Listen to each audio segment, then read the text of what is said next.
We tell the tape when you're looking at these guys. Johnny Wilson I've worked with at Gusto.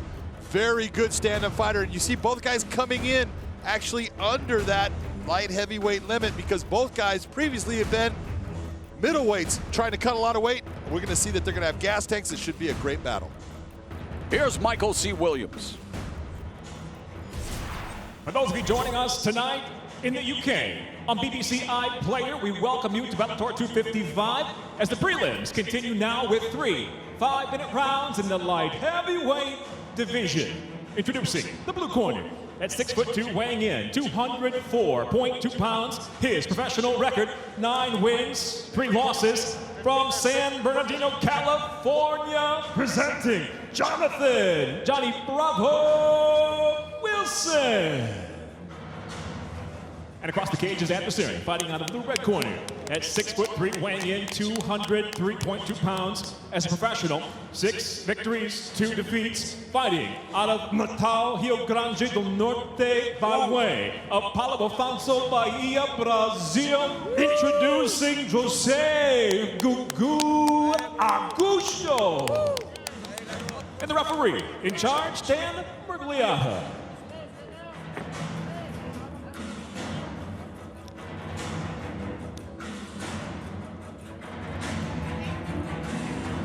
Referee is Dan Mergliata, set for 3 rounds in the 205-pound weight class. Bell and round at number 1, Jose Augusto in the red gloves. The southpaw, Jonathan Wilson, in the blue gloves. And as a professional fighter, John, you stay ready so you don't have to get ready. Wilson taking this fight on 6 days' notice. Yeah, taking it on 6 days' notice, but he is a very good athlete. He's a good technical fighter.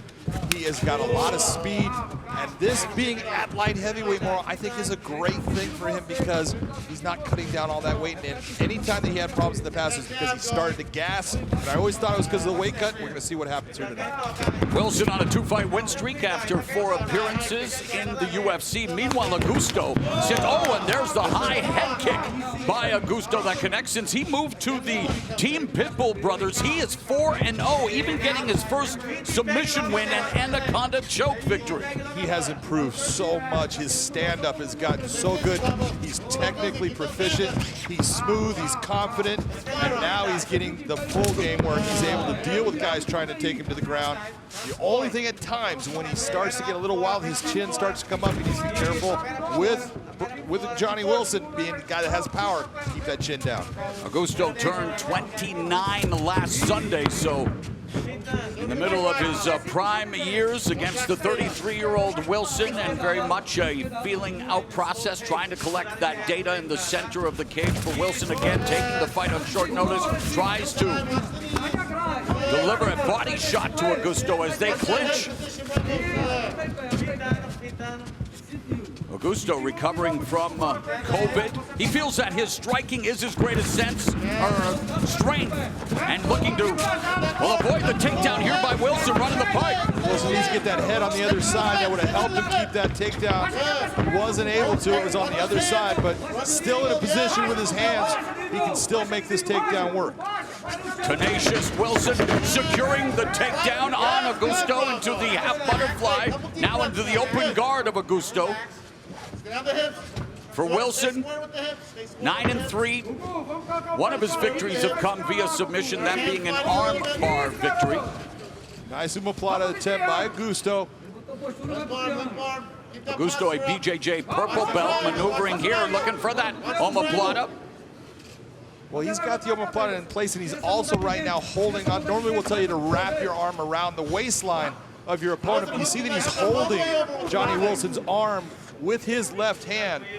That's keeping it in place along with the pressure that he has on the shoulder. What do you tell Jonathan Wilson if you're in his court? Jonathan Wilson right now wants to start to bring that weight, exactly stepping over the head of Augusto. That's going to take the pressure off of the shoulder. On cue. That's why he got out. 2 minutes remaining here in the opening round of this light heavyweight matchup. You're watching Bellator 255 prelims as Augusto fishing for another submission. Scramble, and now it's Wilson with his back to the fence.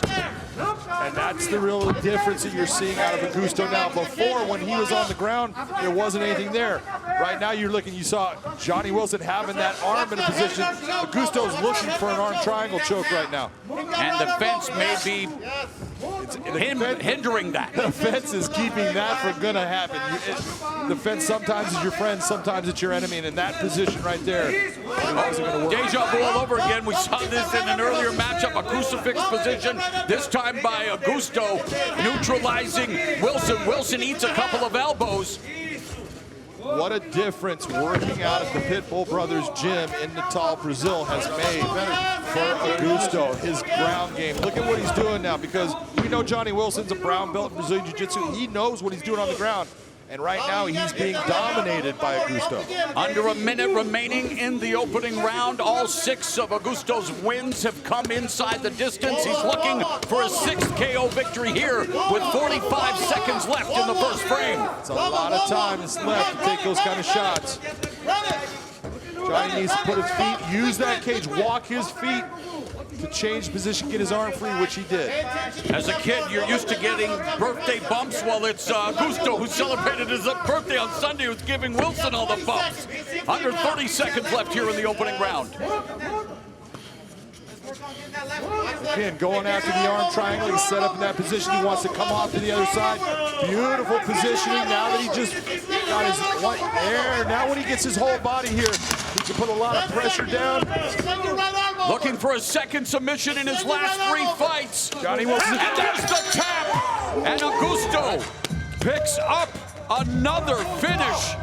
This time via submission, his second victory via tap out. Many times we're going to tell a guy, we call it answering the phone, putting our hand to the head, trying to keep a space there. And you saw Johnny Wilson trying to use his lat to kind of create space. He wasn't able to do that. You saw Augusto bringing his legs over onto the side. That increases the pressure on the angle of that choke. That was a great submission victory for Augusto. With just 2 seconds left in the round, Jose Augusto improves to 5-0 with 5 finishes as a member of Team Pitbull Brothers. And does it not make a difference who you are training with and the way you're going to fight? Look at what he does here. He creates this reversal. That was a beautiful job. And then you see that Johnny Wilson tries to do the same thing. No, head position, if you have 3 points of contact, you have balance, takes and locks the arm down, does damage from the top position in this crucifix position.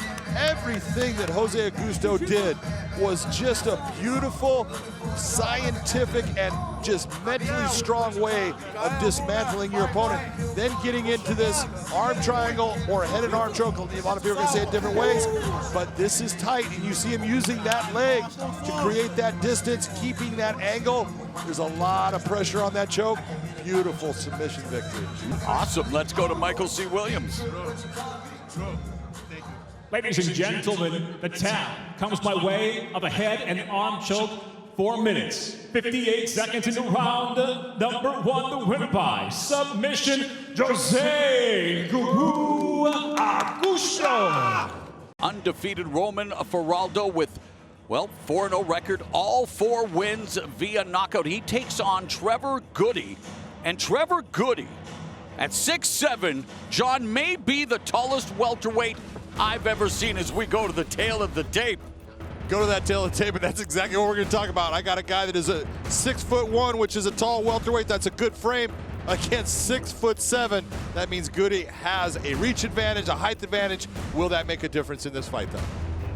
Here's Michael C. Williams. Tonight here at Bellator 255, the prelims now move to the welterweight division, set for 3 5-minute rounds. Introducing first, the blue corner. At 6'7", he weighed in 171.1 pounds. His professional record, 2 wins, 1 loss. By way of Centerview, Missouri, he fights out of Boston, Massachusetts, presenting Trevor the Scarecrow Goody. All right, Trev. And across the cage is adversary, fighting out of the red corner at 6'1", weighing in 170 pounds even as a professional. He's undefeated at 4-0, fighting out of Pompano Beach. He hails from and is known as the fighting pride of Key West, Florida. Introducing Roman Faraldo. And the referee in charge once again, John English. John English, your referee, set for 3 5-minute rounds in the Bellator MMA welterweight division. Blue, you good. Red, you good. Round 1, boys. Let's go. And Roman Faraldo in the red gloves took the, page out of his mentor, George Masvidal's playbook, finishing Pat Casey with a flying knee in his Bellator debut at Bellator 252. Well, guess what? The same night, Trevor Goody made his Bellator debut. He just had his bell rung there by Faraldo, but Goody scored one of the biggest upsets of the year as he scored a flying knee KO over Royce Gracie's son, Conry Gracie, but it's all Faraldo here in the early going. I'll tell you what, Goody has absorbed 3 huge shots from Faraldo at this point. Faraldo is lighting him up like he's a Roman candle. And Goody standing straight up, right in his head, not off the center line, now clinching, but still getting tagged by Faraldo. Faraldo with the separation and the 1-2, and there he drops Trevor Goody. Hammer fist by Faraldo. Faraldo. Smart move by Faraldo. Back off, make him get back up. He is still hurt. He has landed big shots. There's no way that Goody is able to right now know exactly everything that's going on. Wow, some scintillating striking from Roman Faraldo. Referee still allowing Trevor Goody to stay in the fight, and Faraldo says, you're going to let him keep fighting. I'll let him stand up one more time. Smart. This is what shows a fight IQ. Someone like Faraldo saying there's no reason to go to the ground. Third time, and that is it. The third time's the harm for Trevor Goody as Roman.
All right, let's go to Michael C. Williams.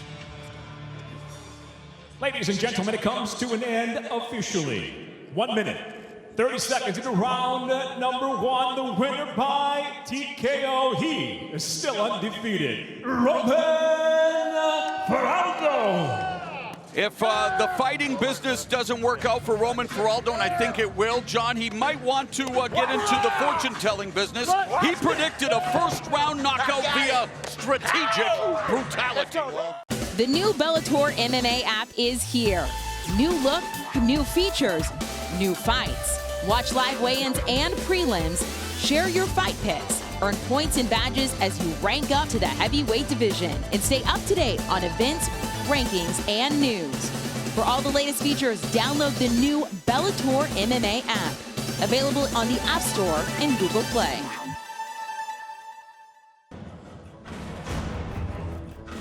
Our tail of the tape on this matchup. Take a look, there's all these different things here, but 37 years of age for Roger Huerta against a young stud in 29-year-old Chris Gonzalez. Can the veteran fighter get it done? Here's Michael C. Williams. Bellator MMA tonight, inside Mohegan Sun Arena, moves now here at the prelims to 160 pounds, set for 3 5-minute rounds. Introducing the blue corner at 5'11", weighing in 159.2 pounds. As a professional, he's undefeated, 5 victories, no defeats, fighting out of Sacramento, California by way of Chicago, Illinois, Christopher C.G. Lion Gonzalez. And across the cage is adversary, fighting out of the red corner at 5'9", weighing in 159.4 pounds. The veteran brings a professional record with 24 victories, 12 defeats, 1 draw, fighting out of Mexico by way of Austin, Texas. Introducing Roger Huerta. In charge, your referee, Kevin McDonald. Kevin McDonald assigned to officiate this matchup at a contract weight of 160 pounds, set for 3 5-minute rounds. Ready to fight? Ready to fight? Let's go. The bell and round 1, Huerta in the red gloves, Gonzalez in the blue. John Huerta was pegged as a superstar in mixed martial arts, the first MMA fighter to be featured on the cover of Sports Illustrated back in 2007. But tonight, in his 7th Bellator appearance, he's looking for his first win since December of 2017. He's lost 3 straight. Yeah, you know, you take a look at the career of Roger Huerta, and it's really come full circle here because he started with Dave Benet, and now he's back with Dave Benet, and that's something I think is good for him because it gave him a foundation, and he needs that. But he is facing a young lion in Chris Gonzalez, a guy who was on the 2016 Greco-Roman national team. He is a stud. And that is why. High amplitude takedown by the 6-time Greco-Roman All-American. And Gonzalez now working from the guard of Huerta, has him pinned along the cage. He's got his head pinned right against the bottom of that rail. Huerta's going to want to try to at least frame out with his legs, get his leg inside, get some space so he can use that cage to get himself back to his feet. Bellator record for Gonzalez 4-0, but all 4 fights have gone the distance. So Gonzalez with a good start here against the well-known Roger Huerta. Left forearm across the face. Keep working. Good, nice job, Chris. Nice job. You know he's just gonna hug you. You see Chris starting to take it post up with his legs because he's looking to do damage on the ground with big strikes. He just needs to get that feel. Right now, Roger's trying to change the angle. Anytime he's changing the angle, Chris is going to have to deal with that and get himself back to that centered position. Let's go. Good. Hey, you want to work your left leg towards his foot. Gonzalez representing Team Alpha Male, squad made famous by the one and only Uriah Faber. And also get Danny Castillo in his corner, who's been just an amazing coach. Oh, Castillo has been a fantastic part of Team Alpha Male. Nice heavy shoulder pressure. You see Chris in a position where he's looking just to maintain that position. He's not going for a submission right now. It's all about control. Coming up on the midway point of the opening round, Left, get him looking left, turn that shoulder. wrestler Gonzalez taking down Huerta. Huerta trying to get back up to his feet now from north-south. It's Gonzalez controlling the head of Huerta. Huerta did a good job of getting the far side underhook, which allowed him to get to his knees. Now he needs to get back to his feet before Chris is able to come around his back. You know, one of my things with Roger is a guy that had so much talent and everything, but since he's been in Bellator, you're looking at fight IQ, and sometimes he loses because of that fight IQ. He stands with a guy that's got more power. He tries to grapple with a guy that's a better grappler. You've got to pick out where your opponent's weakness is, and that's where you want to go towards. Gonzalez using his grappling to control Huerta here in the opening round. Immediately swivels to the back, gets one hook in, gets another hook in. That was a beautiful maneuver by Chris Gonzalez to get the back, got both hooks in. Now he's in what we call almost a seatbelt position. What he's trying to do is stretch Roger out, get those legs up in the air, And it's Gonzalez looking to become just the second fighter to submit a Roger Huerta. Huerta in his 39th fight as a professional. Struggling here, has been flattened out, body triangle, and some ground and pound from the rear. Well, we got hooks in, but it's the hip pressure is taking that. You're seeing Chris Gonzalez utilize those hooks. Now he's going after the rear naked choke. Eventually a neck crank. And boy, those can be nasty. Naaman Gracie loves those nasty neck cranks. He's got a great, face crank and neck crank. Look where the legs are. That's the problem. Roger's got to get his base back. That's what he's working towards right now, but he's taking a lot of shots. Chris Gonzalez looking to add Roger Huerta's name to his record. 40 seconds left in the first round. I love that Chris Gonzalez is trying to maintain the top position. He's not just pulling Roger to his back where he is at now, but he's been trying to maintain that position and use that weight to break him down. Under 30 seconds left in the round. A round totally dominated by 29-year-old Chris Gonzalez. 5-0 as a professional, 4-0 here in the Bellator MMA cage. 15 seconds now remaining in the opening round. Roger's just continuing to move, trying to get himself back to that position where he can get back to his feet. It just hasn't happened for him so far.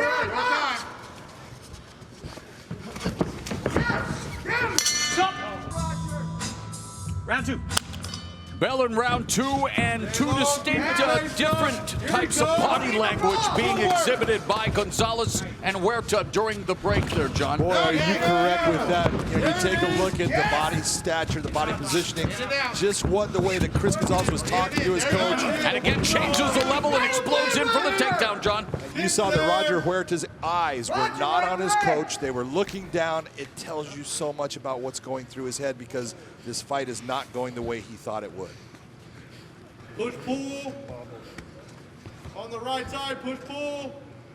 Elbow. Get those hips. Gonzalez told us that he would stop Huerta via second round ground and pound. And here we are in the second stanza, and he has Huerta on his back in half guard. Look for that head position. Stay dominated. There it is. Make him uncomfortable there. Yeah. And John, speaking again to where you are mentally, he's having a discussion with the referee. You're exactly right, and it's telling you so much. And this is what I was talking about, that fight IQ. Don't worry about the referee.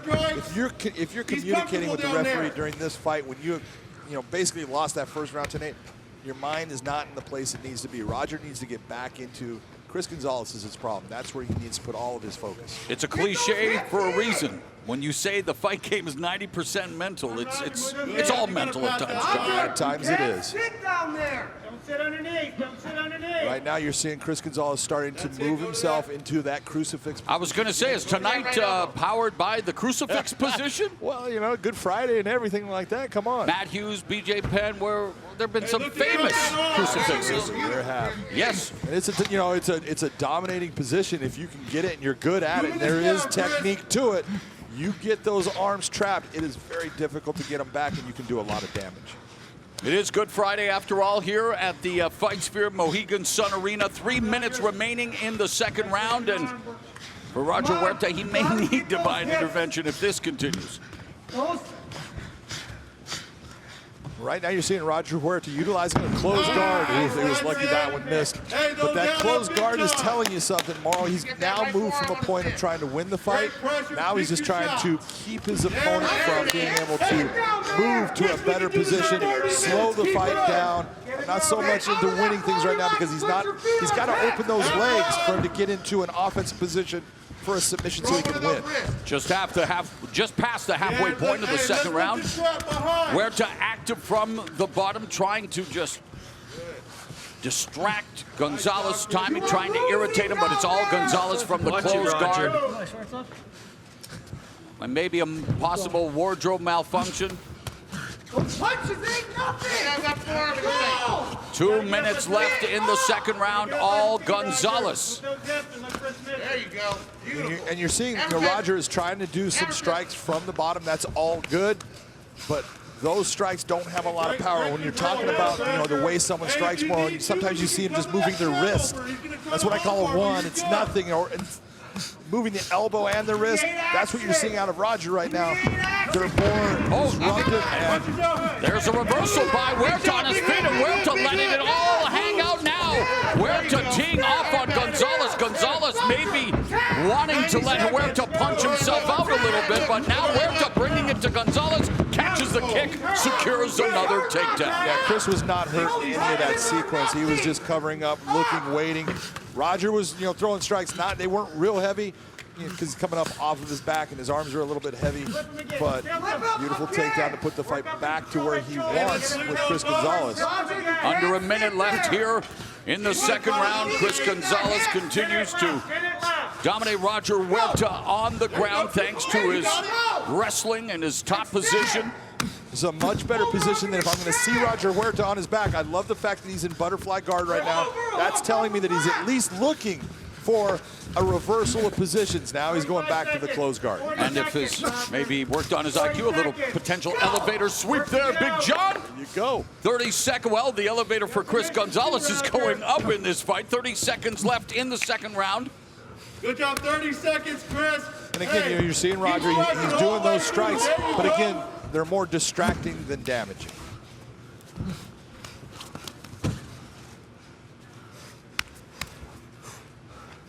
Hey, Final 10 seconds of the second round as Chris Gonzalez continues to wear down Roger Huerta, drops a big elbow as we go now to round number 3. It's all Chris Gonzalez. Referee Kevin McDonald trying to just bring the fight a little bit more control on it. Talking to both fighters since they're both starting to complain about little things. Good move by Kevin. Third and final round, Roger Huerta looking to snap a 3-fight losing streak in the red gloves. The undefeated Chris Gonzalez hoping to move to 6-0, sports the blue gloves, and Gonzalez has been controlling where this fight has taken place through the first 2 frames. There you go, then circle the opposite direction. Switch cross, switch cross. Dig it. Don't go to that power. He's looking for a body shot. Switch cross. What I'd like to see out of Roger right now is maintain this position in the center of the ring, but be smart in the way you're attacking. There's a sprawl by Huerta.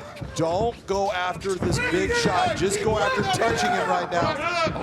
Left, right. Just keep on touching him and the big shot will be there. If you go for it, you're trying to find it, you swing hard. Oh, Superman punch attempt by Gonzalez from the orthodox stance. Goes back to southpaw. Lead left connects on Huerta. Huerta now from the southpaw stance. So Gonzalez switching back and forth. Stance's head kick blocked by Gonzalez. Another kick by Huerta, who is definitely amped his offense, although he got caught with that right cross. He get caught with that right cross, but he's got to be very careful when he's blocking that kick with one arm. Just blocking with one arm, you're still eating a lot of that kick. Well, an increase in the aggression definitely from Huerta, and justifiably so, John, here in the final frame, definitely down on the scorecards after 2 rounds. I like what I'm seeing out of Roger as far as, again, he's not trying to go after the home run. He's trying to touch him. Just keep touching him. That way you're not going to make that big over-exaggerated movement that's going to give him an opening to get you on your back. 2 minutes gone in the final frame. Push him back, Chris. Huerta back to southpaw and Sanchez. Back and forth. There's that left hand that lands for Gonzalez. 2.5, Chris. Beautiful job. That's it. Straight cross. Switch cross. Straight cross. He's walking into it. 2.5 minutes. Don't give me the takedown. Use that range. Set that cross out. 2.5 minutes left in the third, and Gonzalez again exploding for the takedown into side control. Exploding into the tackle, as we call it, with that one right there, Paul. And again, that fence is there. Now it's going to cause Roger the ability only to move in one direction. He's giving his back. There's one hook in. He needs to be careful of not allowing that other. That hook is inside already with the foot. Nice job of wrist control by Chris Gonzalez, and again, now breaking him down, keeping him face down. That's it. Oh, the tap already. There we go. Chris Gonzalez improves to 6-0, 5-0 in the Bellator cage, forcing Roger Huerta to tap out.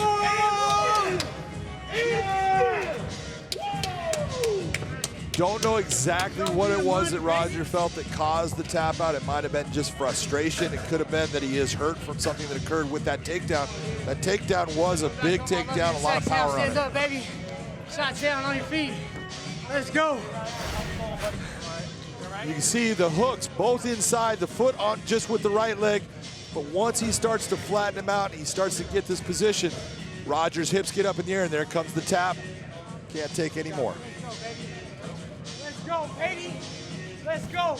Wasn't the salivary trying? No, there was no salivary No, but there. you know the Absolutely. Salivary going to be the body triangle, putting a lot of pressure on the diaphragm. He just had hooks in, but there was a ton of pressure in the lower back with the hips and being able to bring those legs up. It's telling you how much pressure is there. Shout out fellow Canadian Ivan Salivary. There you go. And shout out to Chris Gonzalez, who improves to 6-0. And he causes Roger Huerta to capitulate. And so Gonzalez now 5-0 under the Bellator MMA banner. And here was the six-time Greco-Roman All-American, as John mentioned, a 2016 Greco-Roman World team member, and the high crotch, high amplitude lift, and he plants Roger Huerta to the mat. Dominant first round, and again, changing levels, explosive tackle takedown for Chris Gonzalez. Continued to take Roger Huerta down throughout the fight. Again, exploding, no takedown defense from Roger Huerta. And here comes the finish of the fight as Roger Huerta had enough. Let's make it official with Michael C. Williams. Ladies and gentlemen, inside the Bellator cage, due to strikes, the tap comes officially. 3 minutes, 1 second, round number 3, the winner by submission, Christopher C.G. Lion Gonzalez. The Lion roared tonight, and Chris Gonzalez is going to be talking to our own Big John McCarthy. Chris Gonzalez, that was a fantastic performance. That first round we call as a 10-8 because you were dominant in that. Let's talk about your ability to take him down, but it was the positioning and you not allowing him to put you on your back. You were controlling, putting him face down. Talk about all of that work. Yeah, you know, today was a little bittersweet for me. I don't know if you guys follow wrestling at all, but Olympic trials are going on right now too. I was fortunate enough to qualify. I had a choice to make whether or not to go compete there and chase that dream I've been chasing for 14 years, or show up here today and commit to this. You know, when I switched to MMA 4 years ago, it was a commitment, and it was a tough choice, but I'm glad to step in here today, fight against a veteran like Roger, showcase some of that wrestling I would have liked to show today at trials, and come away with the victory. Well, showcase it, you did. Your wrestling was fantastic. It was the difference maker in this fight. That's the second fight in a row. Your last fight, your wrestling was what got you the win, but it's also your ability to now relax in the stand-up. Let's talk about your stand-up and what you're learning with Alpha Male. Are you feeling more comfortable on your feet in your mind? Yeah, 100%, man. I come from a great camp. I got some of the most experienced teammates and coaches. From Danny Castillo, Uriah Faber, of course, my cornerman, Freddie. You know, I couldn't do without these guys and my training partners back home. And every day is just a process and a learning curve. And, you know, just that white belt mentality, trying to get better in all facets of the game. And come out here and execute and put it all together. 6-0 now, just being on a run. Who is it that you look at, that's the guy now that I need to be going up against? Being in the lightweight division, your moves up, they're going fast. Who do you think you should face? Any and everybody, man. It doesn't matter. I'm not the matchmaker, I'm the fighter. They can line them up, I'm gonna take them down. So they got those new rankings right now. I'd like to crack those.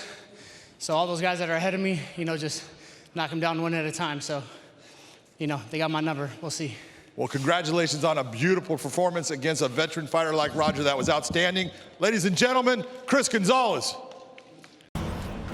Tail of tape on this fight. Look at that record. We're talking 17-1, prior champion in other organizations. This is one of the best bantamweights you will ever see. Here's Michael C. Williams. For all those that have joined us tonight on the various platforms around the world for the prelims here at Bellator 255, we conclude now with 3 5-minute rounds in the bantamweight division. Introducing the blue corner at 5'6", weighing in 134.4 pounds. His professional record, 15 wins, 7 losses, from Hartwell, Georgia, CJ, the Autobot Hamilton. And across the cage, his adversary fighting out of the red corner at 5'7", weighing in 135 pounds, even just off his successful Bellator debut. He returns with 17 professional victories, just 1 defeat. Fighting out of Mahatskala, Dagestan, Russia, Magomed Tiger Magomedov. In charge, your referee, John English. John English will oversee this bantamweight battle between Magomed Tiger Magomedov in the red gloves and CJ Hamilton in the blue gloves. Blue, you good. Red, you good. Round 1. Let's go. Bell and round 1.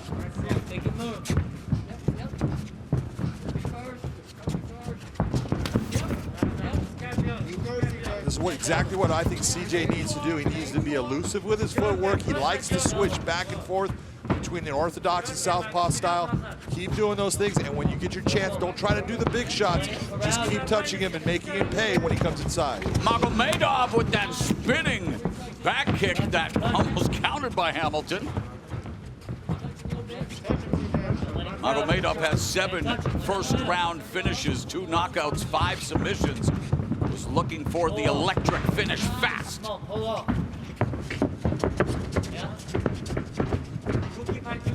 Every time that I've watched Magomed fight, when I refereed him, just a very systematic guy. He just continues to put pressure on his opponents everywhere there is in the fight. Pouncing on Hamilton.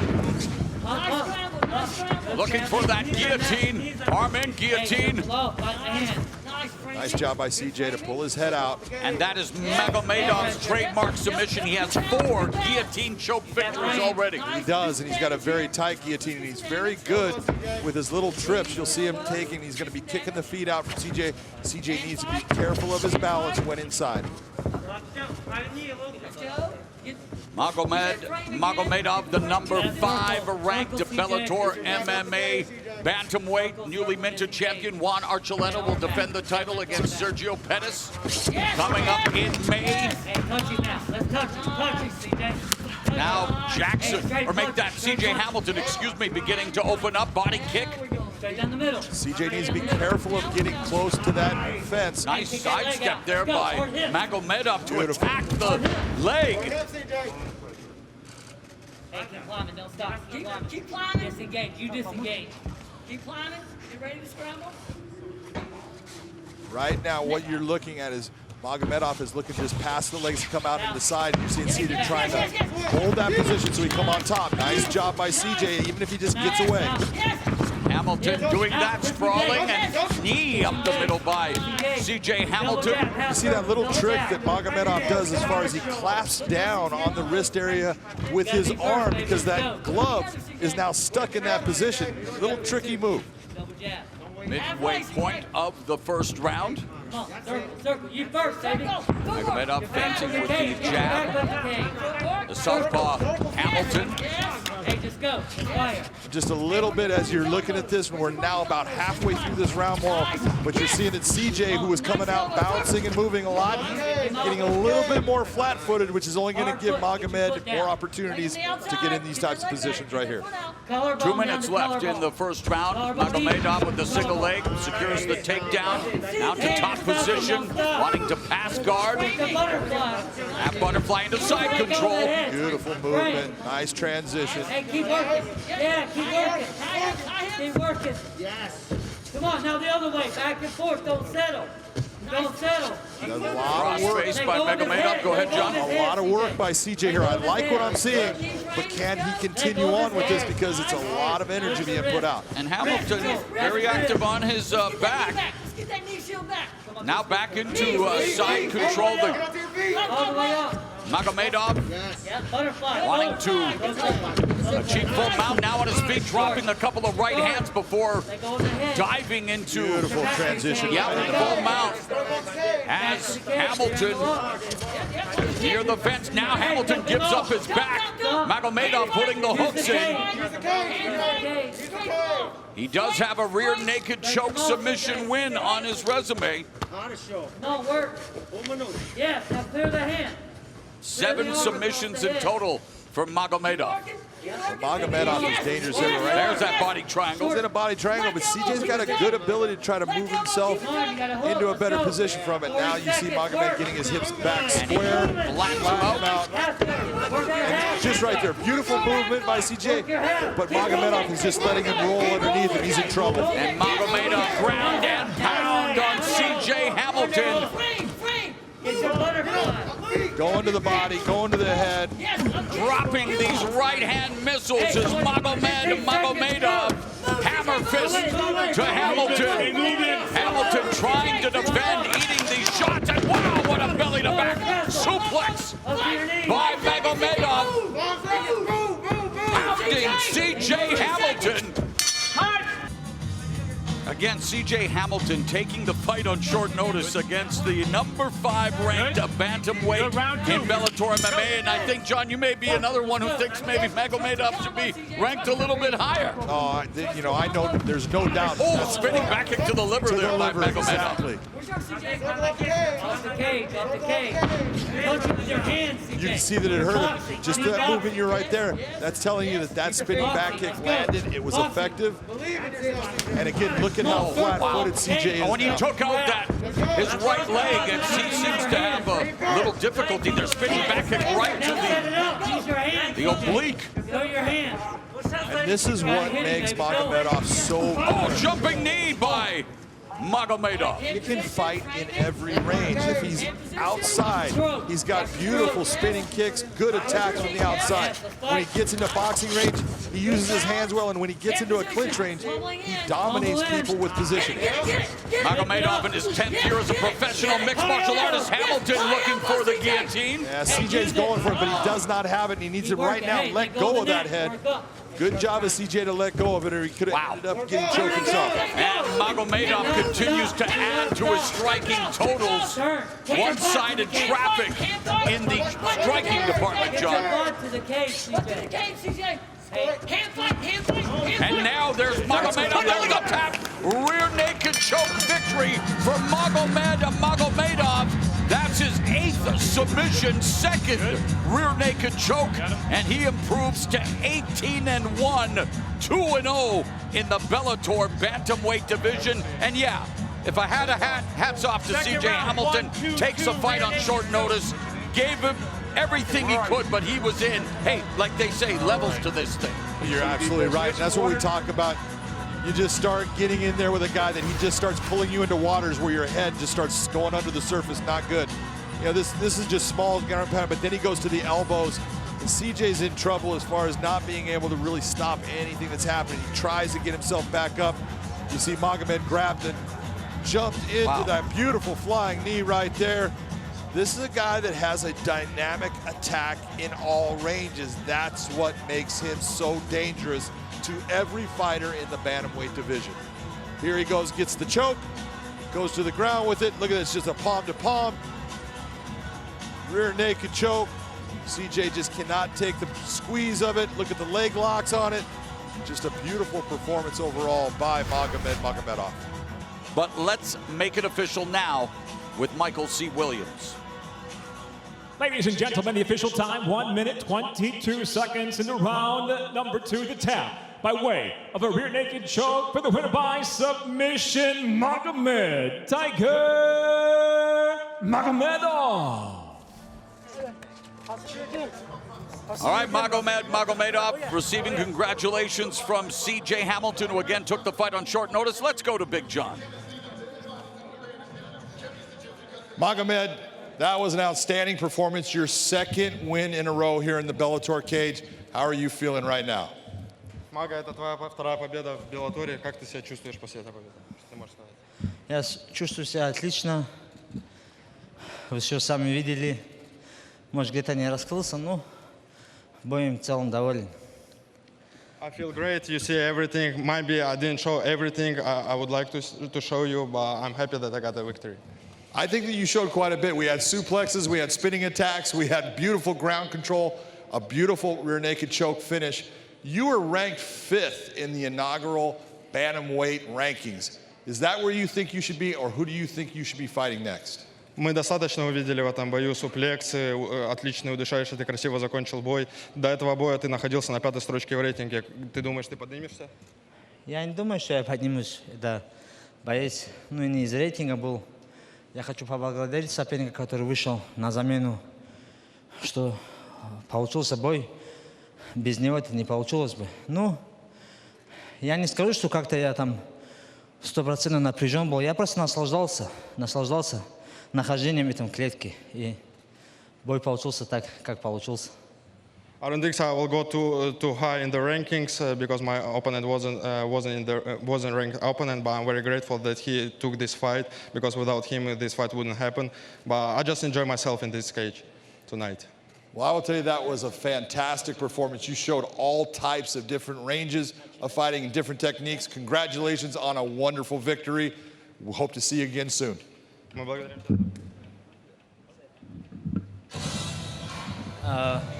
Я хочу сказать, я нахожусь на 5-м месте, и я хочу драться с кем из топ-5. Я не хочу оглядываться назад, я хочу драться, кто впереди меня. И хочу сказать, Хуан Арчулете, я наблюдаю за тобой. Держи это пояс для меня, я скоро приду за ним. I would like to fight someone from the top 5. I want to move forward. I don't want to fight anyone out of the rankings or below me. And I want to say, Juan Archuleta, keep this belt for me. I'm coming. That's what I want to hear. Magomedov. Dagestan fighter.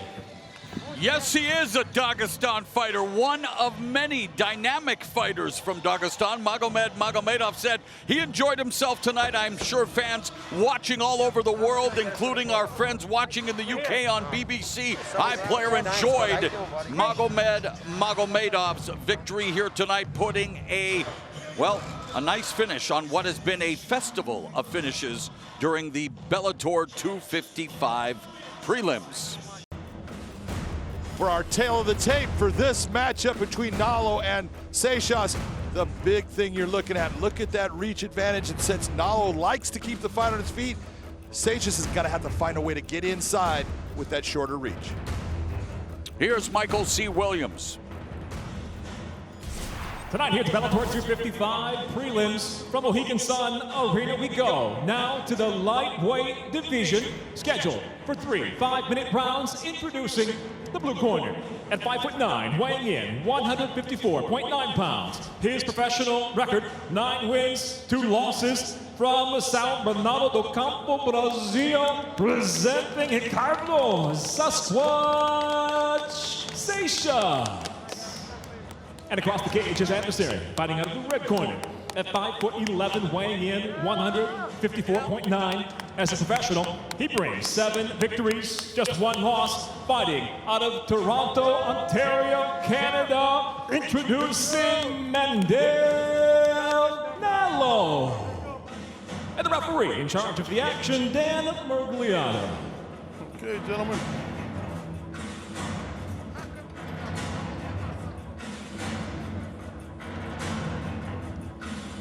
Dan Mergliano, the referee. We are set for action. Let's go, gentlemen. In the Bellator MMA lightweight division, Mandel Nalo in the red gloves, Ricardo Seixas in the blue gloves, and as John alluded to earlier, Nalo back-to-back highlight reel knockout wins to kick off his Bellator tenure, and would love to do the same here tonight, but against a guy in Ricardo Seixas, who comes in with a record of 9-2, looking to build off his winning debut in Bellator. Beautiful jab by Nalo there, landing. You know, when you're looking at Mandel Nalo, you're looking at a guy who just doesn't fight that much, but man, he is built for fighting. Look at his frame. He is long, lean, powerful, very, elusively strong. And he's got speed in his hands. This guy can fight everywhere. I just want to see more of him.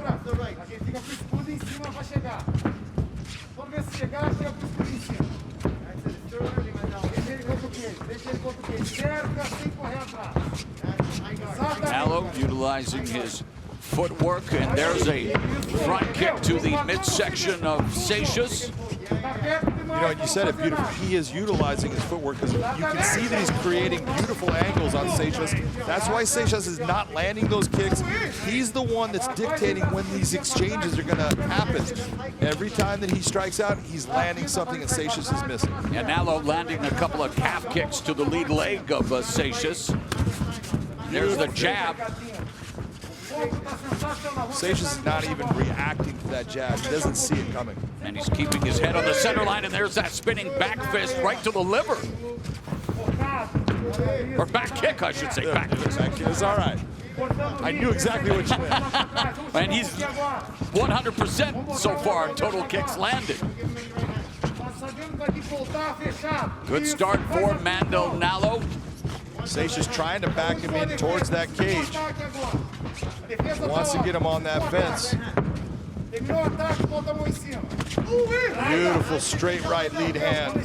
Landed flush. I honestly don't think at this moment that Nalo has missed one of his strikes. Already marking up the face of Ricardo Seixas as we come to the midway point of the opening round. Mandel Nalo picking off Seixas, that time with a kick.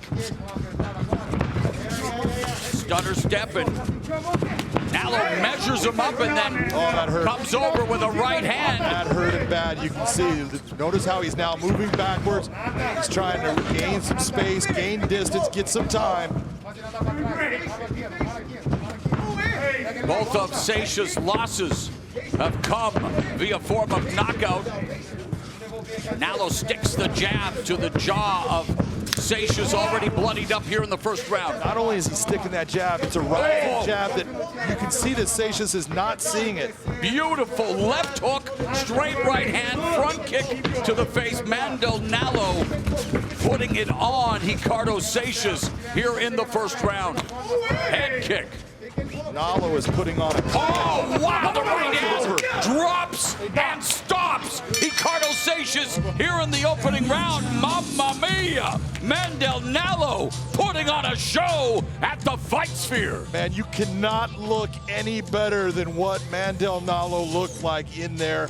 That was just an execution. What a performance by Mandel Nalo. Take a look at this. Little Superman punch drops Seixas down. He wasn't seeing anything coming in. That was just a sniper attack. Beautiful job by Mandel Nalo. Watch this. Beautiful question mark kick coming up high. Everything that he threw was touching. He almost batted 1,000. He may have missed one that I didn't see, but it was an impressive display of striking by Mandel Nalo throughout this entire contest. Look at the paint job that he did right there. That is telling you that all of those strikes landed, and not only landed, they landed with power. Well, let's make it official with Michael C. Williams. Ladies and gentlemen, inside the Bellator cage, it comes to an end. 3 minutes, 23 seconds into round number one. The winner by knockout, Mandel Nalo. Mandel Nalo improves to 3-1 with one no contest in Bellator. All three of the victories thanks to his proficient striking. Let's go to Big John McCarthy. Mandel Nalo, we talk about fights where everything is working for you, and that for you right there was an exhibition. You were lighting him up with everything that you threw. Talk me through what you were thinking in there. That is just, the training works, you know? That's about it. I was walking in, and I'm like, man, this is just a sparring. You know, you hear it all the time. Guys are like, you gotta treat it like sparring. I guess it's true after all. Because I was like, oh man, this is just for fun.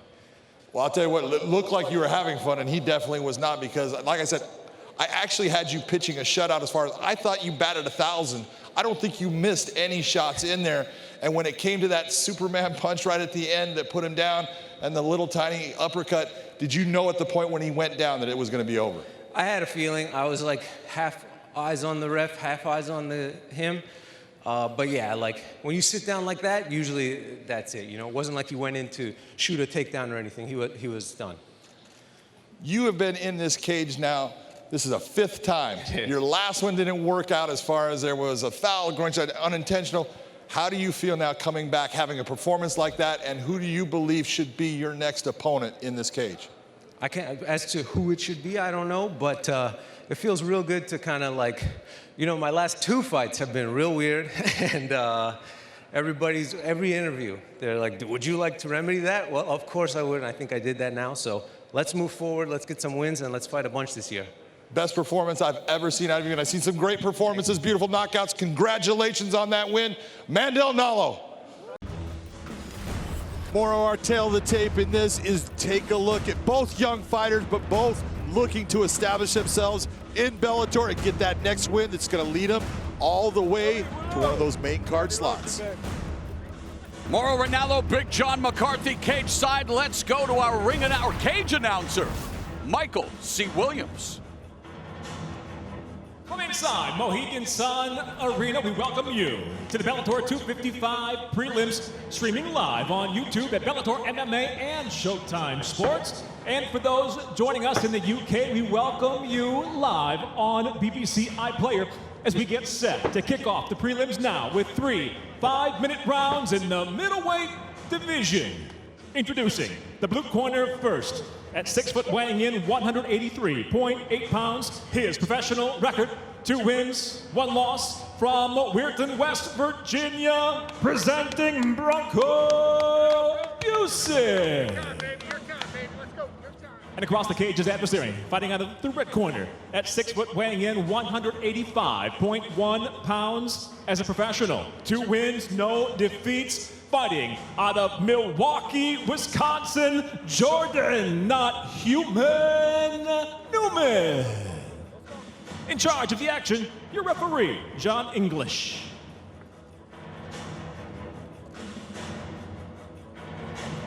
John English, the 3rd man inside the cage as we get set for a possible 3 rounds in the middleweight division. Current Bellator MMA middleweight kingpin, Gegard Mousasi. Red, you good. Round 1, boys. Come on. And it's Jordan Newman in the blue gloves, Bronco Busick in the red gloves. Make that Bronco Busick in the blue gloves and Jordan Newman in the red gloves. It's been a while since I've called mixed martial arts, Big John. It's all good. Glad to be back with you, my friend, as we've got Bronco Busick, whose father, a professional wrestler, the late Big Bully Busick. And for Jordan Newman, well, he's going to try to avoid being bullied by Busick, and in fact it is Newman doing the bullying right now, Big John. Doing a beautiful job with his balance. Look at the head position on the chin. He's able to reach down. He almost had that takedown. I will give Busick a lot of credit. That was a great job of stopping that takedown attempt. Right here you go, right punch again. Do that again. Both of Newman's professional bouts have taken place inside the Bellator MMA cage, undefeated at 2-0 with 1 knockout. Busick is 2-1 with 1 no contest. Do that hand. Do that hand. 0-1 in the Bellator cage. In fact, Busick's last fight ended via no contest due to a foul, and there was a knee just at the belt line, John. That was a nicely placed knee, though. Very fast impact. Busick able to do a lot of work. Busted a lot of energy in that exchange, but got out and is in a position where he wants to be in the center of the cage. Busick's lone loss is to Tyrell Fortune. We will see him in action on the main card. That loss took place in what was the pro debut for both fighters. Yeah, one of the things that's interesting about that, Mauro, is think about it. He was at heavyweight. Then he fought at light heavyweight. Now he's down here fighting Jordan Newman at middleweight. You use the hook. You back. Hey, back him on stage. Newman training at the well-regarded Rufus Sport under Duke Rufus, one of the myriad broadcast analysts I've had over the years. And out of all the broadcast analysts I've had, John, you're one of them. And see, a little foreshadowing maybe, John. We had a groin shot here.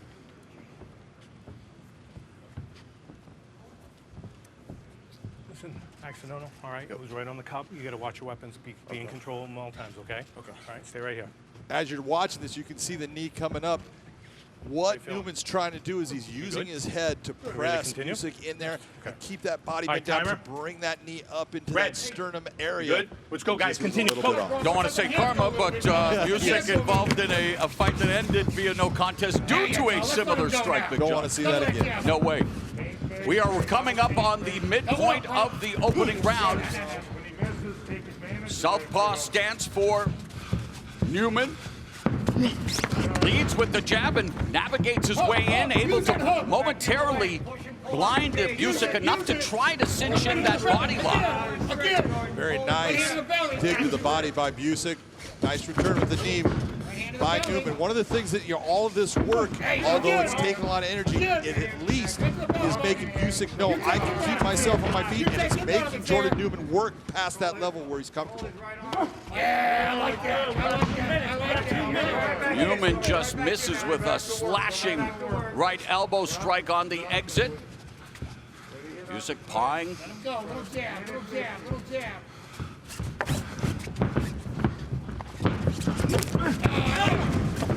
And Newman ends up on top. All that work that Newman had in trying to get him down, and really it's a slip that puts Busick on his back. This is going to be very difficult for him to get out of this half guard position. Newman likes to utilize the half guard. It's something that wrestlers feel very comfortable in. They feel like they can do damage from his top position. Newman very confident in his ground game. He says it has no equal. He feels that his conditioning is off the charts. He's never been in better shape, and now he has fully mounted and has the back of Branko Busick.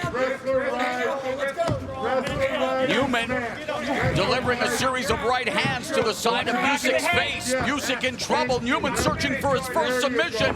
Getting a little high. Looking for that rear naked choke. And he's going to be tight right now, even though he doesn't have his legs involved. Hey, minute. Nice job of Busick. You're looking at changing a bad position into one that's not quite as bad. That's what he did now that he's inside control. Here, 40 seconds. Open up, kiddo. Busick controlling Newman's positioning, holding on, trying to neutralize any kind of leverage or a posturing attempt. More distance than Newman is able to get with the strikes, the better. But there, a hammer fist. Busick trying his best to try to improve his position, John, but he is exerting a lot of energy and eating a lot of shots. This is a good position for Jordan Newman. When you're seeing that leg over the top of the right leg, and you see him actually keeping that left leg high, that's keeping Busick in a bad spot. And he's able to posture and bring a lot of power down with these shots.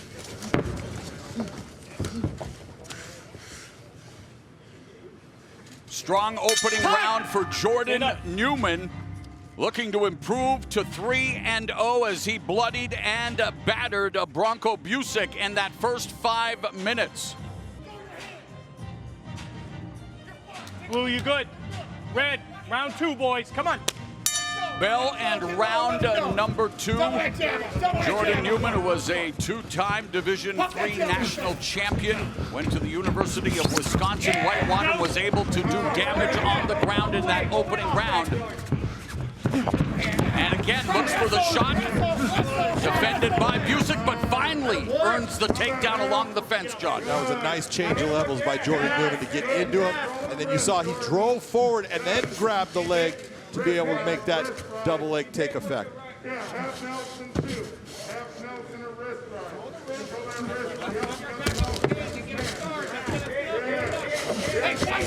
Newman continuing to feed the bloodied Branko Busick with the left hand. Busick trying to mute Newman's offense.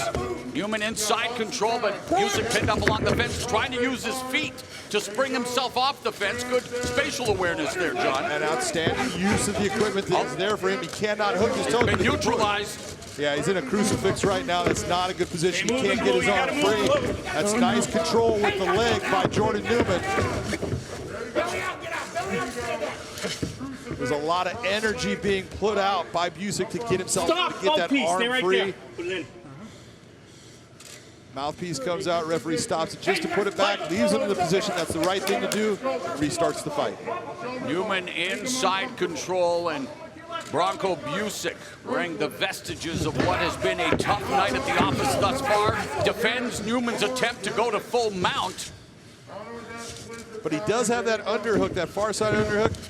That would have helped him get out, but now he's trapped right again in this crucifix position. You gotta stay moving, Blue. You gotta stay moving. Away with elbows and left hands to the face of Branko Busic, unable to intelligently defend himself. His arms neutralized. How much more is the referee going to allow? Busic, from a pro wrestling background, the legendary commentator Gordon Soley would say he's wearing a crimson mask as Newman now continues to mete out punishment. He's in real trouble right now. Look at where the head placement of Newman is. That arm is trapped, so now it's a matter of just raking elbows down on the face. This fight is not going to make it out of this round if he cannot get his arm free. It's a lot of hard shots just to the side of the head. A masterpiece of malevolence here on the part of Jordan Newman, and the referee, John English, has seen enough. Jordan Newman improves to 3-0 in emphatic fashion. And what you saw was, the referee is trying to allow Busic the opportunity to get himself out of a bad position where he cannot intelligently defend himself. You can see the damage that occurred. Beautiful change of levels, goes into the single leg attempt, then reaches over and through, grabs that leg, changing it into a double. That's that chain wrestling. That's what makes things work. That was a beautiful transition by Jordan Newman. And then look at the lace of the arm. You can see Newman's arm all the way through, holding on to the right arm of Busic, and he just starts leveling shots with that left hand. And then when he got him into the crucifix position, it was all downhill for Busic. He ate a lot of shots. Now that that arm is trapped by the legs, the other arm is trapped, the head is holding it in position, and he just starts landing shots, fist, elbows to the side of the head. Busic cannot intelligently stop this attack, and that is why in the end the referee ends up bringing an end to the contest with a TKO finish. Newman's second victory via his striking, again unbeaten, all action taking place in the Bellator MMA cage. And for Branko Busic, he falls to 2-2 with 1 no contest. Let's make it official with Michael C. Williams. Ladies and gentlemen, inside the Bellator cage, referee John English steps in, waves off the contest due to unanswered strikes. Official time, 2 minutes, 30 seconds. Round number 2, the winner by TKO, still undefeated Jordan, not human, Newman. So Jordan Newman kicks off Bellator 255 preliminary action in winning fashion, and we are just getting things started. Bellator MMA is back. Our tape for this flyweight matchup. You see, look at the difference in age. 22 years of age to 34 years of age. Can the younger lady get it done, or is Tara Kraft gonna get her win? Here's Michael C. Williams. For those joining us live tonight on Bellator MMA's YouTube channel, we welcome you to the preliminary card here at Bellator 256 as we get set now for 3 5-minute rounds in the flyweight division. Introducing the blue corner at 5'4", weighing in 125.2 pounds. Her professional record 1 and 2. She fights out of Waldorf, Maryland. Tara, the tiny Terror Graf.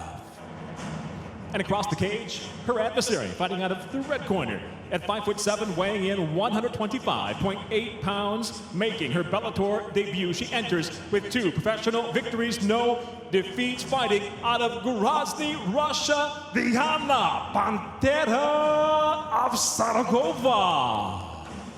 In charge, your referee, Kevin McDonald.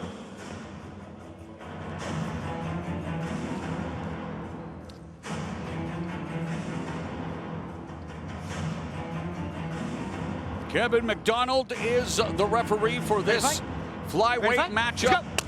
Scheduled for 3 5-minute rounds. The undefeated Diana of Saragova in the red gloves. The 1 and 2. Tara Graf in the blue gloves, an aggressive start. Graf coming right at Avsaragova. Avsaragova, a master of sports in freestyle wrestling, but she's on the receiving end of a striking barrage from the Tiny Terror, John. Tiny Terror is going after her. She needs to be very careful. She's starting to overextend a little bit.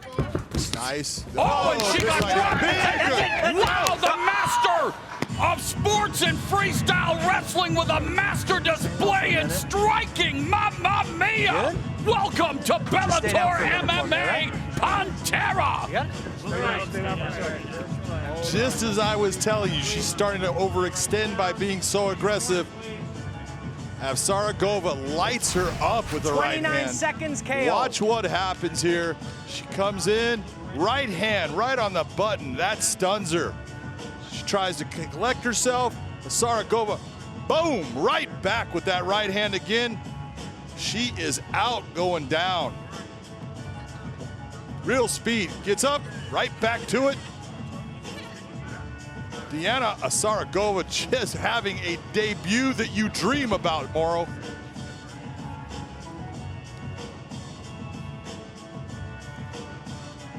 Watch this in real speed.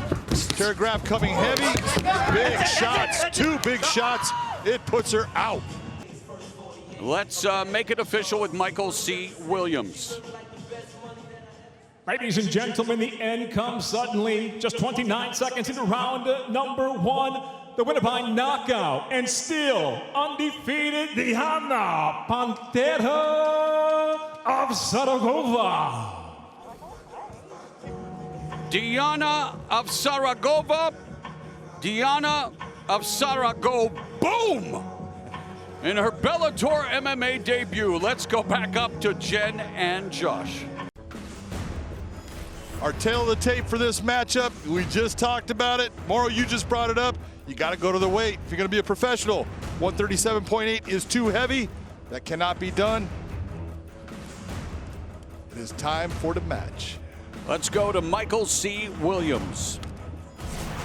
For those joining us tonight on the Showtime Sports YouTube channel, we welcome you inside Mohegan Sun Arena for the Bellator 256 prelims as we continue now in the bantamweight division, set for 3 5-minute rounds. Introducing the blue corner at 5'8", weighing in 137.8 pounds. His professional record: 2 wins, 1 loss, fighting out of Baltimore, Maryland, Jeff Glossner. And across the cage, his adversary, fighting out of the red corner at 5'10", weighing in 136 pounds even, coming off his Bellator and professional debut. He returns at 1-0 as a pro from Portland, Oregon, Jalen New Breed Bates. In charge, referee Brian Miner.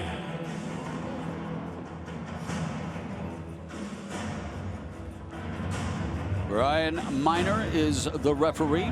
Getting his work out here, 3 in a row. Yeah, Jalon Bates trained at Floyd Mayweather's gym in Las Vegas.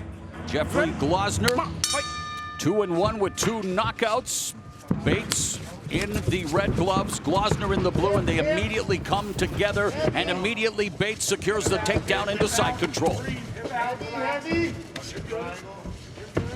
Frenetic start to this bantamweight bout. Boy, they are going at it right now. There's a lot of little techniques going on. Jalen Bates controlling the position, staying heavy, getting his head in a position where he can keep pressure down on Glossner and keep his back off of that cage so he can't get up. Bates training with Fabiano Scherner at American Top Team Portland, while Glossner fighting out of Severn, Maryland. That's not named after Hall of Famer Dan Severn, right? He's from Coldwater, Michigan, as Bates looking to pour cold water on Glossner's fight here tonight. Bates all over Glossner in the opening minute, John. There you saw Glossner trying to use the cage to get himself back, and Bates just stopped it. Bates landing some heavy body shots, bringing the knees inside. That right hand's been attacking the rib cage. Bates, 24 years of age, very active, securing the neck of Glossner. Securing the neck, but he doesn't have the ability to finish that off with where he's at right now.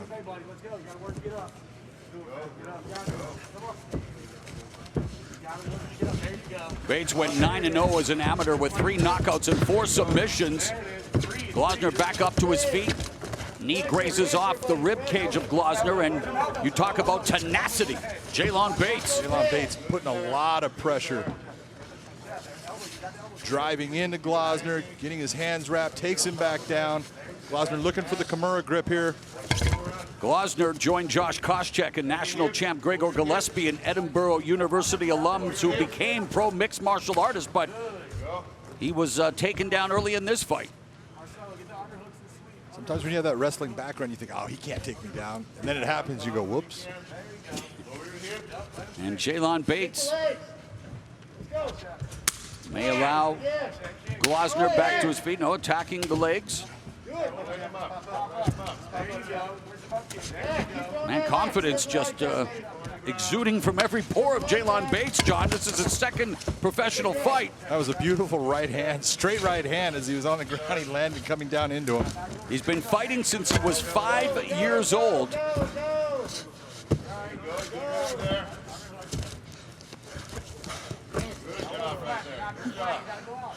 And if it wasn't bad enough for Glosner having to, well, miss weight, he's having to wear the extra weight of Jalon Bates in this opening round of action. Jalon Bates is making him pay for having those extra pounds, saying, you didn't do it right, man. I came in on weight, you should have too, but right now Glosner needs to really work his way out. That single leg that he was holding onto is not going to work for him. Jalon Bates continuing to put a lot of pressure, a lot of weight down on him, just landing multiple strikes. Glosner trying to turn into Bates. He's got control of Bates' right leg, but it's just leaving him exposed here, John, to these strikes, these elbow strikes from Bates. Exactly. He's got that single. He thinks he keeps on putting his hands back to it. You're not going to get that single. You got to figure out your body position where you're at. Oh, wow. Underhook by Bates. Glosner back on his back. Bates, perpetual motion here. Just all, I mean, every facet now just continues to focus. Referee Minor imploring them to work. We've seen a lot of these positions here tonight, He's been working for 4 minutes straight. I think he meant maybe Glosner. A minute left, and there was that Mauricio Shogun Hua-esque shot that I'd mentioned earlier, trying to just land the big money shot on Glosner. And total elbows. I mean, the stat speaks for itself. Good straight left hand by Glosner. Again, Bates coming right into him. Nice attempt at the sweep on the outside leg. All those things just to get your balance back. It takes energy. Nice job by Bates. Bates has Glosner on the canvas. Glosner controlling the posture, though. Well, he's trying to control the arms. Just the arms. He was taking backside takedown, but he's got to do a lot more than control. It's one-way traffic, a dominating opening 5 minutes for Jalon Bates. Real fighters do. That's what Jeffrey Glosner is, so that's good. The bell in round 2, they touch gloves. And in terms of what Jalon Bates has done in the opening 5 minutes, looking to pick up that single leg, and again ends up with Glosner on his back. I was going to ask about the adjustments that Glosner wanted to make in between rounds. One of them would be to keep the fight standing, didn't go. Or at least keep himself off of his back. He does a good job when you see it inside here. He's trying to get himself back to a position to get standing up. He doesn't just lay on his back and just let things happen. But Bates fishing for... What's he fishing for? Come on. Well, there's a few options here, There is a few options, but he was really looking towards that Darce choke. Yes, the Darce, maybe.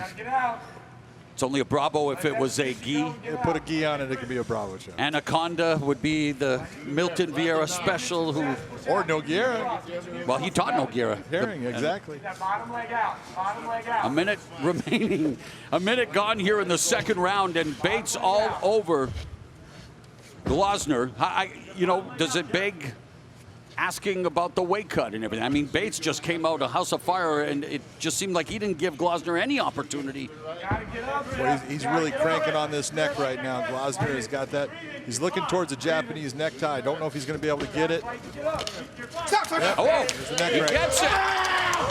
And Jalon Bates. I'm coming for that belt.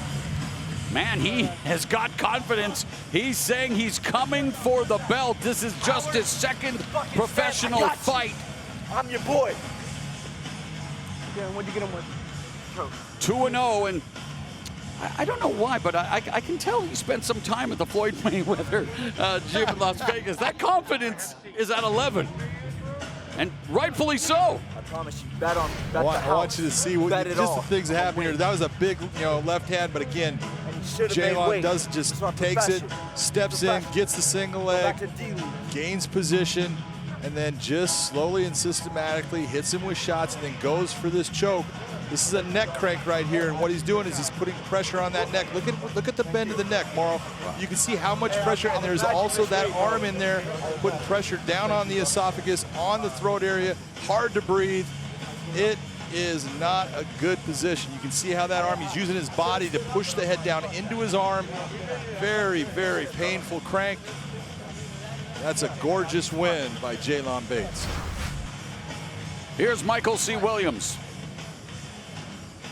Ladies and gentlemen, inside the Bellator cage, the tap comes by way of a guillotine, officially 127, round number 2 by submission. Still undefeated, Jalon New Breed Bates. I think I like the way you put it, the Japanese necktie.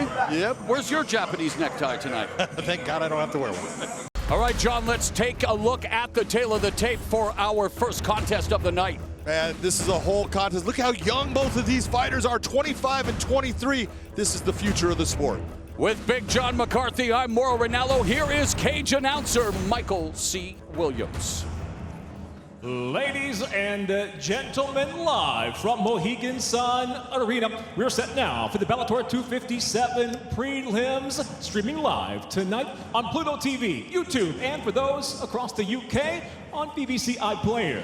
We welcome you all as we get set now to kick off the action inside the cage with 3 5-minute rounds in the featherweight division. Introducing the blue corner. At 5'11", weighing in 146 3/4 pounds. His professional record, undefeated, 7 wins, no losses, fighting out of San Diego, California by way of Auckland, New Zealand, JJ, the Maori Kid Wilson. And across the cage, his adversary, fighting out of the red corner.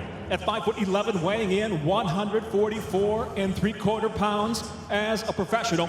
11 victories, 4 defeats, fighting out of Dublin, Ireland. He hails from Guimarães, Portugal. Introducing Pedro, the Game Carvalho. And when the bell rings, the referee in charge, Kevin McDonald. Kevin McDonald, your referee. So a pivotal contest at 145. 2 top 10 ranked fighters. One looking to remain undefeated in Wilson. Carvalho looking to bounce back from a loss to featherweight champion Patricio Pitbull in the featherweight World Grand Prix. Carvalho in the red gloves, Wilson in the blue, and immediately Wilson explodes into the takedown.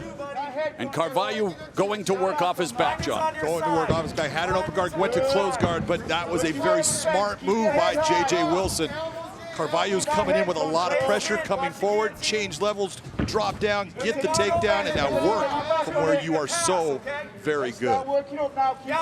4 of Wilson's 7 victories have come via submission, controlling Carvalho on the ground, getting the hook in on Carvalho's back.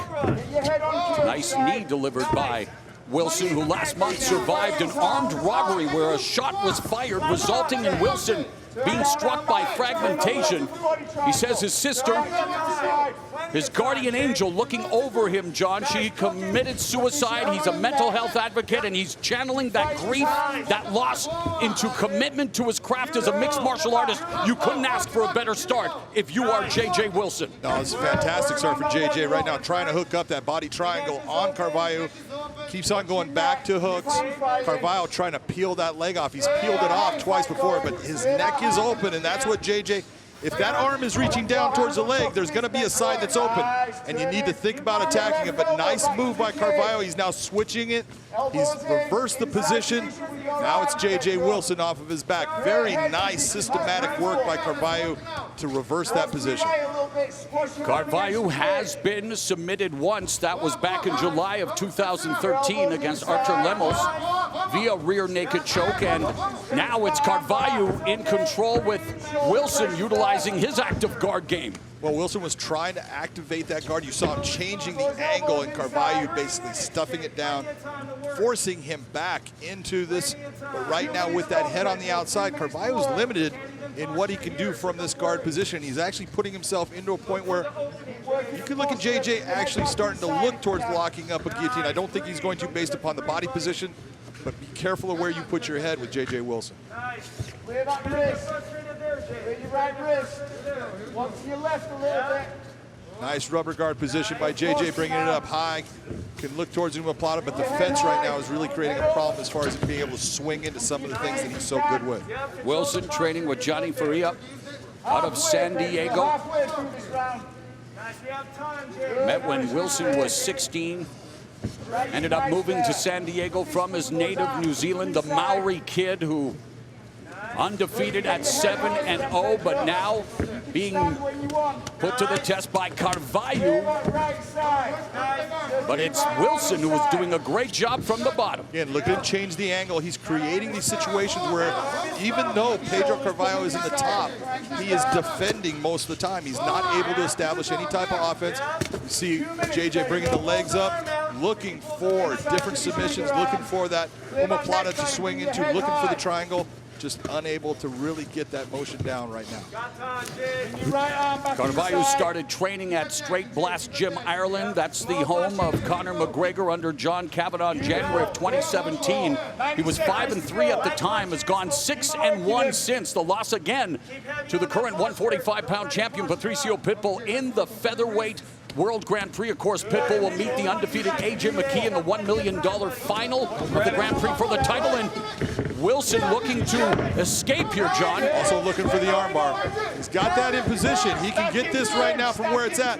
That squeeze of the knees right now. He needs to be able to control the body position of Pedro Carvalho. And he's out. Wilson has an armbar submission win on his resume. Final minute of the opening round.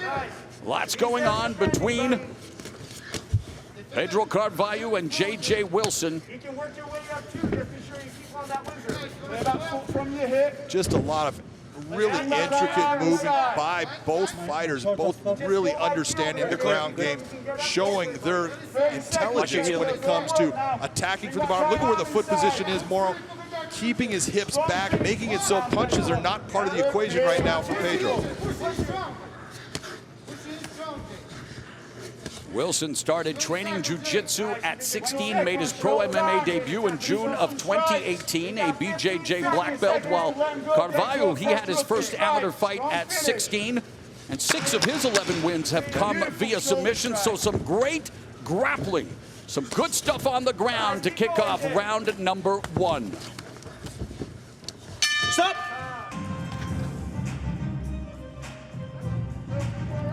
Round 2.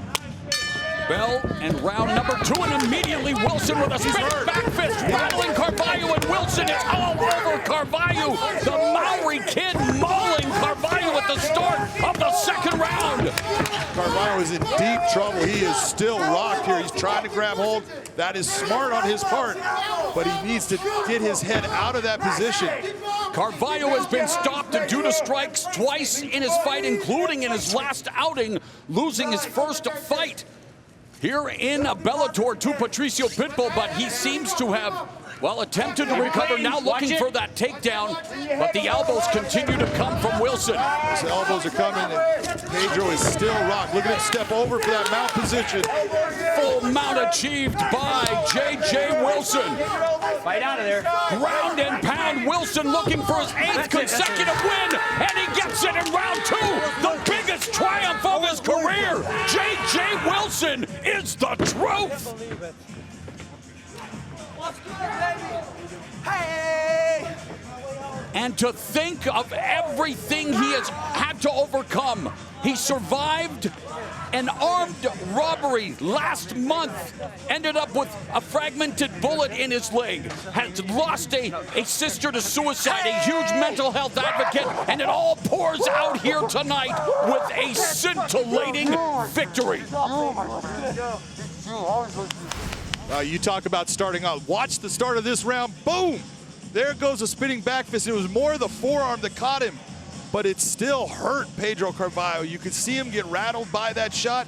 The kick comes up. He is on just rubbery legs, goes to the ground, but he does a great job of trying to control the amount of damage that JJ is able to put on him. Grabs a hold of him, puts him against cage. That was a great shot by JJ, and then that position, he tries to take him. You see JJ, once he steps over, he's got that arm in position. He opens up from the mount. You see Carvalho trying to stop all of the shots. He gets to that side, and when you see the side, referees don't like to see a guy floundering with his legs up in the air, taking shots, unable to stop those shots, and that's why Kevin McDonald comes in and puts an end to this contest. Let's make it official now with Michael C. Williams. Ladies and gentlemen, inside the Bellator cage, referee Kevin McDonald steps in, waves off the contest due to strikes officially. 53 seconds into round number 2, the winner by TKO and still undefeated, JJ, the Maori Kid Wilson. 8-0 now. Let's go to Big John McCarthy.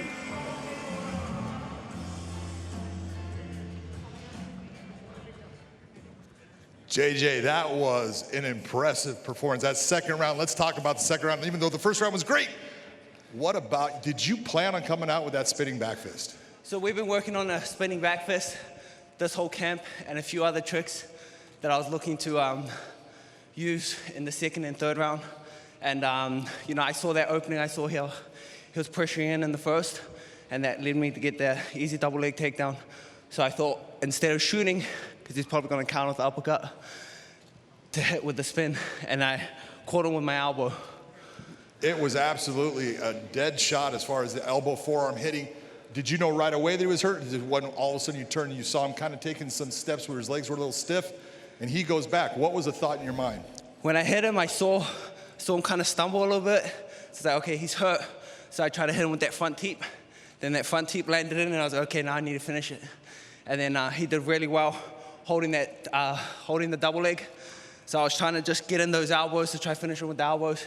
He carried on with the takedown and wind up in the mount, and then reigned the finish. You couldn't ask for a more beautiful second round. That was a fantastic finish. Congratulations on the biggest win of your career. You are going places. Big win for JJ Wilson. We're set for the heavyweights to go at it, and let's go to the numbers that tell their story, John. Well, simple tape here. You look at, we call him Tall Steve. Steve Mowry at 6'8" to Sean Asher 6 foot. We'll see if that makes a difference in the fight. And here's the heavyweight when it comes to the man on the mic, Michael C. Williams. Ladies and gentlemen, here at Mohegan Sun Arena, the prelims roll on. We go now to the heavyweight division set for 3 5-minute rounds. Introducing the blue corner at 6 foot, weighing in 247 1/4 pounds. In his Bellator debut, he enters with 13 wins, 3 losses, 1 draw. He fights out of Decatur, Ohio, the bully, Sean Asher. Your time, baby, your time, your time. And across the cage, his adversary, fighting out of the red corner at 6'8", weighing in 247 pounds, even, undefeated as a professional. 8 victories, no defeats, out of Fort Lauderdale, Florida, Steve Mowry. And the referee in charge, Todd Anderson. Todd Anderson, busy man tonight overseeing this heavyweight tilt. Current heavyweight champion joining us tonight at the fight desk. Ryan Bader, of course, he's on his road to redemption at light heavyweight, but he'll be watching with vested interest as these big boys throw down. It is Mowry in the red gloves and Asher in the blue gloves. Steve Mowry has had just a really impressive run here in Bellator. He's had fights where he's been hurt, and come back in those fights to get the victory. He has shown his durability, he's shown how tough he is, and he has shown how talented he is on the ground. Every one of his fights have ended via knockout or submission. Asher played pro basketball in Germany. He has won 2 in a row since losing to Jordan Johnson. That was a big knee he just landed. Oh, boy, did he ever. That hurt Asher. That's the same thing he hurt Sean Tuohy with his last fight. Steve Mowry dropping the hammer fists on Sean Asher. Mowry looking to mow down Asher, and he does it here in round 1.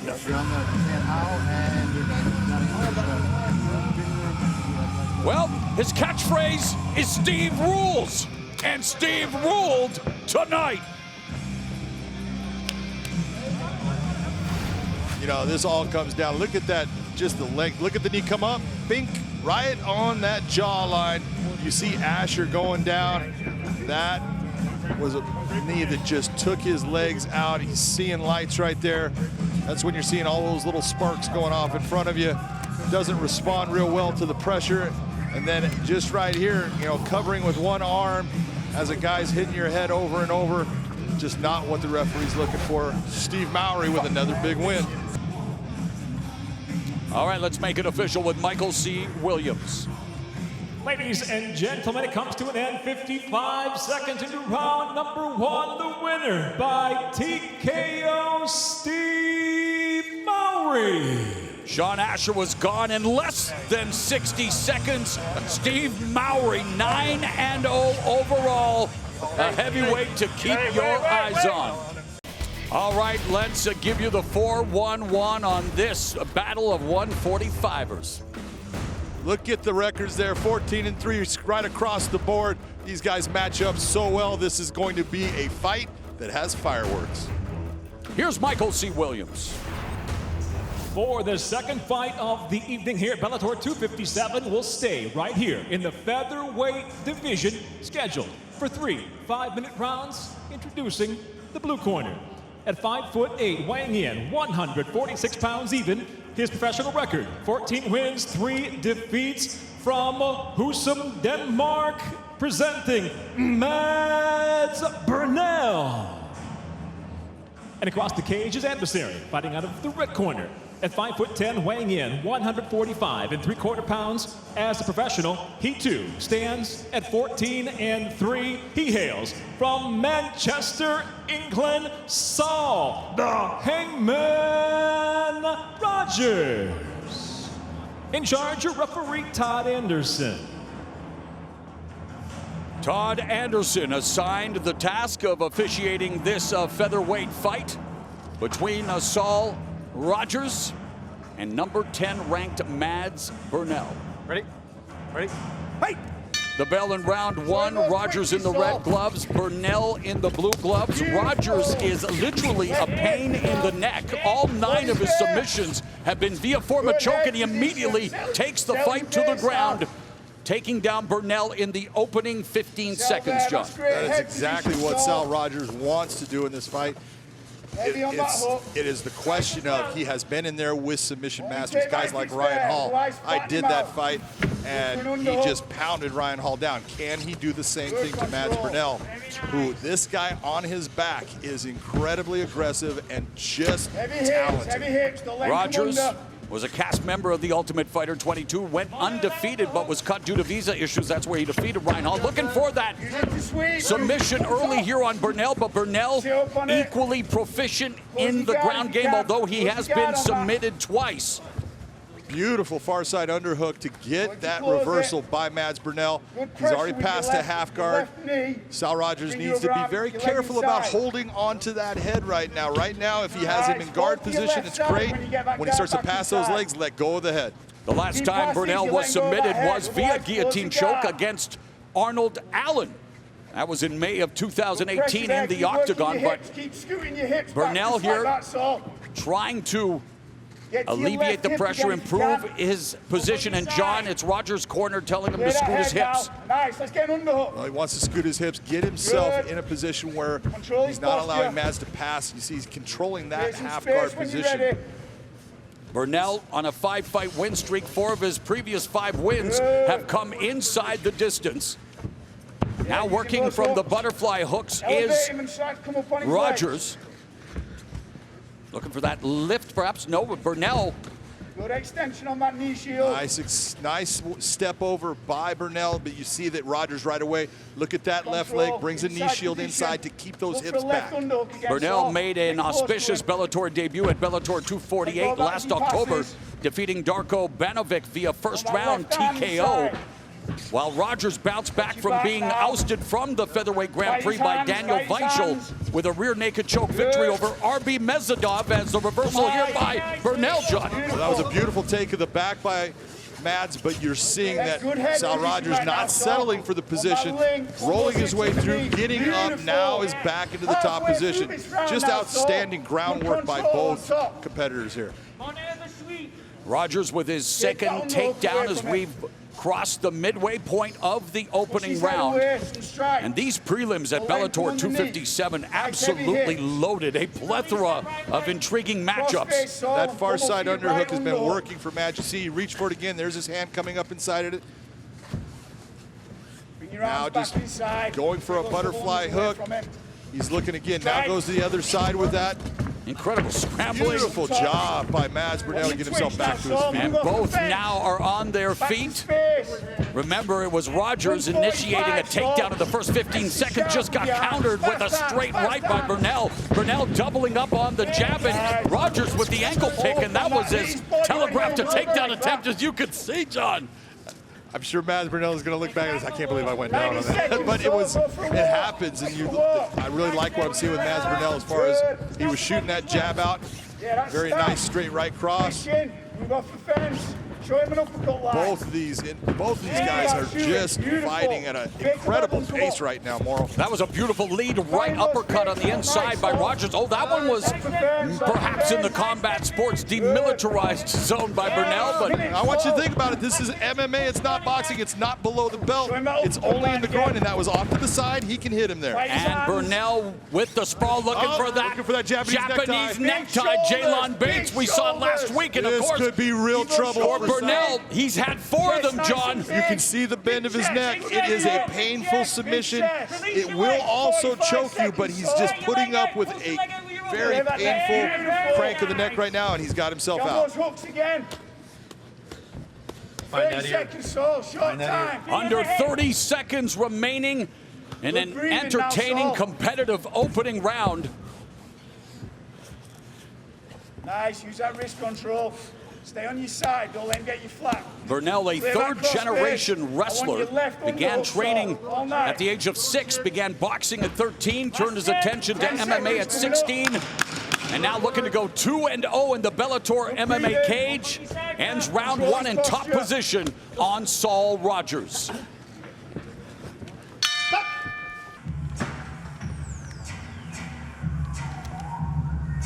Ready? Ready? Fight! Round number 2 of this featherweight bout here at Mohegan Sun Arena as part of the Bellator 257 prelims begins. Rogers with that lead left hook curling around the high guard of Burnell. Boy, Burnell really biting on that feint by Rogers, and Rogers took advantage of it. Back into the middle, Saul. Circle out. And again, the shot by Rogers, and this time it ends up with Rogers on his back, Burnell in top position, and he telegraphs the shot. He doesn't dress it up. Yeah, he's not hiding that takedown behind his hands, not making Burnell have to actually start to move himself. He's almost, as Josh Thompson likes to say, he's raw dogging it. You don't want to do that because it's giving your opponent the ability to have a defense against it and actually turn it against you, which you saw Mads Burnell do. 8 of Burnell's 14 wins have come via submission. Talked about him being a BJJ black belt, won the 2014 European no-gi Brazilian Jiu-Jitsu Championships, but Rogers, again, active from his back. Keep that posture controlled. Rogers has improved so much in his ability to be a jiu-jitsu fighter off of his back. Before it was more just guard up, hold on, to slow things down. Now he's actually attacking. He's actually going after things. He's creating situations where Burnell has to defend in the top position. Right now, looking for Kimura. Brings his head up now, get your underhook. And you know, we talk about Rogers being a pain in the neck, John. I mean, 5 rear naked chokes, a Darce, an anaconda, an inverted triangle, a north-south choke. If it's a choke, he's done it. If it's a choke, he's done it. And then in reverse, Mads Burnell, you talk about that pain in the neck. He tried to do it to Sal Rogers in this fight, but a real pain in the neck. Worked his way through. Extend on that knee shield. Build your base. Let's go. 3 minutes, Saul. Nice. And a good pass into side control by Mads Burnell. Has over 3 minutes in which to work. It's a lot of time, and Sal Rogers has got to figure out a way to slow down Mads Burnell's just systematic progression of jiu-jitsu that he is now starting to take control of the fight with. Extended on that knee shield. Nice wrist control by Mads. That's what allowed him to roll it back onto the canvas. Burnell dropping a couple of piston-like right hand jackhammer rights, feeding Rogers some ground and pound as he tries to move to full mount. Move your hips away. Yeah, a lot of people are going to look and say this is mount. It's not. He doesn't have the hips over the hips. He's on top of the legs. Now riding his back, and again, hammer fist. Peppering Rogers, trying to make life as uncomfortable as possible. That nice little wrist grab you saw right there as he reached and grabbed the right wrist of Sal Rogers. Smart move by Mads Burnell. It's great control. That's something Ryan Bader loves to do when he gets someone against the fence. Ryan Bader, the first participant in the World Grand Prix to advance to the semifinals, avenging the loss to Lyoto Machida last week. He's with us tonight. He'll be watching with vested interest as the quarterfinals continue. Coming up at 9 Eastern, 6 Pacific, Bellator 257 on Showtime. Mads Burnell going to work here on Sal Rogers. Beautiful shoulder pressure by Mads Burnell. A lot of people aren't going to understand how heavy he feels and how much pressure is on the neck of Sal Rogers during that little series. Keep fighting those hands. Burnell dominating the ground game here in the second stanza. Rogers giving up his back again against the fence, though, and Burnell continues to try to soften up Rogers, looking for a potential submission. Yeah, and he's got it right now. He's got that arm in position. He needs to lock it up the right way. He was going palm to palm. He can get this right now. That is tight. And that's it. Mads Burnell records his 9th submission win, improving to 15-3 and 2-0 in Bellator MMA. The number 10 ranked Mads Burnell just submitted Sal Rogers. Rogers tapping out for the 3rd time in his career. And in fact, the last time he was submitted, he didn't get the tap because he went to sleep. Yeah, he did. And right here, you saw once he got that arm around the neck, he didn't go for the lock. He went palm to palm and squeezed, and it's the ability to press in with the chest, have a big chest to bear, create that squeeze that even though it's not locked, it's so tight, you're either gonna have to tap or nap. Rogers was forced to tap to an arm triangle choke, went to sleep due to a guillotine choke, and now, for the first time, takes defeat courtesy of a rear naked choke as Mads Burnell, with mad skills, improves to 2-0. Both wins coming inside the distance here at Bellator MMA. Let's go to Michael C. Williams. Ladies and gentlemen, the tap comes by way of a rear naked choke, officially 4 minutes, 8 seconds into round number 2 by submission. The winner, Mads Burnell.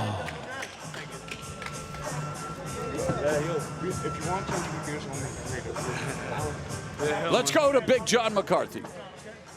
Oh my Lord, Mads Burnell, that first round had me so excited. You guys were going all over this cage. You locked on a Japanese necktie, which is normally your go-to submission. Did you think you had it?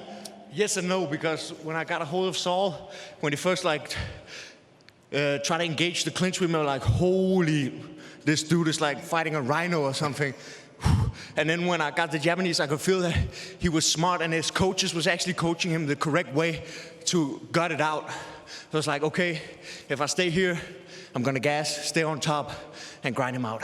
Well, let's get to that next round because you go and that finish, you go to this back, you then loop the arm. Did you even think about going to the lock or you said, no, I'm going palm to palm with that choke? I think I thought about doing the lock, but I think with MMA gloves, it's super hard to get behind the neck, so just palm to palm. And I felt that I could feel him like slowing down his pace. And that was actually the game plan those whole camp, because he's a physical specimen. So it would be like, put the pace on him, be on him, make him do all the work, and when he's ready for the pick-in, that's when we take him. Well, I'll tell you what, that's two fantastic finishes in a row. That was an unbelievable fight. Congratulations on a big-time victory. 2-0. Who do you want next? I know the guy is sick right now, but Daniel Weichel, with all respect, I hope you come over your COVID situation, and I would like to share the ring with you. That sounds like a great matchup to me. Ladies and gentlemen, Mads Burnell. Our tail of the tape for this. Take a look at that. Nice 135, 135. Everything's looking good. A nice reach advantage for Henry Corrales. Johnny Campbell's going to have to get inside to land his power. Here's Michael C. Williams. Bellator MMA prelims continue as we get back now to the bantamweight division, scheduled for 3 5-minute rounds. Introducing the blue corner. At 5'6", weighing in 135 3/4 pounds, the veteran brings 20 professional victories, 13 losses. He fights out of Boston, Massachusetts. Introducing Johnny Cupcakes Campbell. And across the cage is adversary, fighting out of the red corner. At 5'8", weighing in 135 pounds even, making the move to bantamweight. He brings a professional record with 18 wins, 5 defeats, fighting out of Phoenix, Arizona, by way of La Mirada, California, Henry "OK" Corrales. Let's get it, Henry. In charge of the action, referee Kevin McDonald. Kevin McDonald, the man in the middle for this bantamweight battle at Bellator 258. Johnny Cupcakes Campbell would love to win it in a cakewalk, but easier said than done against a guy with the credentials of Henry "OK" Corrales. Corrales lost his first 3 Bellator fights, but has gone 6-2 since then. And John, when you look at who he faced in his first 3 fights, former champion Daniel Strauss, current champ and Patricio Pitbull, and former title challenger Emmanuel Sanchez. Yeah, you take a look. He came in, I believe he was 10-0 at that time when he came in, and 3 killers right in a row. And I was like, man, Bellator just hates Henry Corrales. But he has come back and just put on some great performances, shown how tough he is. He normally is the guy in control of the center of the cage. He loves to throw big, heavy shots. He loves guys that come towards him. Corrales told us that he would love to take advantage of what he calls Campbell's wildness. Campbell, very active, a lot of output, but according to Corrales, not always technically sound. You know, he takes a lot of chances. He does a lot of crazy naked shot in there. That was a nice, drive towards the cage, but again, nothing came of it. But he does do some awkward movements. He'll do a lot of spinning techniques. He's a guy that he's crafty. He's a veteran, and he can pull off some crazy moves. So you always have to be aware of what he's doing and where he's at.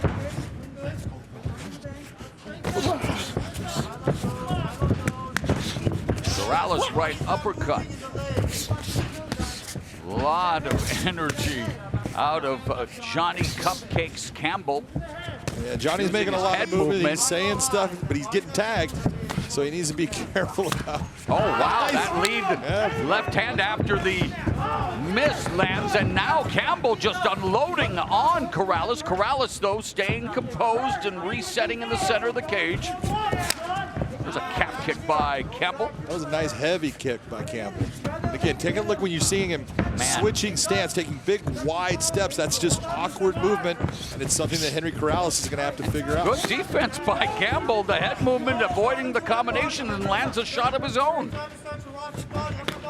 Again, a right hand that connects for Campbell.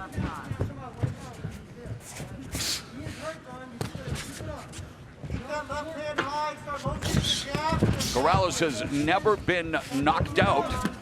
Campbell needs to be very careful. He's doing a lot of dipping with his head, and that works in boxing. In MMA, you are setting yourself up for a kick or a knee that can land. winding up with that right hand that misses. Stiff jab lands for Corrales. And Campbell literally just swinging for the fences. Everything he throws is a power shot. But meanwhile, Corrales finding more success with the jab. Imagine that. Just straight shots. The foundation of striking. And the single leg pickup by Campbell. Well defended by Corrales. Under 2 minutes left here in the opening round. Johnny Campbell missing that, finds his head up against cage, turns right back around and goes for the takedown and might get it here. He's got his hands locked. Nice job picking his legs up, getting the hips out. Let's see if he can keep Henry down. Nope, Corrales back to his feet with 1.5 minutes left in the first. Again, Campbell changing levels. This is what happens when you start working out with a couple of brothers named Cejudo that have to be pretty good at wrestling. You start to get this wrestling defense that you're seeing what what Henry Corrales is putting on right now. Yes, Corrales working with Henry Cejudo's brother Angel, who runs the wrestling program at the Cejudo camp.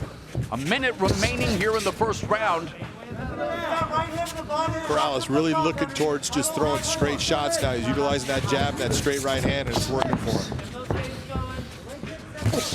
Again, the jab lands for Corrales, misses that time, but like you said, in boxing, that would be great defense by Campbell, but he is tempting fate here in MMA.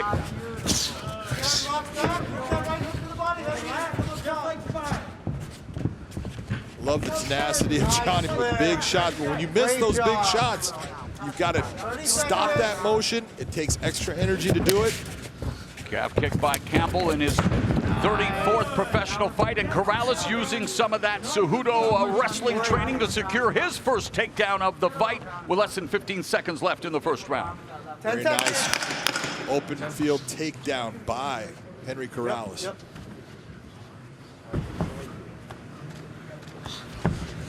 Stop! Clean break, guys.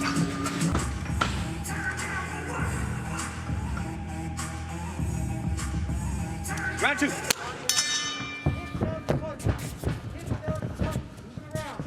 Round 2 of this bantamweight bout between Henry OK Corrales in the red gloves and the Bellator debut of Johnny Cupcakes Campbell in the blue gloves. And both fighters had their moments in that first 5 minutes. Yes, they did. Both fighters actually connected with heavy shots at times. Calf kick knocking Corrales down momentarily. Corrales should be noting that you're seeing Johnny dip his head to the right quite often. He needs to take that, put it into that account, and then just wait.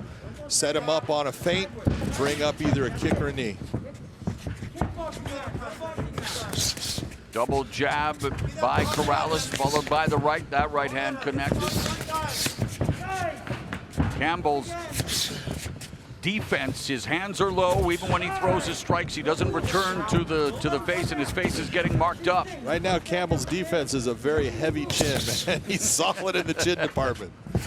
He's taking some big shots, but he's hanging tough. Both of them have taken big shots here in this 135-pound tilt. Another calf kick executed well by Campbell. Short right hand on the inside by Corrales. Now you know why Johnny can go around with the nickname Cupcakes. Anybody that tough, they can handle having that kind of nickname.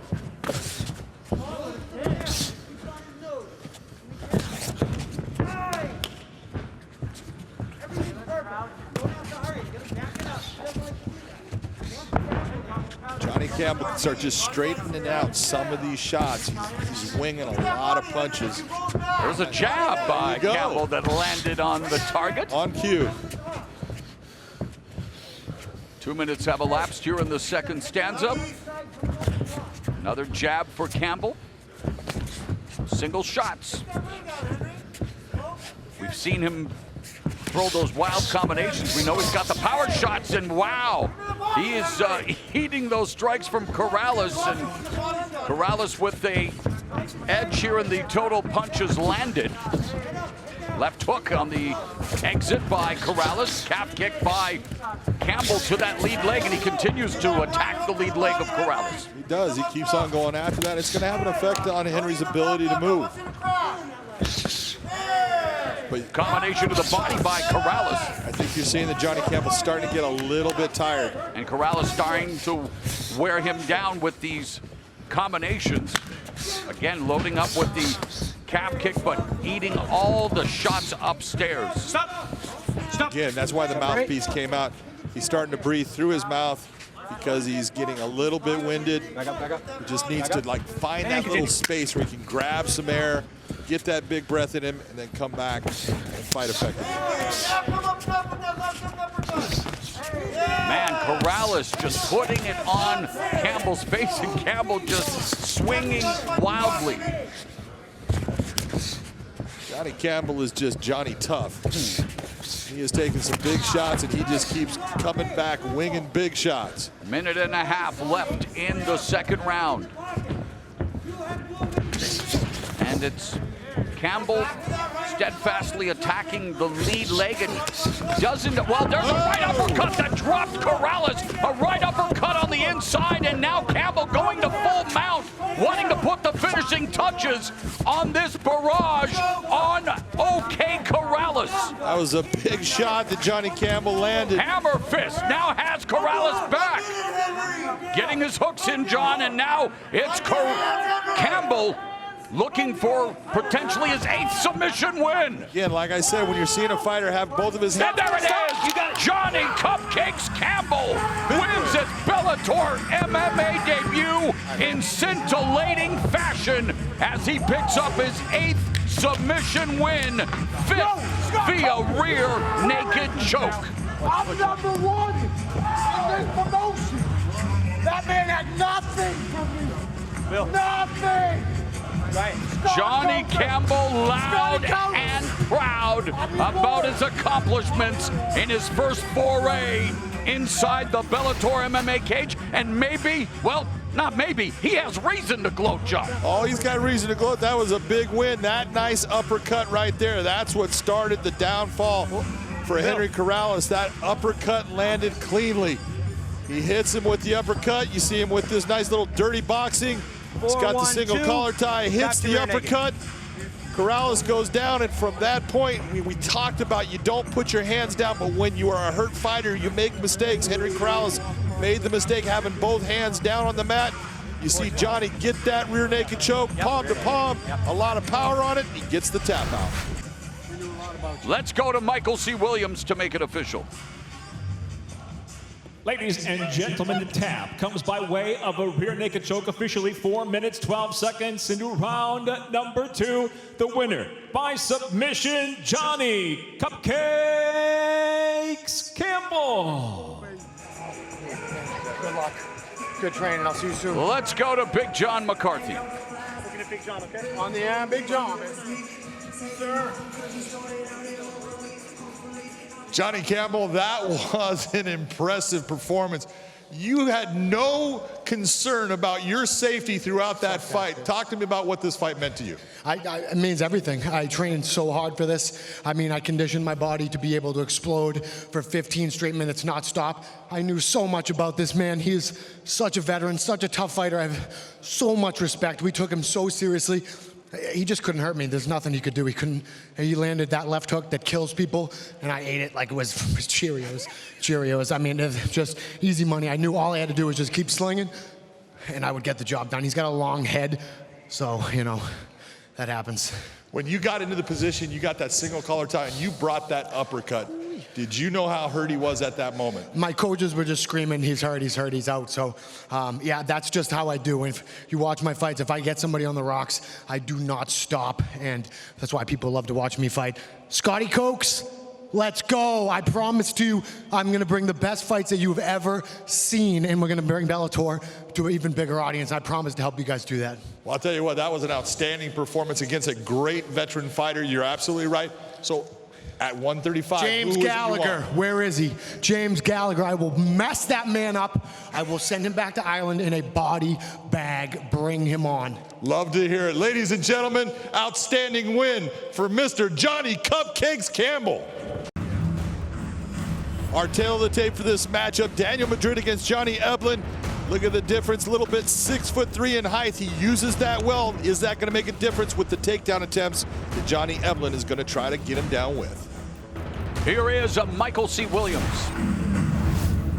For those that may have just joined us live in the UK, we thank you for tuning in on BBC iPlayer as inside the Bellator cage we'll go now to the middleweight division, scheduled for 3 5-minute rounds. Introducing the blue corner at 6'3", weighing in 185.5 pounds. His professional record, 18 wins, 6 losses, fighting out of Phoenix, Arizona, Daniel Demigod Madrid. Yeah.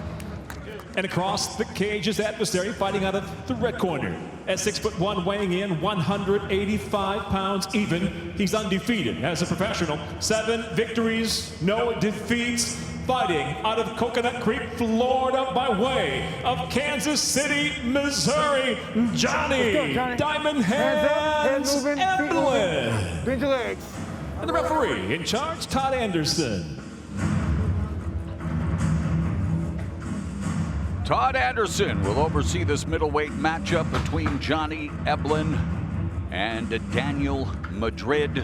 Gegard Mousasi atop the middleweight mountain here in Bellator MMA. Bell and the first round underway. Eblin in the red gloves, Madrid in the blue. And immediately, Eblin with the calf kick on the lead leg of Madrid. That was checked by Eblin.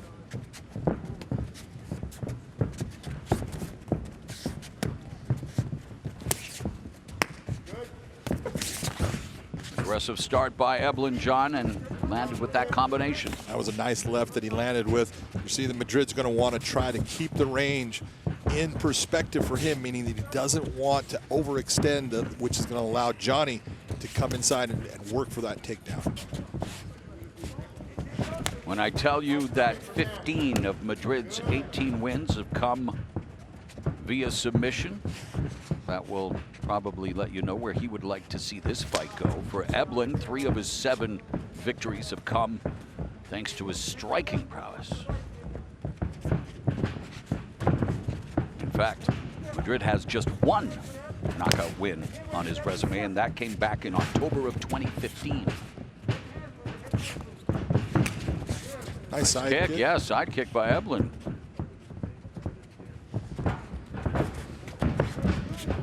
Madrid utilizing a lot of feints inside. Johnny just nice and steady, relaxed, and trying to just figure things out, see his opening. Body kick by Eblin. And that kick forcing Madrid to go orthodox. As Eblin comes in with a combination.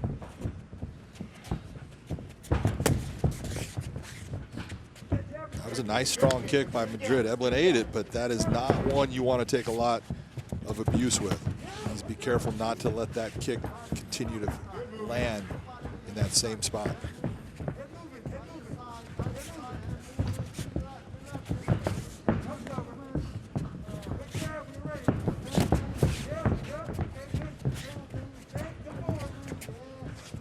Really a little bit of a different game plan that you're seeing out of Johnny Eblin when you're looking at he hasn't even taken the shot. He's been relaxed in the stand-up. Even when he's gone and closed the distance, everything has been about just landing his shots, not about getting to that clinch position or looking for the takedown.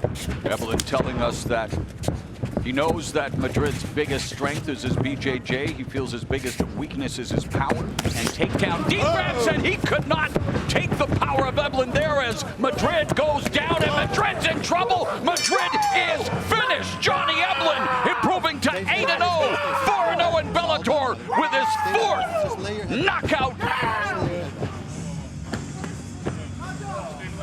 Wow! Johnny Eblin electrifying in the Bellator MMA cage.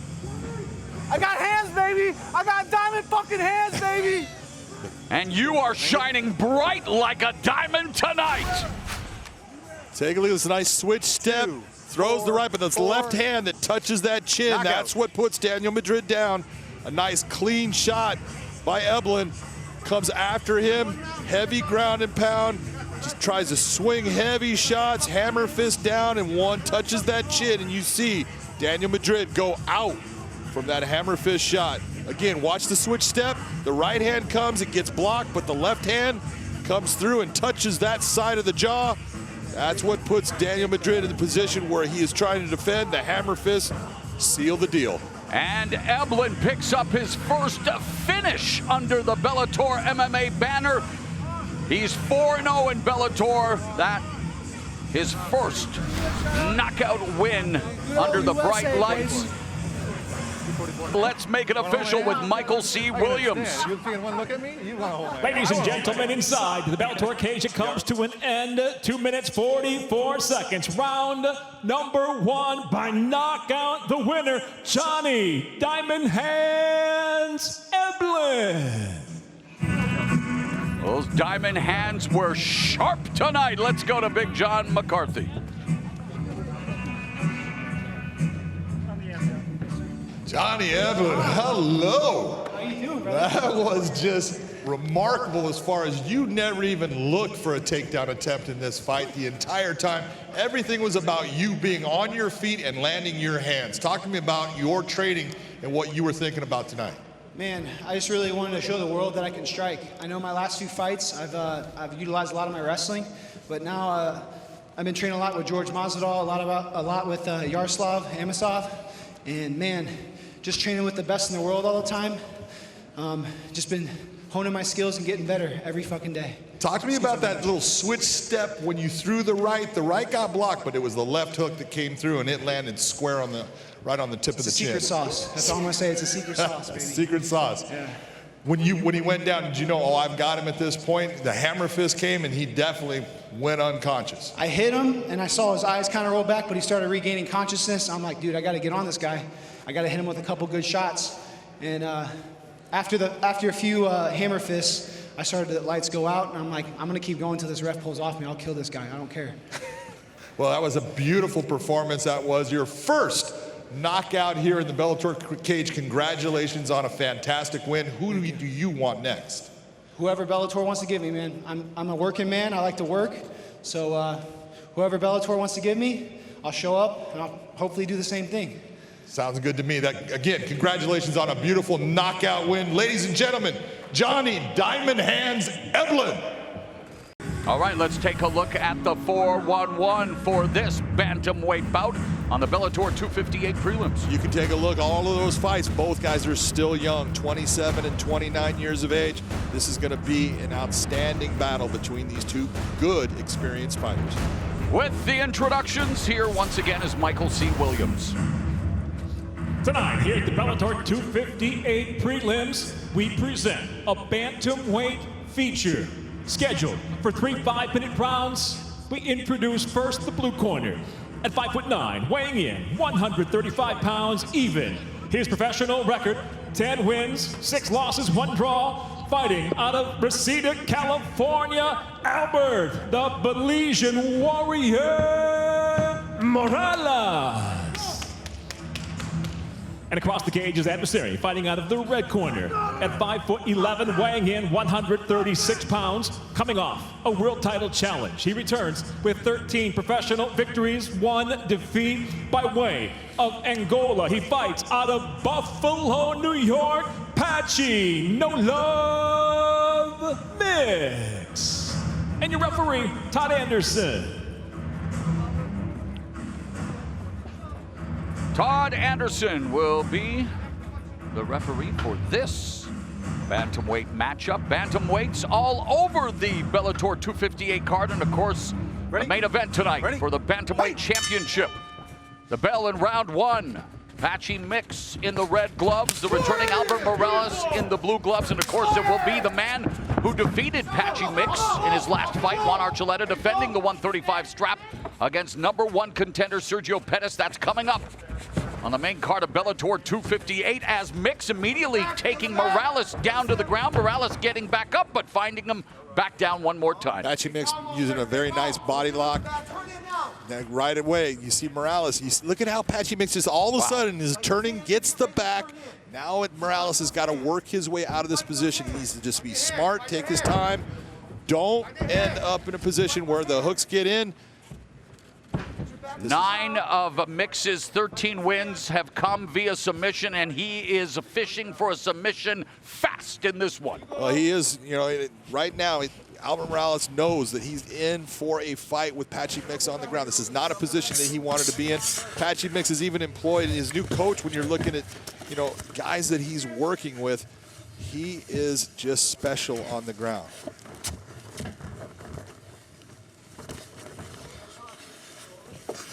Morales active from his back, trying to keep Mix away, trying to give himself some space to get back up to his feet.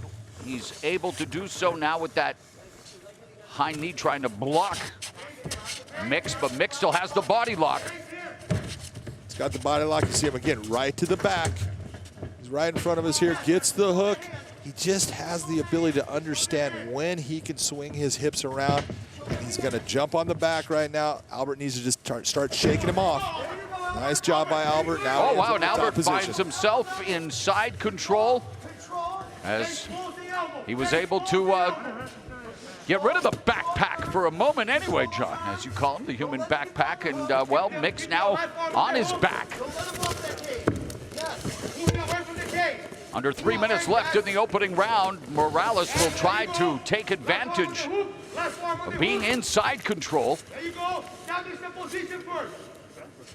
Morales has 4 submission victories. Use those, use them. Use your head to trap his arm. Yes.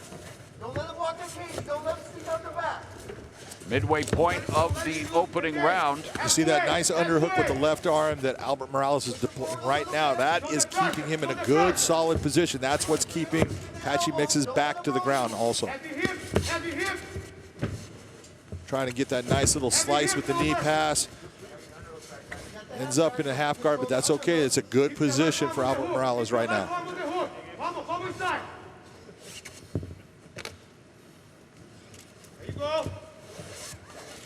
Morales fighting out of Black House MMA in Carlson Gracie, South Bay. Last one on the hook. There you go. There you go.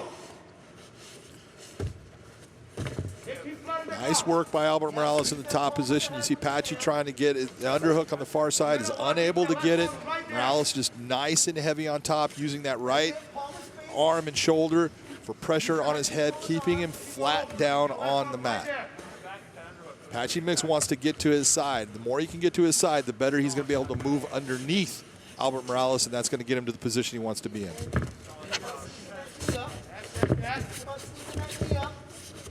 Mix maneuvering, looking to get back up to his feet, able to do so now with 1:12 left in the first round.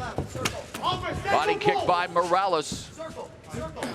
Hands, Albert. Hands. You know what to do. You know what to do, Albert Morales. Right hand down the middle by Morales. Morales going to the body, now swinging wildly, jumping knee, and that allows Mix to take Morales down. Probably not the technique he wanted to deploy at that time. He made the decision, but ends up in the position where he's on his back now. That is not smart fighting by Albert. I love the fact that he was going after him, but just remain calm and be patient. Mix was telling us that a lot of people are confused, thinking that his greatest strength as a fighter is his grappling. It's his heart and his mindset. Began training MMA at 15. Do you know that Patchy Mix weighed only 1 pound 8 ounces when he was born prematurely? So a guy that's had to overcome the odds throughout his life. Here now, a top contender at 135 pounds in Bellator MMA. 10 seconds left in the opening round. Morales going to the body, right hand upstairs, kick by Morales. Fun opening round between Mix and Morales. Ready? Ready? Fight! Bell and round number 2. Patchy Mix in the red gloves. Albert Morales in the blue gloves. Mix with the body kick. Watch your head position. There you go. And Morales goes to the body with a right hand. Nice clean body shot by Albert Morales. I do like what I heard from Jake Shields in the corner of Patchy Mix, though. He goes, no, that round was too close. You need to dominate this next round. I need a second shot. I need a second punch, Albert. Don't put your head down. Watch your head position. Watch your head position. Mix checked that. Kick by Morales. 1-2 from Stan. Oh, nice right hand by Morales. Morales is keeping his head on the center line, though. Yeah, and a lot of those shots are looping as well. That's what sets you up for that counter shot that's going to hurt you. So he needs to be careful. Just think about getting his head off that center line when he throws. Mix looking for the takedown, defended for the moment by Morales, but now Mix is taking Morales on a free ride across the cage, planting him on his back. And a minute now has gone here in round number 2, and Patchy Mix looking to go to work in his office. Very nice pass by Patchy Mix. Beautiful job just utilizing that leg, pushing down on Morales' leg, getting past that half guard.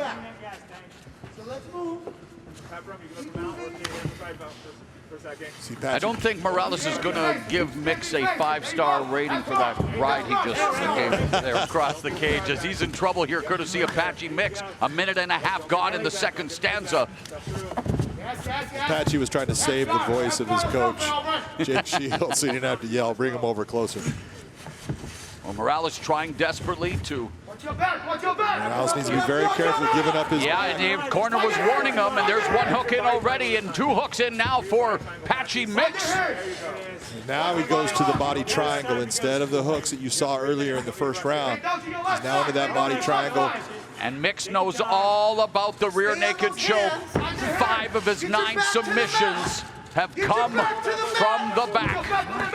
And he continues now, softening up Morales, delivering some right hands, trying to find that opening to get that hand underneath the chin. Well, right now, Morales, that's what he needs to do. You just saw him put that foot to the ground. Now he can try to turn within that and get out of this position. But anytime you have that body triangle and you see that foot up in the air, that is not a good position for the guy that is caught in that triangle. Nasty elbow strike by Patchy Mix. Employing the body triangle, controlling Albert Morales, going to the body with a short strike. Morales avoiding the choke thus far. Short elbow strike by Mix. Not only short, heavy. Nice. Do it again, do it again. Final 2 minutes of the second round with Patchy Mix. See Patchy where he wants to be. Yeah, he's maintaining that body triangle. He even did that through mount, which is not something that you normally see a guy holding on to that body triangle if he's not with the back. Morales doing a good job of hand fighting, keeping himself calm. Morales has been submitted twice, never via rear naked choke, and trying to withstand the attack here by Patchy Mix. Mix coming down with those right hands, just more of an irritant than punishing strikes from that vantage point. Yeah, that's a heavy hand coming down no matter what, because just where your head's at, there's nowhere for your head to move. It's against the ground. Right. And now the rear naked choke. It's getting bad, and it's not only, I don't think the choke is set. You see him letting go of it, but he needs to be very careful of just making sure that he keeps that chin tucked. And all of the energy spent defending for Albert Morales. See, those are heavy shots. They don't look like a lot, but there's a lot of weight coming down, and that's they look like a lot. Ground and pound from Mix. Mix putting it on Albert Morales. Trying to find the opening for that rear naked choke under 45 seconds left here in the second. Mix doing a very nice job switching that body triangle. He's just maintaining back control here. Very frustrating position for Albert Morales. He's fighting tough. He's hanging in there. Big turn when you can. Big turn. Towards him. Come on.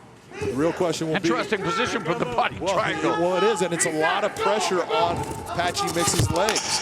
And so how are his legs going to respond into the next round? Is it going to put so much pressure on his legs that he's a little bit flat-footed? Perhaps a moral victory for Albert Morales in that second round. He survives. Good job. intentions there in round 2. And as we go to the third and final round, John, how do you have it on your unofficial scorecard? Well, right now, that was a dominant round by Patchy Mix. That was a 10-8 round in my estimation, so he should be up in this fight. Morales coming out aggressively. Mix immediately going for the single leg. Well defended by Morales. Good pressure, nice reshoot by Patchy Mix on that. He was deep on it. He actually controlled that outside hand, kind of gave some space, and then reshot, getting right down to the takedown. Pass the guard right away. Pass the guard right away. Go right to Jake Shields asking Mix to pass guard right Wants away. to go backside on that, just like he's doing right there. That's going to be your easiest pass. And he's done it. Face him. Face him. Do not give him your back. Face him. So I was looking for the underhook. He's trying to hook that head with the leg. That's going to separate that arm and that head. Wasn't able to do it. One of the things I'll give you can see right away that Albert Morales is in shape. He was not breathing hard at the end after all that movement, all that pressure on him, all the shots he took. He was just sitting there listening to his coaches. That says a lot about his condition. That's the moment. That's the moment, Albert Morales. Don't let us get it. Legs on the cage. Use the cage to get up. Use the cage to get up. That looks good with that knee strike, but it really is not, that's not a strike that's going to hurt Albert Morales, but this head and arm choke right here, this is trouble for him. He needs to hold on to that leg. He cannot let Patchy Mix get off to the side, even though Patchy can still finish it from where it's at. It's heavy. There's a lot of pressure here. Mix looking for his first arm triangle submission. Patchy's problem is that fence. He cannot create the right angle based upon where the fence is at. That's keeping him in a position where he's not able to create the exact angle he wants to put the right pressure on that choke. Get your arm down, Albert. You gotta make some space, Albert. You gotta make some space. There it is. This is where when you're in a cage and you have the fence, it can alter what you're able to do. You know what to do, but the actual surroundings are keeping you from being able to accomplish it. That's it, Albert. That's it, Albert. Keep moving. Albert. Now he's got enough space that he can make that arm triangle choke work. Halfway, Albert. That's the moment. The real question is, how did he squeeze hard on the first attempt, or are his arms actually feeling good? Just past the midpoint of the final round, Patchy Mix putting the squeeze here on the arm triangle attempt. And there it's a tap, and Patchy Mix bounces back in impressive fashion as he improves to 14-1, picking up his 10th submission, first via arm triangle choke against the game Albert Morales, who is submitted by arm triangle choke for the first time, but taps out for the 5th time in his career. That's a big win for Patchy, coming off of a fight where he was fighting for the title. It's your first fight back. Big time win against a very solid opponent. Here's the takedown. You see him get those hands together. He got that S grip, takes it back down, and right away looks for the pass. And once he got the pass, it was all Patchy Mix. Everything that he was doing, solid. You see him setting up this arm triangle choke, gets the pressure in the right spot. You see that body lean towards the head and shoulder. He's driving Albert Morales' own arm into his neck on one side. Very tight, nothing that Albert Morales can do. All right, let's make it official with Michael C. Williams. Ladies and gentlemen, inside the Bellator cage, the tap comes by way of an arm triangle choke. Official time, 2 minutes, 40 seconds, round number 3. The winner by submission, Patchy Mix. Patchy Mix, the number 2 contender in the Bellator bantamweight division. And he will be joined momentarily by Big John McCarthy.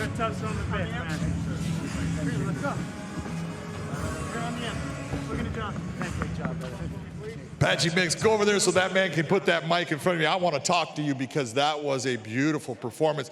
After the first round, your coach, Jake Shields, said, hey, that was too close. I want you to dominate this round. And from that point, you were very kind in picking up your opponent and bringing him over to your coach so he didn't have to yell. Jake Shields, American Jiu-Jitsu, you know, we're me and Kobe Fair, he's back in Vegas right now. We're 2 of his main students, so, you know, Jake's one of my head coaches now. It's just a great addition to my game. Talk to me about the finish with that, because you were in that arm triangle position, and I was saying you're a little too close to the cage. It was keeping you from getting to where you wanted to get, and you pulled him away knowing, oh, now that I have enough space. Talk to me about the finish. Just patient, man. You know, he's fought a lot of guys. You look at who he's lost to, it's just like murderer's row. So when I got there, I just was trying to inch him out. And I was only squeezing at like 30% until I knew like I could get him there. I was still only at like 60 because my arms were a little tired, but I was gonna push it until, you know, hopefully I heard him breathing. I was gonna try to put him out. That's a big win against a veteran fighter, a very good fighter, after you had a championship match. Where do you think this puts you, and who do you want next in this cage? You know, I want the title, you know, anybody in that main event, of course, but I still think I need some work. I came to show up. I think James Gallagher's here. He didn't step in this cage with me tonight, so I'm ready for July. You know, Jimmy, you said you signed the contract, so let's get it signed this weekend. So James Gallagher in July, you'd be up for it? James Gallagher in July, unless he keeps running.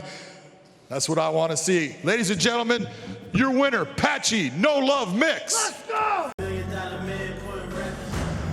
Our tail of the tape for this lightweight matchup, 23-13 versus 16-3, but it's that 37 years of age. Which is the guy at 37 that is going up, and which one is going down? Here's Michael C. Williams. Tonight here at Mohegan Sun Arena, the time has come to conclude the Bellator 259 prelims with 3 5-minute rounds in the lightweight division. Introducing first the blue corner, at 5'11", weighing in 155.7 pounds, making his Bellator debut. He enters with 16 professional victories, 3 losses. Fighting out of Providence, Rhode Island, Nate the Snake Andrews. Let's go, let's go. And across the cage, his adversary tonight fights out of the red corner at 5'11", weighing in 155.1 pounds. The Bellator veteran stands with 23 professional victories, 13 defeats. By way of Gaza, Palestine, he fights out of Heath, Texas. Introducing Syed the Assassin Awad. And for the bell rings, the referee in charge, Dan Mergliata. Dan Mergliata will oversee our final preliminary contest here at Bellator 259. The Assassin, Syed Awad, looking to get back on the winning track, while Nate the Snake Andrews hopes to pick up a win in his first fight in Bellator MMA. The bell in round 1, Awad in the red gloves, Andrews in the blue gloves, and John Awad recently moving his family to the Lone Star state of Texas and hooking up with Fortis MMA. Not a bad place to hook up with. You know, Awad has moved around a little bit. It was always with Millennium. There's that big right hand. That's what Nate Andrews needs to be careful of. And a frenetic start to this fight. Get this right here. This is where Awad needs to really use that fight IQ. Don't be taking someone to the ground that on the ground is at least your equal, if not better. You are stronger in the stand-up. Utilize that power that you have with that right hand. Use the stand-up here against the cage to land shots in dirty boxing, but break away and go back to that stand-up and that power. And a strong start in the striking department for Syed Awad. His striking proficiency has accrued 10 knockout wins in his career. Good head position here by Awad. Nice. The body locks there, find it. Shove that wrist off, shove that wrist off. Wrist grappling taking place. Nice, yes, beautiful. Turn and burn next time. There you go. Wear him down. So Andrews stapled to the fence for now by Syed the Assassin Awad.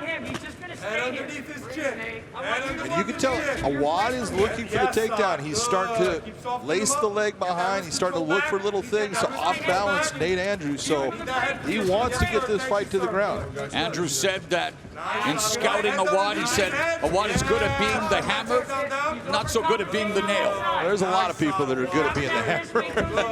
Some are good at being the nail. Being the nail is never a good thing. Doesn't mean that some aren't good at all, and there's a cut already. Beautiful right elbow by Awad that landed flush right in the middle of Andrews' face. Oh, and Andrews goes down, but Awad, thinking it may have walk off there, but you notice the that's what I'm fight talking IQ. about. That's exactly what you're seeing out of Saad right there. And Syed Awad. Oh, and that time. That was accidental head. Accidental head clash. Well, that's going to help Andrews because that'll get him out of the position where he's not, maybe a little buzzed from the legal shots.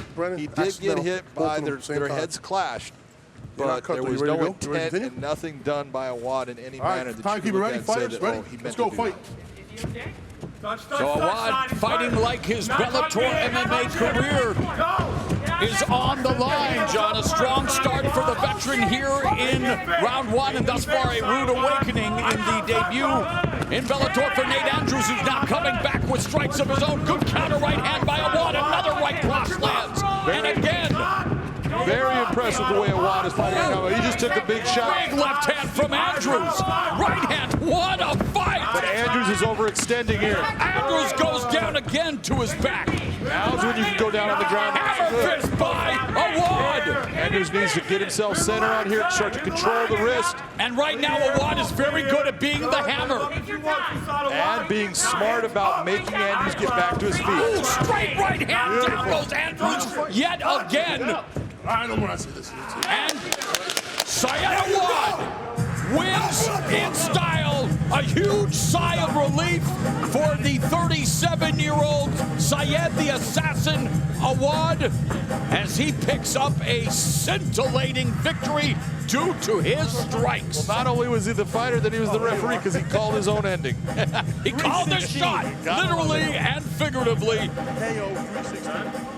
Very impressed with the way that Awad was being smart in this fight. We've seen him so many times where he gets so involved in thinking, I'm going to finish this fight, goes down to the ground with someone when he shouldn't.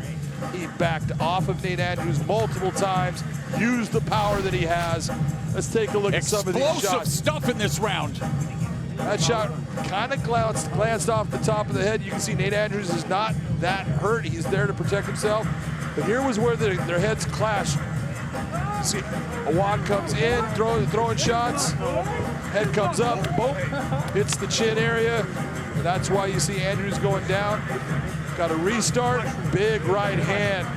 Andrews ate a lot of power shots, and they just started adding up to the point where he wasn't able to stop what Awad was bringing. Awad being the guy looking, saying he's not able to fight. The referee looks, goes, you know what, you're right. End of the fight. Nice win for Syed Awad. Syed Awad told us that, hey, I know the position I'm in. I've made mistakes, but I plan on putting on a great performance to get back on a winning streak. And, well, I would say mission accomplished. And that is Syed Awad's 16th victory via first-round knockout or submission. His 11th first-round KO as we make it official with Michael C. Williams. Ladies and gentlemen, inside the Bellator cage, it comes to an end. 3 minutes, 16 seconds into round number one. The winner by knockout, Syed the Assassin Awad. Syed Awad, winner via first round knockout. Very proud of his heritage and proud of the fact that he gets to go back to his new home in Texas. A winner once again in the Bellator MMA cage. Well, professional football player started his career late. That's why you see that big difference in age. 26 years for Davion Franklin, 40 years of age for Tyler King. Here's Michael C. Williams. Tonight's prelim streaming live on YouTube. For those locked in on the channels Bellator MMA and Showtime Sports, we take you now to the heavyweight division, scheduled for 3 5-minute rounds. Introducing the blue corner. At 6'6", weighing in 246.3 pounds, his professional record, 12 wins, 9 losses, fighting out of Boston, Massachusetts, Tyler "The Marauder" King. And across the cage, his adversary, fighting out of the red corner. At 6'3", weighing in 264.8 pounds. As a professional, he's undefeated at 2 And by way of Chicago, he fights out of Albuquerque, New Mexico, all day, Davion Franklin. In charge, your referee, Dan Mergliata. Dan Mergliata, the man in the middle for this heavyweight encounter during the preliminary portion of Bellator 259. Davion Franklin. All right, you ready, sir? At 2-0, both ready? fights coming Right, here in the let's go. Bellator cage, while Tyler King, he returns to Bellator after submitting Josh Diekman via rear naked choke back in November of 2016. Already off balance due to the attack of Davion Franklin in the red gloves. Tyler King in the blue gloves, and John with Ryan Bader involved in the light heavyweight World Grand Prix. An interim heavyweight championship match will be held between #1 ranked Tim Johnson and Valentin Moldavsky. That's coming up Friday, June 25th. But Franklin and King in the heavyweight division, hey, you can be one punch away, you can be one fight away. Davion Franklin's got power, and he's already hurt Tyler King. Oh, and the jumping knee by all-day Davion Franklin. Wow! Davion Franklin, we've seen in his first fight how much power he has. In his second fight, he hurt someone and then kind of got winded trying to finish him, and he learned a big lesson there. That's why you see him, he's just taking his time. He did a big move there with the flying knee. Amazing athleticism. But when you have the power that he has in his hands, it only takes one shot. All he has to do is take his time, give some movement. Tyler King is not comfortable on his feet right now, and you can see those shots right there, he can only take so many. Franklin played college football, also wrestled, and his wrestling and his football career helping him come into the MMA sphere, and boy, putting together some crisp combinations on the plotting the slower Tyler King. Tyler King's got a good ground game. In the submission world, he's the guy that's the dominant fighter of these two, but he has to get Davion down there, and to get him down there is not easy, and he's going to have to walk through all of the power that Franklin has. Franklin just needs to keep on putting pressure and just look for that opening. Oh, beautiful lead left hook behind the guard. What a sweet strike by Davion Franklin. And they're winding up, knocking King down, and King gets crowned in round #1 by all-day Davion Franklin. That's what I'm talking about, power. King is up. He should not be on his feet right now. He's in trouble. Davion Franklin has power, and when you have that power, it's just the way that you use it. Take your time, be confident in it. Don't worry about making these mad rushes once you see him hurt. Look for that opening again and go after him. I'm very impressed with what Davion did in this fight. He took his time, and when he had him hurt, he finished. Take a look at the power here with the big right hands. Just missed.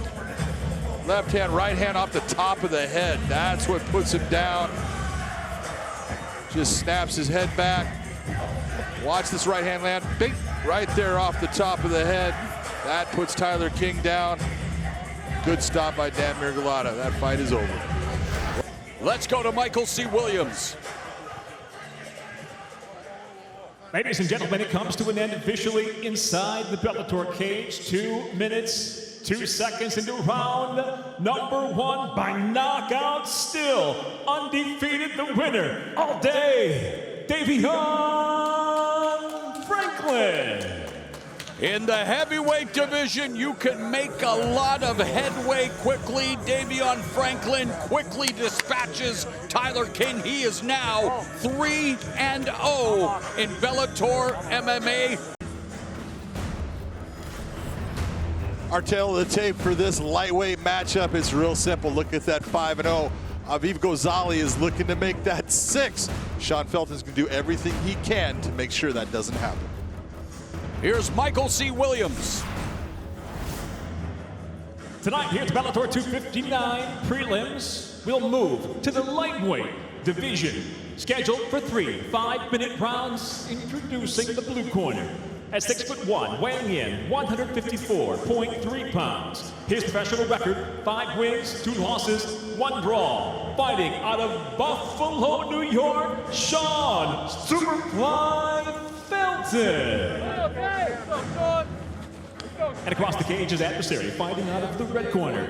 At 5'10", weighing in 155.7 pounds. As a professional, he stands undefeated at 5-0. He fights out of Batiyam, Israel. Introducing Aviv, the King Gonzalez.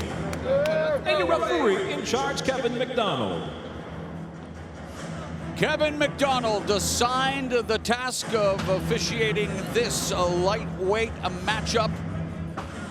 Aviv Ghazali looking to move to 6-0, looking for a 6th straight submission. Sean Felton, well, he is looking to make a splash in his Bellator MMA debut. The southpaw Ghazali moving to orthodox red gloves, Felton in the blue gloves. And you know Ghazali wants to spend more time on the canvas than a Rembrandt, and so far many masterpieces to his ground game. And immediately gets Felton to the ground, into full mount, John. Aviv Ghazali is now in his world. This is exactly where he is dominant when you look at this matchup.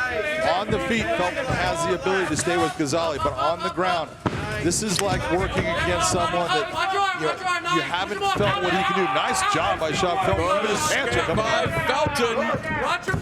Aviv, calf kick by Ghazali. Aviv Ghazali was raised on the mats. He has been there his entire life, so his ground game is absolutely fantastic. He's similar to what the Gracies always said. I was born on the mats. Guess what? So was Aviv Ghazali. And he's a new generation of ground game, changing levels, looking for the takedown against the fence, though, running out of real estate. And in fact, Felton now falls into top position on Ghazali, and well, Ghazali very comfortable from his back. That was Ghazali actually jumping hard, looking for that heel hook right now. He's got a lot of pressure on that leg. And there it is!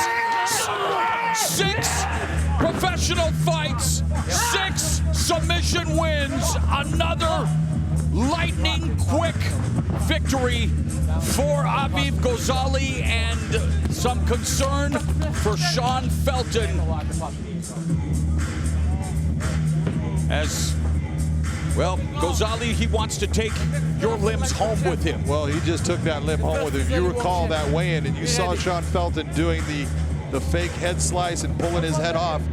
Aviv Ghazali just made him pay for that little... Yeah, he went to take his leg off. He went to take the leg off, exactly. Here Ghazali actually pulls guard. That is not Felton taking him down. Ghazali is deciding, I'm going to get this to the ground and I'm going to lock up this leg. He knows exactly what he's going to. Look at the leg entwining over that left leg. Now he's got the leg in the position. Now he starts to put pressure on that heel hook. There's a lot of torque on that ligament in the outside of the knee. It's getting just twisted around. A lot of pressure once he extends right here. That's huge pressure on that. Hopefully there's not a lot of damage to Sean Felton's leg. All right, let's make it official. Here's Michael C. Williams. Ladies and gentlemen, inside the Bellator cage, the tap comes by way of the heel hook. Just 1 minute, 17 seconds into round number 1. The winner by submission, the undefeated king, Aviv Ghazali. Well, he's the king in terms of submissions, and indeed the king when it comes to the fastest submission in Bellator MMA. Our tail of the tape for this featherweight matchup. Take a look at that weight. There is a problem there, and that problem is Liam McCourt did not make weight, Morrow. 149.4. You're telling that me. Is a huge difference between 145, but Janae Harding's tough enough to say, I'll still take that fight. Well, she'll lose 20% of her purse, and Harding will try to make her lose her 4-fight winning streak as we go to Michael C. Williams. From Mohegan Sun Arena, the prelims now continue as we go 3 5-minute rounds in the featherweight division. Introducing the blue corner. At 5'8", weighing in 149.4 pounds, her professional record, 4 wins, 1 loss, fighting out of Belfast, Northern Ireland, Leah McCourt. And across the cage, her adversary, fighting out of the red corner. At 5'9", weighing in 145.1 pounds as a professional, 6 victories, 4 defeats, fighting out of Sydney, by way of Gold Coast, Australia, Janae Hollow Point Harding. And the referee in charge, Kevin McDonald. So Kevin McDonald will oversee this battle between top 10 ranked contenders in the women's featherweight division. Harding at 3-2 in the Bellator MMA cage.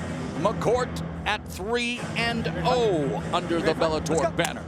The bell in round one, Janae Harding in the red gloves, Leah McCourt in the blue gloves, and immediately Harding splitting the guard with that jab and a kick. That's exactly what Leah McCourt wants, is to get those hands around the body of Janae Harding.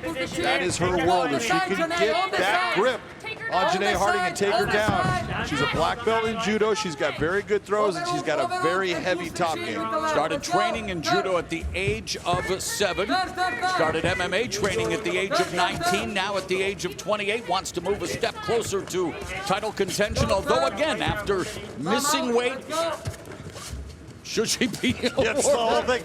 You know, it all comes down to this. You're taking, you have certain responsibilities. Be on time, make weight, fight hard. She didn't make weight. That's something that she's going to have to change. And with all due respect to Meatloaf, 2 out of 3 is this one. All right, Harding and McCourt grappling for position along the cage. A minute gone here in the first. It's a nice job by Janae Harding to stay on her feet, because Leah McCourt is very good at off-balancing her opponents and getting them to the ground. Janae has had a lot of experience with a lot of good fighters. In my opinion, her handlers, her managers put her in against some killers in the beginning of her career. It's like, man, you want to give your fighter a chance, and she's gotten better and better as her career's gone on. Her stand-up is outstanding, but there is that beautiful trip by Leah McCourt to get her to the ground. Right into side control for McCourt. Left side's on the wall, left side's on the wall. Track the hip, don't worry about stepping over just yet. As a rear naked choke victory over Carrie Hughes during her stint here in Bellator, that being the lone submission win of her career, and now trying to keep Harding on the map, but Harding able to get back up to her feet, reset in the stand-up position. Good job of bumping her hips by Harding, moving, keeping her arm out there. This is where she wants to stay. I want to stay to the outside and utilize my striking. Long jab and able to close the gap, but this is again where McCourt will try to take advantage, because obviously Harding with the edge in striking coming into this contest. She does have the edge in striking. A lot of people look and say, well, why is she in this position against Cage? She is okay in this position with Leah McCourt in the cage. She's utilizing good head position, and you can do a lot of damaging strikes in that clinch position as long as your opponent is the one with their back on the cage. And as Gareth Davies mentioned, McCourt training with Conor McGregor's one of striking coaches in Owen Roddy, trying to shore up her striking going into this fight. Owen Roddy is an outstanding coach, not only in striking, but also in the grappling range. He knows exactly what he's doing, so Leah McCourt has got someone that knows exactly what to tell her. It's just a matter of, can she carry those instructions out? MMA, a global sport, and boy, many countries on display here during the Bellator 259 prelims. Harding riding out of Sydney by way of the Gold Coast as McCourt secures the takedown. It was a nice hard goes by McCourt to get the takedown, but you see Harding working herself back to the feet. McCourt fighting out of Belfast, Northern Ireland. Head position here, lift the chin, Leah, lift that chin. There's really going to be a question if you're thinking about it as far as the conditioning of Leah McCourt. I'm sure she's in shape, but how much did she try to lose that weight? Did she cut it off earlier? Did she just say she gave it everything she could? Well, is she going to have the endurance to keep up with this pace? Because this pace has been and especially in positions like this where she is wearing the weight of Janae Harding pinned up against the fence. Again, utilizing her judo base, trying to improve her position. Coming up on the final 60 seconds of what has been an action-packed first round here between Janae Harding and Leah McCourt. Knee from Harding. She's gonna try the throw again. Stay strong base.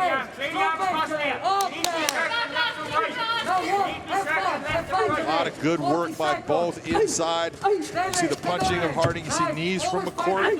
Both of them trying to just, here goes McCourt going for that hard coach again.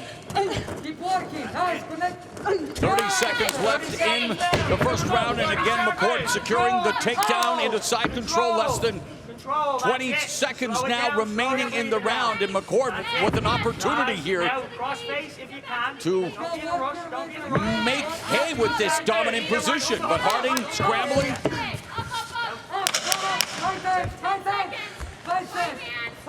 And we are at the end of the opening 5 minutes.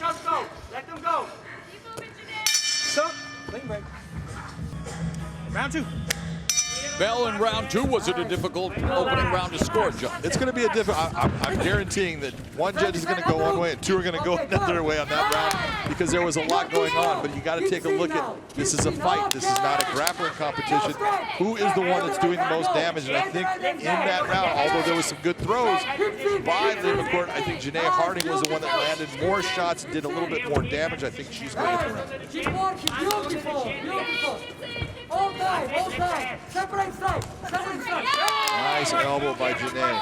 McCord told us that she didn't think Harding was as fast with her striking, or in many ways she doesn't really respect. I mean, she respects the striking, but she doesn't think she's a dangerous striker. And McCord now turning the tables as she has Harding against the fence. She had a body lock there and switched it over into an overhook. She's had a hard time as far as when she gets to the cage. Janae Harding is the one that keeps on dominating the position of where they're at. And there's creating the separation and then delivering some strikes. Janae Harding before McCord tries to close the gap again before eating these shots upstairs. Changes levels. Easily defended by Harding. Head kick by Janae Harding. And Harding now beginning to put it on McCord. Yeah, McCord's in trouble here with what we're seeing. High head there for Janae. That's why she ends up on top. Janae just needs to get heavy hits here, crush down on that leg. You see that leg that Leah McCord is using inside.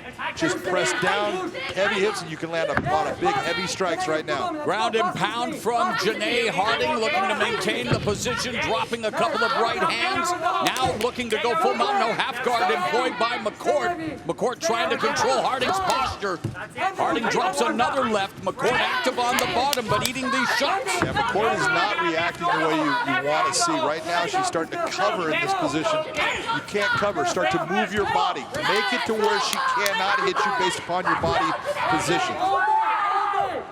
McCord was stopped in her professional debut due to strikes, has won 4 in a row since. Oh, beautiful up kick by Leah McCord. That landed. And of course, now the up kick leading into a potential triangle choke here by McCord. Of course, we remember our current middleweight champion, Gegard Mousasi, with his up kick on Jacare in Japan, but McCord here with midway through the second has Harding in trouble. Yeah, right now she just locked up that triangle. It's not quite tight right now as far as there is space, but we'll see if Janae Harding has enough to be able to stay with it. In trouble, there's the tap, and just like that, Leah McCord comes back to submit Janae Harding. Leah McCord pulls out the dramatic submission win, moving to a perfect 4-0 in Bellator MMA. That was a beautiful job by Leah McCord, who was having some hard times, but it was all about that up kick. That up kick changed everything. This is what happens when you get hit by a shot and your brain gets rattled. You make some mistakes, and that's what happened to Harding. Let's take a look at some of the action here. Nice knee inside, and this is where Harding started to open up, and Leah McCord was having some trouble. She goes for that takedown, but that's not a good level change. That's why Harding was able to just shuck it off. Comes back with a high kick, and you see Leah McCord starting to struggle in the stand-up, but watch this. Boom! That shot right there, that hurt Janae Harding, and you see right away, watch that foot coming up. You can see how hard it hit Janae Harding. That was a big shot, and right away goes to the triangle, and right there it's not locked up tight, but eventually she pulls it in tight. Watch this, boom! Right on the jawline. That was a big game changer right there for Leah McCord. That started the downfall. When you see her now pull her over, now it's getting tight. She's going towards the head. Gets the tap. Beautiful submission. Come from behind win for Leah McCord. Stunning sequence leading to McCord's first submission win via triangle choke. Let's make it official with Michael C. Williams.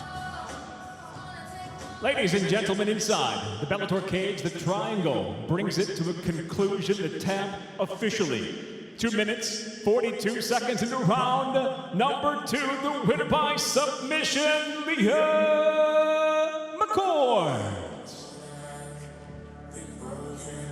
Leah McCord looking to move up the rankings in the featherweight division, and she will speak with our Big John McCarthy. Nice show of sportsmanship there by Janae Harding after a very tough setback here tonight. Leah McCord, that was heart, guts. You brought that fight back. It was the up kick that changed everything at that time. Talk to me about that fight. Yeah, I knew Janae's a very tactical striker. I've just been in deep waters with a lot of people, so I knew it was going to be a tough fight. And I've got heart, and that's the only attribute I have is my heart, so I'm delighted. Did you realize how hurt she was when you landed that up kick? I seen her wobble, yeah. Well, then when she wobbled, she came down, and right away you went for the triangle. You set it up, it wasn't quite tight, then you readjusted it, and once you readjusted and you brought her over, you knew you had it. Yeah, I didn't think it was on, but I heard her start to choke. And I was like, right, let's put it on properly. Well, your grappling has been what has gotten you all of your wins, and again, it was the strike that set it up, but your grappling went and got that win. You are looking at now moving up in the rankings in the Bellator featherweight division. Who would you want next? Anybody, I don't care. I just love fighting and I love improving, so anybody, all the girls in our division are top girls, so every fight's gonna be a challenge. Well, congratulations on a fantastic win. Congratulations on your first fight here in the United States. Everybody, your winner, Leah McCord. Our tail of the tape for this flyweight matchup. Take a look at everything. It's so similar across the board. 1-1 to 1-0. Same with the age, same with the size. Both of these ladies are here to fight. This should be a fun one. Here's Michael C. Williams.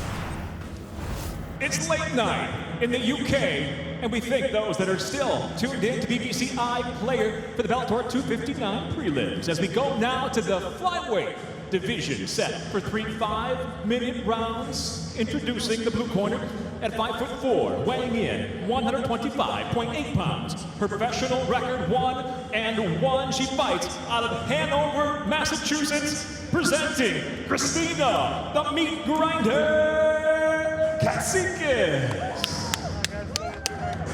And across the cage, her adversary fights out of the red corner at 5'4", weighing in 125.5 pounds. Just off a TKO finish in her debut.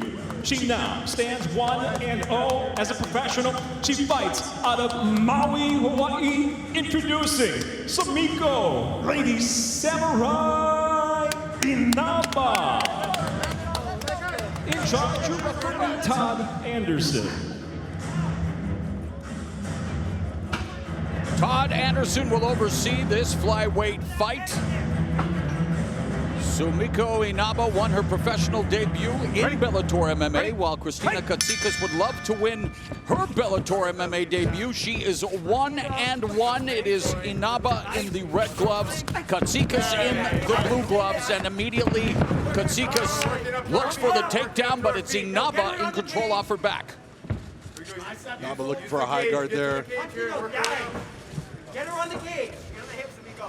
Get on the hips. Get on the hips here. Samiko right away getting that foot to the hip. That's going to help her get back to her feet. Nice job by Sumiko Inaba.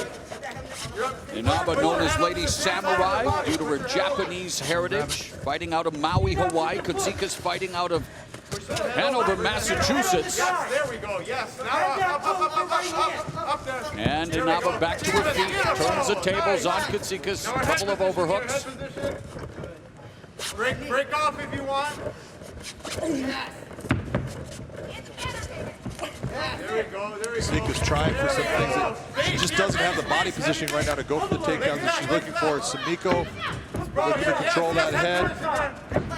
Katsikis looking for that single leg takedown, and Inaba down momentarily, but Inaba feeding a couple of punches to the side of Katsikis' head as Inaba's going to try to wall walk again. Katsikis using a lot of strength right now. Keep the wizard.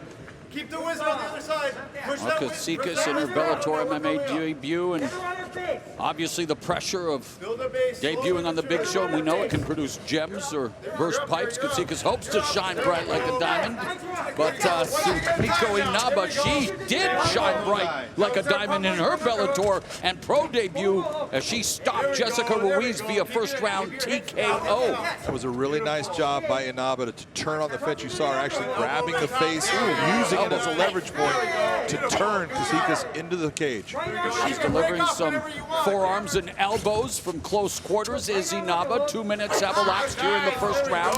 And there's another elbow across the face of Katsikas by Inaba. Katsikas with that overhook wants to work the wizard, now just trying to stay connected to Inaba. Quick separation by Inaba, lands the right. Inaba doing a very nice job actually gaining some space and landing hard strikes here against the cage. Good head position by Inaba. You see where she's basing herself out on. She's got great position, both underhooks on the arms. She decides when she pulls it away. Nice body shot, comes up to the head. Inaba went to college for a nursing program after high school, did it for 2 years, decided to pursue fighting instead, and putting it on Katsikas with these elbows against the fence. What you're really looking at right here, Mauro, this is a stand-up grounding pound. She's utilizing that cage like it's the floor. And she heard you, and so she'll make it more of a traditional grounded pound with the opportunity presenting itself, but Both hands on her body. Both hands on her putting her weight on Katsikas. Keeping her hands inside. Going for the elbows like we saw in her first match in Bellator. And Inaba told us that she knew that Katsikas would be looking for the takedown. Well, look at the one difference you're seeing when Inaba was taken down by Katsikas. You saw her when she got pushed into the cage, put the feet on the hips, started to look to get herself back up. Right away, you saw Katsikas going to the close guard, which says she's being more defensive. Disengage here if you want. You can disengage. Inaba's corner telling her she can disengage if she wants, does so, delivers the knee. And again, Katsikas doggedly determined to try to get the takedown with a single leg. Great defense by Inaba. Nice job of and right to her back. Love the fact that Inaba's always looking to damage, always looking to land strikes. And she's doing that, although Katsikas comes back with a right before Inaba again closes the distance, but Sumiko Inaba striking, proving to be the difference here in the first frame. Sumiko Inaba just utilizing that clinch work that she's just done. That was a big elbow strike. The stand-up position. She's definitely got that Hawaiian tradition of let's scrap, bro. And a big advantage in terms of strikes landed, and Sumiko Inaba continues to land strikes as Katsikas, desperately looking for the takedown, now turns the tables, just tries to pin Inaba along the fence, buy herself some time for recovery. Sumiko's landing those shots at about a 96% rate. And Inaba with a flurry of elbow strikes, and now just a steady stream of right hands. It's all Sumiko Inaba in round one. Ready?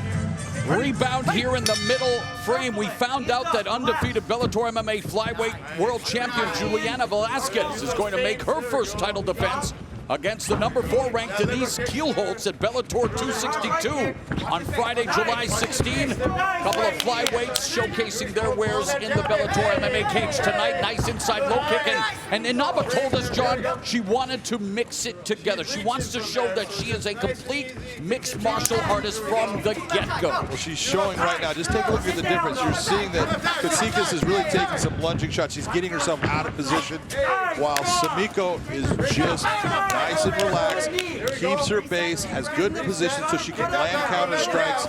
Right now, Katsikas needs to figure out a new way, because right now she is not looking good. She's starting to look a little bit winded, and she's winging shots.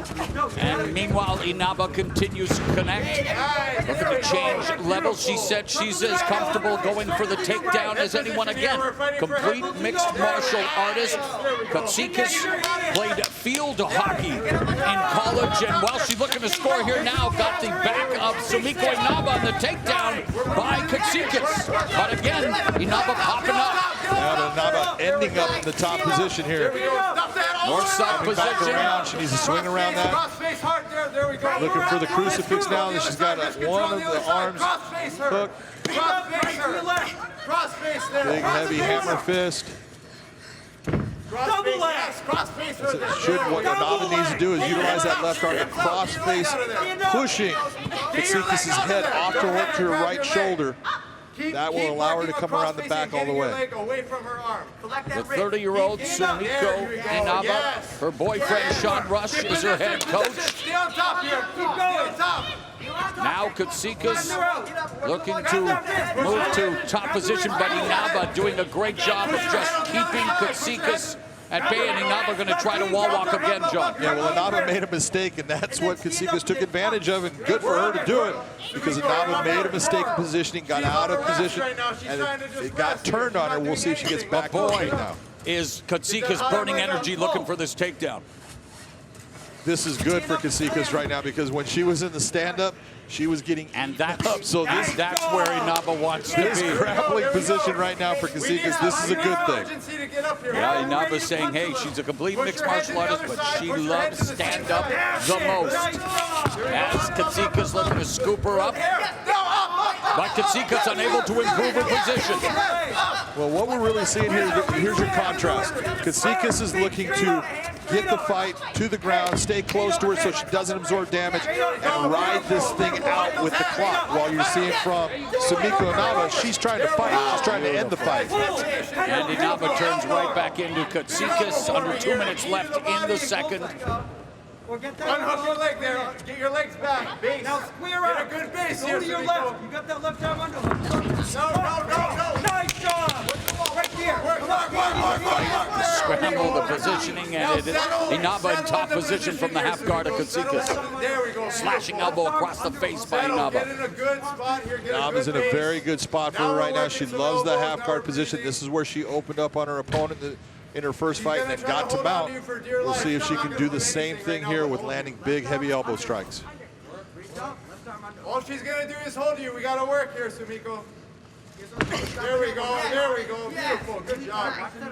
Keep bringing her back down. Break her flat. Break her flat again. There we go. One of the things that I really like about what I see with Sumiko, she got arm triangle choke that she can go towards. That didn't work out for her, but I love the fact that she doesn't try to land small things. She lands big, heavy shots. A minute left here in the second. Katsikas looking towards either a straight ankle lock. Doesn't look like she has a heel hook right now. Yep, she's looking for her first submission in this, her third fight. She's gone the distance in both of her pro fights. Inaba making a point of hoping to not go the distance. Another series of elbow strikes, and 35 seconds now left in the second round of this flyweight matchup. Sumiko Inaba in top position against Christina Katsikas. And Katsikas continues to hunt for the submission. Looking for the toe hold right here. There we go. There we go. Might want to transition. Nice block by yeah, great block. There we go, yes. She defended that very well. Again. But you gotta love that Katsikas is working towards her submission. Ground and pound from Inaba with just seconds left here in round two. And Katsikas was forced to break the grip due to the onslaught from Inaba. Yes. Okay. I want to hear more emphatic yes. Yes. Okay. Okay, just gotta protect yourself. Here we go. Mouse developing under the right eye of Christina Katsikas, who was asked by the cage side physician if she wanted to continue. She said yes. I need a more emphatic yes. She said yes again, and here we go with round number 3 between Sumiko Inaba, 1-0 in the red gloves, and the 1-1 Christina Katsikas in the blue gloves in her first fight for Bellator MMA. Bang, to left eye. Oh, counter right hand lands for Katsikas. Was kind of slipped by, big miss on the Another kick. right hand lands. Get down, right now. You're hurting, you cut her out. Reset here, reset. Get your jab Hands up, and watch that head kick. Pop that Always jab. moving. Hands up. Hey, Left body kick lands for Inaba. Break away here. There we go. Stay to piecing her up. Push kick, and then Katsikas with the body lock looking for the takedown, John. This is exactly where Katsikas wants to be. She's looking for that body lock. Get her close. That'll get her out of being. Is it where she wants to be, or should she be where she's trying to win? She wants to be in a position where she's not absorbing punishment with elbows or kicks by Inaba, but right now, really the gas tank is a big factor here. You can see that Katsikas is getting very tired. She's trying to throw those big shots, and when they miss, they burn even more gas with you trying to now get your balance back. Inaba in just her second pro fight. How would you rate her striking and the way she's putting together her punches and kicks? Well, what I like right now is you saw her, she came in, she gave her attack, and she backed out to reset. That's smart. The one thing that she's been having a problem with is she's crushing her own space. She's the one that's coming in, throwing shots, creating that crushing space. Caught her with a counter right hand. That's Katsikas came in. Stop. You got to move your feet throughout your striking. Don't set your feet. Keep your feet moving and sliding and moving, and that'll keep you at a distance where you can keep those hands flying. And a tiny mouse under the left eye of Inaba. She switches to southpaw. Delivers a left body kick, but got fatigue written all over the face of Christina Katsikas, but also very valiant, very game, trying somehow to figure out the riddle that is Sumiko Inaba. And again, Inaba continues to find a home for that left kick. You got to give Katsikas credit. She's tough, man, because she is tired. Her arms are heavy right now, and she's just looking for that moment that she can close that distance and get back towards that body line. Again, the left hand lands for Inaba midway through the round. A push kick, another left kick by Inaba, and total strikes landed. It is a rout for Sumiko Inaba. She's dying right now. 84%. Wow. She's gone down. Well, you know who hasn't gone down yet is Christina Katsikas, who's been on the receiving end of this striking barrage. That's what I'm talking about. As tired as she is, she's still hanging tough. I'm just worried about one of these left high kicks landing, because when you're tired and your hands are heavy, it doesn't take, the timing is there. It seems like you're gonna block it, and it just gets through. Inaba's corner calling for the liver shot. That left kick. Oh, there's the left head kick. And now mixing it up, delivering some punches, another body kick, and Christina Katsikas trying desperately to stave off the barrage from Inaba. She's not fighting. She's starting. And on cue, John McCarthy, referee Todd Anderson stops the fight. Sumiko Inaba, Lady Samurai, delivers in her second professional fight, improving to 2-0 here in Bellator MMA, and the mother of one overwhelmed with emotion, putting in all that work, and the work pays off tonight. Boy, it did pay off, and she landed a lot of strikes in this shot.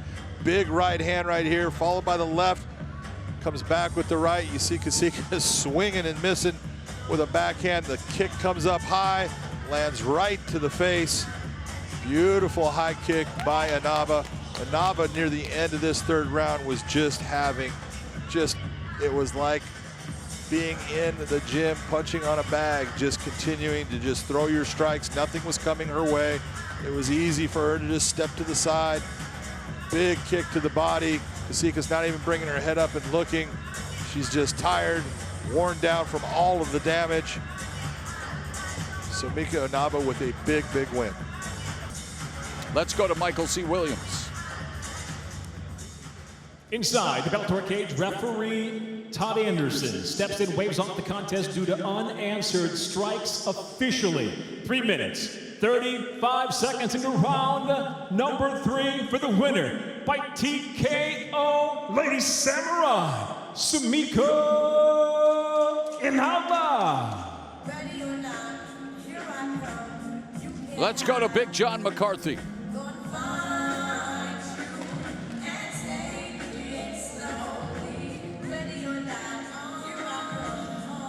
Sumiko Inaba, that was just an impressive display of striking. You had great ground, and the striking that you landed at about an 84% rate. Talk to me about that fight and how you were feeling. Well, I just want to say thank you to everybody, my coaches in my corner, my boyfriend Sean Rush, Wayne, and the whole camera, Ohana, and my training partners. Thank you so much. They prepared me for everything. I tried to be a mixed martial artist in this fight and mix it all together, and I'm glad my striking finally came through. So, thank you so much. You were an outstanding mixed martial artist in the fight. They have a saying in Hawaii, it's called just scrap, brah.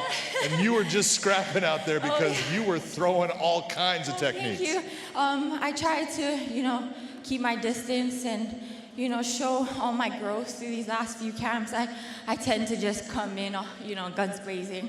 But I tried to, slow it down a little bit and see my shots. And I thought I was able to do that,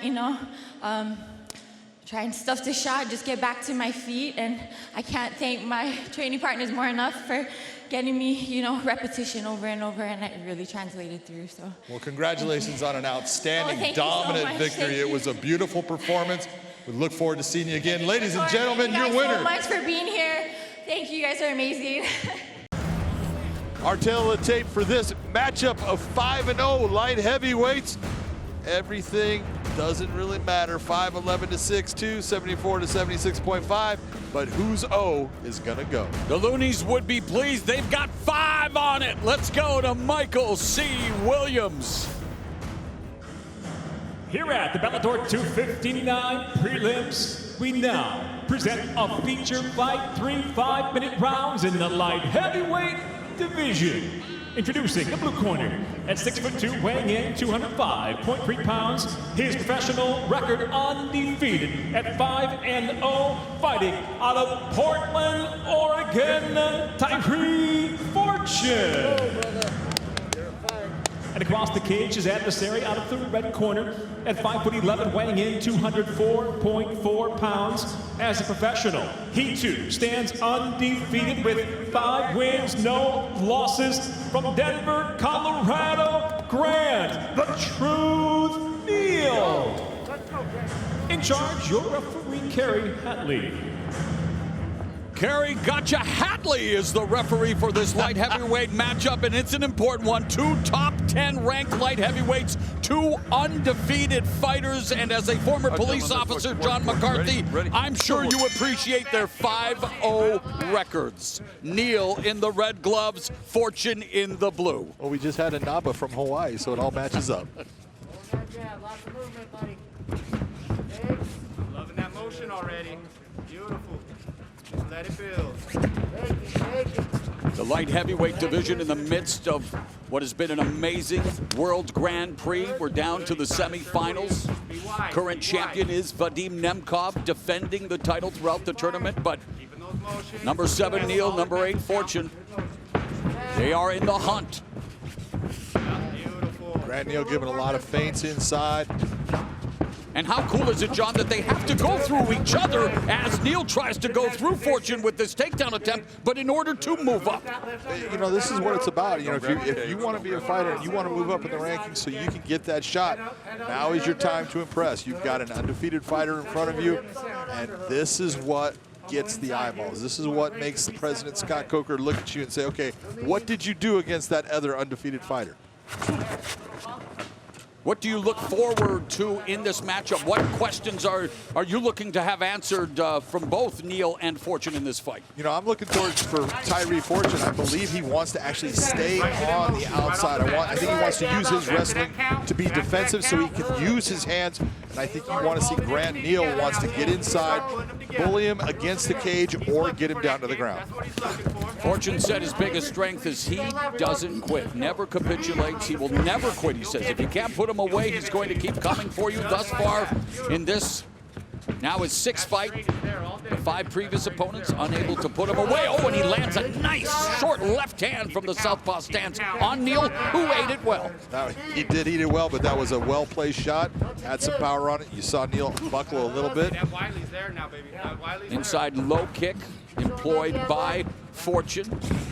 Tyree's fight against Chuck Campbell. He got rocked by Chuck Campbell, but did fight his way out of the situation, so he has shown he has heart. He does not quit. Nice feint by Neal, lands the body kick. Good counter right hand from Fortune, and again, some great technique. And find that shake. Shake.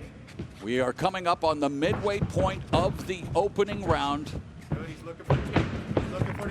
Pivotal matchup here in Bellator MMA's top 10, 205-pound division, and Neal changing levels, secures the takedown into side control on Fortune. And for Tyree Fortune, this is not good for him to sit there and just lock up the hands. He needs to really start working towards getting back to his feet, because this is not where he is a comfortable fighter. He's not a guy that fights well off his back, even though he trains with guys like Fabiano Schirner who really know what they're doing. I've seen him on his back before, and he just tends to stay there. He's got to use this cage to get himself up off of this ground. Watch the ass. Short elbow strike from Grant Neal inside control. They're both talking inside. One of the things that we've seen from Neal, and it's been his time with Jake Ramos and all the guys in Elevation, is, man, he is just getting better and better when it comes to when he gets the fight to the ground. He stays busy and he does damage. And Neal attacking the body again, that time Fortune able to drop his left arm, but still keep it to the nose. Eating the strike. And Neal, or excuse me, Fortune said that his biggest advantage would be his heart and will, both being tested right now by Grant Neal. Grant Neal getting that hook in the inside. Grant Neal has a rear naked choke win in his last fight. He began his career with a rear naked choke victory, looking for his third RNC. Right now he's using a crossface against him. That's not comfortable. That's a painful position, but you see Tyree just holding the hands, keeping the pressure off of his neck. And he's starting to have problems.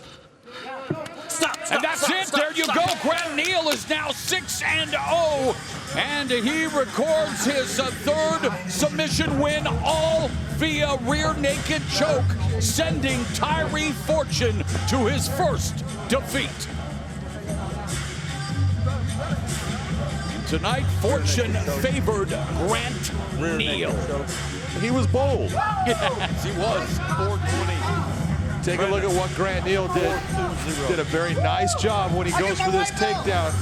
Gives some ground, but drops levels, gets in to Tyree Fortune, is able to take him to the ground and right into side control. That was a big move to stay in that side control. And then when you see Tyree trying to get up out of the position, all of a sudden, Grant Neal uses that to slide again behind his back and now has his arm around the neck. Put a lot of pressure on that with just one arm. Twisted his face around for a little bit and then gets that arm under the chin. You see that hand come up, and when you see that hand come up, you know it's not long. Back-to-back rear naked choke submission wins for 25-year-old Grant Neal, who remains perfect. I hate having to fight you guys. I like you so much. Let's go to Michael C. Williams.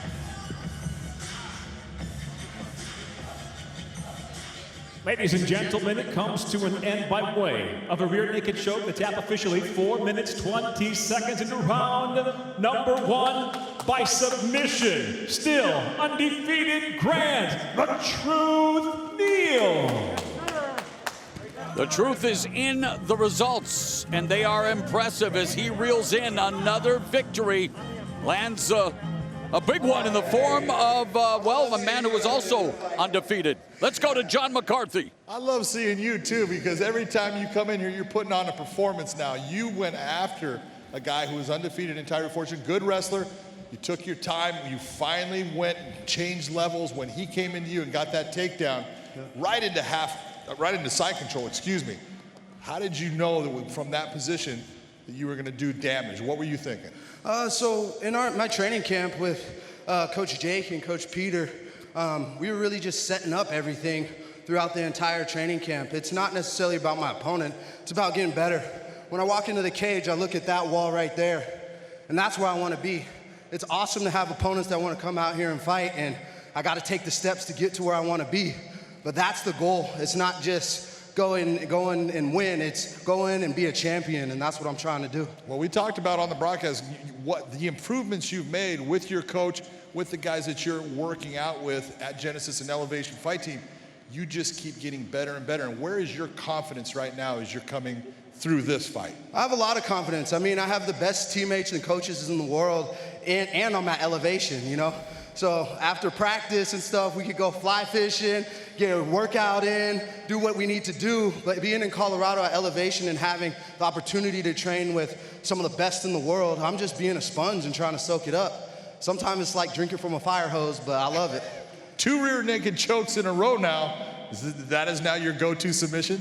I feel like I'm a little dangerous there, but we're still working. Like I said, it's a work in progress. I'm never done with the job. I'm excited about this, but I'm ready to get back to the drawing board. Well, with as strong as you are, anytime you wrap those arms around someone's neck, I think there's danger. That was a great win. Congratulations on a beautiful performance. 6-0 now. Ladies and gentlemen, Grant Neal.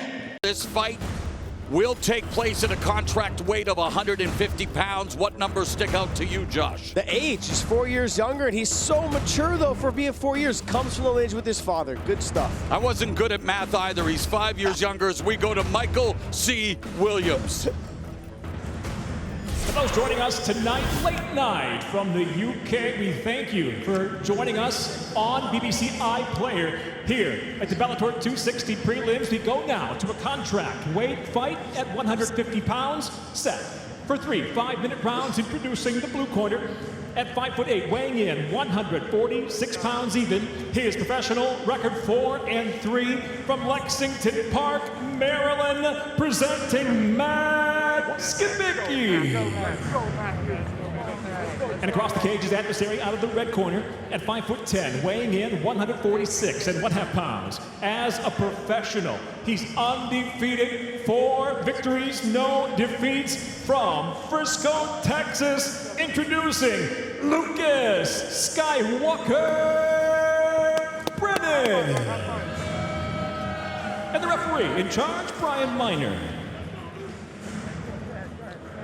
Brian Miner has been assigned this fight between Lucas Brennan, undefeated at 4-0. You ready? You ready? Matt Skibicki, 4-3. Brennan in the red gloves, Skibicki in the blue gloves. Do we get an abacus for my broadcast partner? Josh, this is round number 1, scheduled for 3, brother. What do you look for early in this one, JT? 6 minus 1. I'm trying to figure it out still.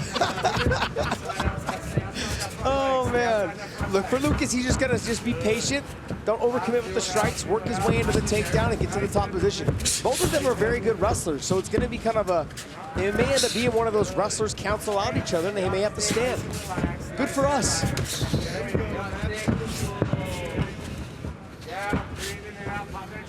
A lot of feints, a lot of movement back and forth, looking to establish dominance in the center of the cage. Opening minute. There's a calf kick delivered by Skibicki as Brennan fights from the southpaw stance. Lucas just rolled his ankle a little bit. I saw him hop around on the second. Ooh, nice body kick though by Lucas. And Lucas Brennan looking for that guillotine. His brother was famous for that guillotine. And Darce's in. Darce choke here, attempt by Brennan.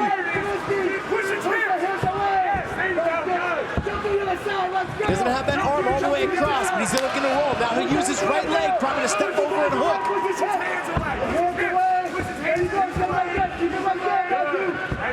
He's trying to readjust it to make it a little bit tighter. He can also take his right knee and push Skibicki's elbow down to make the arm go all the way across.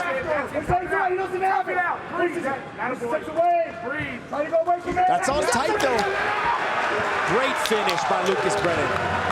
Just 21 years of age, Lucas Brennan bests Matt Skibicki with a first-round Darce choke.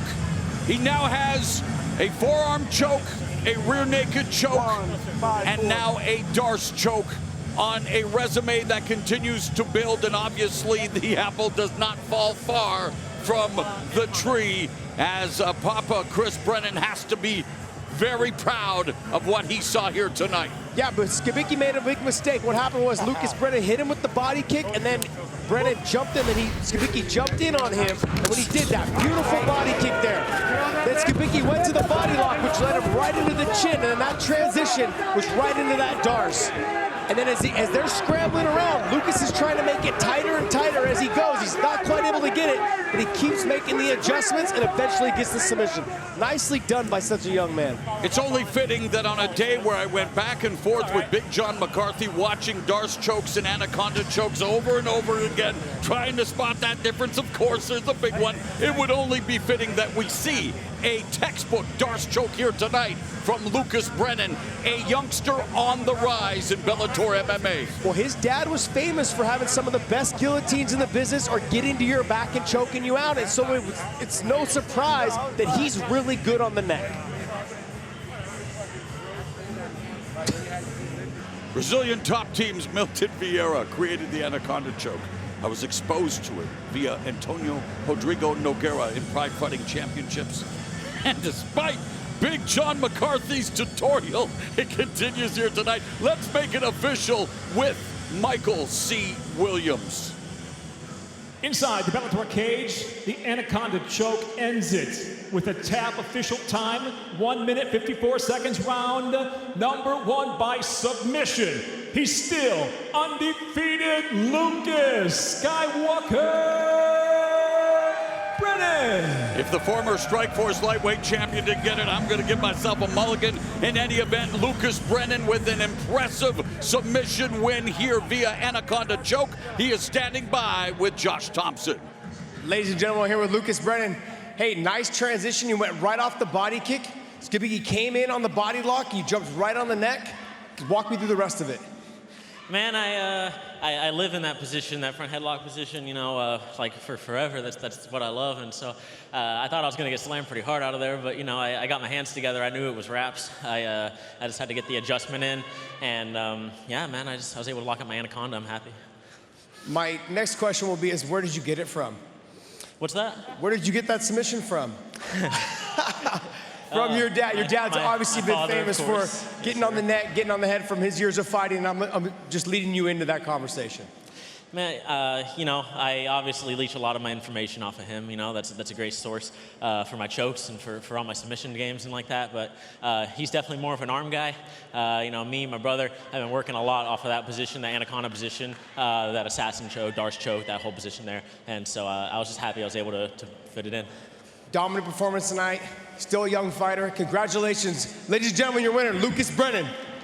All right, let's take a look at the tail of the tape for our opening encounter. It takes place at 2:05. Yeah, you can see that Gustavo has a 4.5 reach advantage, and he's going to plan to use it. He's going to walk him down, and he's going to try to touch him with the hands and let it fly. With the official introductions, here's the voice of Bellator MMA, Michael C. Williams. Ladies and gentlemen, good evening and welcome back inside Mohegan Sun Arena as we get set now to kick off tonight's Bellator 260 prelims with 3 5-minute rounds in the light heavyweight division. Introducing the blue corner first, at 6'3", weighing in 205 1/4 pounds. His professional record, 3 wins, 1 loss, hailing from Ciego de Avila, Cuba. He fights out of Raleigh, North Carolina, Gustavo, the Cuban assassin Trujillo. And across the cage, his adversary fighting out of the red corner. At 6 foot, weighing in 205 pounds even. As a professional, 7 victories, just 1 defeat. From Madison, Wisconsin, introducing Alex Easy Polizzi. In charge, your referee, Blake Grice.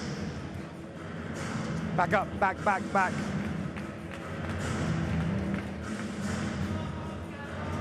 Blake Grice, the 3rd man in the cage. Alex Polizzi, 1-1 in Bellator MMA, welcoming Gustavo Trujillo. Ready, fight.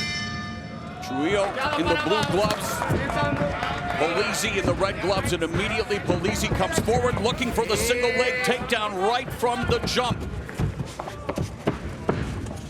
And And instead, the Cuban Greco-National wrestler puts Polizzi on his back. Polizzi came up to the body lock, and that's not where you want to be with the Greco-Roman wrestler. Trujillo working from top position. Polizzi trying somehow to get back to his feet, scramble. Trujillo doing a good job just maintaining the position. He's got that far side hook over the arm. Now he's got the leg right as well if he wants.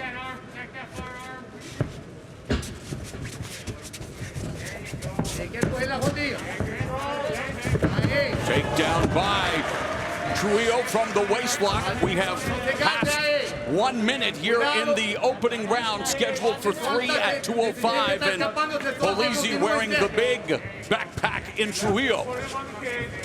Trujillo doing a good job of making sure he stays over the top. Now he's going to start to bring that right leg around potentially to try to throw that other hook in and then try to make him carry all of his body weight. Polizzi coming off his lone loss after beginning his career with 7 consecutive wins, but in tough here in the opening 90 seconds against the debuting Gustavo Trujillo. Great job on the lifts. He's got to turn him off the fence, make sure he gets the slam. You want to try to slam them away from the fence, because if you don't slam them away from the fence, they can put their back to the fence and start to get back up right away. You see Polizzi working on that guillotine right there. Not going to probably be able to get it, but it's also threatening, so it makes Trujillo make the stand back up to try to defend. Polizzi has 2 submission wins as he's put back on his back by Trujillo, working some ground and pound as he looks to perhaps take Polizzi's back. But Polizzi turning into Trujillo, still grounded. What happens is a lot of wrestlers will drill these type of moves. It's called mat return. So what right now is Trujillo's mat returning him back to the ground, and Polizzi is actually standing back up every single time right away. So then Trujillo tends to get a little bit more tired with the mat returns over and over, and then the takedowns come less often. 2 mixed martial artists with wrestling backgrounds, and now Polizzi going to try to maximize his position, your full mount. This is where Trujillo tends to have problems, though. When guys get on top of him, he has a hard time getting them off. And you know a thing or two about knee bars. You recorded one in your lone victory in Japan for Pride Fighting Championships as Trujillo was fishing there momentarily, now working from the open half guard. If you're going to get one, now's the time to get him while you're still dry. Under 2 minutes left here in the first round. The difference between Trujillo and Polizzi and how they control the position is that Polizzi is able to actually control the position and hold him there, whereas Trujillo wasn't able to hold Polizzi down. He kept standing up right away. Polizzi has a rear naked choke victory on his resume, looking to flatten out Trujillo. Coming up on the final 90 seconds. So he starts lifting the chin so he can start working the other arm underneath. Good job by Trujillo to turn to his side and start to maybe turn and face him. Takes away that rear naked threat. Trujillo utilized his wrestling background to take down Polizzi in the early goings, and now Polizzi fishing for the rear naked choke. Polizzi coming back here in the opening round and now has Trujillo in trouble. It's under the chin, but he's on the right side, so all Trujillo has to do is now start sliding his back flat to the ground. See, it starts coming off. The arm starts coming from underneath the chin. And Trujillo able to escape that submission attempt as Polizzi looks to mount again. That's nice work right there. When you're making the guy on bottom scramble as much as Polizzi's making Trujillo scramble, start hitting him to the stomach because they're not prepared for that. Starts taking their wind out of him again. He's attacking that armbar now.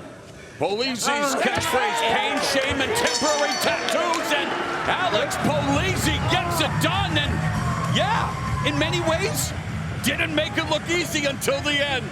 Mr. Polizzi made it look easy. And Alex Polizzi, who was able to overcome the early takedowns of Gustavo Trujillo, and Polizzi improving to 8-1, 2-1 in the Bellator MMA cage as Trujillo tastes defeat for the second time, gets finished for the first time in his career, and here was the early wrestling by Trujillo that we talked about, Josh. This was the story of the round, though, is that what happened? He kept taking him up and taking him down. He exhausted himself, and when it came to the scrambles, once Polizzi got on top, you saw that he wasn't able to get Polizzi off of him. So Polizzi made some exchanges, got to the top, got to the back, made the transition, got close to this rear naked, wasn't able to finish it. Great job by Trujillo pulling that top hand off. But when it came to attacking the arm, he already exhausted all of his energy trying to defend. He got stuck with his back flat to the ground, was able to attack the arm bar.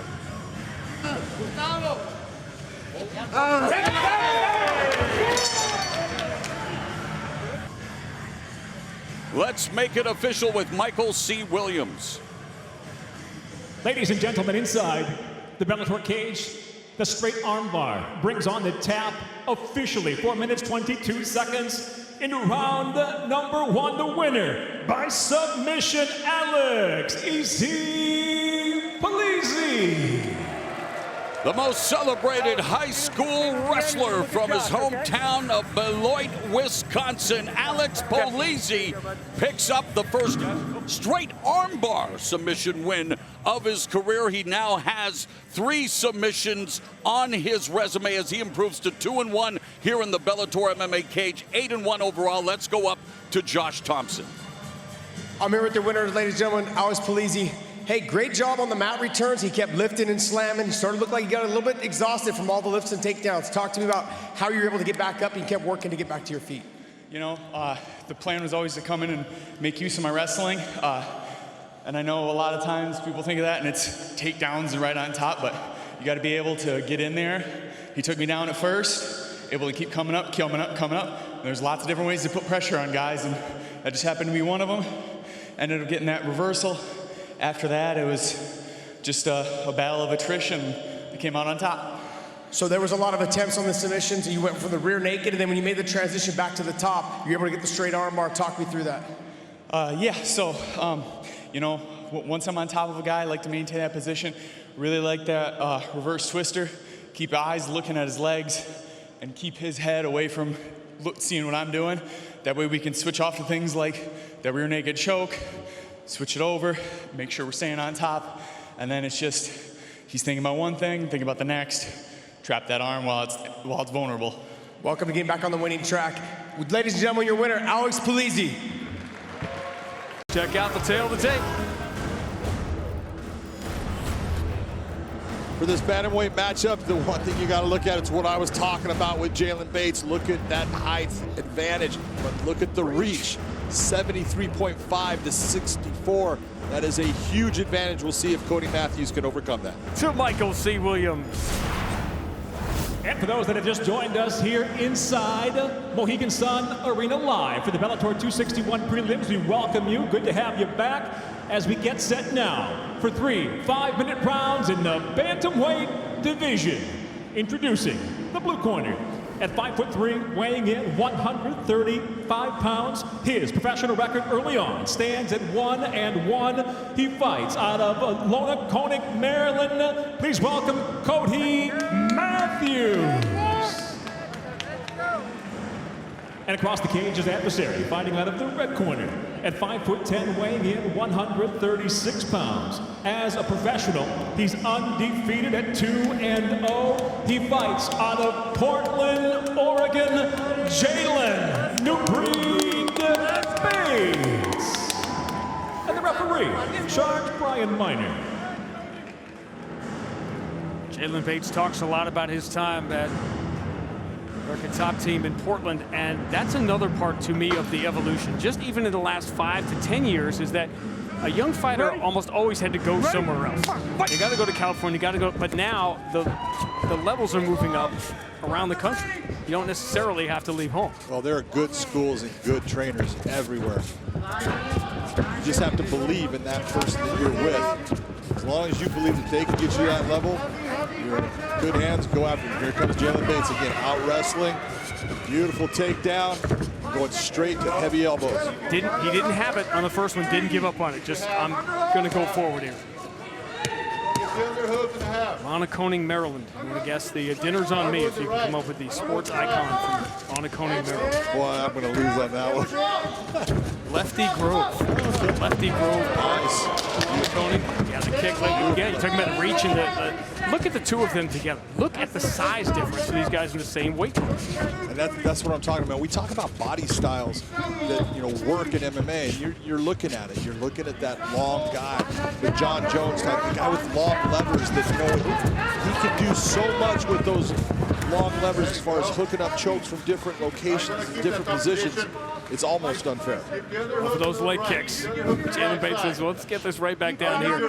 And you see, behind them, you see Juliana Velasquez on the poster for her title defense here in 3 weeks. When she got in the cage with Alima Lay, you were struck by the size difference between them and the longer body, and that was a huge part of it. Again, that's what we're talking about. It's not that if you're a shorter fighter, less reach, you can't win. It's just that there are advantages to having those long levers. Left elbow, buddy. Great space to get that underhook. Come on, he's flat on side. Don't let it recover. Don't let it recover. Nice half guard position. You see him posting up. That posture is super important. You're seeing Cody trying to bring those legs into play. Jalen just lets him up. Didn't have time to ask this about Isaiah Hogan, but when you see a fighter for the first time you see, what is the first thing you are looking for in a young fighter? The first thing you're looking for is someone to have composure, in my opinion. Someone that can go in and not overextend, not make mistakes right away, and let the fight start to play out. Don't think that you have to win it in the first seconds of the fight, which Corey Samuels did, but the composure of a young fighter is everything. When you're on the ground in a position like this, and all of a sudden you're okay, I'm okay here.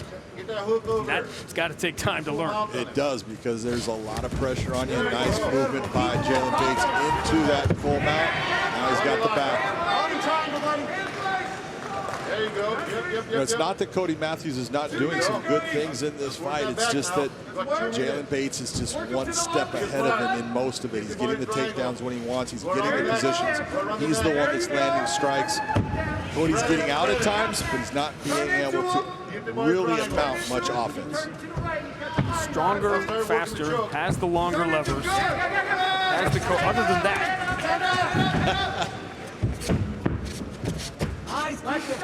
Again, here trying to use his height, even to go for this, because he's got the height advantage. He had a choke there for a second. You saw how he was cranking that head over.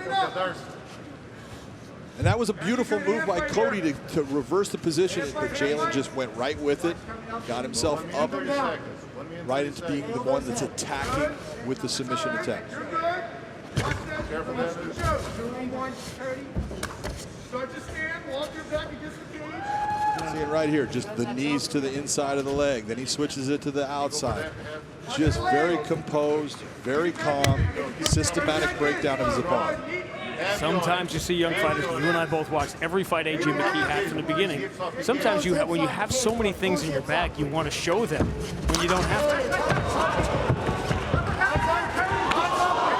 One of the things young guys always want, they want to be flashy, they want to be flamboyant, they want that big knockout. If you're searching for it, trying for it, it's not going to happen. It's when you just fight, it'll come.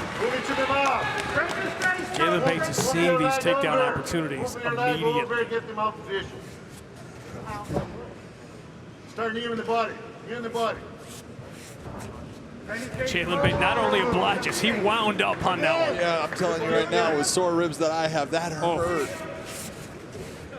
So you will not be in the Tour de France. Is that, no, I will. That official?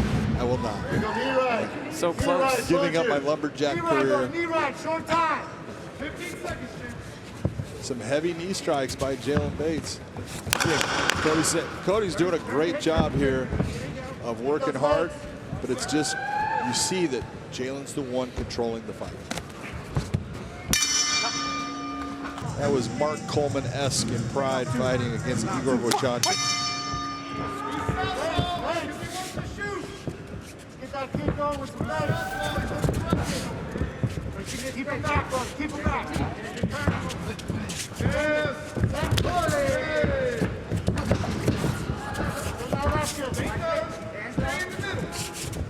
And now look at how square Cody Matthews is when he's getting into this position here, which only opens him up to more strikes, to a different style. It's just not good. And the problem is he's having a problem with the length of Jalen.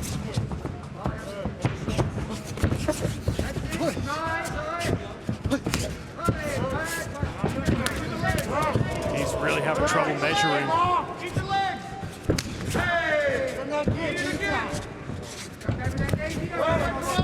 One guy missing by a couple inches while the other one is connected.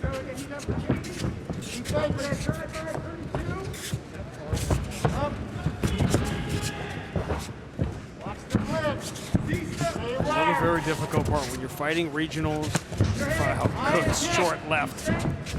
You saw how it just, oh, beautiful knee, beautiful left hand. He is hurt, he's stunned right now. Comes forward against those kind of a wild right. Too strong. But if you're Cody Matthews in Maryland, where do you find someone to simulate a guy like Jay? Like, where are you going to find an elite athlete to spar against, to fight against? And that's another huge disadvantage. Yeah, you're going to have a very hard time. You're talking very few people are that length at this weight. You're talking about guys like Darian Caldwell. They're few and far between.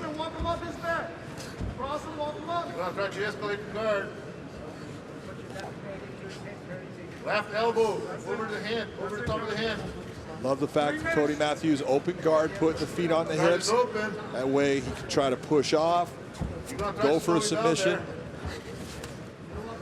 That's it, control the arms. There you go. Keep that ground pound. He's trying to triangle. He's trying to set up the triangle. There you go. Now look to grab that if you can. Use your left hand to grab his right arm. That's it. Get that elbow across your chest, brother. Watch on the arm bar. You gotta free that. That elbow across your chest, hit it and look for the sweep. You can hear Fabiano Cerner talking about the arm, but it's because you look at Jalen Bates' left arm as it's getting closer, going past that center point. It can end up being a position where you can get arm bars. Kick the leg. Get up. Keep it basic. Jalen Bates is going to stay on those legs as long as Cody Matthews lets him. Beautiful side kick.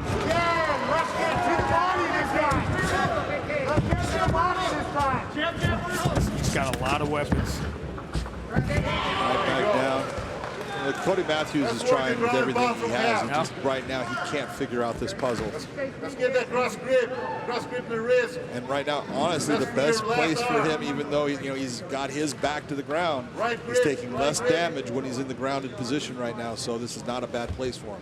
Now free your left arm. Now to the other side. He's going to try to set up the choke. You're moving forward, moving to the mouth.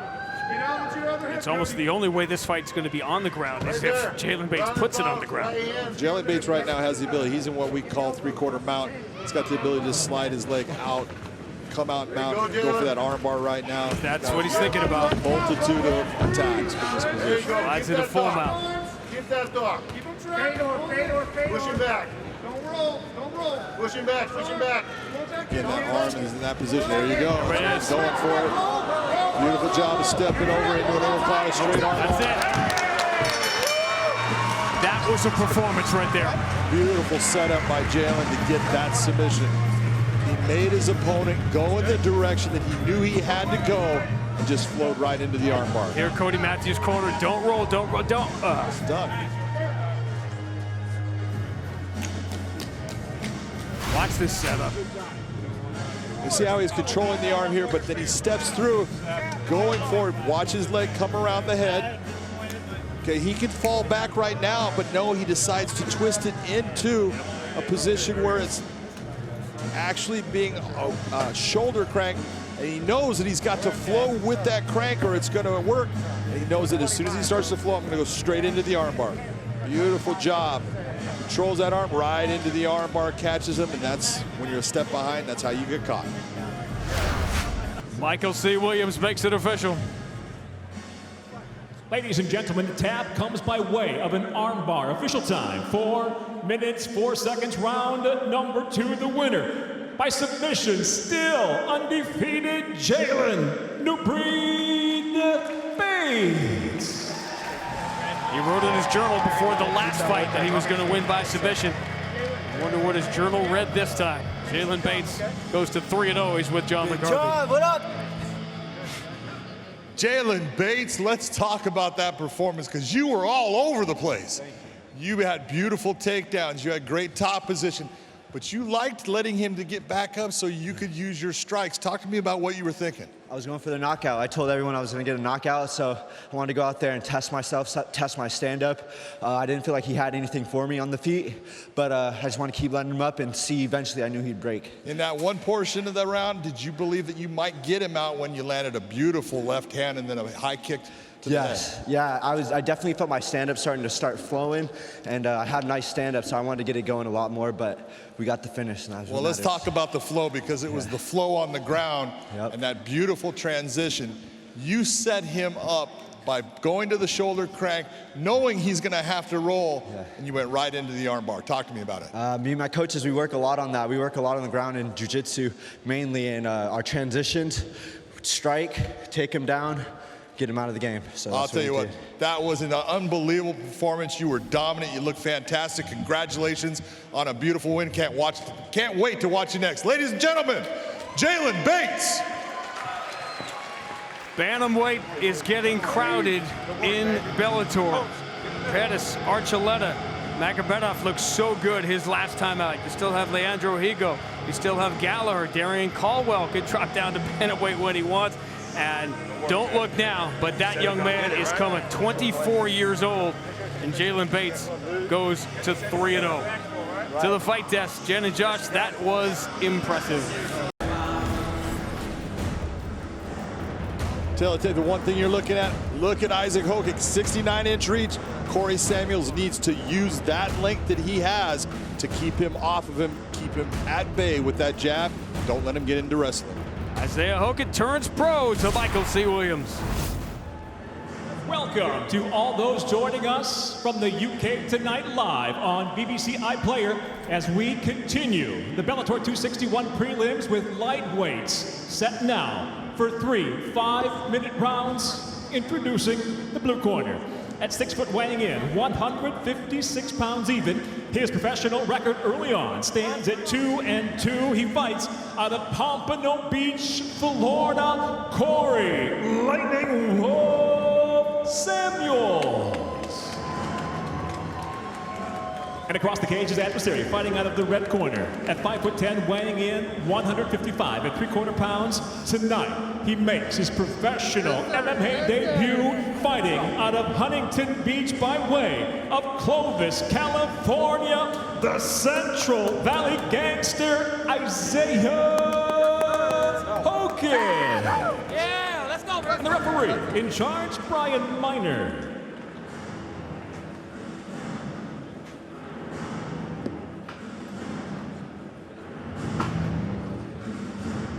Butterflies right now. You ready? You ready? Yeah, fight!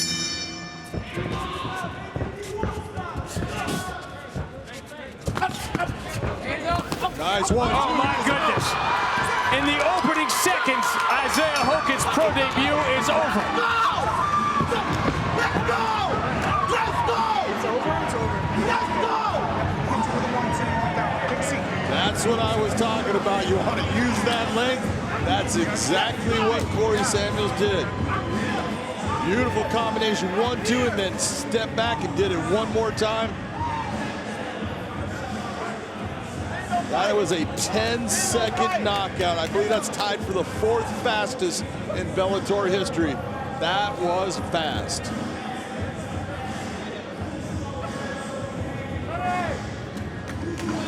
Here is the full fight. Let's watch the full fight.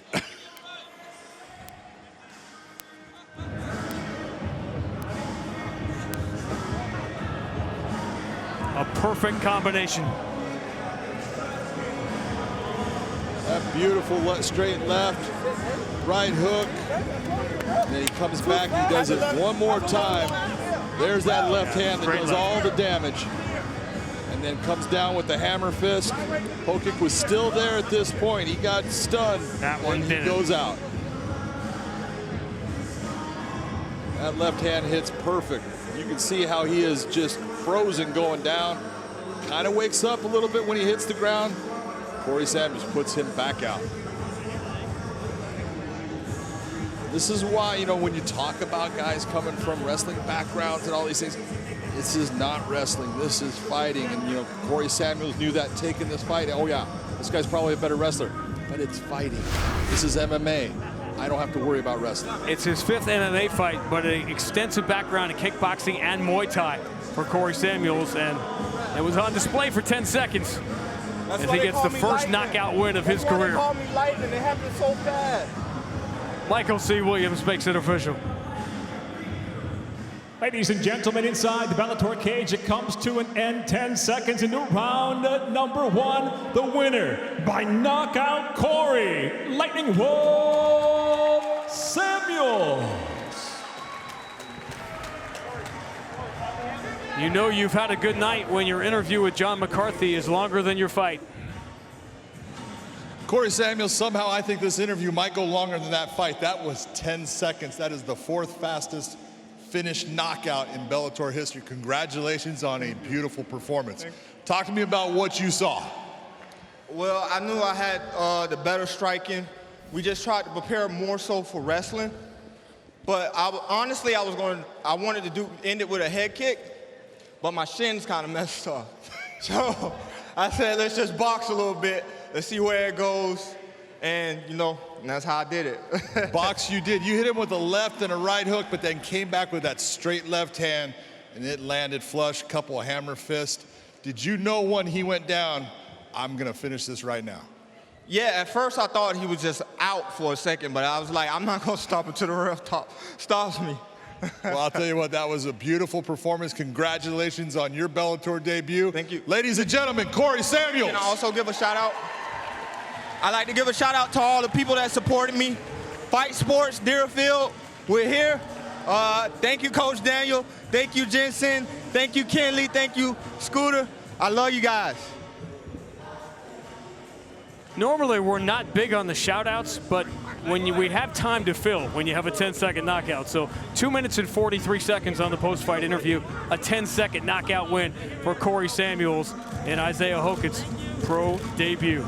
Let's check out the tail of the tape as we move to 185.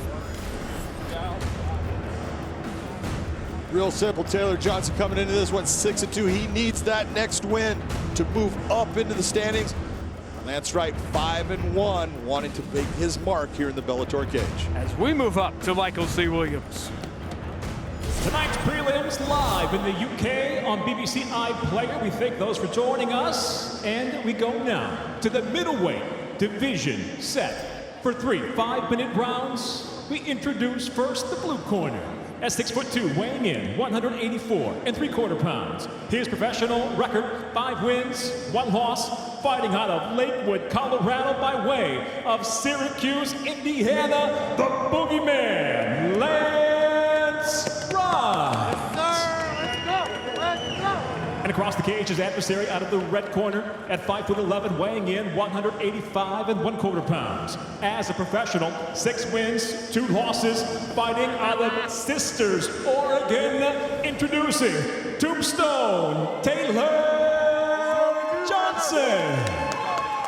And the referee in charge, Brian Miner.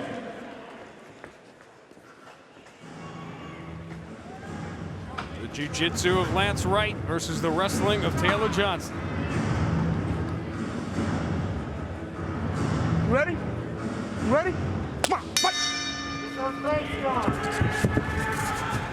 Stay long, stay strong, eat southpaw. Take it high right.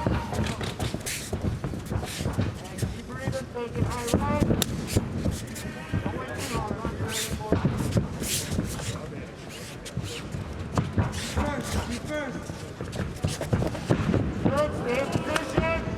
That was a hard leg check right there. That hurt both guys, and that's why you see Taylor Johnson moving back off of that kick. Threw a good kick, but it was checked well. You heard that thud. We're seeing more and more of the injuries, those devastating injuries come off exactly that. We've had some very nasty injuries, even here in the Bellator cage. Leg kicks when it lands in a wrong spot, usually somewhere towards the knee, so the femur is involved. There's no give, and if you kick hard enough, you end up breaking your own leg. Patricio Pitbull, Ben Henderson. Beautiful job of getting inside. Taylor Johnson. This is where Lance Wright is dangerous.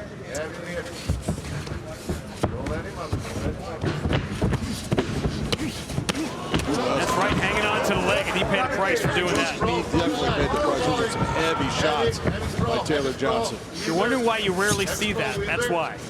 There you go.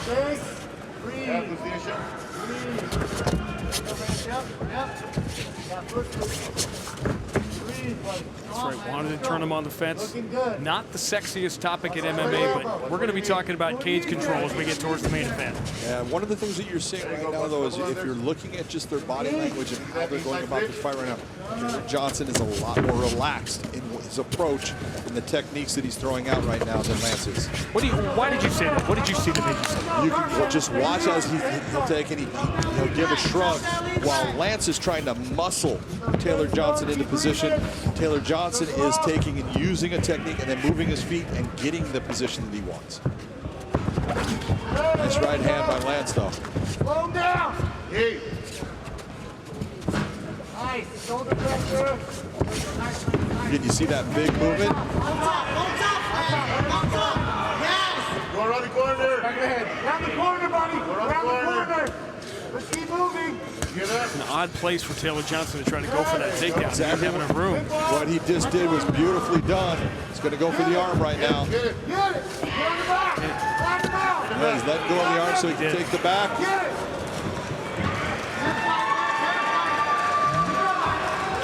It's palm to palm. Yep. There's a lot of power in Taylor One's high. Now he's under the chin. He's in trouble. That's it.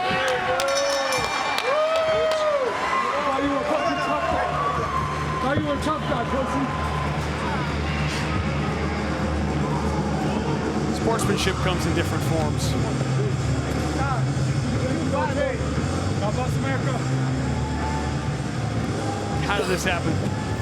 This happened based upon beautiful movement. Gets to the outside, gets to that wizard that you see Lance Wright trying to work with, so he steps over to go for the armbar. That makes Lance move, and when he does, he lets go of the arm, takes the back, and just quickly locks that arm around the neck.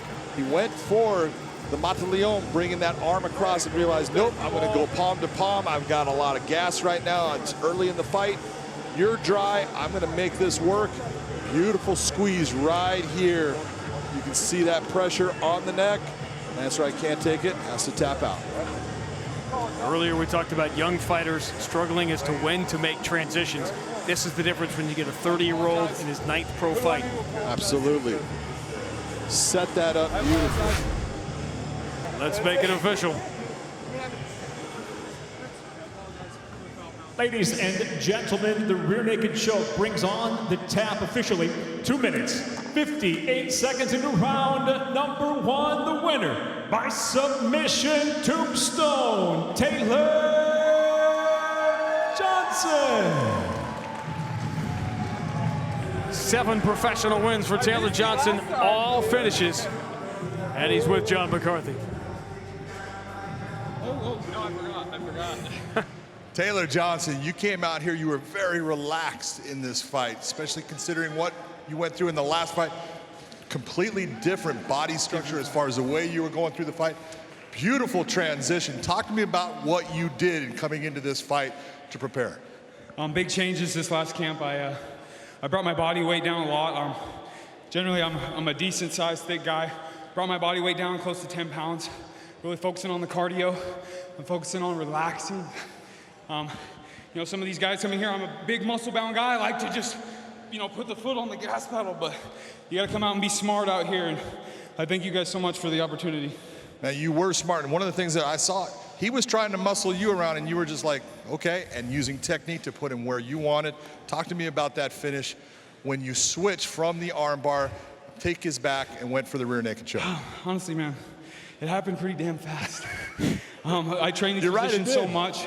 Train these positions so much that you know, it's second nature when you fall in there.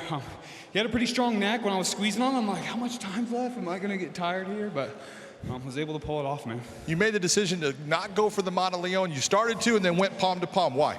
I just feel like I can get a lot more pressure there. What's that called, the fulcrum choke, or that finish there? I feel like you can get a lot more pressure, you know, depending on your build. But right there, sitting back, baby.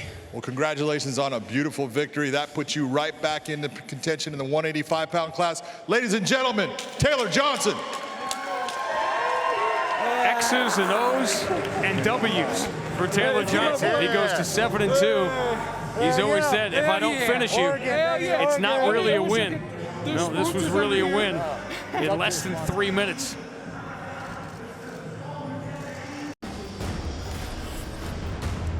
This lightweight matchup, take a look at the height. Both guys are the same. The length is almost the same. This is going to be a very fun, entertaining fight. Fun, entertaining way to begin our night is with Michael C. Williams. Ladies and gentlemen, good evening and welcome to Bellator 262. The prelims begin now. We thank those that are joining us streaming live on YouTube at Bellator MMA and Showtime Sports as we kick off the night here at Mohegan Sun Arena with 3 5-minute rounds in the lightweight division. Introducing the blue corner at 6 foot, weighing in 156 pounds even. His professional record, 2 wins, 1 loss, from Wallingford, Connecticut, presenting Nicholas Giletti. And across the cage, his adversary, fighting out of the red corner at 6 foot, weighing in 155 pounds. As a professional, 3 victories, 1 defeat, from East Rockaway, Long Island, New York, introducing Charlie the Cannibal Campbell. And the referee in charge, Kerry Hatley.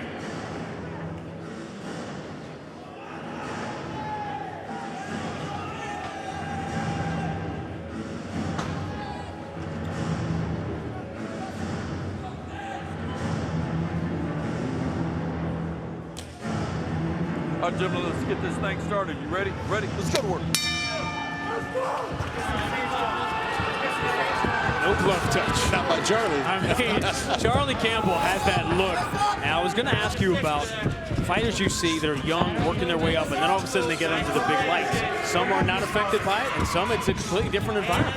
Absolutely true. And the one thing that we saw out of Charlie Campbell, he came in against one of those blue chip prospects that everyone was talking about, you know, how special he was. He was not affected in any way. He took charge of that fight after about the first 3 minutes, and it was his fight from that point on. Beautiful fight.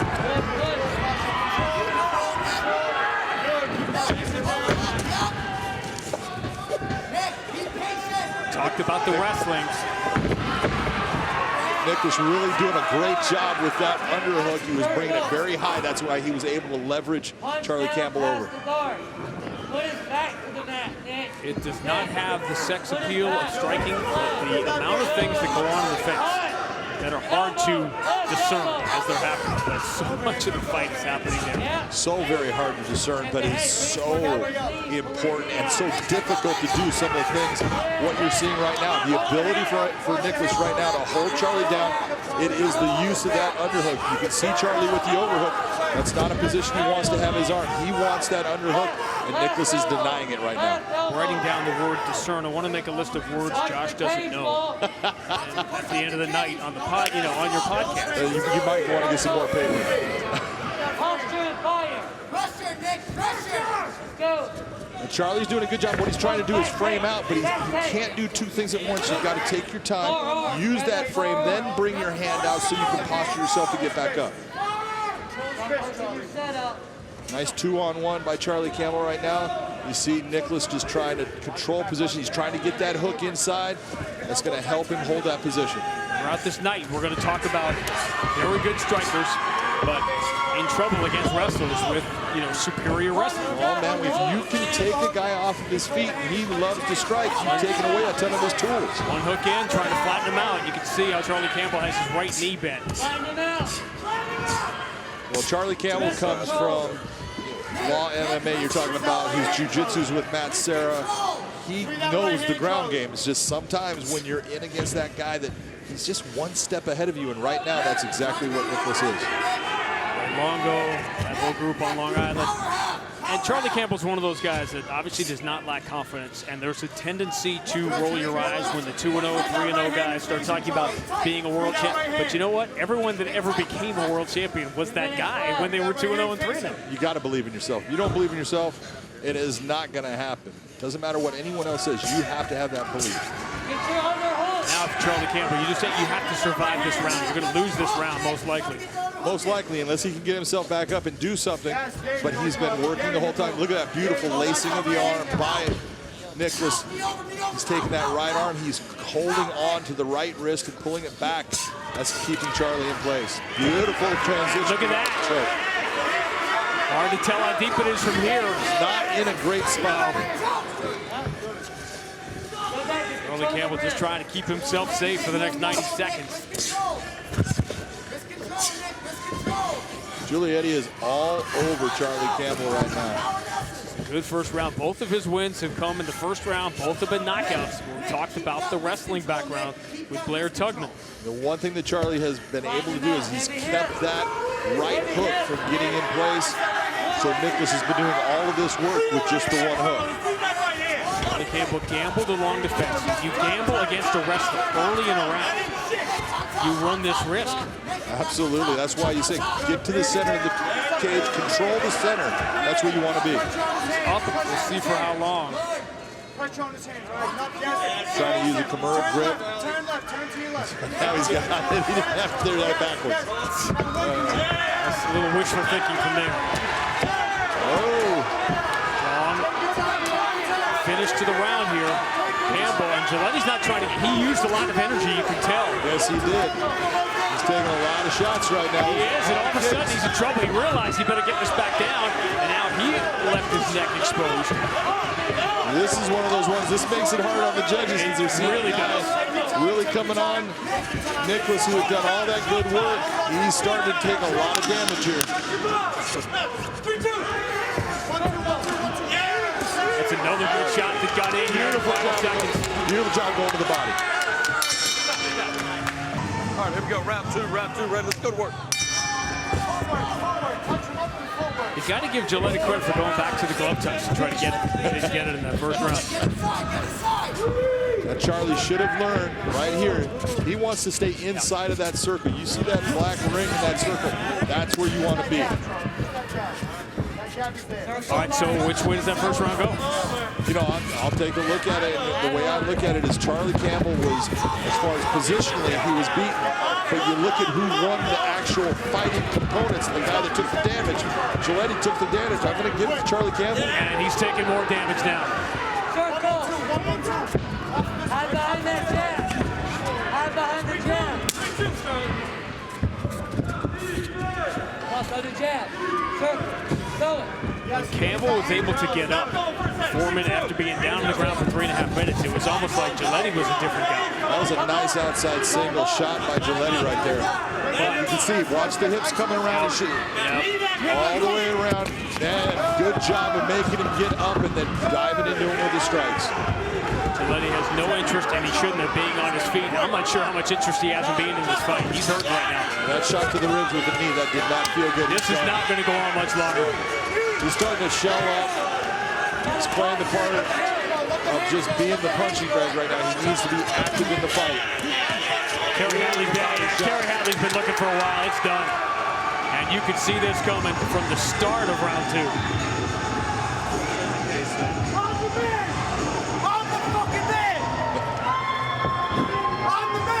Oh, it's good to be young, isn't it? Oh, yeah. I'm the man! I'm the man! Give me 20 minutes, I'll fight again. 3 times. That would be 7:10 Eastern time. I need to press my damn ring. Come on. I'm the man. This is why Charlie Campbell is saying he's the man. Shots upstairs, but then he brings him down. Smart move to that left hook to the body. Hides the kick behind it to the leg.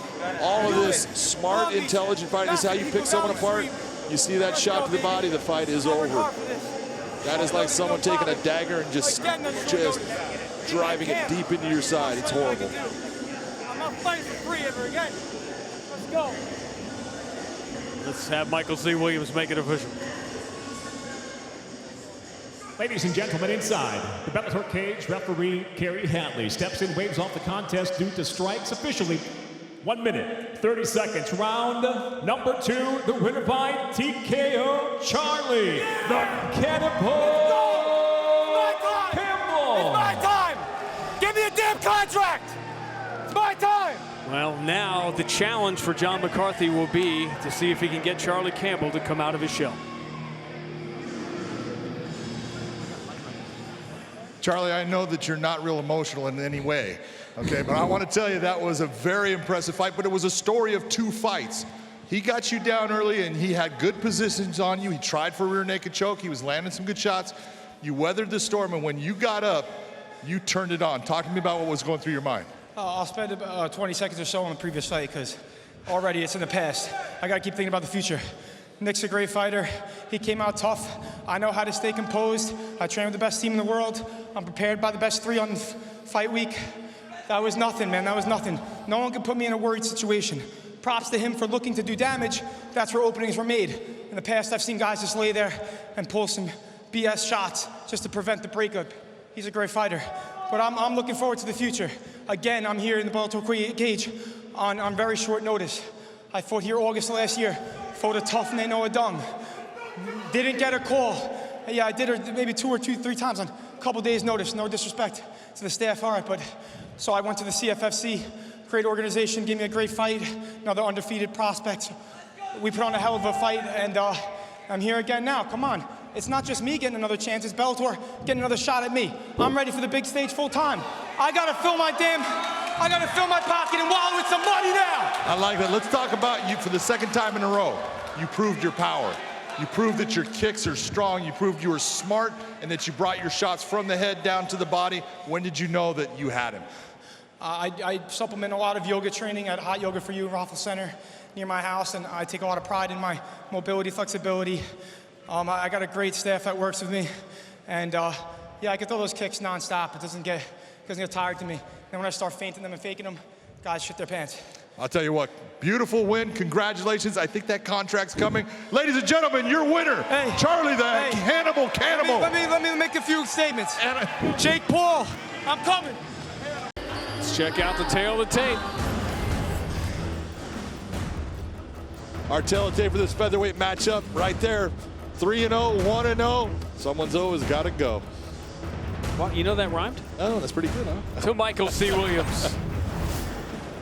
Tonight here, Mohegan-Sun, reigning the Bellator 262 prelims now feature featherweights inside the cage set for 3 5-minute rounds as we introduce the blue corner. At 6 foot, weighing in 146 pounds even, his professional record early on stands at 1-0. He fights out of Stamford, Connecticut, Theodore, the head taker, Makuka.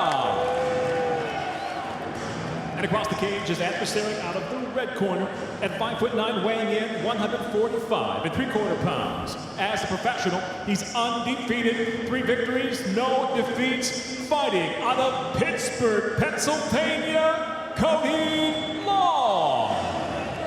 And your referee in charge, Kerry Hatley.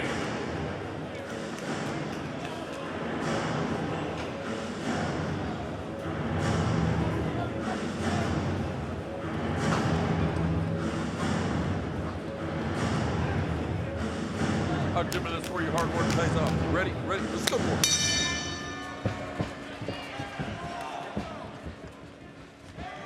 It's one thing to be the undefeated prospect. He's the favorite. Everybody knows it. Cody Law in the red gloves. But you got to go out and perform. And it's always interesting to me to see the mindset in a situation like this.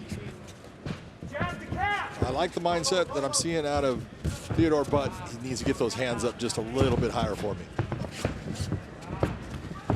You talk to Dan Lambert, the owner of ATT, one of the guys that he really talks about all the time and how special he thinks he's going to be is Cody Law. This guy's got it all. He's got great wrestling. He's got fast hands, good stand-up. He's got it all. Just got to get a little bit more experience.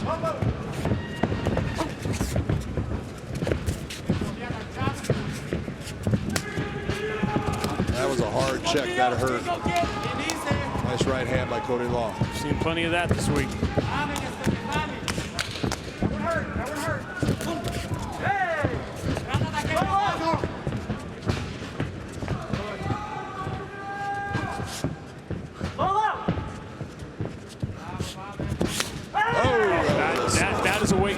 about keeping your hands down. All right, well. Have we checked on Dan Lambert after his AEW thing last week? I think he's still unconscious. Oh, this is big trouble. These are all getting through. This is that moment when you realize you're in at a different level. Kuka is not wearing that well. He is marking up quickly. Move, Theo, you gotta keep moving. Move, Theo, you can't just stand there. This fight is not long for this world. What Cody needs to do is look at where he's at, go to the body. Kerry Atley taking a long look, and we're done. Here you go, look what happens. Cody Law, we were promised, and Cody Law delivers.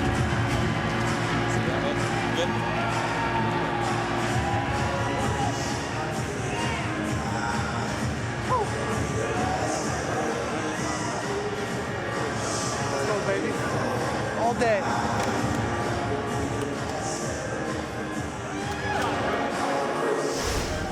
American top team, man. Look at some of the shots here. Beautiful left, right.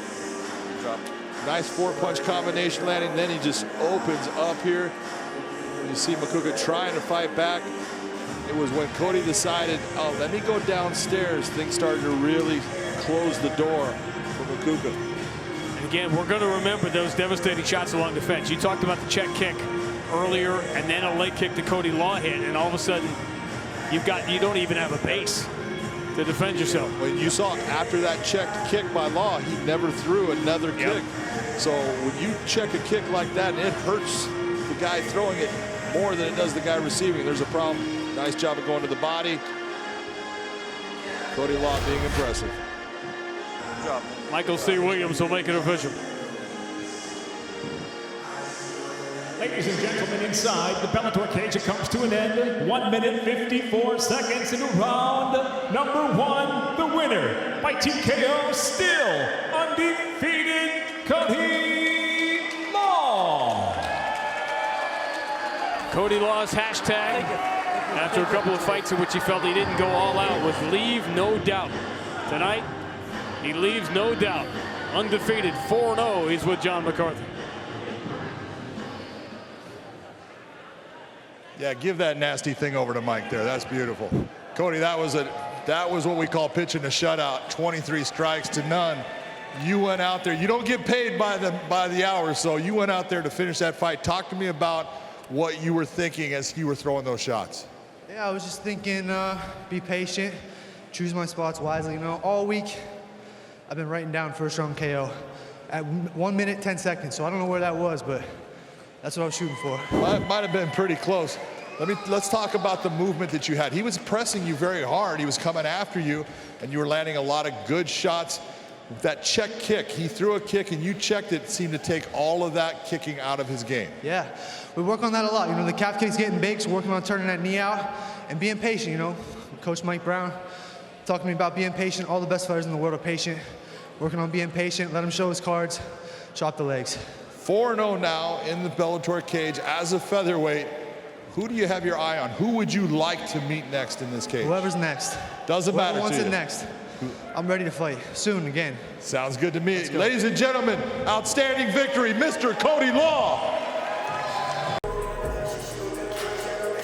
You'll see the numbers as we check out the tail of the tape here, when there's always that interesting choice at heavyweight where you're going to go. Take a look at this tail of the tape here. 6'1" to 6 foot. That's what I'm talking about. These are two guys, when you're looking at, they're not those giants of the heavyweight division, but both of them are outstanding in their skills. For those tonight in the UK, we thank you for staying up with us late night watching live on BBC iPlayer as we get set now to conclude Bellator 262 prelims with 3 5-minute rounds in the heavyweight division. Introducing the blue corner. At 6 foot, weighing in 245 pounds. His professional record, 6 wins, 2 losses by way of Suriname. He fights out of Coconut Creek, Florida, Saeed Soma. And across the cage, his adversary fighting out of the red corner. At 6 foot 1, weighing in 252 pounds even. as a professional. 19 victories, 8 defeats. By way of Natal Rio Grande do Norte, Brazil, he fights out of Las Vegas, Nevada, introducing Rodney Marks. And your referee in charge of the action, Dan Mergliata.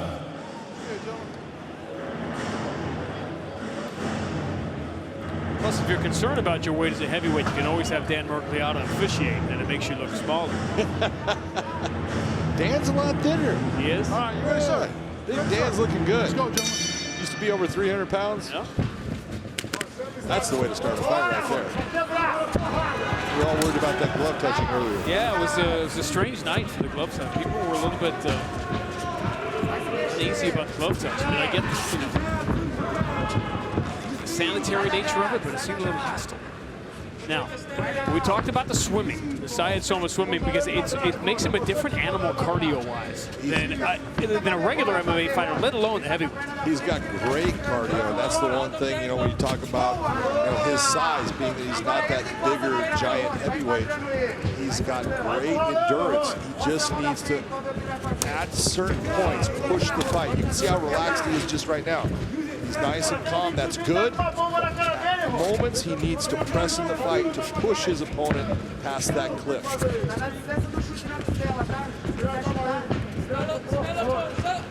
I'm going to go out on a crazy limit and say Suriname's one of like 8 places in the world he's never been. I have been to Suriname. Oh my goodness. It's bad, it's over. My goodness. Big left hook. Sometimes you don't need the cardio.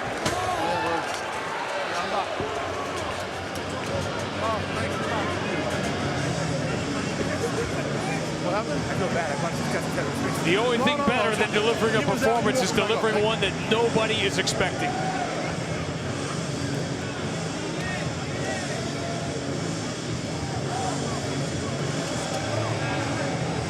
You see Honey Marks, he's complaining, but he does not know what occurred. Here's you're going to see exactly what happens. Watch the left hand. Boom, right there on the chin. You see him going down. He's stunned. Dan Mergliata gives him a chance. He goes out right there. Yeah, he was not defending himself in any way. Nope. That was a good stoppage by Dan. That was exactly what he's supposed to do. Big left hand, and he was circling into it, which only intensified the power on it. Watch again as he circles out to his right. Here comes the left hook over the top. Right on the butt, you see him. He is stunned going down. And then he gets planted that one time right there. You see him go out. That's when Dan comes in to stop it.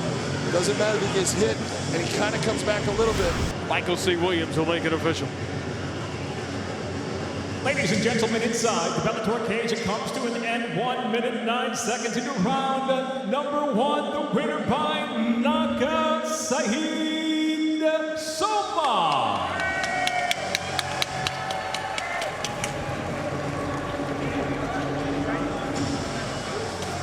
And the Soma puts Marks to sleep. Syed Soma with John McCarthy. Syed Soma, that was a beautiful left hand that you launched, he ran into. Did your heart rate ever get above 70? On my way to the cage, it does, yeah. On the way to the cage, you were so calm, so relaxed in here, just hunting him down. He didn't even know that he went out. When you saw the stoppage, were you happy with what Dan Mergliata did? Yeah, I noticed that he was out, so Gotta stop. Pretty calm with it. Talk about your progression here. You had a very good fight against Tyrell Fortune. Started slow, kind of almost got it at the end. Now you come out here, you have this kind of performance. How are you feeling about your evolution as a fighter here in Bellator? It's getting closer to what I want it to be. I know I'm a very passive fighter, slow starter. I'm really trying to push the pace, get in there, make it more of a fight than a pitter-patter game. Well, that was definitely not a pitter-patter game. You put a big shot on him there. Congratulations on a big KO win. Ladies and gentlemen, Syed Soma. Nurmagomedov as we go to the tail of the tape.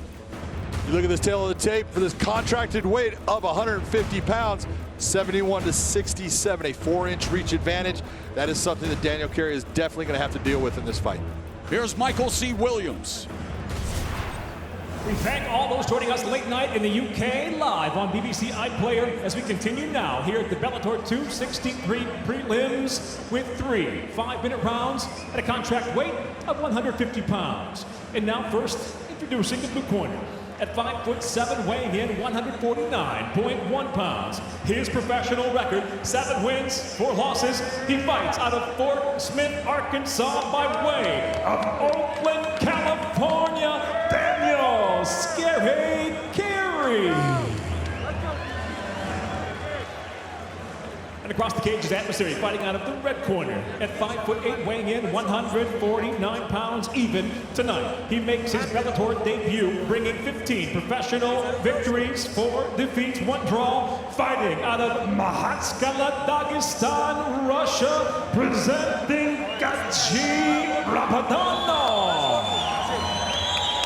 In charge of referee Frank Trigg.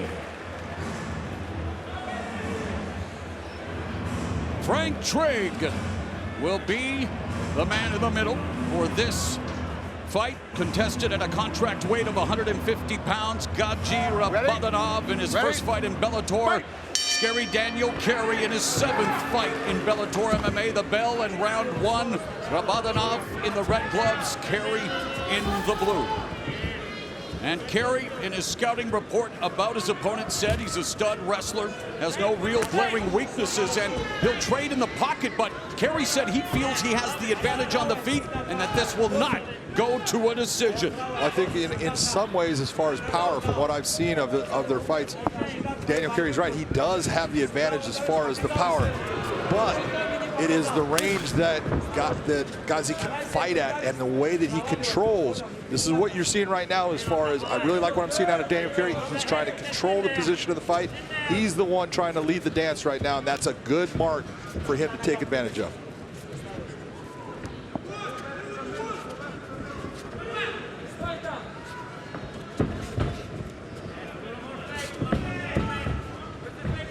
Carey putting on the pressure on Rapadanov, as you mentioned, John, trying to find an opening. Oh, but it's Rapadanov drawing first blood with that straight right hand. But you notice how relaxed Rapadanov is. He is just very composed, very relaxed. He doesn't take a lot of big chances.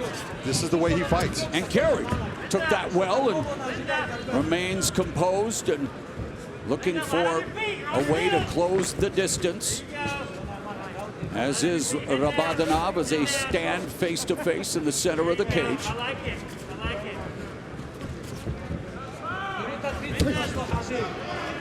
Nice hard front kick. You saw that Rapadanov kind of took that and turned his body, made that thing slide off so it didn't take full impact. Front kick there, switch kick by Carey. Of course, you attack the body early, as he just did with that liver kick. Make that early investment, reap the dividends as the fight progresses. 2 minutes gone in the opening round.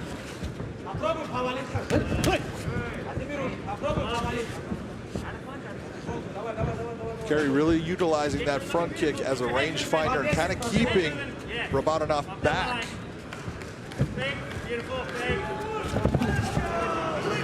Again, Carey intercepting the combination by Rapadanov with the front kick by Rapadanov. That was a good check hook that opened up that, and a nice right hand by Rapadanov. Midway point of the opening round. Rapadanov again with the left hook. There's Habib Nurmagomedov and Javier Mendez. The Ayatollah of AKA. Talk about a power couple right there in the corner. That is a power couple when it comes to the fight world.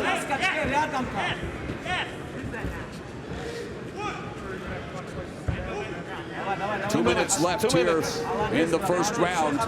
And again the kick, but countered by Rapadanov with the right hand that landed. And Rapadanov finds a home for the right again as Carey tries to keep him at bay with the front kick. But you're seeing that Rapadanov is now starting to control the range, and that's why that right hand is landing. Carey is more towards his back foot as Rapadanov keeps on pushing just a little bit forward. You're right, closing the distance. As we come up on the final minute and a half of this first round. Lead right hand by Rabadanov. One of the things I want to point out right here is take a look that Rabadanov has not attempted one takedown attempt. This is what everyone thinks when they hear Dagestan. They think, oh, all these guys are going to be just like Khabib. They're not. They all fight differently, but they're all good. And they have Javier Mendez in the corners. Rabadanov on him with the left, right hand, and what a debut for Gaji Rabadanov as he records a scintillating knockout. And we talk about wrestling. Well, see, there is the power of this Dagestani dynamo, and Gaji Rabadanov just rocked Daniel Carey. I'm here, I'm coming. He's saying he's here and he's coming. There's no doubt about him being here. Let's take a look at what happens here. And this is what you start to see, that Daniel Carey comes in, goes for the kick. Here comes the left hook counter right on the button. You see him go down. Rabadanov just follows up, actually takes his time, doesn't rush. Watch the kick. Left hook counter right on the button. It doesn't get prettier than that. That is as good as it gets. One more time. Just watch the setup, and he takes that kick well. He knows it's coming, but he knows that he's within range to land that hook. And then the next couple of shots, it's over. You see him turning. That is not the way you fight. Real speed. Watch what happens here. Boom, boom. That's how fast it happens. With timing that would make a metronome envious. With the official announcement, here's Michael C. Williams. Ladies and gentlemen, inside the Bellator cage, it comes to an end. 3 minutes, 57 seconds into round number 1. The winner by TKO, Gaji Rabadanov. Gaji Rabadanov has won 7 of his last 8 fights, and he is going to be talking to Big John McCarthy. Gaji Rabadanov, that was just an impressive performance. You came into this cage, you took your time, you were very composed, and when given the opportunity, you unloaded with that left hook. Talk to me about the finish. Он говорит, ты зашел очень собранный, ты выждал момента, и когда появилась возможность, ты закончил этот бой. Расскажи, пожалуйста, об этом. Да. Thank you, guys, thank you. Thank you. Да, я готовил, я прошел большой тяжелый лагерь, 2 месяца, готовился, больше делал акцент на бокс, и моя заготовка сработала. Yeah, I did a great camp. I was focused on the boxing this camp. I did a 2 months camp, and what I prepared, it worked out. Yeah, that boxing definitely worked out. Let's talk about your camp and the people you're working with, guys like Javier Mendez, one of your mentors in Khabib Nurmagomedov. What does that do for you and your confidence coming into this cage? Расскажи немного о своем лагере. Ты тренируешься с Хавьером Мендесом, с такими людьми, как Хабиб, Ислам. Насколько это дает тебе уверенности в бою? Yes, of course. First time, I want to say a big thank you, my friends, my brothers. I love you guys. I want to say thank you, my great team, Abdulmanap Nurmagomedov School, and team AKA Coach How, Coach Ron, Thomas, Gektar, everybody, guys, AKA, thank you for your help. Thank you so much, guys.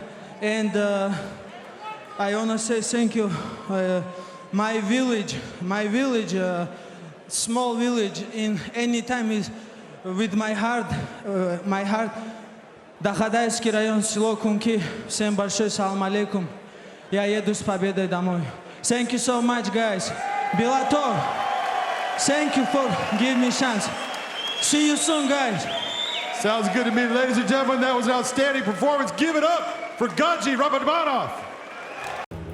Our tail of the tape for this catch weight, which is at 180 pounds. Take a look at the reach advantage that Johnny Cisneros has, but that should not be a problem for Joshua Jones. He has had that disadvantage throughout his career, 66.5 to 72.5. Let's see what happens. Once again, it's time to hear the dulcet tones of Michael C. Williams.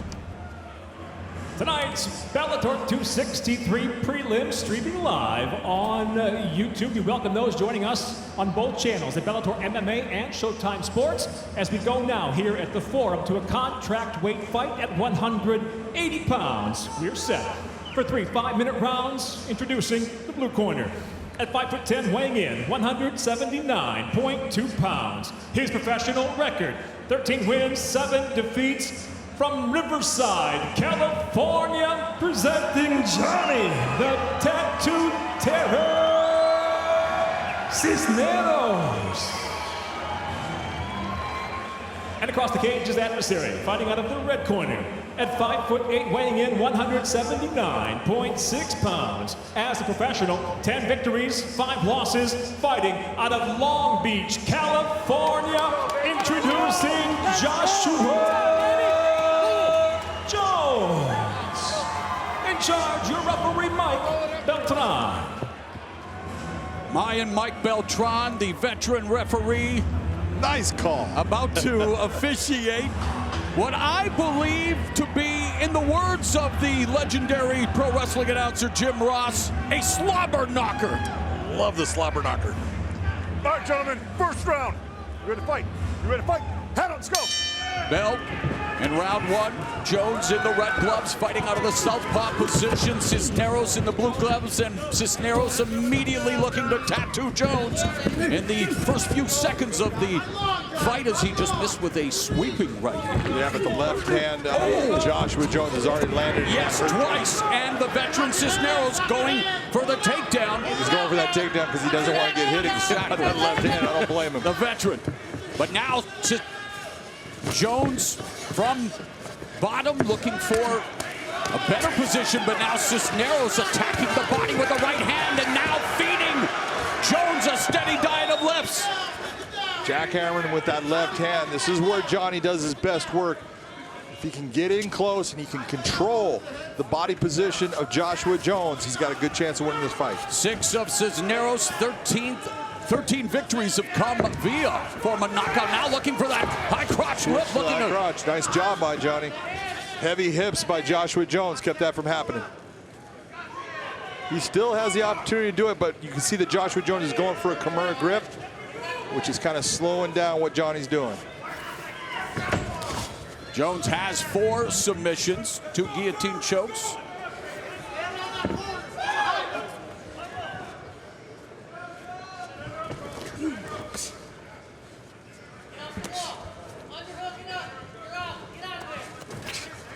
Nice knee inside by Joshua Jones.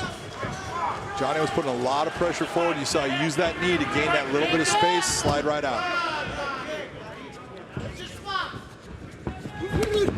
Lead right hand to the midsection by Cisneros. And a big uppercut by Joshua Jones. On the counter, and that inside leg kick took Jones off his feet momentarily. Pops right back up, though. 2 minutes gone here in the first, and Jones just missed with a sweeping left hook before securing the body lock, and Cisneros desperately trying to not be taken down, but he was. He was. But man, what action between these two fighters. Contracted weight of 180 pounds, and they've been at it from the get-go. Which is a good thing there. It's contracted 180 pounds. Both guys knew they weren't going to make that welterweight division they normally like to fight at. Let's go into that 180 pounds. Don't kill yourself. Might even fight better. And look at the action we're seeing. Exactly. Past the midpoint of round 1. Jones from the top position, open guard of Cisneros, and just dropped an elbow on Cisneros' face, another elbow strike, and Jones has the distance, John. Jones right now is able to posture, and he's able to bring down power with those shots. You know, he's not just tapping Johnny, he's actually popping him with those elbows. 4 of Jones' 10 wins have come via form of knockout. Under 2 minutes left here in the first. And Jones jacking the jaw of Cisneros with those elbow strikes. Now Cisneros with the body lock from the bottom and really just trying to protect himself. He's trying to keep his head close so Joshua cannot land the big heavy elbow strikes that he's been able to at this point. When you see Joshua being able to posture up and his head is free, this is a bad position for Johnny Cisneros to be in. Ground and pound from Jones, dropping the hammer fist, dropping left hands. Cisneros desperately trying to fend off the attack with 1:19 left here in the first round. Johnny needs to get to his feet now. If you're going to go to your knees, get to your feet now. Don't stay there.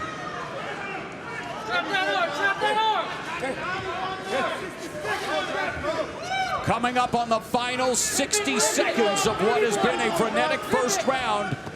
And Joshua Jones continues to try to maximize his position. Cisneros trying to block those left hands from the back. He is trying to block him, but right now it doesn't look like a lot, but that one hook that you're seeing with Joshua Jones, his hip pressure on Johnny is keeping Johnny from being able to get back up. He's just looking for Johnny to make a mistake. The reason he's jackhammering with that left hand, he wants Johnny to turn his head so he can sink in a rear naked choke. Now he's going to look forward towards the guillotine. Nope, going to mount. Under 30 seconds left in the opening round, and now from mount position with Cisneros up against the fence. Joshua Jones looking to continue to drop bombs, and Cisneros deflecting those shots and now controlling Jones' posture, looking to survive the round with 10 seconds left in the opening frame. Ground and pound from Joshua Jones, and in round one, Cisneros couldn't keep up with this Jones. Mongolian chops on a Sakuraba. Jones and the crowd looking to rally Johnny Cisneros with chants of Johnny, Johnny. Round number 2.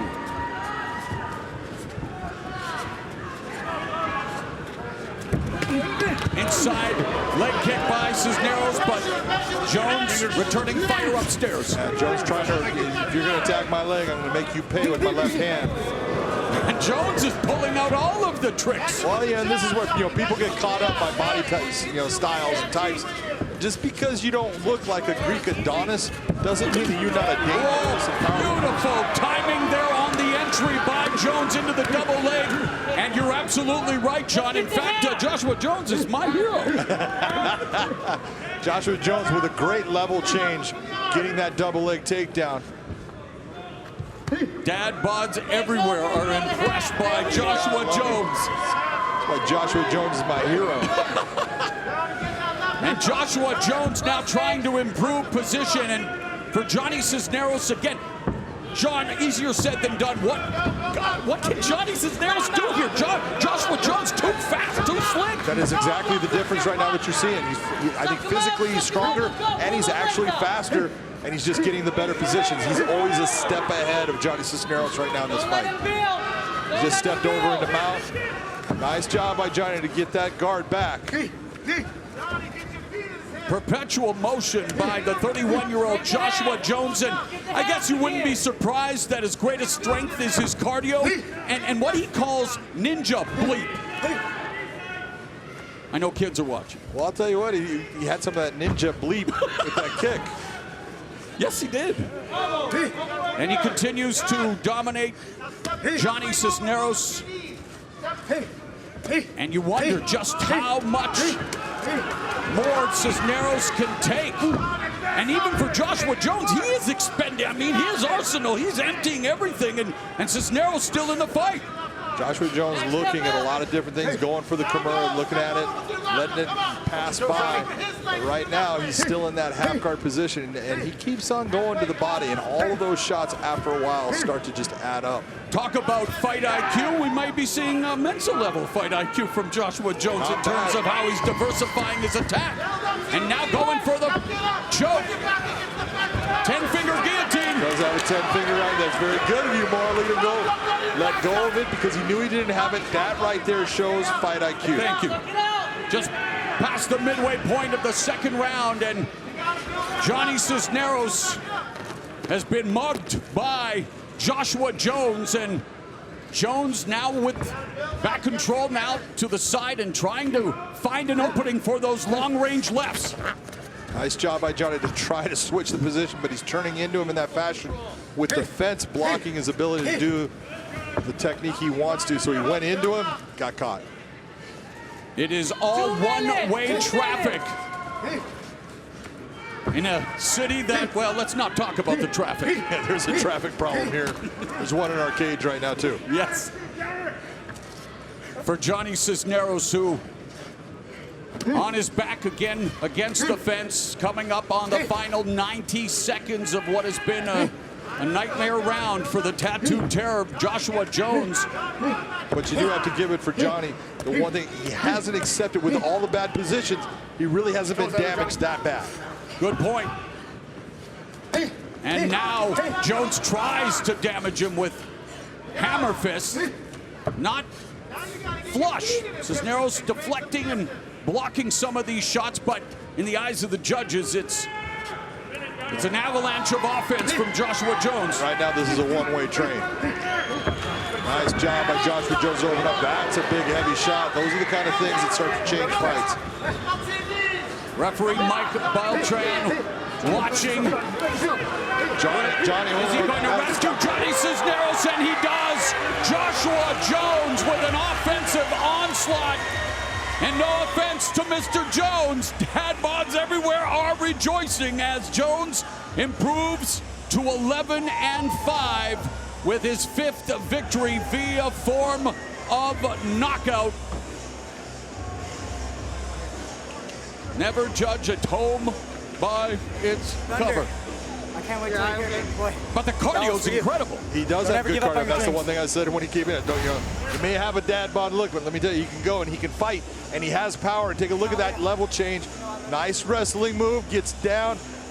Beautiful double leg takedown, and from that point, look, all of this, little holding on to the fence right there. Referee Mike Beltran starts to slap his hand away, but Johnny, when he gets his arm trapped, as far as trying to go for that single, he's not able to block the punches the right way, and that's what referee Mike Beltran's looking at. He says, you know what, I've seen enough. You're just taking shots.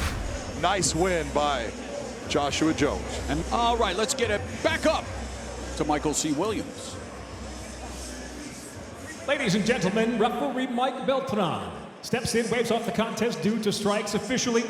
4 minutes, 15 seconds into round number 2. The winner by TKO, Joshua Jones. No keeping up with the Jones in this one as he now records his 2nd consecutive win. And let's go to BJM. I'm here with your winner, Joshua Jones. Joshua, you put on a hell of a performance there. You had some great positioning. Let's talk about the 2nd round, because you went out there and that double leg takedown, you changed the levels, went for that takedown. Tell me why. Man, he was committed to that, or he really wanted my head. I've had a few knockouts, so he probably figured I'm a smaller guy. I'm gonna just knock this dude out. I timed it, ducked under him, Los Alamitos, Cerritos College, body shop, sub fighter, wrestling all day. When I want to take you down, I'm gonna take you down. I don't care how big you are. Let's talk about just what you had going there, because Johnny's a guy that likes to stand up a lot. Your wrestling is at a different level, and you were able to move your position on the ground when you had him down. Yeah, you know, I think he actually wanted to wrestle me too. But yeah, once it hits the ground, that's my world. And I don't get tired when it's on the ground. So yeah, that was the highest likelihood that I'd win. That's what my coach told me to do. I listened to my coaches, took him down, ground and pound, all day. That fight right there makes you 4-2 in this Bellator cage. I am right, come here. So, what is it you expect to happen? Because that was a catch weight at 180 pounds. Which weight class are you gonna go to? Are you going 185, or are you gonna wanna go to welterweight? Welterweight, I'm a 55er, all right? I'm a 55er, I went up 2 weight classes. Like you said, 4-2, I wanna fight the upper echelon guys at 155. I think I match up well with them. I've paid for this, blood, sweat, and tears. 4-2 in Bellator. Bellator, sign your boy. I always put on a show, sign your boy. Sounds good to me. Ladies and gentlemen, give it up for Joshua Jones. He refers to himself as the chunky but funky ninja. He might have to change that name, at least the chunky lightweight, and I love hearing Big John McCarthy handle the tail of the tape. Yeah, you tell the tape, this is the real thing. Look at all of the experience from Georgi Karhanyan. 30-11-1, 8-2 for Kiefer. Will that experience be a difference in this fight? Here's Michael C. Williams. For those joining us tonight in the UK live on BBC iPlayer, we welcome you inside the LA Forum as the Bellator 263 prelims now move to the lightweight division set for 3 5-minute rounds. Introducing the blue corner, At 5'11", weighing in 155.9 pounds. His professional record, 8 wins, 2 losses. From North Inner City, Dublin, Ireland, presenting Kiefer BBK Crosby. And across the cage, his adversary fighting out of the red corner at 5'8", weighing in 155.6 pounds. As a professional, he brings 30 victories, 11 defeats, 1 draw. Originally hailing from Moscow, Russia, he fights out of Riverside, California, Georgie Karahania. And when the bell rings, the rep in charge, Jason Herzog. Referee Jason Herzog assigned to this lightweight battle. Georgie Karahanian 8-9 in Bellator MMA, while Kiefer Crosby is 4-2. The bell and round 1. It's Karahanian in the red gloves, Crosby in the blue, and immediately Karahanian goes for a calf kick. Surprise, surprise. Amazing. Why would he do that? One of the things, you can take a look at the size. Kiefer came from the welterweight division, was kind of in a catch-weight position for a year and a half or so, trying to get himself down into the lightweight division. He has made it. We'll see if that makes a difference for him. Sharp jab splitting the guard of the veteran Karahanian, and we talked about Crosby's last fight, a defeat, and he said it was a case of, again, a learning experience. His fight IQ increased, and you mentioned it. It's all about fight IQ, Moro. When you think you're going to get rid of somebody, there comes a point where you got to say, okay, this isn't going to happen. You can't just keep going to the point where now you've gassed yourself completely out. You're not going to rebound. That's what happened. He learned from it, and let's see what he does tonight.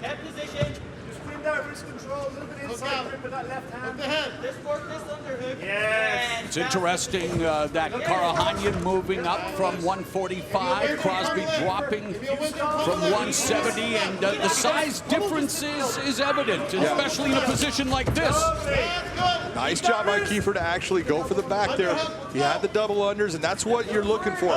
You've got that position. Let's see you try to do something with a beautiful left elbow. Short, crisp elbow right across.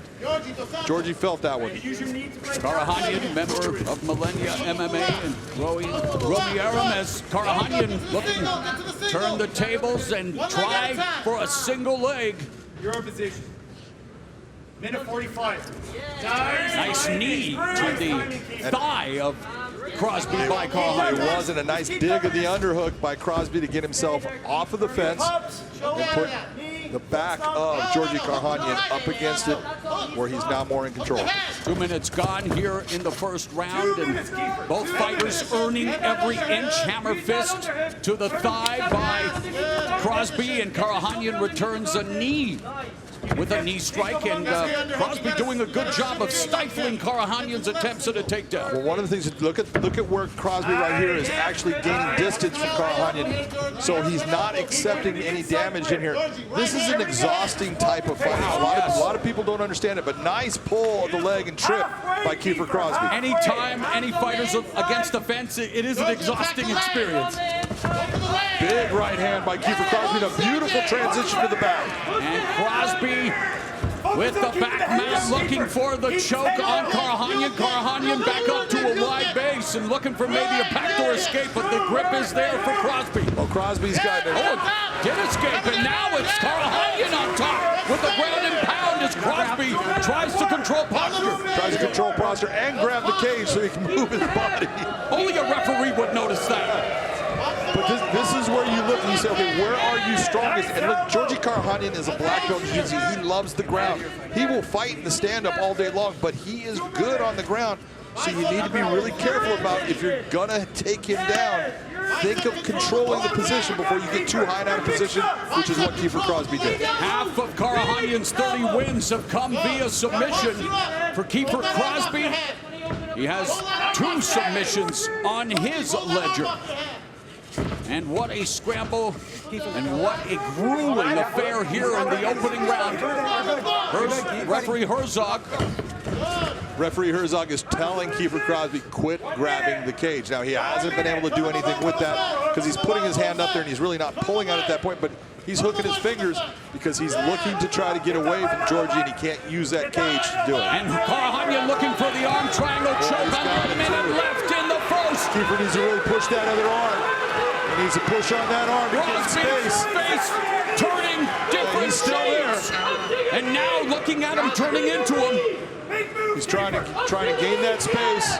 Good job pushing that arm away. Just a little bit of space will keep you there. Oh, the struggle ends for Kiefer Crosby, and Georgie Karahanian in front of the hometown faithful records a hard-fought submission victory as he improves to 31-11-1 with 16 submissions. This is what I was talking about. You need to be very careful if you're going to go to the ground with Georgie. He has got a very good ground game. He has got great chokes, and he just pulled a big one off right there. A man who was nicknamed insane by his own mother is going insane after that win.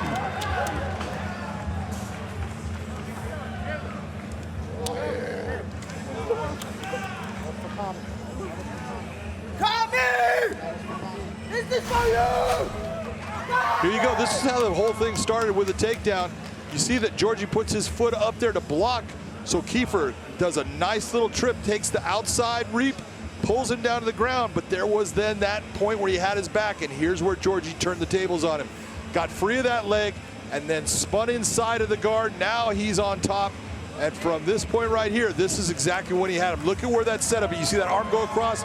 He traps that right arm of Kiefer. Now it's just a matter of getting body position. He tries to come cross body. He keeps on working across all the way. Now he's on cross body, and it's just a matter of time before he gets that arm in place, gets the squeeze on right, where it's too much pressure and Kiefer cannot take it. You see him trying to squirm his way out, push the arm away, trying to gain that space. Not enough. There's your tap. Big win by Georgie Karahanian. And out of his 16 submission victories, that's Karahanian's first via arm triangle. A Brazilian Jiu-Jitsu black belt who used his submission skills to full effect tonight with an impressive win. We will now make it official with Michael C. Williams. Ladies and gentlemen, inside the Bellator cage, it comes to an end. 4 minutes, 25 seconds, round number one. The tap by way of an arm triangle. The winner by submission, Georgie Insane Karahanian. All right, Georgie Karahanian exchanging some respect with Kiefer Crosby. Again, a grueling battle, and Crosby forced to tap out and suffers his first submission loss. Big John McCarthy is standing by with the winner. Ladies and gentlemen, I am here with your winner, Georgie Karahanian. Georgie, were you surprised that a guy that likes to come out and stand and strike from the outside usually decided to get into a clinch game and a wrestling and grappling match with you? Absolutely. I seen his last fight. He's a brawler. Comes from a great gym, SPG Ireland. Those guys are animals. He was trying to break me with little talking, but it didn't affect me, bro. I have lots of experience. He said experience ain't shit, but experience is a lot, especially inside this octagon, inside this cage. Too much experience, in fact, as far as you've been there, done that with everyone. Let's talk about the finish of that fight, because you went after the arm triangle, and you were on the offside, and it was all that experience of getting that slice over, getting your leg free. Talk about the finish of that fight. Yeah, you know, as soon as he took me down, I was very confident that I'll be able to reverse it and get the submission. And when I had the head and arm, he started saying, no, no, no, no, no, no. And I was like, yeah. And I got the finish. But really quick, this fight I dedicate to my first manager, Kami Safdari. I'm pretty sure Cub Swanson is happy. All the guys are happy. I love you, Kami. All right, 155. You used to fight at 145, 155. You look fantastic at 155. Who is it that you want to take on next in this cage at lightweight? Anyone that's ranked. I don't know who's in charge of the rankings, but I better be on the top 10 next week. If not, give me anyone in the top 10. I was supposed to fight Adam Piccolotti. That didn't happen. There's a show in Russia. I have a big fan base in Russia. Let's go! Sounds good to me. Ladies and gentlemen, give it up Our tail of the tape for this featherweight matchup. You got to look at that age. As young as he is at 20, has a ton of experience in the amateur rank. That's a 14-year age difference. Here once again is Michael C. Williams. It's great to be back tonight once again here at the LA Forum as the Bellator 263 prelims now move to the featherweight division scheduled for 3 5-minute rounds. Introducing the blue corner at 5'10", weighing in 146 pounds even as a professional. He's 3-4 from Fresnillo, Zacatecas, Mexico, presenting Johnny El Sancho Quiros. And across the cage, his adversary fighting out of the red corner at 5'11", weighing in 144.6 pounds, making his Bellator debut. He enters undefeated with 5 professional victories, no losses, fighting out of Mahatskala, Dagestan, Russia. Introducing Hassan Magomedov. And your referee in charge, Blake Grice. Blake Grice, the third man inside the Bellator MMA cage for this featherweight fight. Magomed Sharipov, 5-0. Jonathan Quiros, 3-4. All right, here we go. You ready? Ready? Fight. The bell in round 1, Magomed Sharipov in the red gloves, Quiros in the blue gloves. Quiros looking to score the upset and spoil the debut of Magomed Sharipov, who trains under noted. Oh, wow, caught! A nice timing. Quiros. What you saw Quiros going for an Imanari roll. Yes, and he almost rolled right out of the cage. Hassan timed that well. That was just barely off.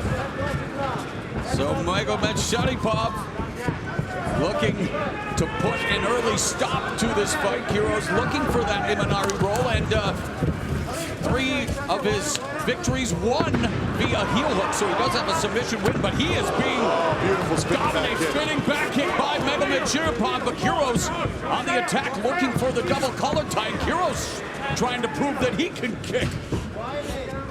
Oh, right hand. What's that rule, Moro? Don't kick with a kicker. 1 minute gone here in the first round.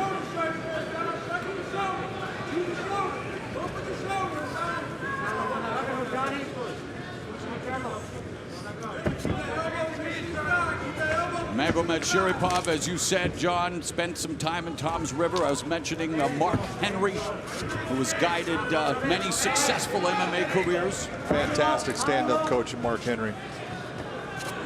And for Jonathan Quiros, representing Mexico, Brandon Moreno, of course, the first Mexican-born major MMA champion. And Quiros said he wants to prove how good his ground game is, as we mentioned, and, well, having difficulty trying to take it to the ground. Referee Grice. Referee Blake Grice saying that that was a low blow. It came in contact with the groin area. You all right? Didn't quite see it. Got some time. Looked like it was up, but definitely could have touched the area coming up. Yeah, Quiros takes a shot to his huevos. When we restart, you had him pinned here. Do you want to start back over here? You want to start back on the cage? All right. Tell me when you're ready. Yeah, that looked like it was on the leg to me. Come here. We're going to get back in the same position. Wait on me. Everybody good? Fight. And action resumes. 2 minutes gone here in the first round, and Magomed Sharipov turning the tables has Quiros pinned against the fence, putting his weight on him. Let's go, work. Sharipov really putting a lot of pressure, trying to move the upper body of Quiros into a position where he can then come around through the arm or sweep that leg out. So he did. See what you did there, shoving him in. Magomed Sharipov. It's like 2 last names put together. Exactly. Halfway through first round. As you went halfway with the name, and here's Magomed Sharipov working from the close guard of Quiros, and on the ground, Magomed Sharipov has 3 submission wins. You look at what Johnny Quiros is now employing with that body triangle in the guard position. Not a good thing as far as being offensive. It's a defensive position. It's going to keep Magomed Sharapov in that position. So should be opening up that guard, getting feet on hips, looking for getting the hooks in the inside, elevator sweeps. Don't stay on your back. You're watching featherweight action at Bellator 263. Featherweight's front and center in our much anticipated main event, the $1 million Featherweight World Grand Prix final between double champion Patricio Pitbull and the undefeated phenom AJ McKee. That is coming up later tonight, live on Showtime. Nice overhook by Johnny, holding on to that left arm of Magomed Sharapov. Just trying to slow down any type of offensive attack.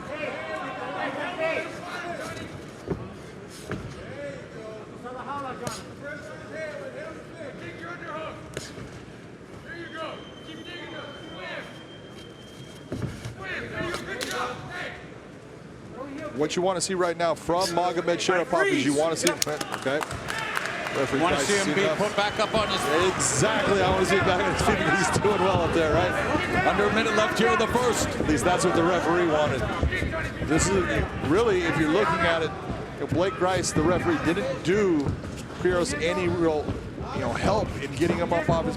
This is where he's going to be in a more dangerous position. He was controlling position and posture very well on the ground. Beautiful footwork and beautiful technique on display by Hassan Magomed Sharapov. He is looking for a highlight reel finish. Quiros needs to be very careful of dipping his head down into one of those flying knees that Magomed Sharapov. Overhand right, drops Quiros again, helped by the knee tap as well.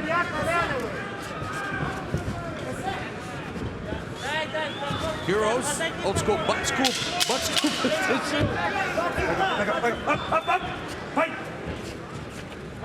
Blake Grice in firm command, and there's the Imanari roll, and again Magomed Sharapov. Bell round 2. They touch gloves, but Quiros would love to touch Magomed Sharapov more in this second round with his striking. Delivers the jab just out of range. Magomed Sharapov is giving a lot of feints, and you're seeing Johnny bite on him, so he should be setting that back up to when he feints on it, then give that shot off of it. And Quiros trying to bedevil Magomed Sharapov with his footwork. In fact, both of them utilizing a lot of footwork and feints. Nice right hand landed by Magomed Sharapov. Johnny enters in to get in the clinch. We'll see if he can actually double overhooks. Or usually not the best position for you to get the takedown, but he does have the elbow down, which makes it where he's got some control of that arm. Out of the cage.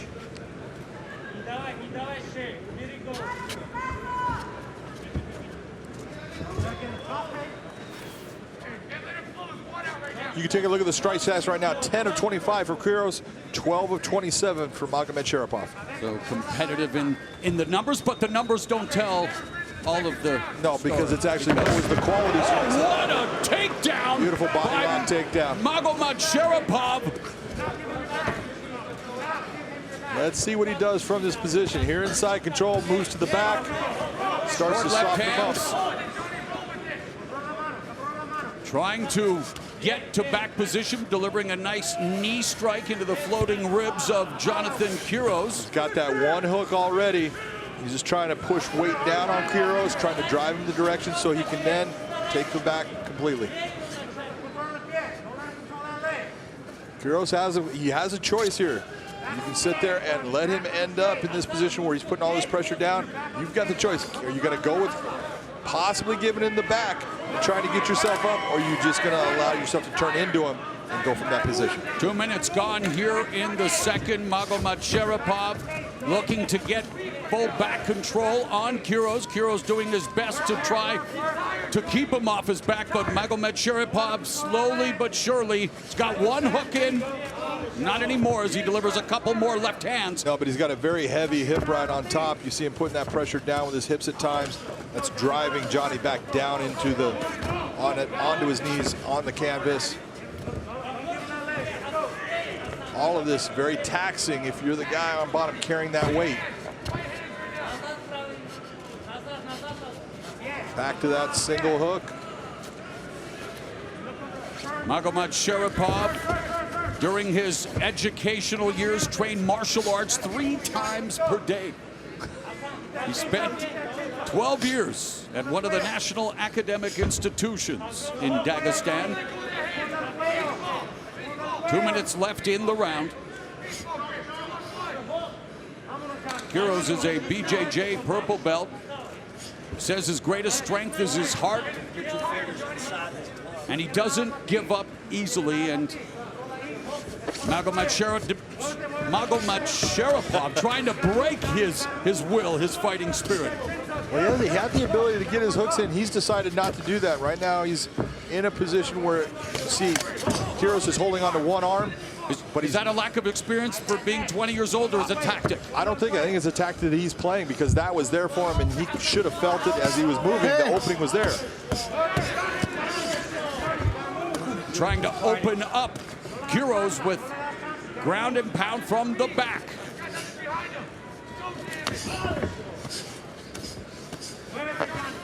Right now, he's landing good shots. All of this wrestling hip ride, you see him pulls him back down, steps over.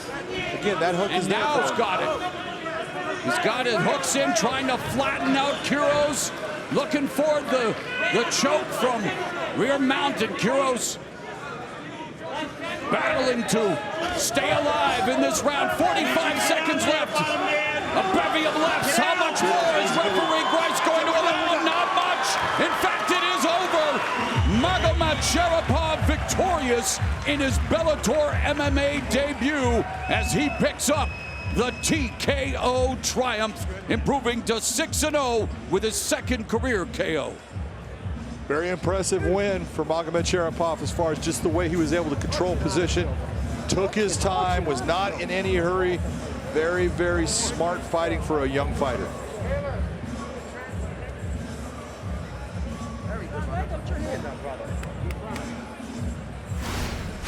Let's watch right here. This is where that heavy hip ride is, but finally decides, you know what, I'm going to get my hooks.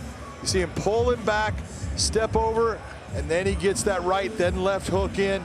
Now he's in a position where he's just can open up with strikes, go for submissions. He starts opening up with that left hand. You see nothing out of Jonathan Quiroz to stop it. That's why referee Blake Grice comes in, puts a halt to the action. Or Michael C. Williams first. We need to get the official announcement. My bad. Ladies and gentlemen, inside the Bellator cage, referee Blake Grice waves off the contest officially. 4 minutes, 21 seconds into round number 2. The winner by TKO, Hassan Magomed Sharipov.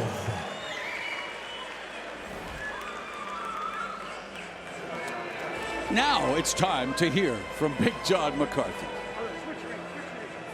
I'm here with the winner, Hassan Magomed Sharipov.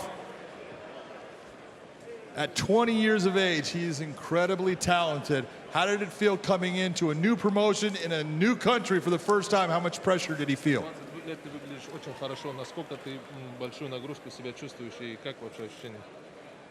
Hi, California. Hi, everything. Thank you so much for support. I feel good. And for me, only 20 years. I'm ready. And that's it.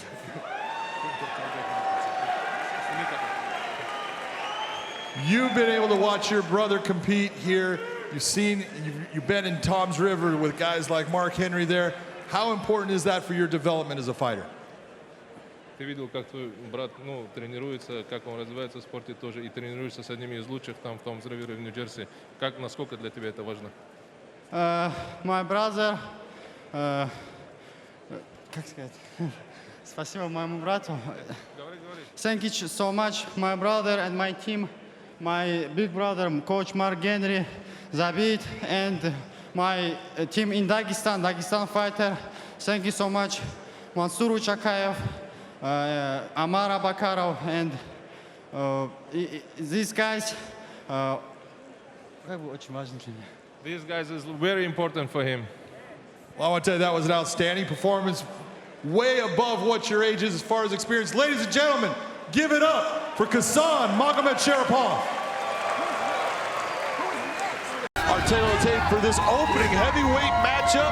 Take a look at that reach advantage that Bailey Schoenfelder has. 76 inches to 68.5.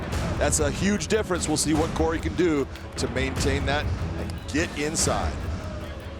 One of the best live event announcers in the business. This is Michael C. Williams. Ladies and gentlemen, good evening and welcome to the Sanford Pentagon in Sioux Falls, South Dakota, as we get set now to kick off the Bellator 265 prelims streaming live. Tonight, we thank those for joining us on YouTube at Showtime Sports and Bellator MMA as we get the night started now with 3 5-minute rounds in the heavyweight division. Introducing the blue corner. At 5'10", weighing in 214.8 pounds. His professional record early on stands at 1-2. He fights out of Ottumwa, Iowa. Corey, the Monster Mogenberg. And across the cage, his adversary fighting out of the red corner at 6'3", weighing in 224 pounds even as a professional. Early on, he stands at 1-0. He fights out of Minneapolis, Minnesota, Bailey Berserk Schoenfelder. And the referee in charge, Bobby Wambacher. The butterflies in the belly have to be the size of seagulls. Both Schoenfelder and Mogenberg making their respective Bellator MMA debuts. They want to impress the big Corey, boss you man. ready? Bailey, are you ready? Let's get after it. Round 1, Schoenfelder in the red gloves, Mogenberg in the blue gloves, and no feeling out process as they immediately go on the attack. Not at all, but Schoenfelder already throwing a big overhand right. He does have very good wrestling background. He was a state champion here in South Dakota as a high school senior. Everybody that knows him at Sanford has talked about the guy has got a gas tank for a big guy. He can hit hard and he can wrestle. Anytime you can wrestle, you can fight in MMA. And he can check kicks, as he's done a couple of times, as Mogenberg trying to chop down the bigger Schoenfelder. As we mentioned, the main event, Congo and Karatanov with 62 combined wins, 48 finishes. We open with a heavyweight bout where we have 2 combined wins, John. Different ends of the spectrum. Schoenfelder needs to stop going back to that right hand. He keeps on throwing that looping right hand. Minute gone, and Schoenfelder stapling Mogenberg with his right. Mogenberg looking for the takedown, gets shucked off. And it is Schoenfelder manhandling Mogenberg here in the first round. Landing a lot of big hammer fists, a lot of heavy shots. Those are hurting right now. A series of hammer fists. Oh, and another right hand that lands on the cranium of Mogenberg. Bailey doing a great job of controlling his posture, keeping himself so he can land big heavy shots. Now brings it down into side control. A minute and a half gone in the first round. And it has been all Bailey Schoenfelder. Right now he's got to have that arm gift wrap. He let it go. Nasty knee to the back, and now from side control, it is all Schoenfelder. Schoenfelder looking to trap that arm. You see him, he was trying to step over the knee. Now he's in half guard. Nice job by Corey Mogenberg to get him into that position. At least he's getting himself back where he can start to work from a guard position. Mogenberg has never been submitted, but both of his losses have come via TKO. And he is carrying all of that pressure of Schoenfelder. Controlling Schoenfelder's head, but Schoenfelder wanting to pop out, neutralizes the right arm. There he is with that knee, that's what I was talking about. You could see him looking for it before. He was in a Von Flue, but realized he wasn't in position to get that pressure right. Man, if this keeps up, Mogenberg's going to be sicker than the Von Flue because he is taking a beating courtesy of Bailey Schoenfelder, midway point of the opening round. Schoenfelder 1-0 with 1 knockout, and that came in May of this year, and it came in the first round. The one thing you can give Mogenberg right now, he's done a good job of upsetting the balance of Bailey when Bailey's been on top of him. Again, just did it right there, looking for a leg lock. Bailey just needs to keep his hip pressure forward, pick his shots.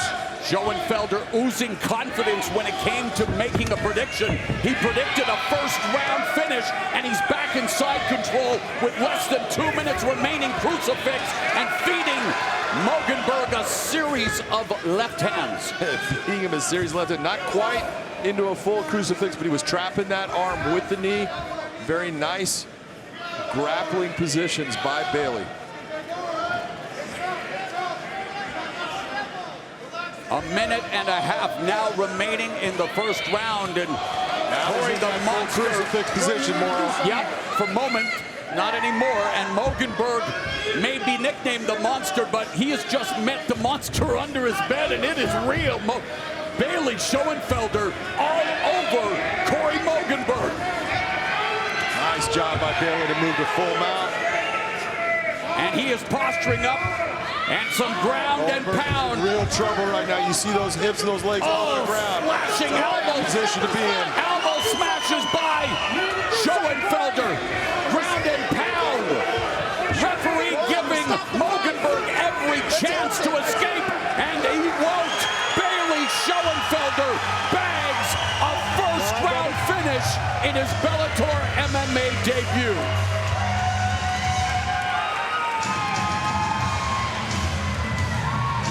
From a gridiron gladiator to a cage gladiator with Bellator MMA, it was all one-way traffic, John, but what did you like most about Schoenfelder's performance? What I really liked out of Bailey Schoenfelder was when he finally got the fight to the ground position, he was moving himself into different positions on top, taking his time, landing big shots, and when he got to that, look at here's this started off, big right hand, he landed that right hand multiple times. When he got to the back here, and you see him get to full mount, started to go a little bit wild, slowed himself down, and then started landing big elbows, and elbows are something that are going to cause damage, and the referee is going to look at that much more closely than he does just the punch from the mount position. Those elbows are huge. You see the feet up in the air. That's a horrible position for Mogenberg to be in. Great job by Bailey Schoenfelder coming into the first big fight of his career. Only 20 seconds in his first fight. This one went a little bit longer, but he did a lot of damage for one round of fighting. He says fighting is the essence of life, whether it's literally or figuratively. Everyone has a fight or a struggle, and it's what makes you feel alive. And this crowd here at Sanford Pentagon is alive, and they are in full throat support of Bailey Schoenfelder from Huron, South Dakota. And Sioux Falls will have even more reason to celebrate. Their team at the Little League Baseball World Series just picked up a 2-0 victory. Congratulations, Sioux Falls. Congratulations, Bailey Schoenfelder.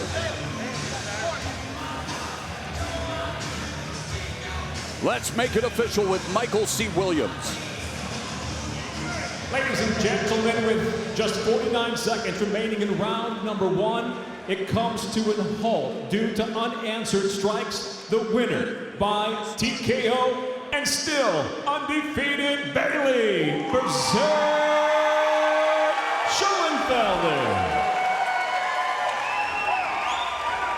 Schoenfelder delivering on his prediction of another first-round finish, 2-0, both wins coming in the opening round, but this one by far the biggest because it's happened under the bright lights of Bellator MMA. Let's go to BJM. Ladies and gentlemen, I'm here with your winner, Bailey Schoenfelder. Bailey, first off, congratulations on your first fight here in Bellator. That was an outstanding performance. Talk to me about walking into this cage, the pressure on you, performing in front of all of your hometown fans. I mean, yeah, it's an awesome experience. We got so many people that came out here to watch me and everybody else from South Dakota. And I mean, anytime you walk out of that tunnel, you get butterflies. So just had to keep my head. But yeah, an awesome opportunity. Good to be back in Sioux Falls. Coming out of Sanford MMA with all the guys that you get to train with, all of that experience there, what does that do for your confidence coming in here? Oh, it's the biggest thing for my confidence. I trained with guys in the UFC, top guys in Bellator, and won. And just knowing that I can go with those guys in training, I can hang with them, that I can bring that into the cage, and whoever I'm going up against, I know it doesn't really match up. So. What is it that you expect out of yourself now in your MMA career? Now you're 2-0, 2 first-round finishes. What is it that you expect? I just expect myself to keep getting better every day and keep coming in here and doing what I do. Sounds like you got the right thing in mind. Ladies and gentlemen, your winner, Bailey Schoenfelder. The tape for this middleweight matchup. Take a look at the ages of 33 and 31. It's very close as far as experience across the board here. But Dwayne Johnson is the guy who says, I have been with the more experienced people, and that makes me better. We'll see if that's true. What makes everything better is a little more Michael C. Williams. To those joining us tonight from the UK on BBC iPlayer, we welcome you to the Heartland here in the States as we continue now with the Bellator 265 prelims with 3 5-minute rounds in the middleweight division. Introducing the blue corner first at 5'11", weighing in 184.4 pounds with 4 professional victories to his credit. He fights out of Rapid City, South Dakota, Devin Fisher. And across the cage, his adversary out of the red corner at 6 foot, weighing in 185.6 pounds as a professional. 5 wins, 2 losses, fighting out of Omaha, Nebraska, presenting Dwayne Johnson. In charge of the action, your referee, Jason Herzog. Time to see if we can smell what this Dwayne "The Rock" Johnson is cooking as he and Devin Fisher get ready to get it on. You only have one chance to make a first impression in the Bellator MMA cage. The bell and round 1, the southpaw, Johnson in the red gloves, Devin Fisher in the blue gloves, and immediately Johnson using his kicks. See, just through those kicks, look at where he's already pushed Devin to. He's in a position now to have his back up against the cage, which means he can't move any farther back. That's going to help your range if you're Dwayne Johnson. And Fisher comes back with a heavy kick and another body kick right under the armpit. There's a push kick by Johnson that pushes Fisher back to the fence. Devin Fisher needs to start circling instead of going straight backwards. Fisher with a knee to the midsection on the break. And Fisher told us that he felt his biggest advantage would be speed, changes levels, but gets his neck snatched by Johnson. Nice switch over. Take a look at where he's going to. All the way in there. That's deep on that Darce. Smooth Darce choke by Dwayne Johnson, and even Dwayne "The Rock" Johnson has to be impressed what he just did. Absolutely beautiful. What you really had to love is as soon as he snapped it down, he knew exactly where he was going to go, went to the Darce, put the pressure on. An outstanding finish by Dwayne Johnson. And respect to Devin Fisher for showing, well, his respect to the man who was that much better tonight in Dwayne Johnson, making it look easy in his Bellator MMA debut, Big John. This was after the snap down. Look at, he ratchets into that Darce position, closes it up, and grabs the leg. Now there's nowhere for Devin Fisher to go, and it's just a matter of pressure. He can't take that. He's going to go out. Nice job by Dwayne Johnson. Look at this. Takes, nice snap down, pulls him down, and immediately decides where he's going to go with it. Switches into that ratchet position of the Darce, grabs on. Beautiful positioning, nice. Unbelievable transition from one element to the next, and then he gives the backflip. Johnson fighting out of Omaha, Nebraska, the Oracle of Omaha, Warren Buffett. He might want to invest in some Dwayne Johnson stock as he looked outstanding in his Bellator MMA debut. Thanks, guys, for having me. Thank God, thanks all my sponsors. Well, it wasn't a flying armbar, but it was a dynamic Darce choke, and that was Dwayne Johnson's first submission win. He improves to 6-2 with 3 knockouts, and now the Darce choke victory. Let's make it official with Michael C. Williams. Ladies and gentlemen, inside the Bellator cage, it comes to an end. 1 minute, 4 seconds into round number 1. The tap by way of the Darce choke for the winner by submission, Dwayne Johnson. And I know BJM is about to realize one of his fantasies. He gets to stand next to Dwayne "The Rock" Johnson. Ladies and gentlemen, I'm here with your winner, Dwayne Johnson. I always wanted to stand next to Dwayne Johnson, so this is an honor for me. I want you to know that. He's the baddest Dwayne Johnson in the world right here. That's what I want to hear. That was an outstanding performance, especially when you decided to get that snap down. You knew immediately. You went to the ratchet on that Darce, set it up, locked it in, grabbed the leg. Talk to me about that victory. Man, I've been doing this for over 15 years, you know, and I know I could compete with all the, you know, the top 10 in the world. And it's time, you know, everybody starts learning who Dwayne Johnson is. It's my time. Thank God. Thank all my sponsors. Thank the fans. Thank you guys for coming out, all my family. You know, without you guys, I couldn't do this. You know, it's time to start climbing the ladder. Let's talk about the years that you put in this and all the guys that you've trained with that have helped you get to this point where you can flow and transition so effortlessly inside this cage. What is working out with some of the top guys like Lyoto Machida do for your confidence stepping in here? I mean, I've trained with a lot of good guys in this sport. You know, I have 20 amateur MMA fights, 15 amateur Muay Thai fights, 33 boxing fights. I was the top 10 in the nation as an amateur. You know, and man, I've been doing this a long time, and you know, I stayed amateur for too long, but you know, now I'm here as a pro, and it's time to start. You know, let's get it. Sounds good to me. I want to congratulate you on a beautiful win. Ladies and gentlemen, give it up for Dwayne Johnson. Our tail of tape for this welterweight matchup. Look at Ben Simons with a 75-inch reach compared to 69.5. That's 5.5 inches. But since Archie's the wrestler, I don't think it's going to make a difference in this one. His name is Michael C. Williams. He is the Bellator MMA cage announcer. Tonight here at the Sanford Pentagon, we go now to the welterweight division set for 3 5-minute rounds. Introducing the blue corner.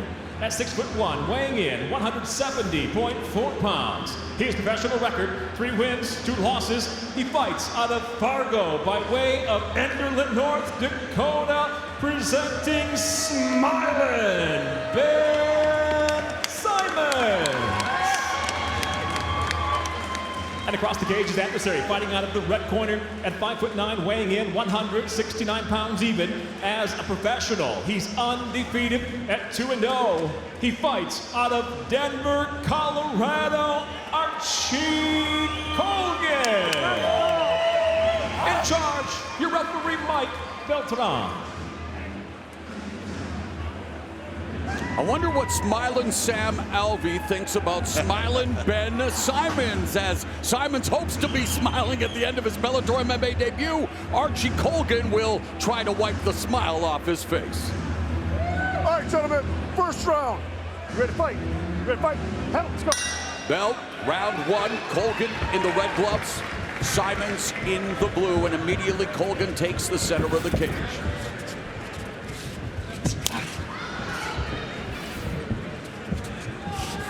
What are you looking for early in this contest, John? I'm looking for Archie to take the smile off of Ben's face, but this is what I'm looking for from Archie. Is he just wants to push him to the point where Ben can't back up anymore, and then he's going to change levels eventually in here. He'll throw a big right hand, and there you go. Changes levels right into it. Big takedown. That's the type of takedowns that makes Archie who he is. Yeah, that's the kind of takedowns that makes him a, well, champion in wrestling. There you go. And he thinks one of his greatest strengths is his composure while he is in the cage. He believes that he is best at putting pressure on people and staying aggressive, kind of like what we're trying to see or what we're seeing here. And it's exactly what you're seeing when you look at the lace of the hand. That left arm of Ben's is now trapped. You see Archie's got it behind his back. Now he's got it free. But that is what made Ben have to give up, think about getting himself back up and putting his back to the canvas where Archie wanted it. Simons active from his back, throwing upright hands with little effect, but trying to keep Colgan off him. And now Archie Colgan trying to find a way to dive back in, maybe like a Fedor Emelianenko or a Mauricio Shogun Rua back in the day. No one did it like Mauricio. And there is the Colgan version as he manages to land 2 big right hands before going back into the half guard. And right there, that you see that wrestling experience with his base and balance. Got a little bit high, sat himself back, brought his legs out to bring some hip pressure down. Right now, Archie Colgan is nice and composed. Good job by Ben Simmons getting back to a full guard, and he keeps on landing good elbows from the bottom. Simon's an athlete who played football, wrestled, also competed in track and field in high school looking for the up kick. That one landed. Not a lot of power to it, but it touched him.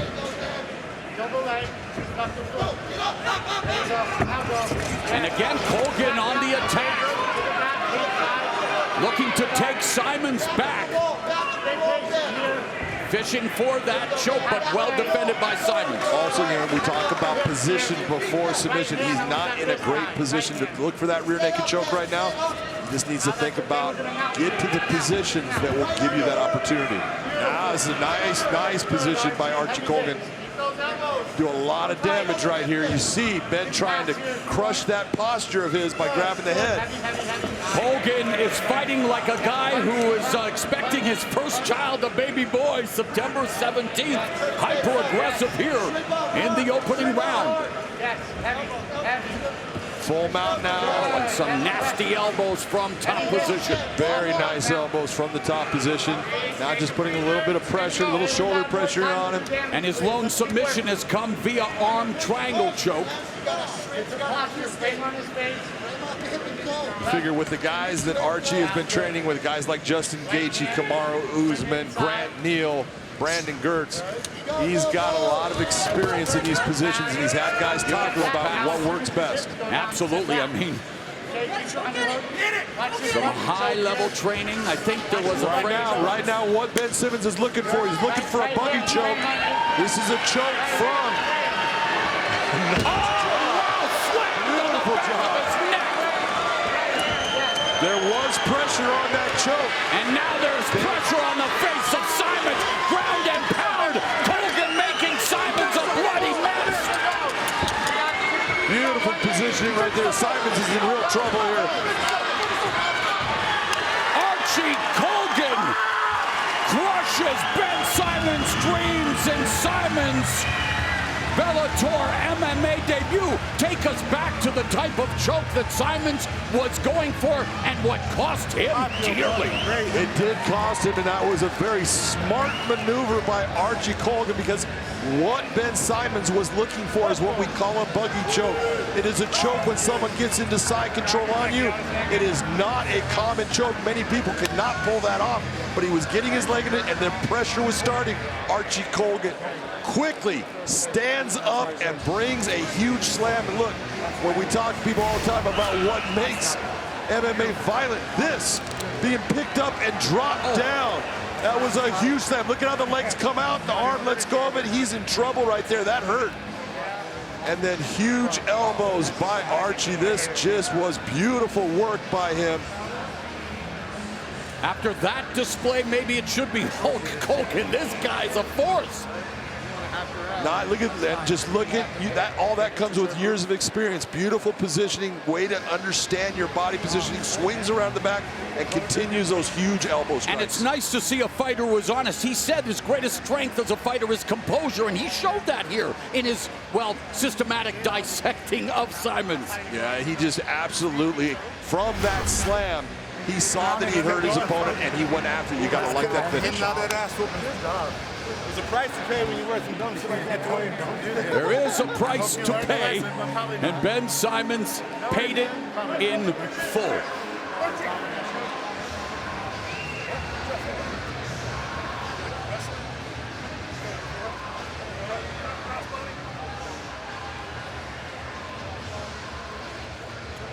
Here once again is Michael C. Williams. Ladies and gentlemen, inside the Bellator cage, referee Mike Beltran steps in, waves off the contest due to unanswered strikes. Your official time, 4 minutes, 4 seconds into round number 1. The winner by TKO, still undefeated, Archie Colgan. Respect to Ben Simons for going a submission I've never seen in an MMA cage or ring, but the victory goes to Archie Colgan, and we will get more from the winner with Big John McCarthy. Wow, ladies and gentlemen, I am here with your winner, Archie Colgan. You put on a performance. You used your hands to change levels, get the fight to the ground. You never really let him out of that position, but we're gonna talk about when you went to side control.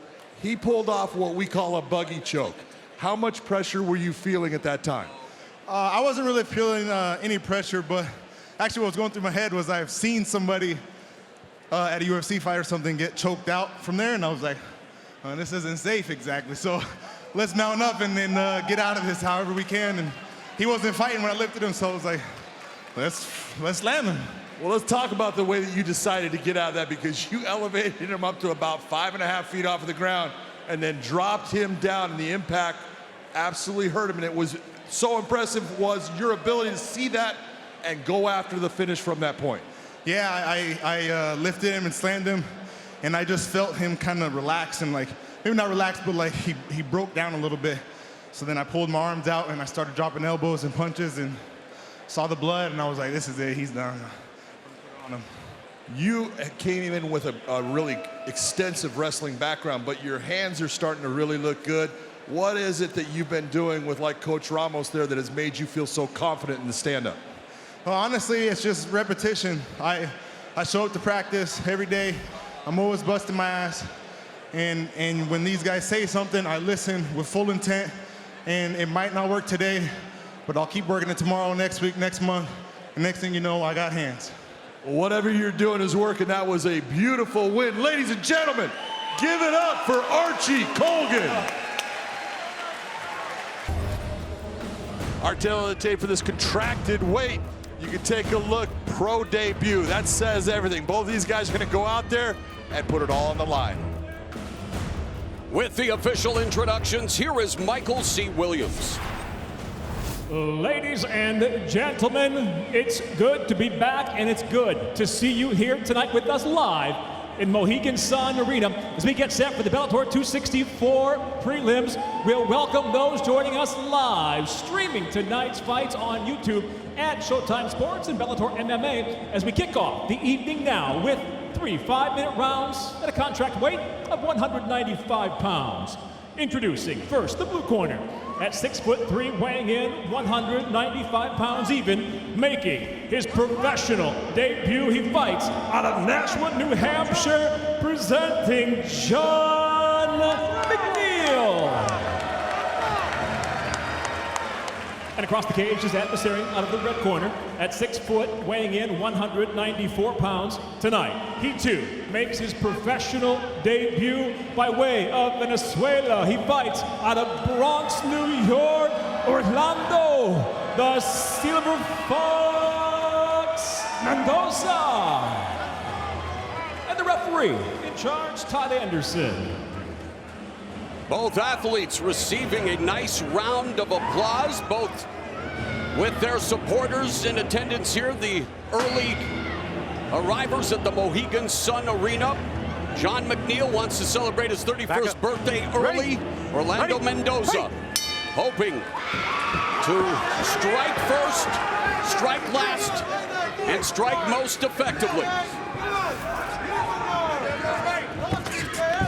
And instead, it's McNeil that opens the fight up with a striking attack, taking Mendoza down. Very nice job of using pressure going forward, force Mendoza back. He's in a bad position already. That arm triangle is almost set in. He's just trying to get his leg free. If he can get that leg free and come to the side, he's going to be able to put a lot of pressure on that choke. McNeil is a Brazilian Jiu-Jitsu brown belt, putting the squeeze on Mendoza early. Even from the mount position, there's a lot of pressure here. Now he's able to get his arm free, so that he's free from the choke, but now he's in mount.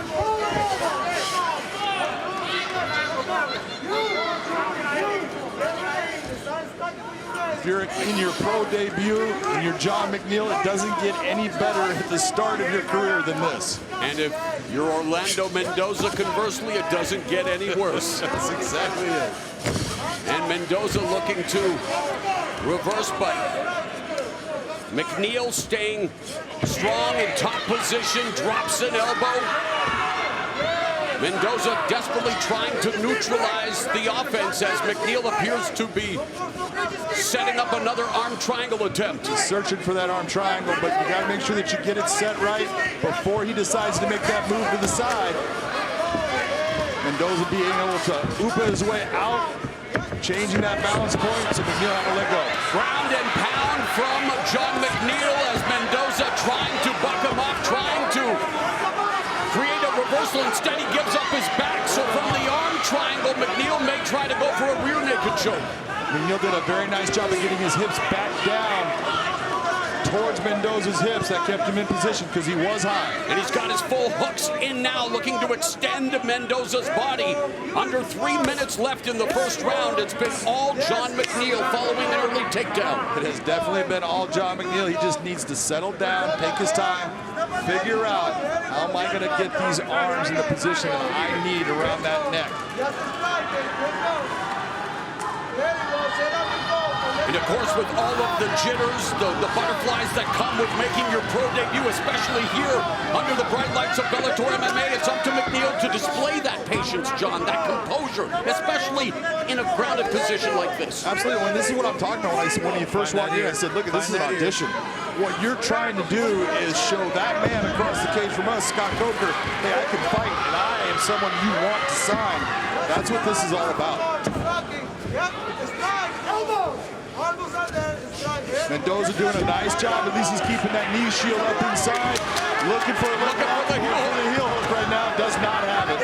So two hungry athletes, despite Mendoza being on the receiving end of ground and pound and being on his back the majority of the time, still fishing for a submission as well. Fishing for submission. John McNeil needs to be very careful about keeping his head past his hips. His hips should be before his head so he does not get up kicked.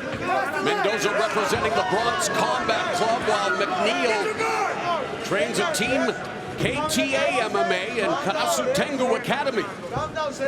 A minute and a half remains in the opening round.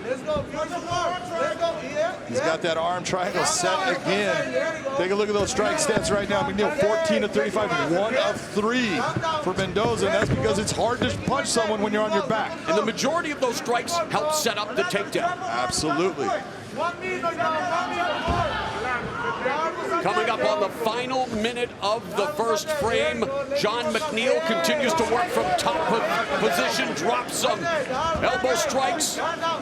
Mendoza trying to defend, but unable to reverse his fortunes here. Under a minute left. He's doing a good job, although most of these are not landing cleanly on him, so it's a good job overall by Mendoza. All it takes is one. Yeah, it does. And that one right there hurt. You can see where his hand came up to protect himself. Starting to turn his back again. He needs to be careful about giving that back. 30 seconds left in the first round. Ground and pound from John McNeil. Mendoza needs to continue to move. Active hips will at least upset the balance of McNeil, just like you saw right there. His hips were active, and now McNeil working from Mendoza's back. Hammer fist to the side of his head, to the ear. 10 seconds left. John McNeil's first round as a professional mixed martial artist couldn't really have gone any better. Not at all.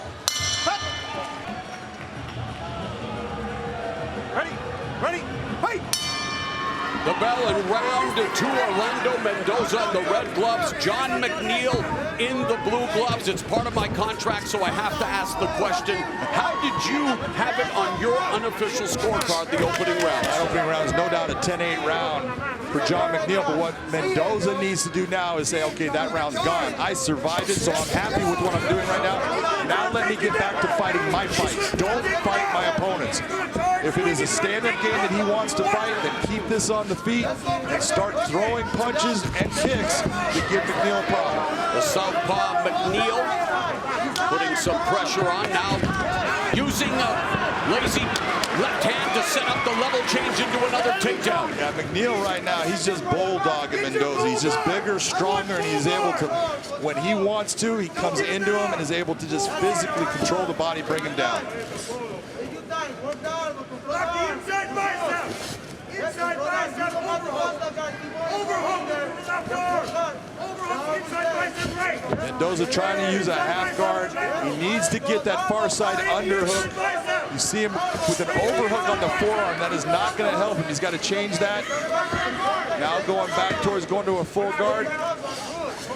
He gets McNeil into full guard. Yeah, McNeil trying to posture up while Mendoza hopes to neutralize his attack from bottom. McNeil has that left hand momentarily free, dropped a couple of shots before. Mendoza now trying desperately to just neutralize the attack, but he has to find a way to escape this predicament. Well, you see him, he's got the overhook on the left side, and then he's trying to use that knee to control the left arm that McNeil's been using to try to drop hammers down on him. Mendoza's got to get in his mind, I cannot sit here and accept having my back on the canvas. If you're not throwing up submissions that can actually have effect and change this fight, you need to be thinking about getting yourself back to your feet.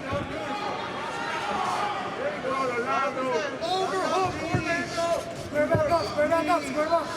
There we go, baby. There you go. Keep that head on the center. Follow his hips. Follow the kick, though. Beautiful work. You know, Michelangelo painted the Sistine Chapel from his back, but he didn't have John McNeil on top of him. No one was punching him in the face. The Sistine Chapel would have looked a lot different if he was getting punched. McNeil's just...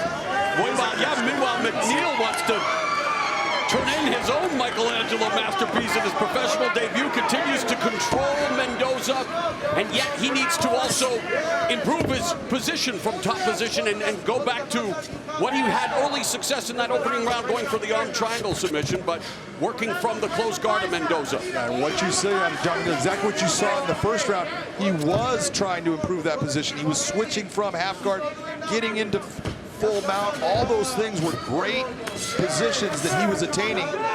This right now, he's starting to accept the guard. Now he's landing punches now and then, but this eventually could mean that the referee could come in and stand them up based upon you're not improving to a better position. You know that Mendoza trying to telepathically send that message to the referee. Our referee, Todd Anderson. 90 seconds! 90 seconds! Nice little chopping elbow, forearm strike by McNeil. What McNeil really needs to do, though, you see his head down on the sternum area of Mendoza. That is when you've got no real power. I think he's got to start to posture up and bring heavy shots down. That's what's going to make Mendoza have to move. Final 60 seconds of the second. Mendoza now opens the guard, overhook over the right arm of the southpaw McNeil, but McNeil unable to get much on track in terms of offense from top position. And when you're seeing Mendoza then close his guard again, he's the one that's actually holding on to McNeil, so he's not trying to get out of the position. He needs to open that guard, either go to a butterfly or go to something as far as an elevator or something to try to at least reverse the position or get his feet on the hips so he can get McNeil off. Thus far in Mendoza's professional debut, the elevator's only gone down. It's okay, there's another round. One more round remains as we head into the home stretch. And McNeil wanting to become more offensively optimistic, but we're headed to the third and final round.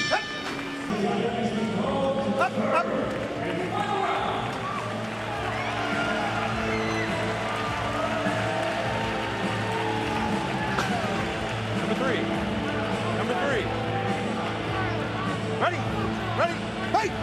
Third and final round. Who will emerge victorious in their professional debut? Will it be Orlando Mendoza in the red gloves or John McNeil in the blue gloves? How do you have it on your unofficial scorecard after 10 minutes? Unofficially right now, I have this fight at 20-17, so I would say that Mendoza needs to finish John McNeil if he wants to get a win.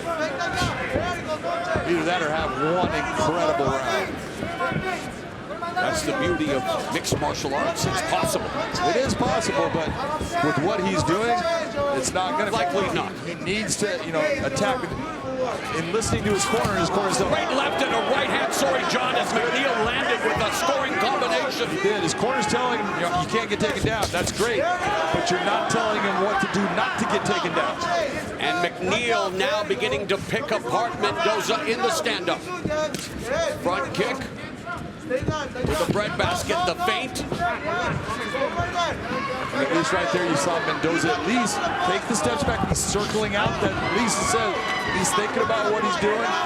That's going to keep McNeil from being able to have that linear attack coming straight in. And there's the level change and yet another takedown for John McNeil. McNeil's corner was very, very good in their instruction. One of the things they said, don't stay in his guard. I want you to pass to at least a half guard because he's going to be much more dominant in that position. McNeil 3 for 3 in the takedown department. Well, if you're McNeil and you wrote the script for your first fight, you couldn't have written much better than what's happening. That's it, dog. Beautiful work. Calm down. Calm down. Ready time. Ready time. Heavy hips down, John McNeil getting on top. He's got the ability to do a lot of damage right here. He needs to not stop his attack. Yeah, that's it. You're in the side control. Under 3 minutes left here in the final round. Beautiful work. McNeil now working from side control, trying to land those left hands. Mendoza trying desperately to just control posture, trying somehow to force a stand-up, but he is in dire straits here with McNeil in cross-side position. Well, especially with cross-side, you see that underhook, that right arm underhook under the left arm of Mendoza. That's right into mount. That's keeping McNeil, and that's how he got the mount. And now, midway point of the final round, McNeil dropping elbows from the top. Mendoza trying desperately to somehow get McNeil off his back. Mendoza's in a lot of trouble here. Now he's spent a lot of energy already, and he's been beat on for 2 rounds. It is not the same as far as getting yourself out of these positions. Coming up on the final 2 minutes of this fight, being contested at a contract weight of 195 pounds.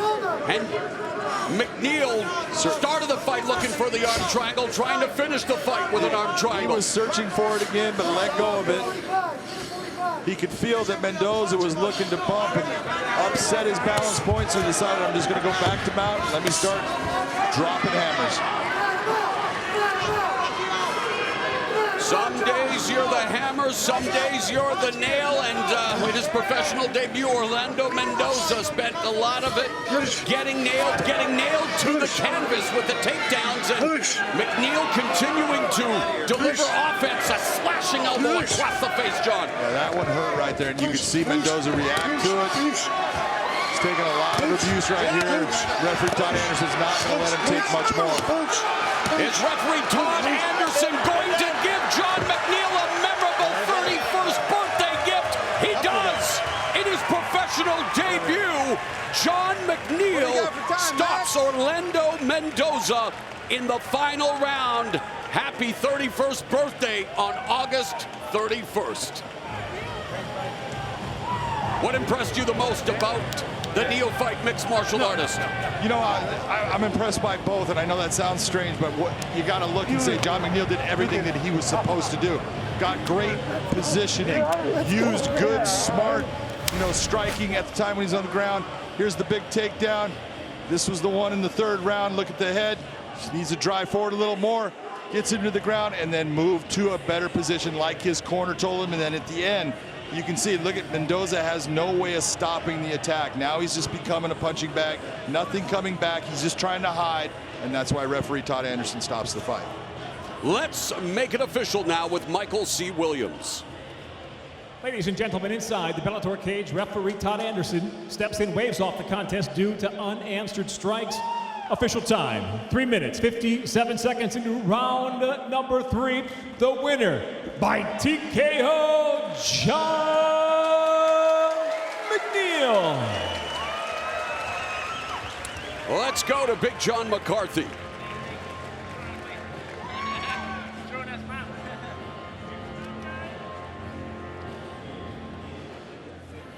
Ladies and gentlemen, I'm here with John McNeil. John, if you were going to script the perfect pro debut, You couldn't have written a better script than what I just saw right there. Yeah, that's sorry about that. Yeah, that's pretty much what I was hoping to do. Come out, use my jiu-jitsu. I knew my strikes could stand with them, but at the end of the day, I wanted to use my submissions. I'm a jiu-jitsu guy, so that's what I did. You kept hunting for that arm triangle. In the first round, you went for it a couple of times. You actually almost went to it again in the third, and you decided, no, I'm not going to do it. Tell me what you were feeling and why you said it's not going to work. I was a little high. Each time I got on it, it was a little high. I know the feeling, the sweet spot right when you're on it, and I wasn't on it, so went to something else. You've got a birthday coming up. Going to be 31 years of age. Is this what you want to continue to do? Fight MMA in the Bellator cage? I would love to continue to do this. A dream. I want to wish you a big congratulations on a pro victory in your first fight. Ladies and gentlemen, your winner, John McNeil. Let's check out the tail of the tape. We don't see a lot of 125ers in Bellator. Very simply put, again, another pro debut against John Adams, who is 0-1-1, but I have watched John Adams fight numerous times. I've seen both of those fights.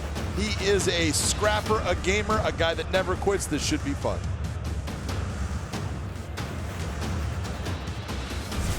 And we welcome those tonight tuning in live to the prelims on YouTube at Bellator MMA and Showtime Sports as we continue on now in the flyweight division, scheduled for 3 5-minute rounds. Introducing the blue corner.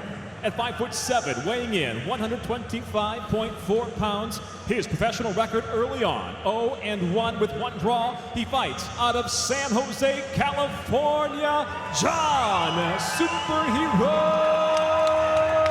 Adams. And across the cage, his adversary fighting out of the red corner at 5'5", weighing in 125.3 pounds. As a professional tonight, he's making his debut. He fights out of San Jose, California, Edwin de los Santos. In charge, your referee, Jason Herzog.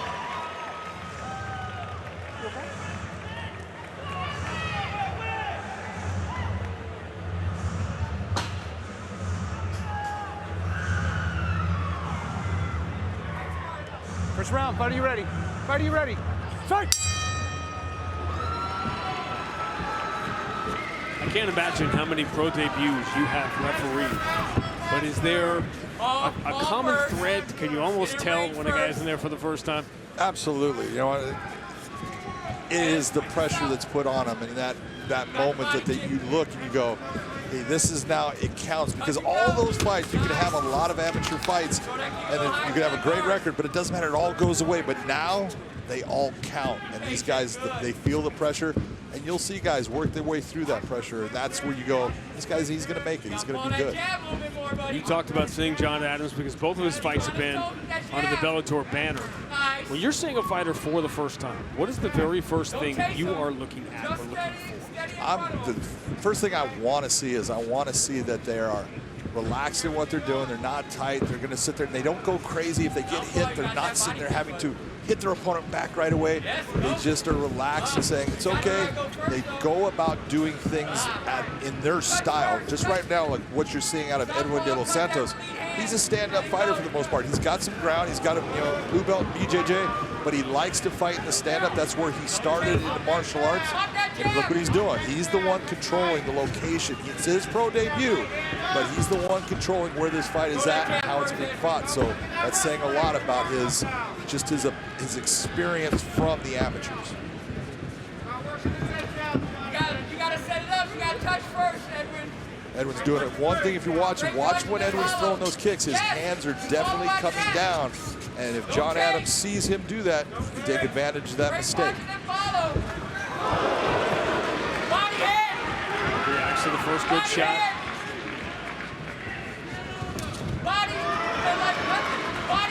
John Adams needs to start countering. You cannot sit there and be the punching bag. You have got to say, if he's going to try to hit me, when he comes at me, I'm going to make him pay for it.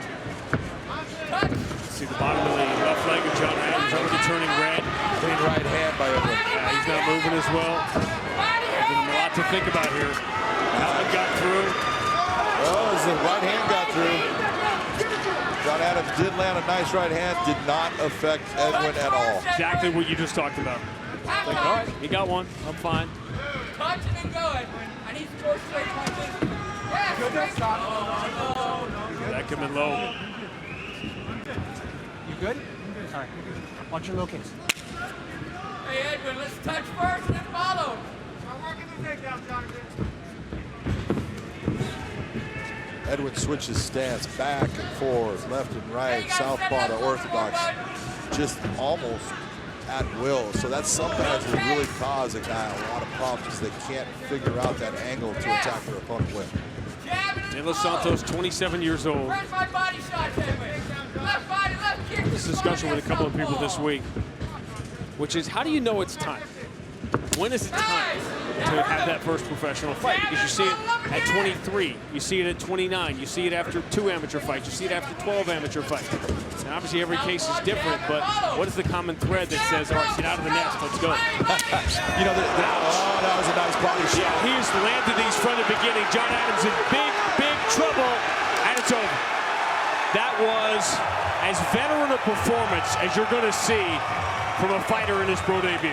I honestly believe he got hit one time in that fight. He was in control from the very beginning and just very systematic in the way he landed his shots. Nice debut. Take a look at this kick. Watch where it lands, right under the arm and the elbow. That liver kick, that drops John Adams down. That hurts him. He is in trouble at this point. Watch the right there, that shot, you can tell it hurts him. You can see he can't breathe at that moment. Now it's a matter of, does he survive? He doesn't do enough to stop what's going on. Jason Herzog sees enough and ends the fight. Michael C. Williams makes this official. Ladies and gentlemen, inside the Bellator cage, referee Jason Herzog steps in, waves off the contest due to strikes official time. 3 minutes, 29 seconds into round number 1. The winner by TKO, Edwin De Los Santos. You can smile, young man. You can smile now if you want. You earned it. For those joining us tonight, late night in the UK on BBC iPlayer, we welcome you inside the SAP Center as we go now to a contract weight fight at 175 pounds set. For 3 5-minute rounds, introducing the blue corner at 6'4", weighing in 175 pounds even. His professional record 2-2. He fights out of Fresno, California, Albert Big Hand Gonzalez. And across the cage, his adversary fighting out of the red corner at 5'11", weighing in the same 175 pounds as a professional. 5 wins, 3 losses from San Francisco, California, Abraham Vaisau. In charge, your referee, Jason Herzog.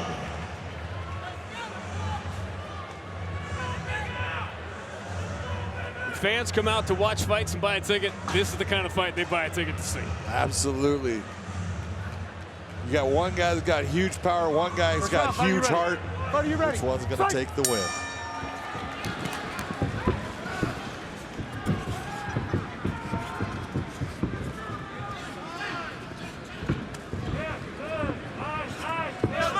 Nice long rangy kick by Al. That's kickboxing has been his background. That was his entry, good first shot by Vaisau. That right hand landed clean. You can see it stunned Albert Gonzalez already. He felt it.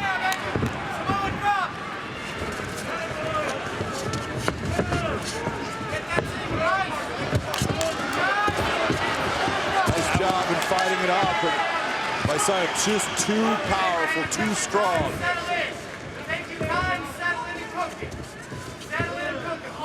See if Albert Gonzalez can work his way back to his feet here. Oh,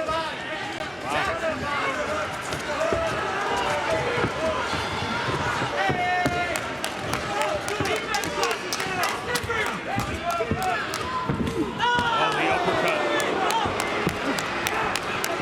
That was a lead hand up uppercut too, something you don't see a lot of guys do.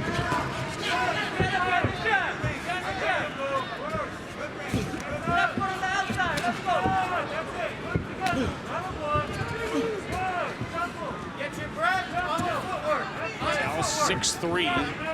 Sal at 5'11", if you were wondering. This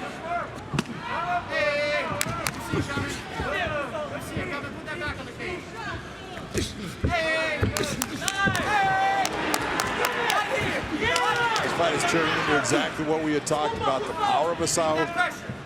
Can Albert work his way through it? Because if there's one thing we know about Gonzalez, he is going to be nonstop. He's going to come forward, he's going to pressure you, he's going to try to wear you out and use cardio as a weapon. Gonzalez using the kickboxing with his huge reach advantage. You see the distance it creates. Oh, he's a big shot. Look at those wobbly legs. Legs are in big trouble. Gonzalez in big trouble. This is where we said Asao, big power. Down he goes. Trouble. And we're done.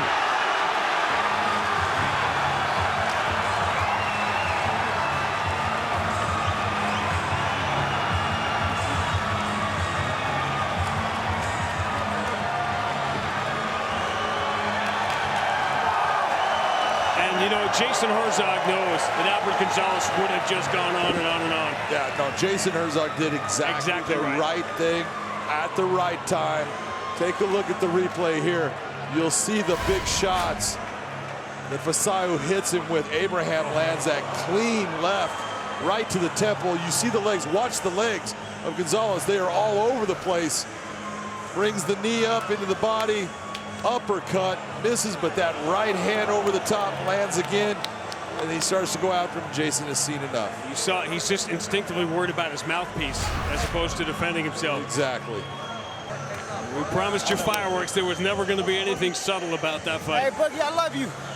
Thank you, Boog.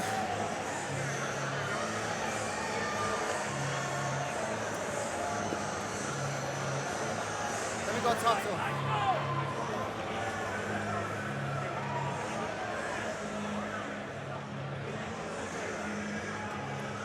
Right on, buddy. Ladies and gentlemen, inside the Bellator cage, referee Jason Herzog steps in, waves off the contest due to strikes. Official time, 2 minutes, 17 seconds into round number 1. The winner by knockout, Abraham Asao.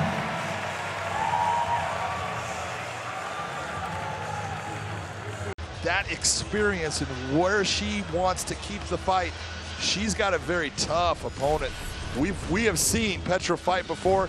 She is a very solid stand-up fighter. Look at the age difference here, 22 to 39. It is the difference of generations. We'll see if the young generation can take out the older one. The voice of a Bellator generation is Michael C. Williams. Tonight here in London at Bellator 267, the prelims continue now with 3 5-minute rounds in the flyweight division. Introducing first, the blue corner. At 5'7", weighing in 125.6 pounds. Her professional record 4-3, fighting out of Prague, Czech Republic, Petra Chaskova. And across the cage, her adversary, fighting out of the red corner at 5'5", weighing in 124.4 pounds. As a professional, 7 victories, 4 losses from Bratislava, Greece, presenting Elina Gunher Galianidou. In charge, your referee, Jaron Villel.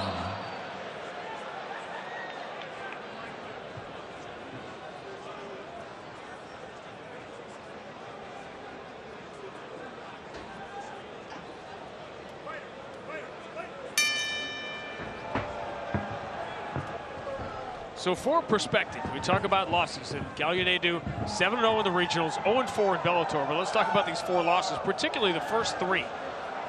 She lost to Anastasia Yankova when Yankova missed weight, and it was a huge difference between them in the cage. Chaskova grabbing hold of that leg to get the fight to the ground quickly. Nice job by Chaskova. She's in a nice, almost north-south, definitely has side control here. You're seeing Elena with that head. She needs to let go of the head. That's not going to do her any good right now with where she's at. Why? Because she has no legs or anything to control, and that arm can actually be put in a position where it's controlling her. Although she did a very nice reversal right there. Beautiful job. Petra getting back to her feet.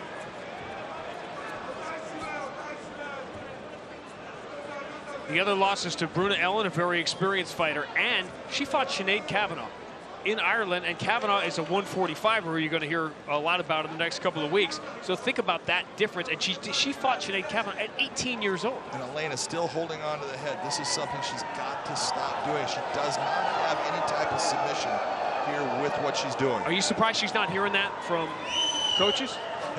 I'm surprised she's not hearing it. Right now, I believe her arm is almost trapped in a position where she can't let go of it.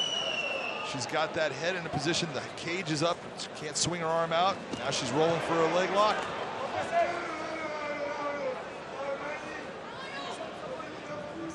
Chaskova staying safe. She's in a position right now, she's not good. When you have that leg in the position that she has, she was looking towards an inverted heel hook. Chaskova needs to make sure she doesn't allow that leg to extend out. Right now, she can just use her legs to extend out away. She's looking for the heel hook. Going for it. Got it! That's a huge win right there. Huge win for Elena. All set up by her hooking the head. No, throwing her off, right? You gotta stop with that. It's like you let go of that. It's not a good, solid, strong position, but great job of deciding I'm gonna drop down, go for the leg. She went for it, ends up with the heel hook. Nice submission. You wonder why a fighter who is 0-4 in Bellator keeps getting chances. This is why, because of her age and her upside. Her first Bellator win was inevitable, and we see it in spectacular first-round fashion. And you look at who she has lost to in Bellator, and you're saying, man, those are all of the bigger fighters in different weight classes, and she has shown promise in her game, just right there with that submission. Chaskova had never been submitted in a 7-year pro career. Look at the beautiful lock, control of the leg, goes for that heel hook, and once that, it doesn't hurt in the beginning, but once that leg is getting twisted, that knee is gonna get torn apart. Beautiful submission win. Juliana Velasquez. Michael C. Williams makes it official. Ladies and gentlemen, the tap by way of a heel hook. Official time. 2 minutes, 7 seconds in a round. Number 1, the winner by submission, Elena Gallianedu. Relief, joy, and on to what's next. And a promising career for that young lady. You're looking at Pinko, who is very good with what she does in submissions. 25 years of age compared to 30 years of age. Both of them always come to compete and compete hard. This should be a fun fight. Tonight here, Bellator 267, the prelims continue now as we go to the strawweight division scheduled for 3 5-minute rounds. Introducing first the blue corner at 5'3", weighing in 115.4 pounds. Her professional record, 5 wins, 2 losses, fighting out of Frankfurt, Germany, Katarina Tigress Talista. And across the cage, her adversary fighting out of the red corner at 5'5", weighing in 114.8 pounds. As a professional, she stands at 5'3". She fights out of Livorno, Italy, presenting Chiara Beastie Barbie Penko. In charge of the action, once again, referee Jaron Villel. Livorno, Italy. Have you been there? Port City, Tuscan region. About 15 miles from Pisa. It's a nice place, isn't it? It looked like it on Wikipedia. Yes, I've been there. Of course you have.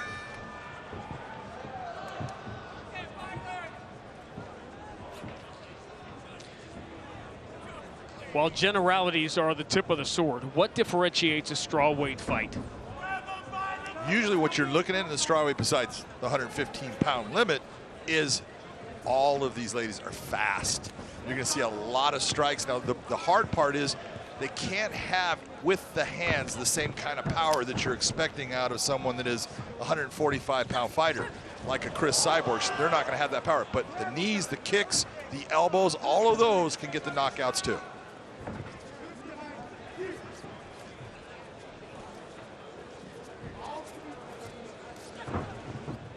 Nice exit right there.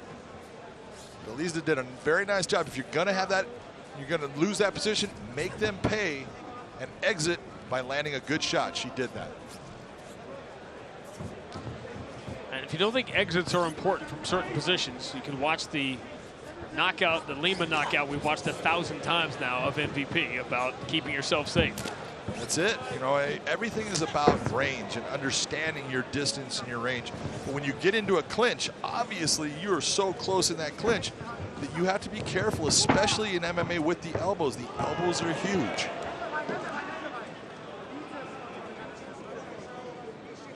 Penko kind of jumped to that guard position. That was a dangerous spot to do that. Very strange that at this moment when you could see she was actually okay with what the stand-up positionings were doing. She was going after landing straight shots. Decided to take this into the guard position. We'll see what she does with it.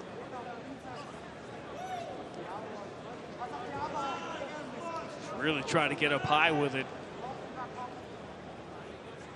Doesn't have a lot of room.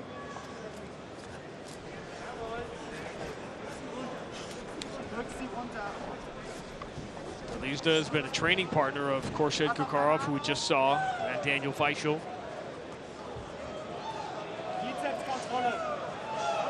Penko right now, you're bringing those legs up. It's a high guard, but there's no real threat.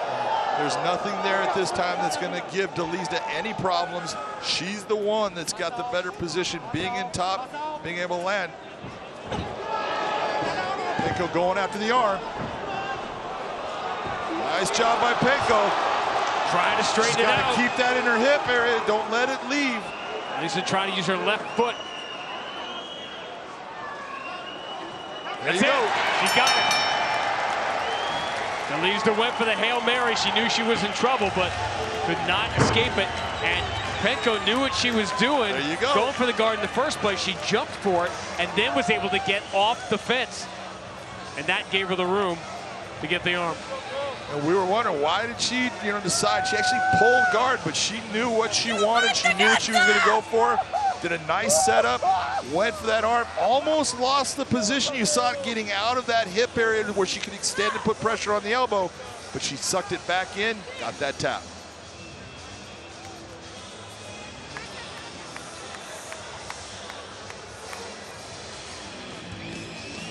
Here she goes. This is when she locks it up, and you see Belisa trying to pull back. Usually when you're getting pulled back, that's not a good thing because that's actually leading towards the extension of the arm. You see her keeping the arm tight, and here's the point where she starts to put pressure. All of that pressure, hyperextending that elbow. Very nice submission move by Penko. Should she have gone forwards instead of backwards? Absolutely. Crush the space. Don't extend the space. Unless you know that you are slippery, and you got to figure they're in the first round. Ladies and gentlemen, inside the Bellator cage, the tap comes by way of an arm bar. The official time, 2 minutes, 45 seconds into round number 1. The winner by submission, Kiara Beastie Barbie Penko. Tail of the tape as we go back to 170. Look at everything in this fight, close to the same. Close to the same in age, close to the same in weight, close to the same in reach. At 5'10", it's exactly the same. From the SSE Arena Wembley here in London, the time has come to conclude the Bellator 267 prelims as we go 3 5-minute rounds in the welterweight division. Introducing the blue corner at 5'10", weighing in 170.2 pounds. In his Bellator debut, he stands with 11 professional victories, 7 losses from Geneva, Switzerland, Michael Bad Boy Dubois. And across the cage, his adversary out of the red corner at 5'10", weighing in 169.8 pounds. As a professional, 18 victories, 6 defeats from Rhondda Cynon, Wales, presenting Lewis the Foot Long. In charge, referee Jaron Vallel.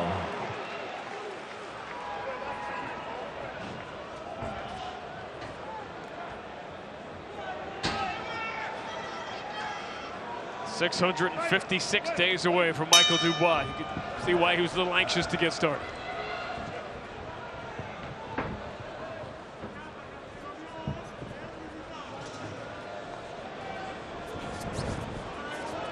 And while the key to that welterweight, big shot right away by Lewis Long. Now this is starting off bad for Michael Dubois. There goes Lewis Long right to the back. This is big early trouble. Big early trouble. Lewis Long straightens him out. He's palm to palm on that. That is tight. He's going to switch it. Full lock. He's going to go out. He's out. He's out. We're done. A spectacular performance by Lewis Long. We talked about it earlier. The one place that Michael Dubois definitely did not want to be is on the ground with Lewis Long on top of him. That is exactly where he ended up after eating that shot. Maybe we should change his nickname to Minute. You know, Michael Dubois was obviously so excited to fight. You can be too excited and you're going to make mistakes that way. Well, look at this is almost the whole fight right here. Here's the shot. Look at that right hand. It stuns him, then the left touches him too. You see him stepping back a little bit loose on that leg. That shot, left hand actually missed, but it was all the right hand. You can see it just had that snap. And as soon as he went back, Lewis Long knew that he had him in trouble. And when he got him to the ground, he went palm to palm. He was almost out and then went all the way into a full lock. And you can see it actually tore his glove. He did. His glove got split. It didn't take long for Lewis Long. Michael C. Williams will make it official.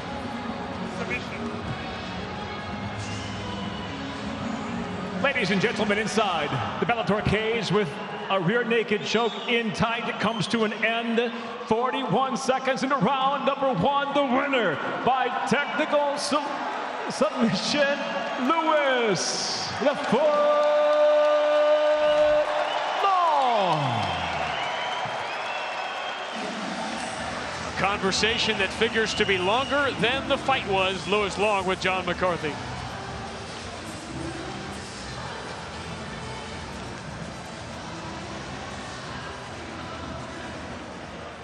Ladies and gentlemen, I am here with your winner, Lewis Long.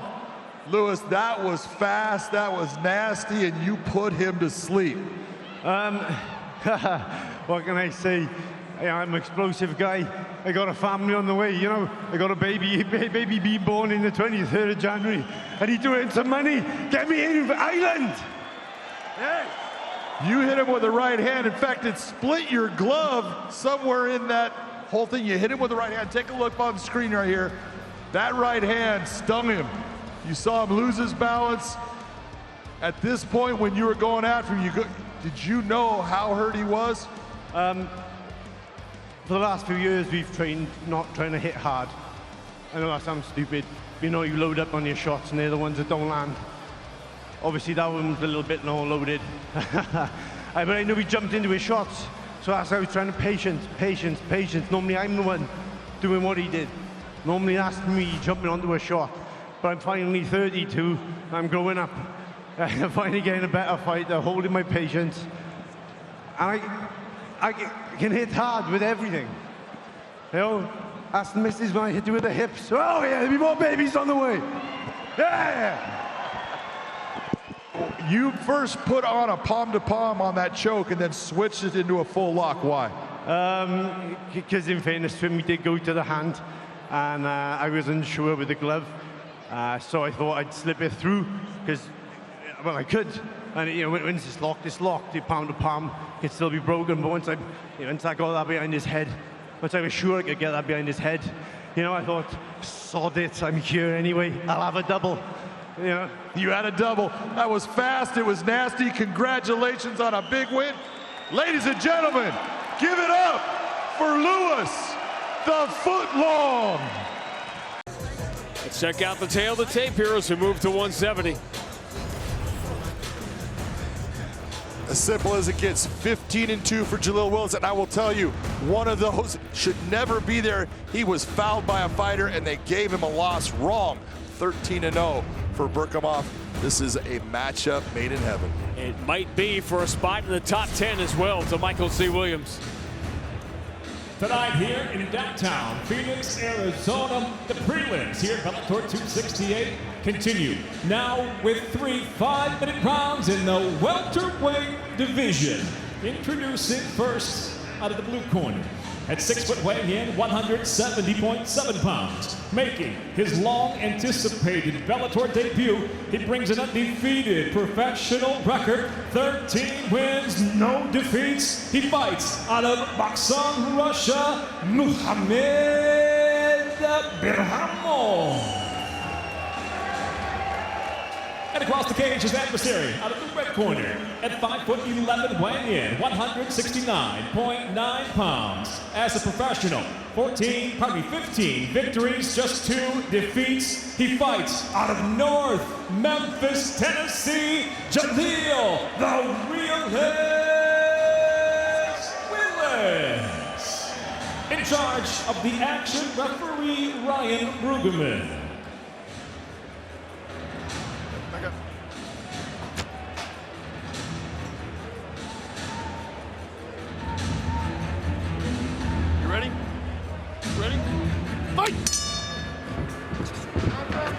Come off of the blue gloves. We've seen a lot of fighters, John, the last couple of months coming off the very long layoffs because of COVID or other reasons. Has there been a common theme between you get over anxious? Is timing? Well, we walk into a shot in the opening seconds is what happens. There you go, and it's the timing of a real fight, how fast it is compared to your training, and so it is something that you want to be comfortable with, you want to get used to it. That's why when a lot of people talk about ring rust, it's the speed of the fight that you're talking about. There you go. Take control. Baksan, Russia, southwest part of Russia, about 200 miles north of Tbilisi, the Georgian capital. I'm not as familiar with Russian geography as Big John. But look at the one thing you want to see right now. Look at Berkhamov and look at the leg position. You saw how he put feet on the hips. You saw him space equals escape. When you have close proximity, you're down. There's no escape right now. But if you can create space, you can create that escape situation. He's trying right now. He's trying for an Ezekiel choke. You see him. He's got the arm on top. Doesn't mean he's going to get it, but you saw that fist. He's making it like a baseball, sticking it into the throat area of Jaleel Willis. Watch your arms, Kimura. Keep your thumb up. Keep your elbow on the mat. Don't reach back. There you go. Take it back. Take the hips. Come right there. Not too high right there. Too high in the ride. Berkhamov should try to shake him off right here. Just keep shaking a little bit at a time. You see that weight coming sideways.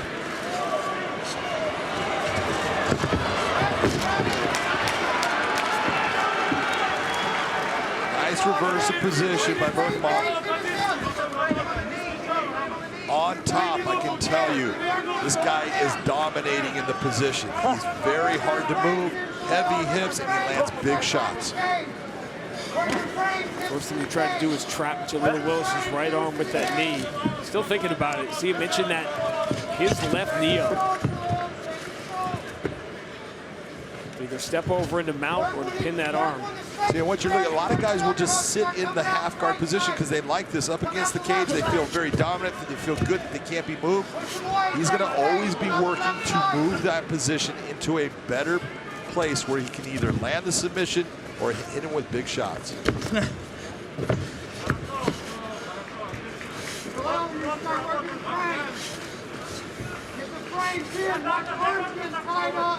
Very little room for Willis to work out of this.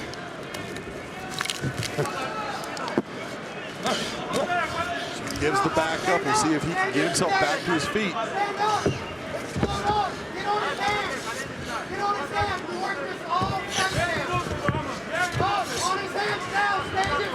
Grounded. Watch that back trip on the right. Watch that back trip on the right. You hear his corner talking about working the hands because Bergkamp is in that position, hands clasped together in the gable grip, very strong from that position. So if you can break the hands, it's going to give you an opportunity to get out. Tell people who Dan Gable was. Dan Gable being 1972 Olympic gold medalist from the United States, went almost undefeated in college, one of the greatest American wrestlers of all time. And one of the greatest coaches also. Was. Younger people know him for that.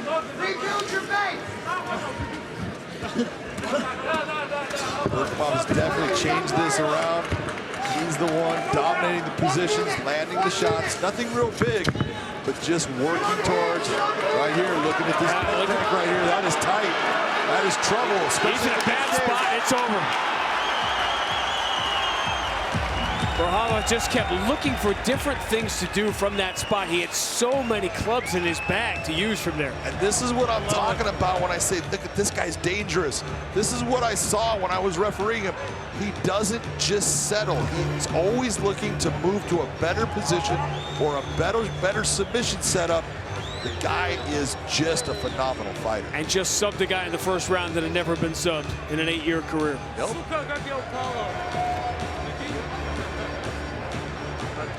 Talk about how many of his submission wins, and this is his 9th in 14 pro fights, have come by rolling for arm bars.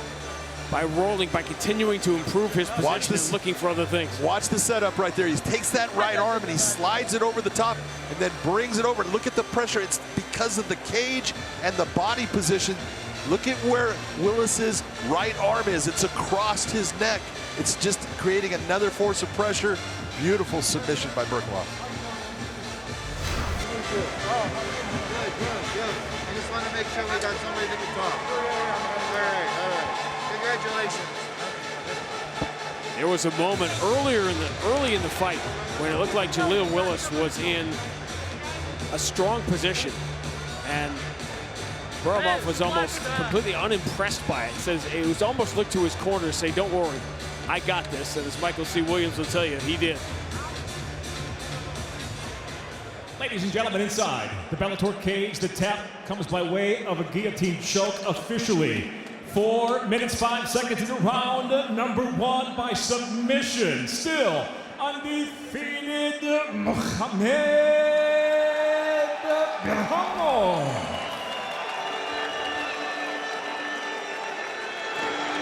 14-0, 11 of them stoppages. Said there was a place in the top 10 for the winner. Going to be hard to deny him now. He's with John McCarthy. Ladies and gentlemen, I am here with your winner, Mohamed Bergkamp.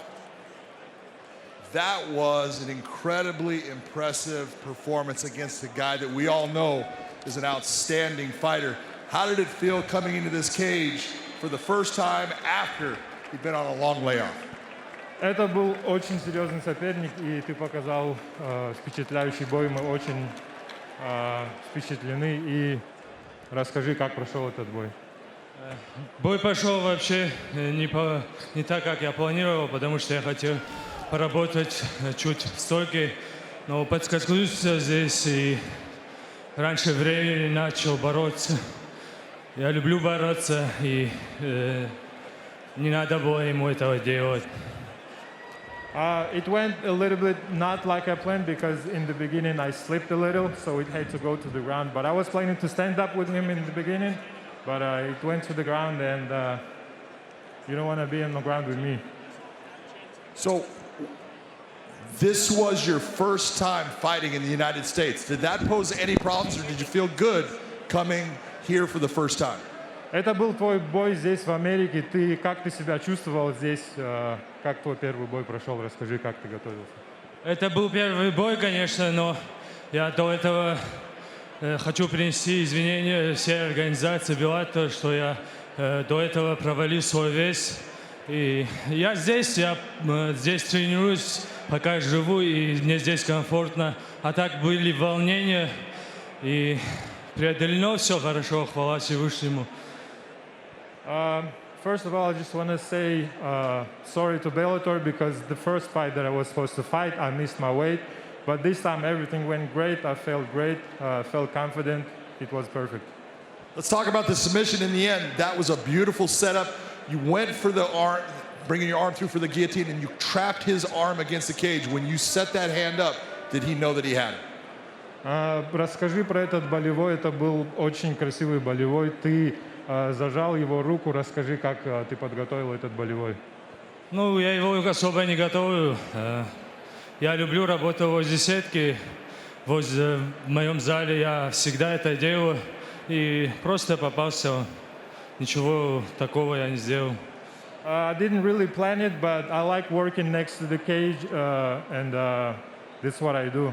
I just go with the flow. I didn't really plan it. I just went with the flow, and I did it. Well, I would tell you that was a beautiful performance. Congratulations. Welcome to Bellator. That was a big win against someone who's never been submitted. Хотел бы поблагодарить свою команду во главе с Генри Хуфтом, Грег Джонсон, все тренера, всем спасибо. Все, кто за меня болеет, всем спасибо. От готовков псов.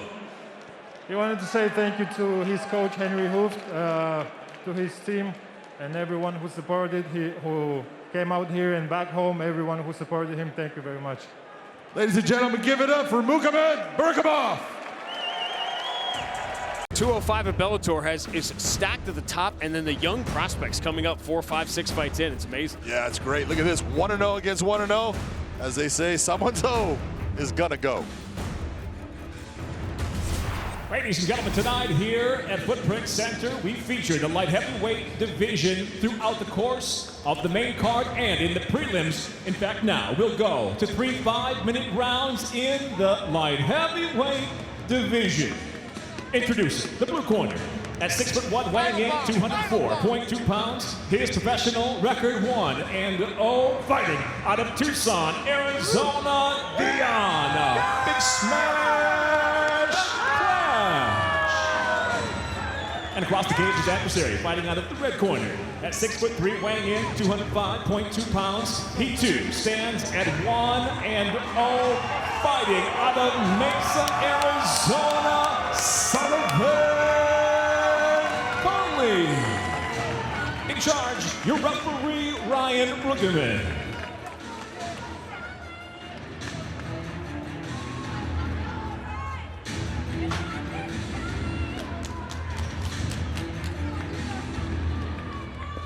You ready? You ready? Let's fight! You heard the crowd. Sullivan Conley already has a fan base. I saw people walking around downtown with Sullivan Conley t-shirts on. He is a Golden Gloves champion. Twice in Arizona is Sullivan Conley. Can do that as well. There's the big difference when you're looking at these two guys. Dion Clash, a jiu-jitsu stylist, someone that's got a very good grounding off of his back, and he might end up there. Does he have the wrestling ability to take Conley down and be in the top position? When you see an early shot like that, it might be a little more aggressive. That's how you got hit pretty hard with that kick. Maybe harder than you wanted to. Still a little bit harder. Yeah, nice job by Conley, but he's hiding those kicks behind his hands. That's well done.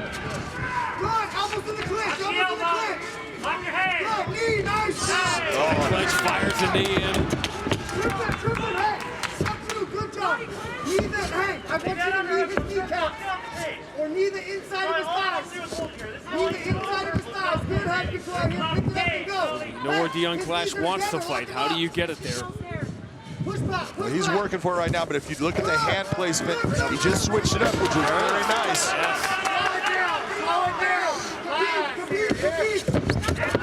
Really what you had, a lot of people are going to call that a takedown. That's a change of position because he wasn't able to do anything after all of that hard work. Couldn't keep him down. Conley was able to immediately get up. So now we're in a position where it's a change of position, but it doesn't really score with the judges. But I like the Clash is going after him, trying to put him on his back. I think the first 15 seconds destroying any illusions he might have where, you know what, I'm going to be fine. I'm like, no, I'm not. Maybe he's do what you do. A little long and got a little power. And he's so polished in his boxing and his stand-up. You're training with Ryan Bader and you're training with CB Dalloway. training with Terrell Fortune. And when you're training with guys that are at the top, it starts to build your confidence. You're in the training room with him, you're doing well at times, you're going, oh, that was a nice left hook, check hook. When you're able to do well with them, it's giving you confidence, telling you, oh, I can be with these guys. The polish in the stand-up, and to oversimplify, Sullivan Collie coming straight ahead versus the looping shots. It just takes so much time. But you can tell that Deon Clash is very athletic. He's a good athlete. He's strong physically, but he's trying right now to use a lot of that strength to get him where he wants to be, and it's not working for him. That will end up just breaking down his gas tank. He's been very efficient with these kicks. He said he's hiding behind the jab, and they're scoring. You saw right there, you saw how Clash was off balance after the kick, and that's just based upon he's putting a lot of energy out right now in this round.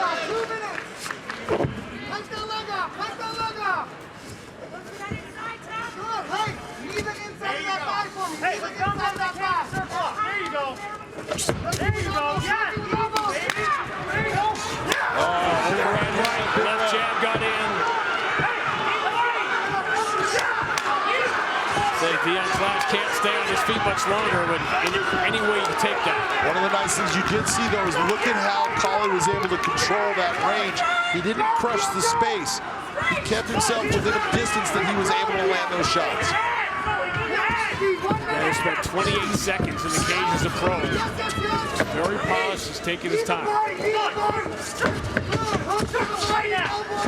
I'm very impressed with what Deon Clash is doing. He is giving him a lot of problems based on being a guy that I will not go away.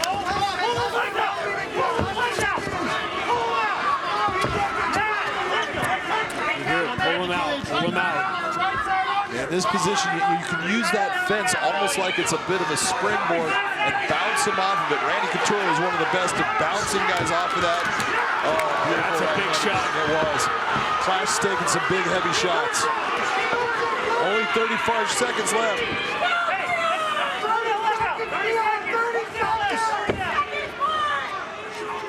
This has really been impressive that Deon Clash has stayed in this thing. He has shown he has got some whiskers on that chin because he's taking some big shots and he's still there. Keep the knees up.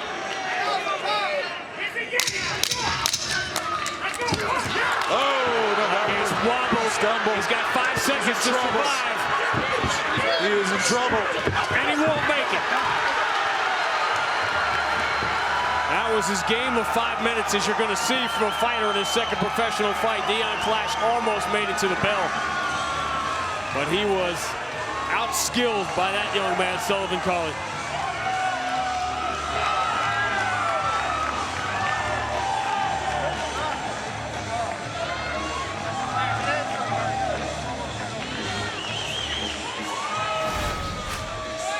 Take a look at the shot here.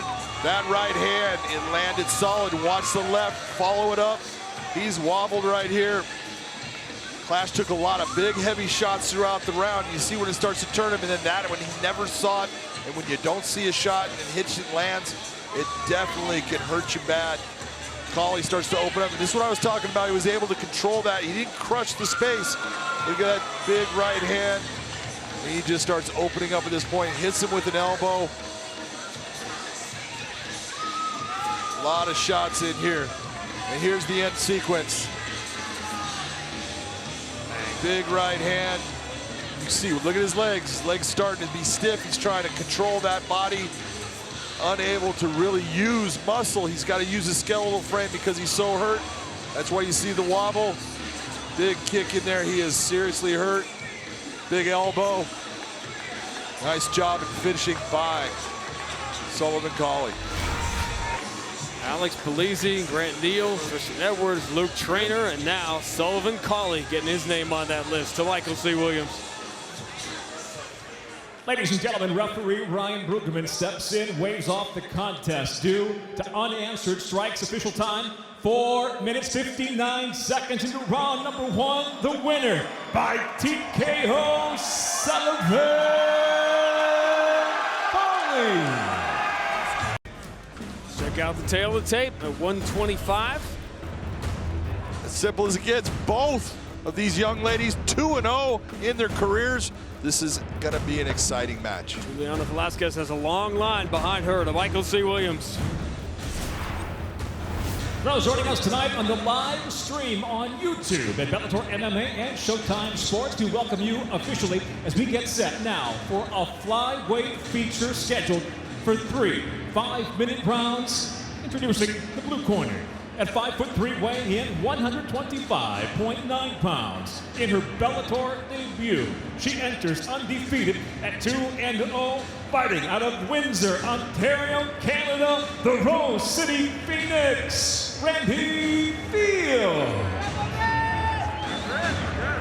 And across the cage, her adversary fighting out of the red corner at 5'4", weighing in 124.9 pounds. With 2 consecutive TKO finishes inside the Bellator cage. As a professional, she too stands undefeated at 2-0. She fights out of Maui, Hawaii, presenting Sumiko, Lady Samurai Inaba.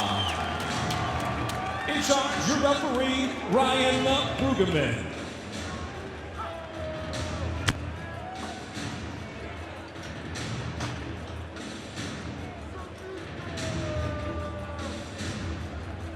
Ready? You ready? Let's fight! Inaba, the Hawaiian, when you hear fighters coming into Bellator and talking about looking up to Eblin McFarland, it does a couple of things. Makes you feel old, first of all. Fighters are already looking up to Eblin for all she has accomplished. But also it just, it makes you realize the impact that she has had on female fighters, obviously not just in Hawaii, but around the world. Sort of a pressure that comes with that. Inaba has talked about that. You gotta have people, no matter what. There's always that person you look at what they've accomplished, how they did it, and you identify with it. And Eblin came onto the scene like a buzzsaw and was just submitting lady after lady. Just an incredible performance after incredible. Then the ones in Hawaii, just remarkable. Crying as she's coming down the ramp, but putting on an incredible performance in the cage. This has been a very active first minute here.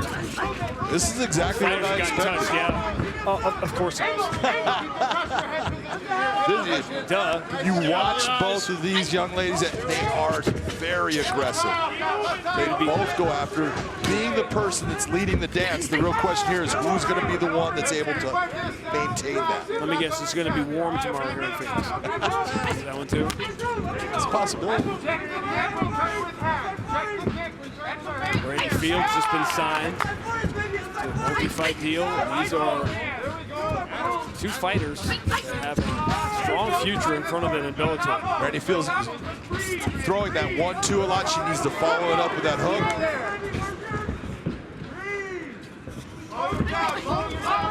Nice job of catching the kick.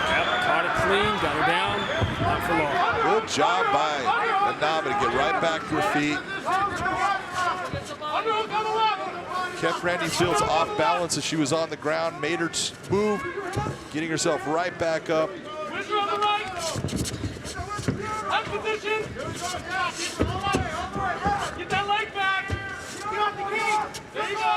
A lot of positional changes here. Great job by Inaba up against the cage, putting a lot of pressure on Fields.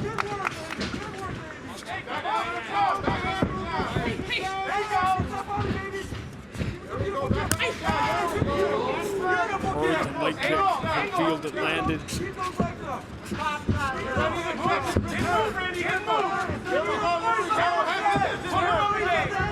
more of the boxing background, more of the stand-up.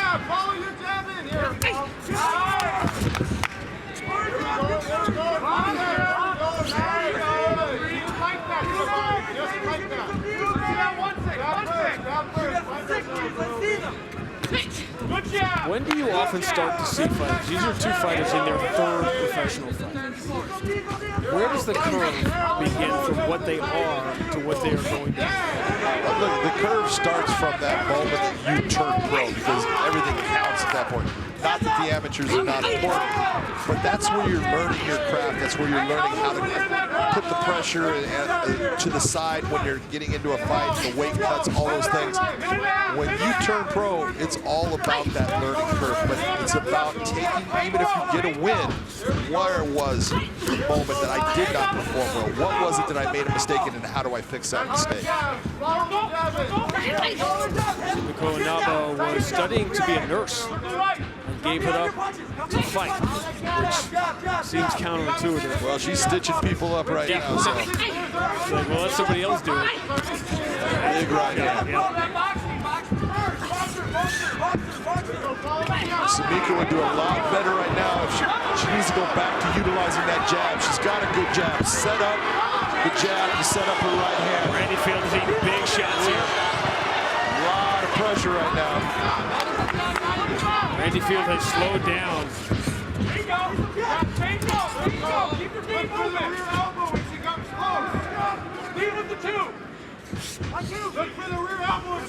Pretty even 3 or 4 minutes, but Sumiko Inaba having a big finish to round 1.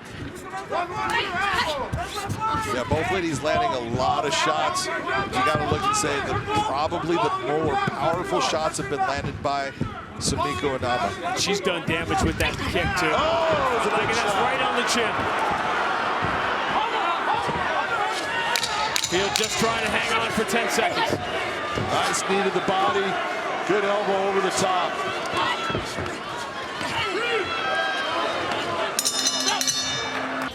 I really thought the early leg kicks of Inaba made Randy Field a little more tentative, and that half-second difference, all of a sudden the shots get landed. Well, I'll tell you what, just the last 5 seconds and the amount of body shots that Fields took from Inaba, that changes your ability to recover in the round because you're trying to get your win.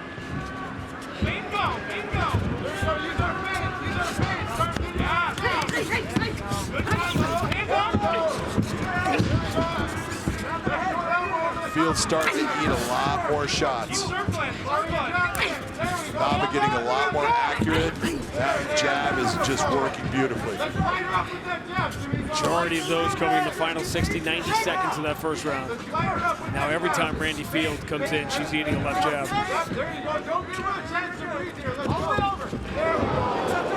Inaba is landing. I don't know what the percentage is, but she's landing at a high percentage. At least every other shot she's throwing is landing.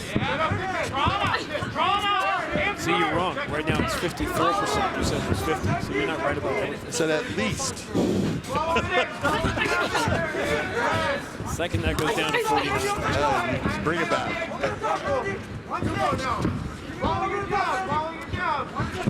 Seeing the damage that's been inflicted here. Elbow gets through. Everything's just a half-second slow now for Randy Field. Yeah, and exactly what you're saying. You're starting to see she's playing catch-up. And when you are playing behind, it's that, it's the chess moves. You start to get one move behind, then you're 2 moves behind, and you just can't get back to where you are even with your opponent. Elbows open up a nasty cut. Doesn't look to be in a good spot. Randy Field is trying to fight off. Blood in her eyes. Now the submission attempt. An awful lot happening here at high speed for Randy Field to deal with. Nice roll through by Sumiko Inaba. Beautiful body positioning. She felt that the leg was entwined. Continued to circle out of it to free it up. Nice job going for that arm triangle choke. Trouble. Beautiful setup. Sumiko Inaba is becoming a force. She's got an engine. She puts out a lot of shots on her opponent and just systematically starts to break them down. Good job. The velocity of that performance stood out to me as Randy Field slowed down. Inaba almost seemed to go even faster, but not out of control faster like a younger fighter. More like, I see the finish line now and I know how to get there. Yeah, I mean, she's pushing them to that cliff to the point where there's nowhere else for them to go. And then she's finally hitting that point. She pushes them off.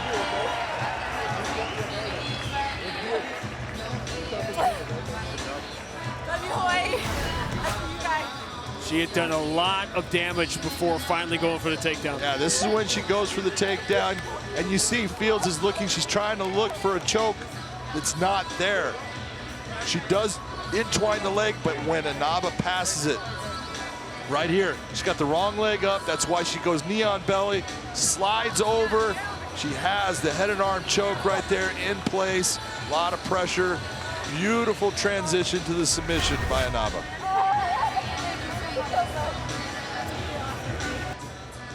Michael C. Williams will make it official.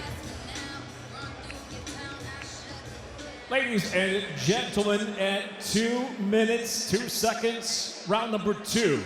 It comes to an end, the tap by way of an arm triangle choke. The winner by submission, Sumiko, Lady Samurai Inaba.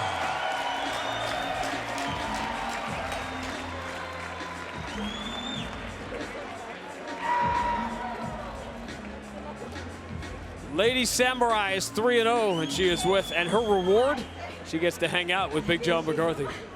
Ladies and gentlemen, I am here with your winner, Sumiko Inaba.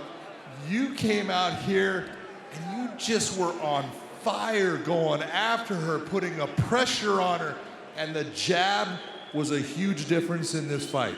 Oh yes, thank you to my coach, Coach Wayne Canberra, and everybody else. Man, that jab, stay behind my jab. The jab is so underutilized. I love it. Let's talk about the finish, because you took her down and she entwined your leg. You did a beautiful job of coming around to break through that, and then you knee sliced over the top, and you knew you were gonna go for that arm triangle. Talk to me through that submission. Oh, she surprised me with grabbing my legs. Good for her, man. I was like, okay. But yeah, I just flowed with it, felt it, and I've done that position so many times and imagined it in my head, and it came manifestation, man. It really works, yeah. Well, I'm gonna go to the point where there's something about Hawaiian fighters when it comes to just scrap and go after your opponent. Where does that come from in you? It comes from right here, man. I don't know. Hawaii people love to scrap. That's everybody, though. That's that Hawaiian spirit, and everybody has it. You just gotta let it out, and I let it out in the cage. So thank you so much, Hawaii. I hope I made you guys proud. I love you so much. Thank you, Arizona. You guys are amazing. You guys are so close to home. Hell yeah, I love you guys. I will tell you, that was a beautiful performance. Ladies and gentlemen, give it up for Sumiko Inaba. It's real simple. As you said, legacy fighting champion at the lightweight division at 11-1 for Nick Brown. Bobby Lee, 12-6. He has been the guy who has fought some tough dudes. We'll see if he can get through Nick Brown here tonight. And for those that may have just joined us late night live in the UK on BBC iPlayer, we welcome you to Bellator 268 prelims here in Phoenix, Arizona, as we go now to 3 5-minute rounds in the lightweight division. Introducing the blue corner at 5'9", weighing in 156.8 pounds. His professional record, 12 wins, 6 losses, fighting out of Minneapolis, Minnesota, Bobby Lee. And across the cage, his adversary out of the red corner at 5'11", weighing in 155.3 pounds. As a professional, nearly perfect. 11 wins, 1 defeat, fighting out of Uniontown, Pennsylvania, Nick Brown.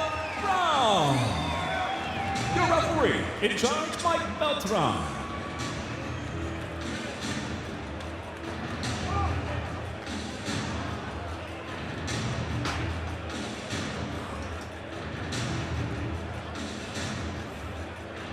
All right, gentlemen, first round. You ready to fight? You ready to fight? Hell. Uniontown, Pennsylvania, about 45 miles southeast of Pittsburgh. Brown calls home. Stop, you good? I'm good. Okay, let's go, pick him up, let's go, fight! What do you have to do to Bobby Lee? Referee Frank Belcher, you good?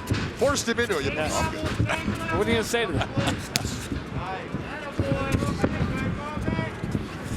It'll be interesting to see how Bobby Lee attacks in this fight, because when you're looking at, he comes from a wrestling background, but does he want to end up going to the ground with Nick Brown, or does he want to say, you know, I'm going to use my wrestling to keep this on the feet and try to hurt him with my hands?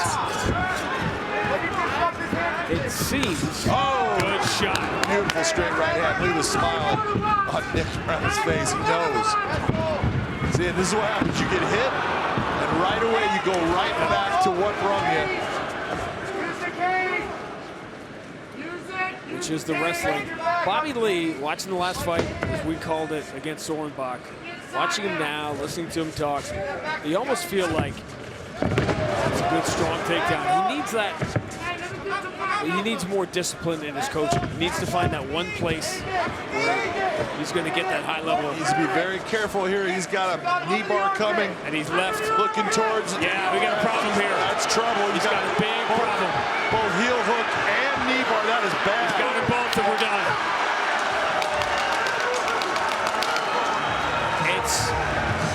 He's got skill, he's got will, but he gets careless, and he did there clearly. Well, he got clipped in the stand-up, and like, you know, you have this game plan, and the game plan is I'm going to try to keep this on the feet, which I thought he would. But when he gets hurt, he reverts right back to what is his base. And his base is wrestling, and I said when he goes to the ground with Nick Brown, good job on your part. He is good down there. He's dangerous. You saw how quickly he put that submission on. This is what changed it, whatever game plan Bobby Lee had. Watch the right hand. Boom. That's a solid shot right there to the side of the chin. So sorry, the side of the jaw and the ear. And then when he takes him down, now Nick Brown rolls in for that knee bar. Not only does he lock in the knee bar, watch him step over with that. He grabs that foot and he starts torquing that heel over. That's one. Now you're getting it both ways. That is a nasty submission hold. Beautiful. Look at that leg. It is not bowing in the right direction.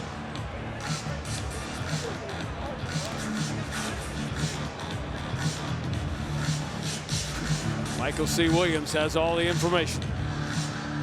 Ladies and gentlemen, inside the Bellator cage, the tap comes by way of the heel hook. Official time, 1 minute, 38 seconds. Round number 1 by submission, Nick NyQuil Brown. Good job, sir. Nick Brown impresses in his Bellator debut. He's with John McCarthy. Ladies and gentlemen, I am here with your winner, Nick NyQuil. That was definitely NyQuil-like Brown. That was a beautiful submission. Bobby Lee is a very tough individual. Went 3 rounds with Joey Davis and then 3 rounds with Soren Bach, and you immediately came in here, landed good, clean shots that made him revert back to his wrestling, putting you in a position on the mat where you are so tough and so good. Yeah, that's what we've been working on, standing up, getting him off his game, you know, into our game, standing on the ground. First, I want to thank my Lord and Savior, Jesus Christ. Without him, none of this would be possible. I want to thank everybody in here for coming. You guys are the reason we do this.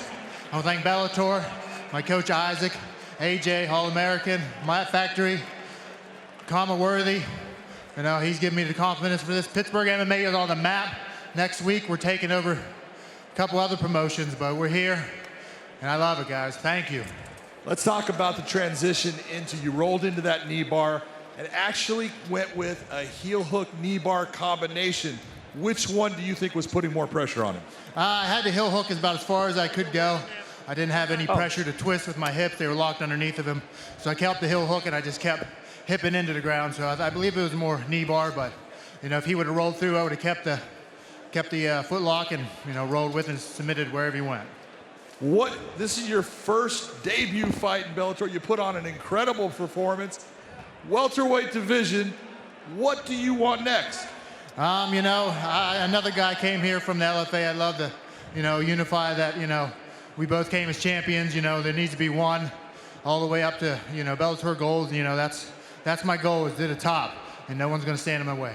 So who is that guy, Jaleel Willis? I think Bryce Logan. Bryce Logan, well, it sounds good to me. That was a beautiful performance, outstanding submission. Ladies and gentlemen, give it up for Mr. NyQuil, Nick Brown.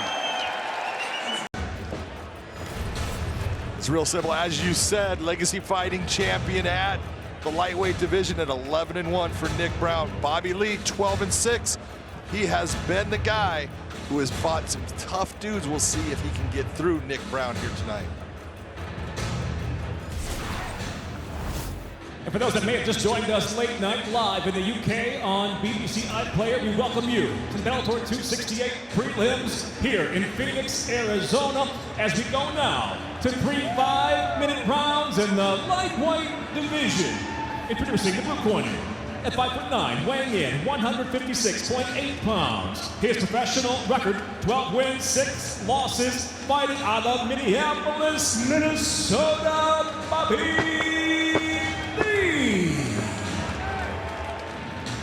And across the cage, his adversary out of the red corner at 5'11", weighing in 155.3 pounds as a professional, nearly perfect. 11 wins, 1 defeat, fighting out of Uniontown, Pennsylvania, Nick Brown. Your referee in charge, Mike Beltran.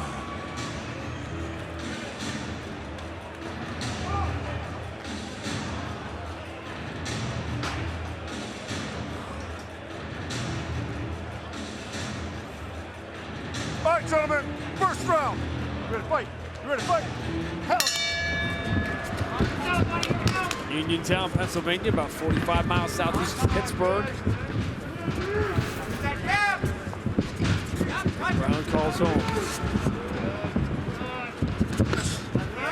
Stop! Stop! You good? I'm good. Okay, let's go. Pick him up. Let's go. Fight. What do you have to do to Bobby Lee? Referee Frank Belcher, you good? Forced him into it. I'm good. What are you going to say to that? It'll be interesting to see how Bobby Lee attacks this fight, because when you're looking at it, he comes from a wrestling background, but does he want to end up going to the ground with Nick Brown, or does he want to say, you know, I'm going to use my wrestling, keep this on the feet, and try to hurt him with my hands? It seems. Oh, good shot. Beautiful straight right hand. Look at the smile on Nick Brown's face. He knows. See, and this is what happens. You get hit, and right away you go right back to what brung you. Which is the wrestling. Bobby Lee, watching the last fight, as we called it, against Sorenbach, watching him now, listening to him talk, you almost feel like it's a good, strong takedown. He needs that. He needs more discipline in his coaching. He needs to find that one place where he's going to get that high level. He needs to be very careful here. He's got a knee bar coming. And he's left. Looking towards. Yeah, we got a problem here. That's trouble. He's got a big problem. Both heel hook and knee bar. That is bad. He's got them both, and we're done.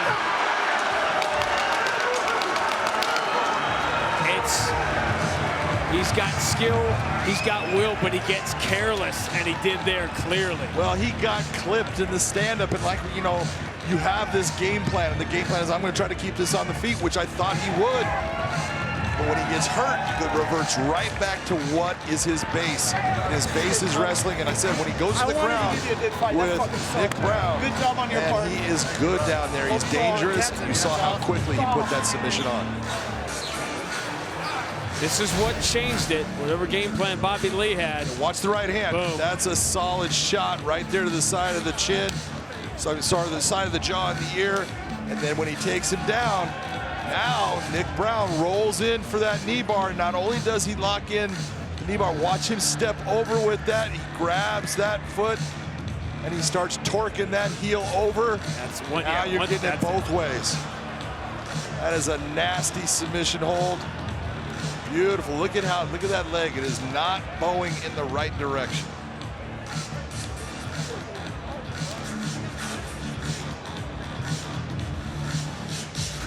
Michael C. Williams has all the information. Ladies and gentlemen, inside the Bellator cage, the tap comes by way of the heel hook. Official time, 1 minute, 38 seconds. Round number 1 by submission, Nick Brown.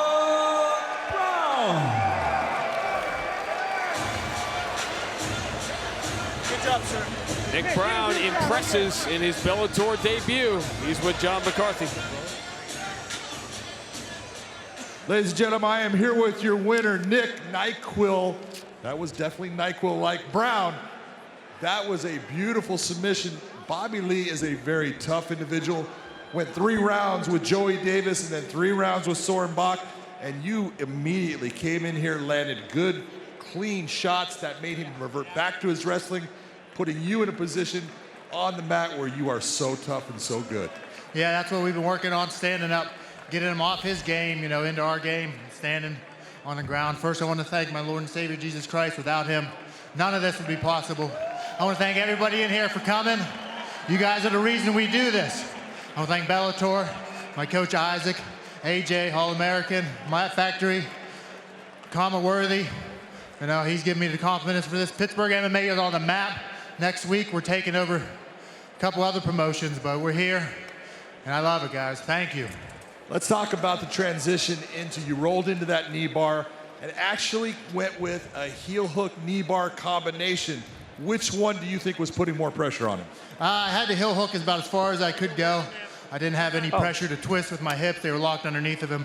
So I kept the heel hook and I just kept hipping into the ground. So I believe it was more knee bar, but you know, if he would have rolled through, I would have kept the foot lock and, you know, rolled with and submitted wherever he went. This is your first debut fight in Bellator. You put on an incredible performance. Welterweight division, what do you want next?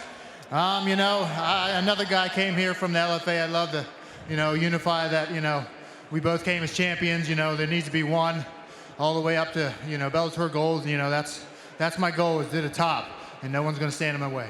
So who is that guy, Jaleel Willis? I think Bryce Logan. Bryce Logan, well, it sounds good to me. That was a beautiful performance, outstanding submission. Ladies and gentlemen, give it up for Mr. NyQuil, Nick Brown. Tail of the tape at 135. This is what I'm talking about, 135 pounds, 73.5-inch reach. That is a long reach. We'll see if he can utilize that to keep Montini to the outside, who is a very good stand-up fighter. To Michael C. Williams.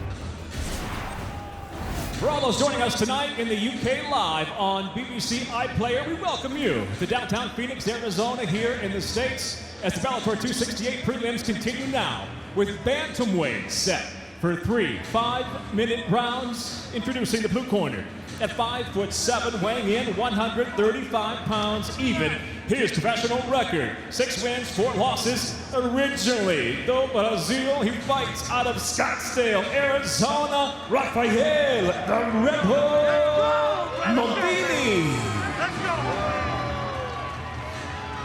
And across the cage, his adversary fighting out of the red corner at 5'10", weighing in 135 pounds. As a professional, he's undefeated, 3 victories, no defeats, fighting out of Lakewood, California, Jalen New Breed Bates.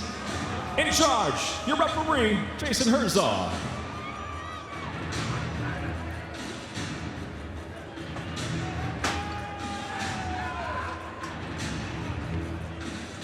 First round, fight, are you ready? Fight, are you ready? Fight! Early in his career, Bates has not been paid by the hour. No, he is not. Montini lost his first fight back after a 2-year layoff, one of the fighters affected by COVID. We've seen so many of those with the 18-month layoff, the 2-year layoff, the 2.5-year layoff. Talks about this a lot, trying to get your timing back and doing it against a guy with a real high-level athlete. Nice left hand by Montini.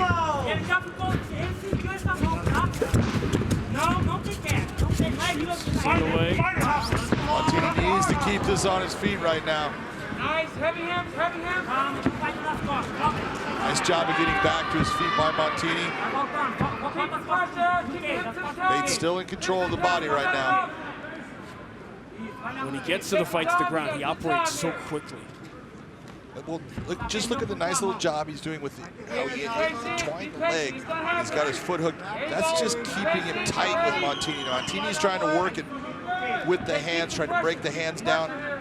But Jalen Bates does a lot of things, setting his opponent up to go in a certain direction that he is expecting them to go, putting him one step ahead of him, and that causes the downfall of his opponent. Jalen Bates training with A.J. McKee and Baby Slice. Talk about a master's class. If you're living in Antonio McKee's house, that's a master class. That is a master class. Like, a lot of people don't realize how good of a coach and how smart Antonio McKee is just about the fight game as a whole. Doesn't matter if it's MMA, boxing, everything. The guy is a student of combat sports, and if you can learn from him, you learn from someone that understands everything about what needs to be done in that cage. You learn how to get up early and run, too. Level up there, level up, right there. There you go. Now go to work right there. Hey, you're in great position. And you can hear Antonio, beautiful job stepping. I was going to say, he needs to get that hook. That's going to help him a lot with what he has. But Antonio, you're in good position. Take your time, all of the right things. Don't start to bark out a ton of information. Just take your time. You know what you're doing. We've done this in the gym countless times. Just work your way through the position. Hey, go to beat him up. Don't worry about this. There have to be young fighters where they can easily be overloaded with information, especially in a moment like this. Absolutely. Well, and you're taking a look right now. You know, Martini's going for a 2-on-1. We call it a baseball grip on the one arm. That right there, Jalen Bates is making the mistake. He's got that arm. Have it. I have a free hand, and I will make you pay for putting both hands on my one arm. Yes, under. Go to work right there. Now finally trying to use the right arm a little bit. Now he's using it. Keep doing that. See, that's great. That sometimes coaching is simpler than with it. Keep doing that. Doing that. There you go. But this is where you look at it. Those are not shots that are going to stop Martini, but they will add up and make him move, and that's what you're trying to accomplish.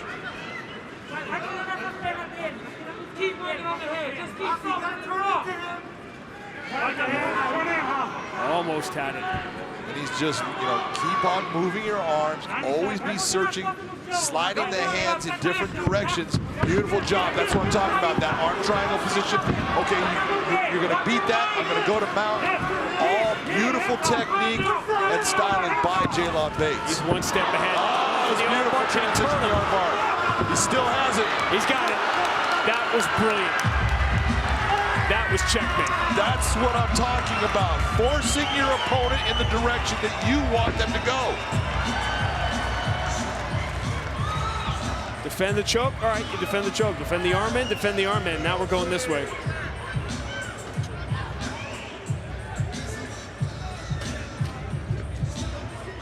We still have round twos, right? Yes, exactly. This is what we're getting out of Jalen Bates. Take a look.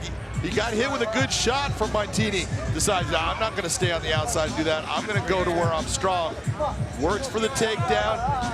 Martini decides to kind of go for the guillotine. Was not a smart decision based upon his positioning. Jalen Bates then goes to the point where we look for that mount position right into the arm bar.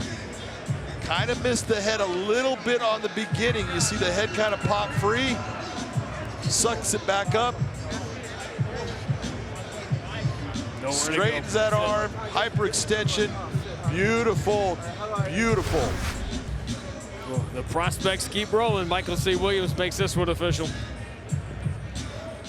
Ladies and gentlemen, it comes to an end. 3 minutes, 49 seconds into round number 1. The champ, by way of an arm bar, he's still undefeated. The winner by submission, Jalen Bates.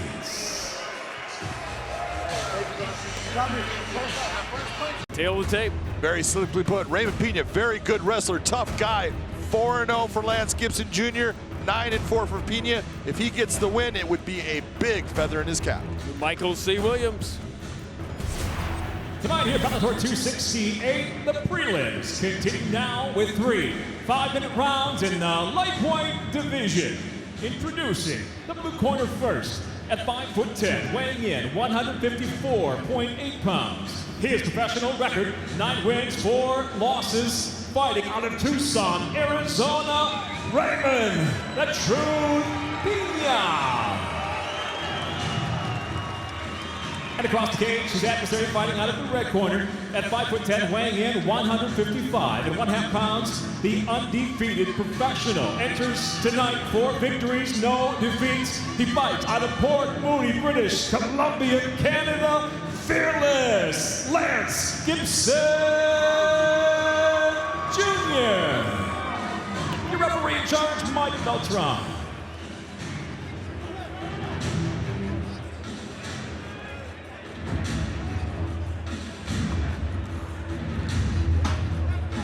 All right, gentlemen, first round. You ready to fight? You ready to fight? Hell, let's go. Hey, where was the handling of the business? That'll come when he does a little stare down. Now, you mentioned the wrestling for Raymond Pena, top high school wrestler. He's a very good wrestler, and he becomes very tenacious with his abilities to try to work at getting his opponent down to the ground. But that's also caused him a lot of problems, because when he faces someone like Lance Gibson, who's got a very good submission game, his 4 losses have come by way of submission.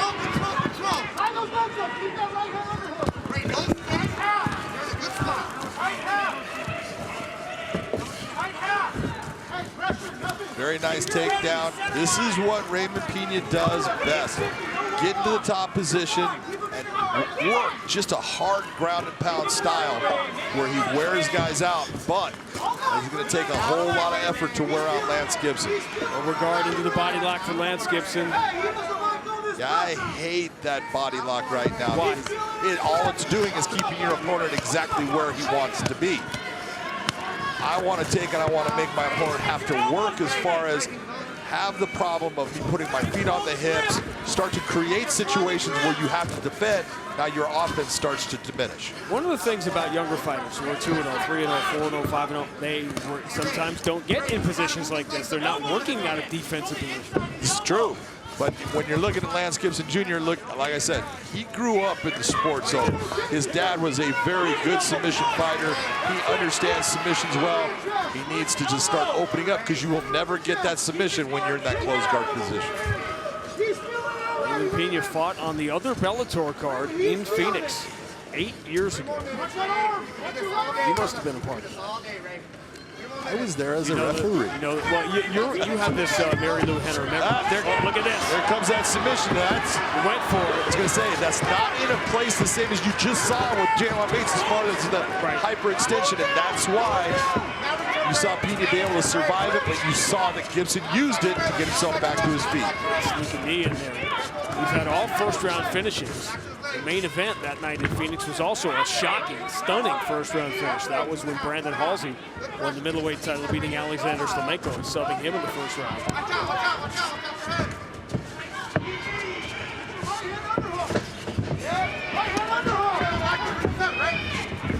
Nice elbow inside by Gibson.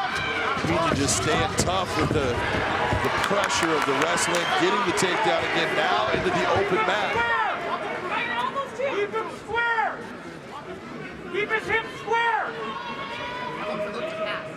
Head in the middle! You like the body lock better here, or no? No, there is no reason at all for him to take and put, right now it's not even a figure 4 since it's on his calf, but this is going to keep your opponent where he wants to be. Who's the one that brought this fight to the ground? And if you're the one that's going to lock him into that position, that's where he wants to be. I want you to start to create problems, and the only way for you to create a problem is to open that guard like you saw him do earlier, that puts him in a position he has to defend.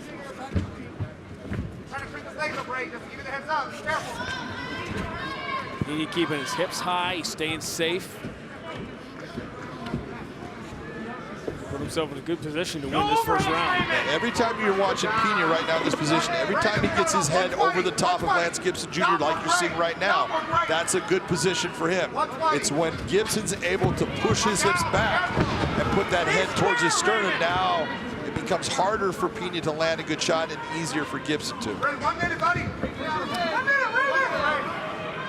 But you'd still rather see Lance Gibson work from an open guard. Absolutely. Closed guard is almost a thing of the past when it comes to MMA. You can use it to get yourself set, get yourself into a position where, okay, I'm safe, I'm comfortable, let me start to work now. Then open the guard and start creating problems. It's defensive. Totally defensive. Here you go. Couldn't have said that better. Beautiful job, Sean. I can't say that.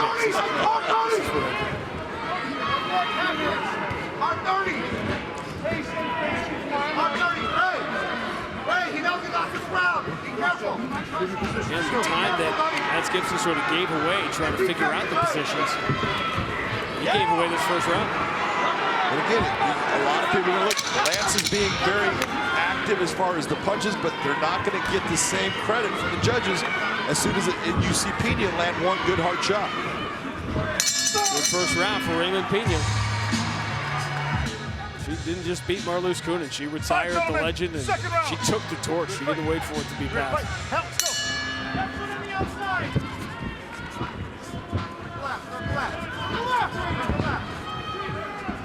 Well, we finally get a second round, which allows us for the first time to talk about judging. Are there still people that could have seen that first round for Gibson because he was trying to throw punches and trying to do things on the ground? Yeah, well, the one thing that they would look at and say is, well, at least Gibson, when Gibson went for the submission, he went for the armbar, but you have to be honest, oh, that was a nice shot by Gibson. That definitely, that got Pena's attention. Left jab, body kick.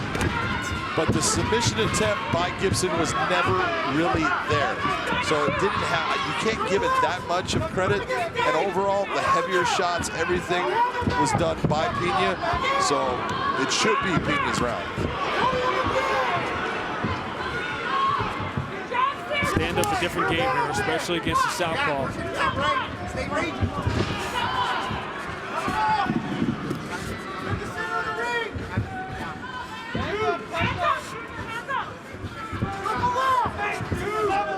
Just from a body language standpoint, you can see how much more comfortable Lance Gibson feels now. And that hurt Pena inside.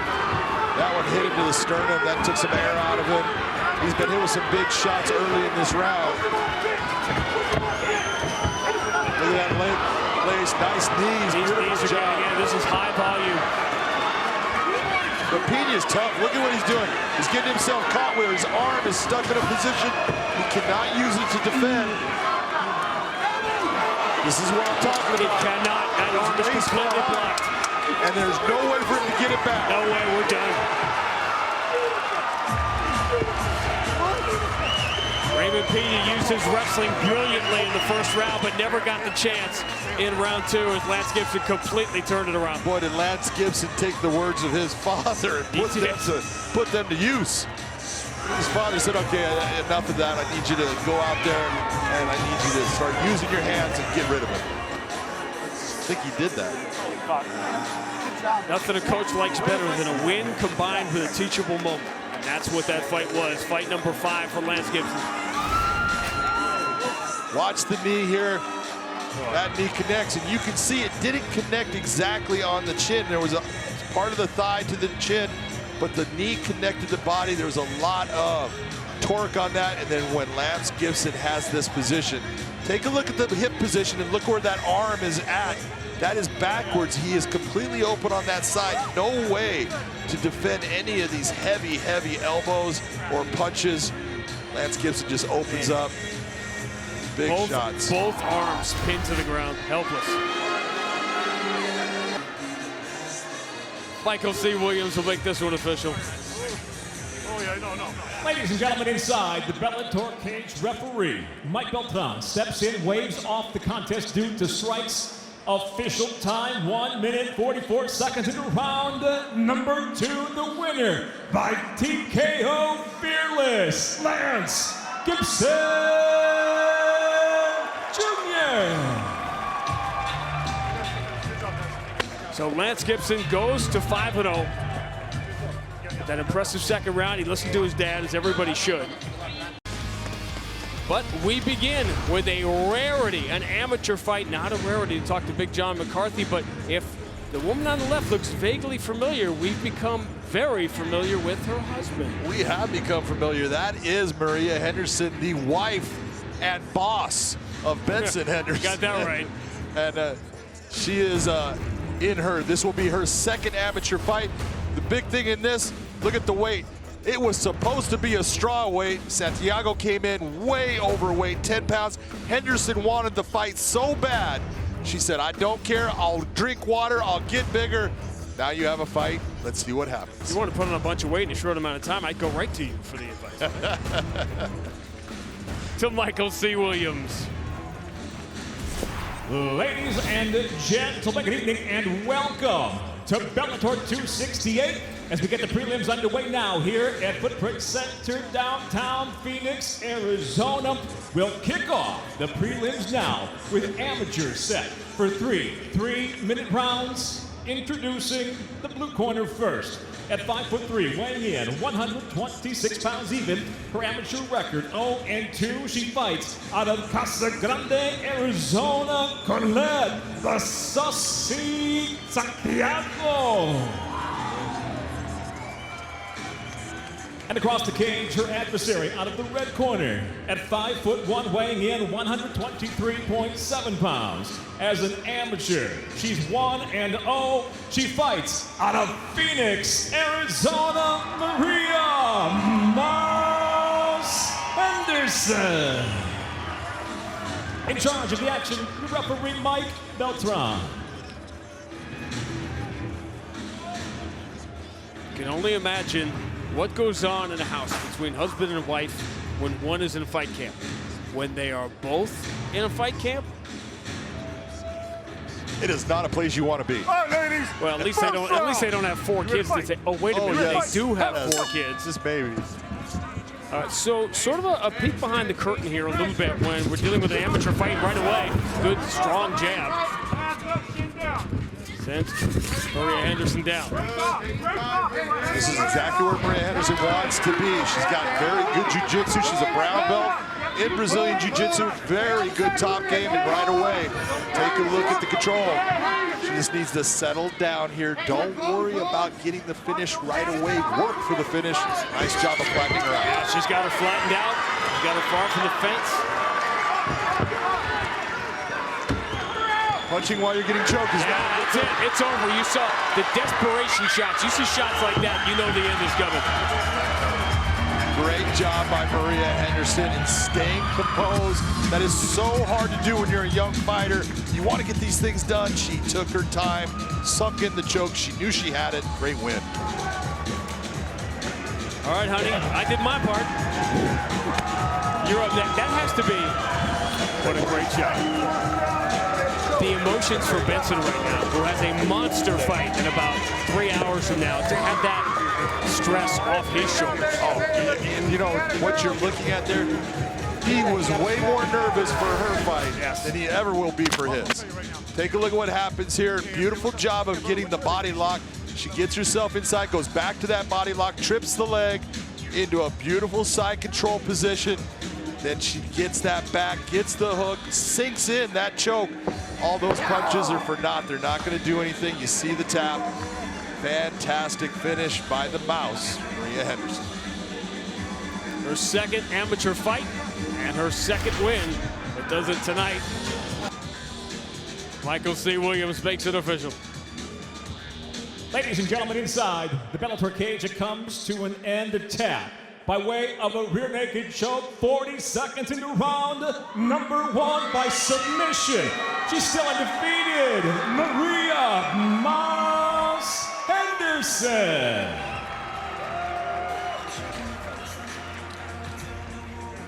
Let's check out the tail of the tape as we begin at 145, another division that's getting very interesting in Bellator.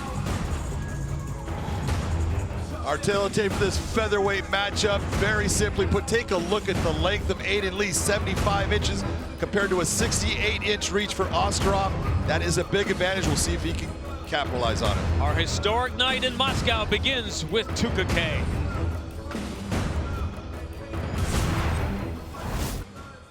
Ladies and gentlemen, very good evening to you and welcome to the VTB Arena here in beautiful Moscow, Russia.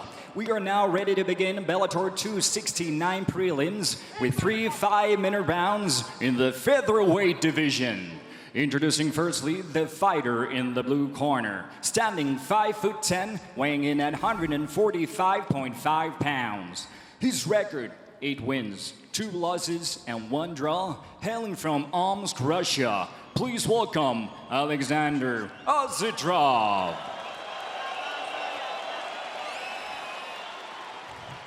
And introducing his opponent across the cage in the red corner, standing 6 foot, weighing in at 147.5 pounds. His record, 9 wins, 5 defeats. He fights out of Birmingham, England. Please welcome Aiden Lee.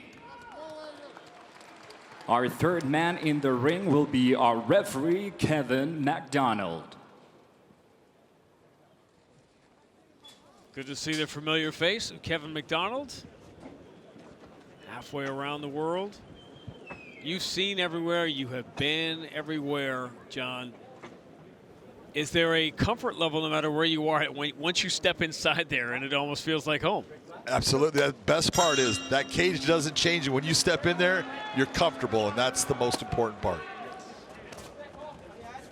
Ossitrov on your right, it's Aiden Lee. Birmingham, England on your left. I think the fans are going to be in for a real treat because Ossitrov, he loves to be in the stand-up, and so does Aiden Lee, and they're both very good at it. So they should be going after the big-time highlight reel kicks and punches that we want to see. Straight right got through from Aiden Lee. You see that the height advantage is really more apparent. And sometimes you read something on the tail of the tape, but then when you actually see it, Aiden Lee looks much bigger in there. Trying to double up on the leg kick. Nice, clean, straight left hand to the body. Ossitrov he will switch it up and he will go to wrestling. Aiden Lee is very good with it. He got hurt by that. Aiden Lee is very good with his wrestling defense.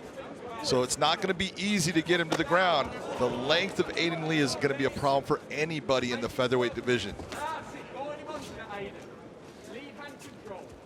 When I think of Alexander Slamenko, I think about that spinning back fist. Oh. I'm sure how many guys ever did that better. How many times he did it? So now that you just saw that huge looping left hand by Ossitrov, and you're saying that's a mistake, and you saw Lee try to take advantage of with the counter.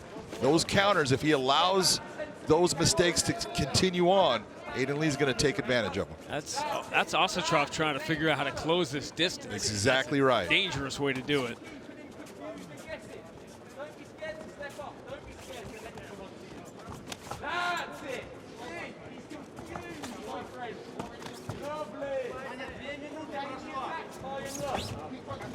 Oh, that was a clean left hand by Aiden Lee. That landed with a lot of power. Ossitrov showing a really solid chin and just keeping up on that. He's really having trouble making up this distance. He's trying with the body kicks, almost using them like a jab because he can't reach him with his jab. That's the second time he's landed that body kick, and that's something he needs to continue on with, because right now, Aiden Lee is like a sniper. He is picking him apart. When he decides to engage and you see him slide in, he's being very accurate with his shots.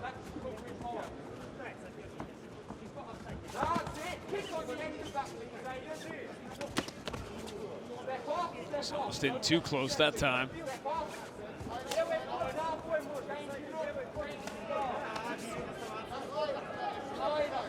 And you can see, watch as Ossitrov comes in, he's almost anticipating getting hit because he's taking his head and dipping it down. Aiden Lee is going to see that. He's going to change some of his attacks and come up the middle. Ossitrov landed 2 or 3 of those solid body kicks. There's another one. Now he's throwing the combinations, and for the first time, Aiden Lee has to back up. That's good. This is what Ossitrov, he needs to gain the respect of Aiden Lee.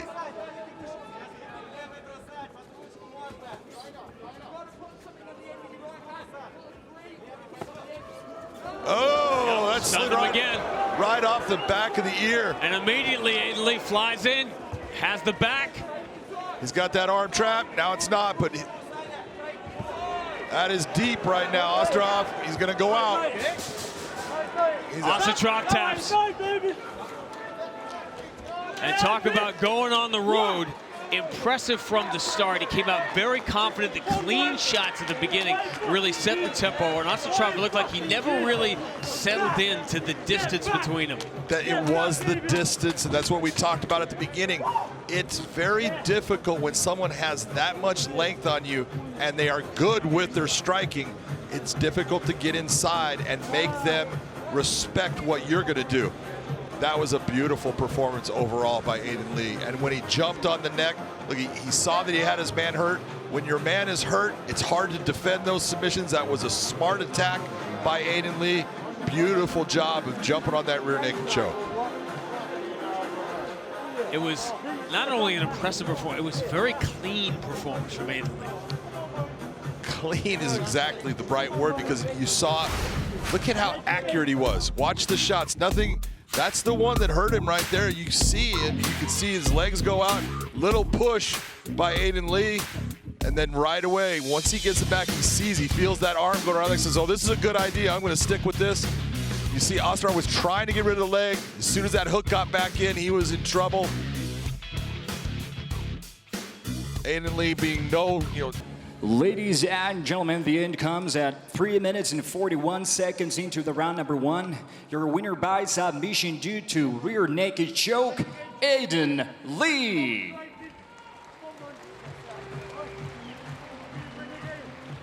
Aiden Lee gets his 10th professional win, maybe the most impressive. He is with Mika Vino.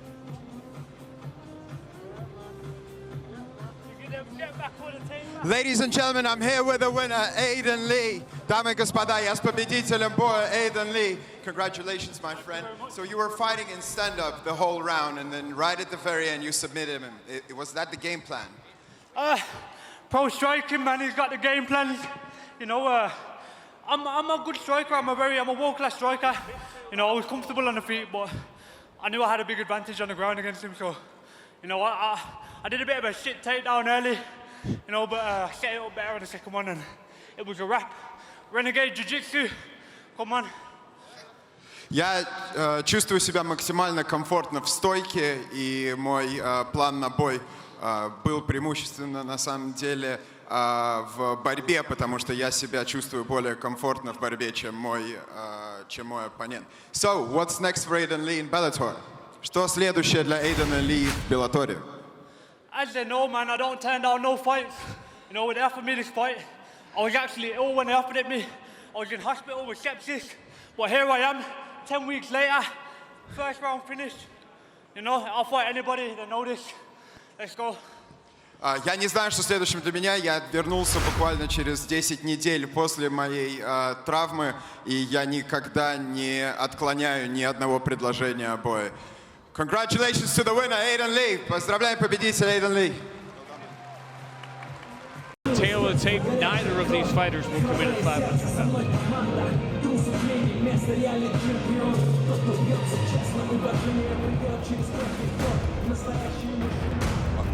Our tail of the tape for this flyweight matchup, very even, but the reach advantage with Sedura is there. Can she use that as a tool against Mazdik? We're going to find out. To our ring announcer, Tuka K.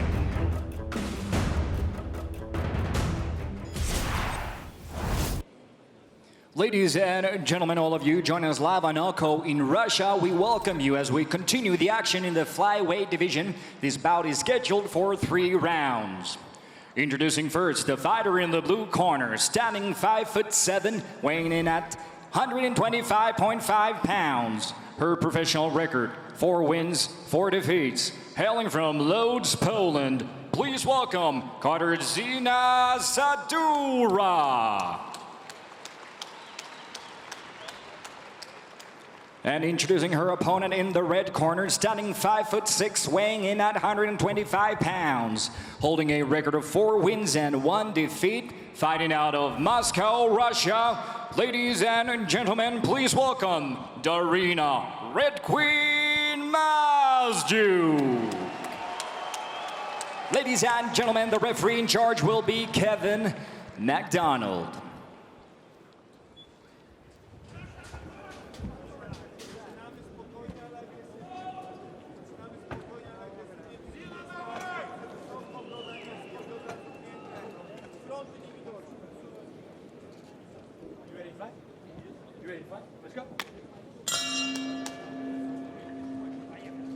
I wonder what Kevin would do if somebody said no.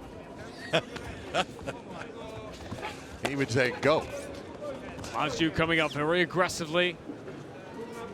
She's really a fascinating story. I said the YouTube video will be the first thing she gets asked about, but it's a master of sports in Kyoshin Karate.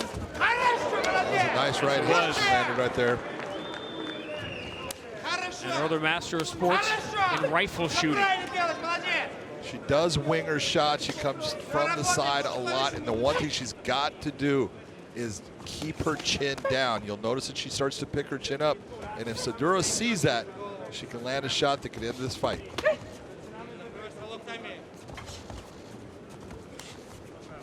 Those looping shots also leave you open for the body kick. It leave you open for a lot of things, especially someone when you're looking at Sadura. She comes with a lot of straight shots down the middle. Nice straight right hand again. Those get there quick. Roman combinations. Already Mazjuk a little more careful.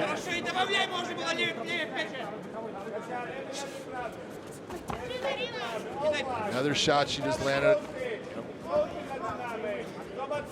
See the right side of Mazduk's face is already bright red. Latest installment in Where in the World Has John Been? Lodz, Poland. I've been to Lodz, Sure Poland. you have. Poland's a great place. I mean, the one thing I call them hardy people because they're all just tough, strong, hardworking. It's a great place to go to. Lodz, third largest city, kind of a manufacturing city. Occupied during World War II. That exactly what you saw with the right hand. The first right hand from Dorina is what she needs to go back to. Stop winging it from the side, straight down the pipe.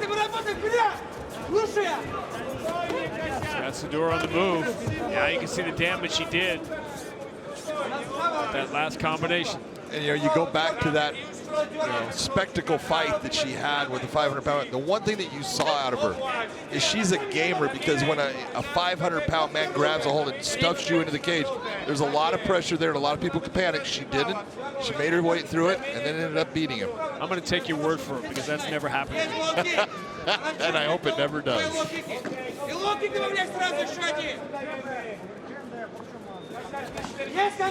if there was a 500-pounder around in Fedor's prime, he would have fought him. He would have made the list. There was no shape, no size, no skill level, no background, which is what makes the iconic win streak something that will never be matched. Spinning back elbow. Nice attempt by Mazduk with the spinning attack.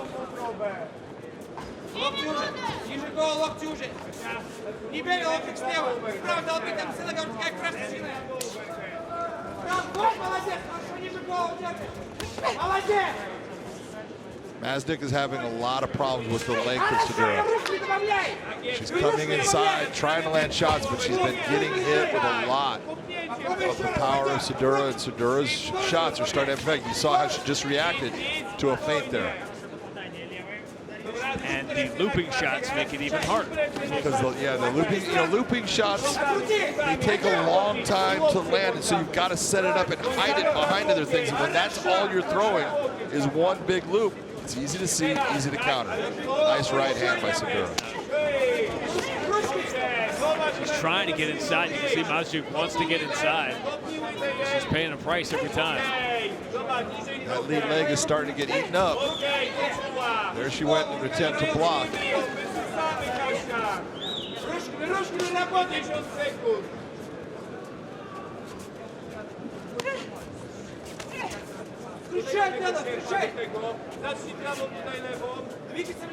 Mazjuk not moving well now, up front leg.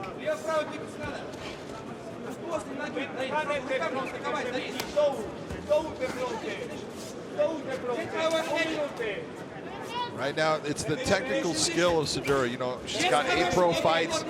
You can see there's a little bit of a difference in the way she's approaching the encounters compared to the way Mazduk is. And that's the difference when you're fighting someone that's been in there more.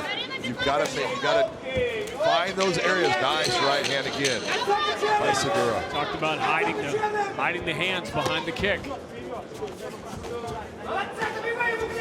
Good job by Sadura late in the round. That's good for.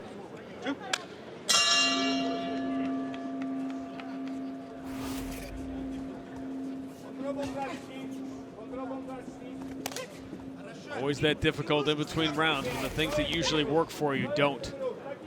And pretty easy call in that first round. Pretty easy call. The better shots, more volume, everything went to Sadura. Mazdiak needs to really set herself into saying, I've got to come inside, I got to keep my chin down, and I've got to throw straight shots. See, they've both thrown the exact same number of shots. Matsu trying to catch the leg.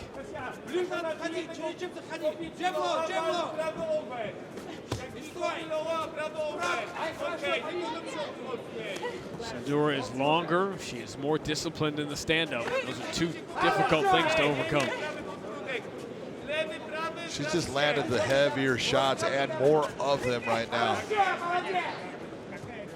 Those shots, you know, they just break you down, you know, slowly and systematically, and that's what fighting is. It's not that you have to get there right away. It's just how do you maneuver this to land enough shots to get the fight where you want it to be.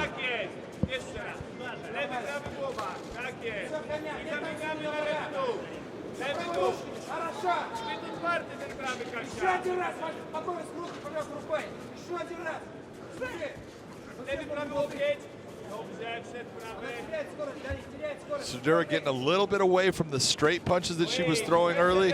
She needs to go back to that. Can that be fatigue? What causes that? It can be. You know, your technique starts to wane a little bit when you get tired. So she needs to go right back to settle down. If you have to break away, take a couple of deep breaths, re-engage, and then come back to doing what made you successful in that first round. Those leg kicks have put some damage on Mazdiak. You can see the way she is moving, and it's not good. Yeah, she's very stiff on that front leg. Let's see it. It hurts her as she steps on it. Nice right hand. That's what I'm talking about. Then she switches stances. She should never be going to that southpaw stance. She does much better. Sadura's doing much better from the orthodox. You can see the damage that the kicks of Mazdiak have done too, and both fighters have been substantially slowed down.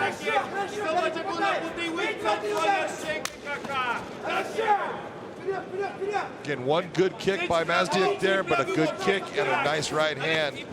Again, right hand landing by Sadura. She's just getting more shots off that are being more accurate. Here comes one. You can see that coming because Mazdiak can't get out of there quickly. She really does. She's raising her chin up too, which can be dangerous for her. That was not much of an attempt at a level change. It was the first attempt of any kind. And now Mazdiak with her back against the cage. A little spinning back kick, trying to press her there. Cuts her off.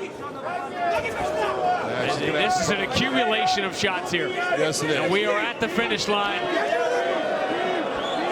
And we're done. That was not one shot. That was an accumulation of blows early in the fight from Sadura. And I think the realization between the pain she was clearly dealing with in her front leg and the fact that she couldn't figure out the puzzle, that there was no way out. Things just kept on building up, and that's what fighting is. It's a matter of you're laying those bricks to make that wall that eventually just crashes down on your opponent. That's exactly how Sadura gets this win. Watch what happens here. Nice kick. Right hand touches a little bit. The left touches. But Mazdiak has had a lot of shots hit her, and even in this position, you can tell there's not why are you going to get your arm trapped? She can't stop the shots. That's why referee Kevin McDonald stops it. It's a good stoppage because she was just exhausted, beat down by a volume of heavy strikes. I don't know if that was building the wall so much as kicking the bricks out of the wall until it fell. And having them all fall on you. That was I'm done.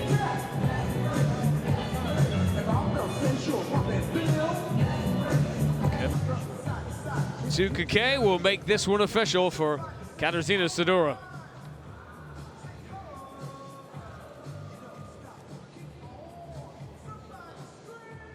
Ladies and gentlemen, we have time of 3 minutes and 17 seconds into the round number 2 when our referee in charge, Kevin McDonald, steps in and calls a halt to the contest. Your winner by TKO, Katarzyna Sadura.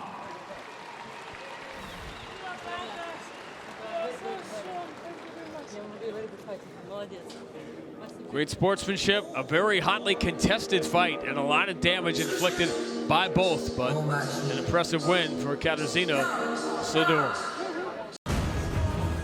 See, he made weight as we check out the tail of the tape. Our tail of the tape for this welterweight fight, very simply put, you can take a look at the records. They're very close. Everything about these guys is almost identical except for that reach.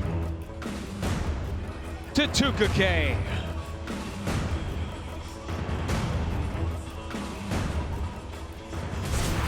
And now, ladies and gentlemen, here at Bellator 269, we continue the action in the welterweight division. This bout is scheduled for 3 rounds.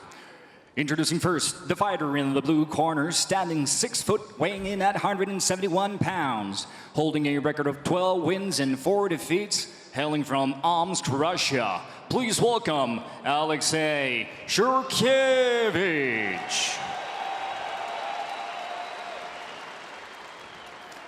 And his opponent in the red corner, standing 6 foot, weighing in at 170 pounds.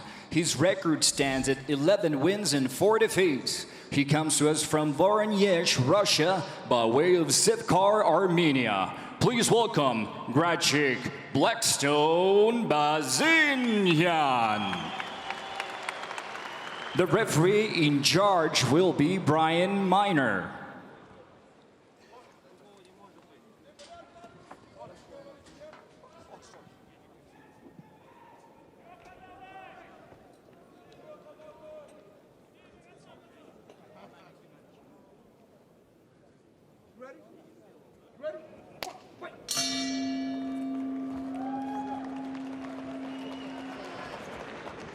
Shurkevich on the left of your screen, another Alexander Shlemenko student. How often can you just see the imprint almost right away of the coach? Many times you're going to see that. You see that, you know, what a coach was good at. His students start to pick up and emulate some of those same tactics, some of those same skill sets.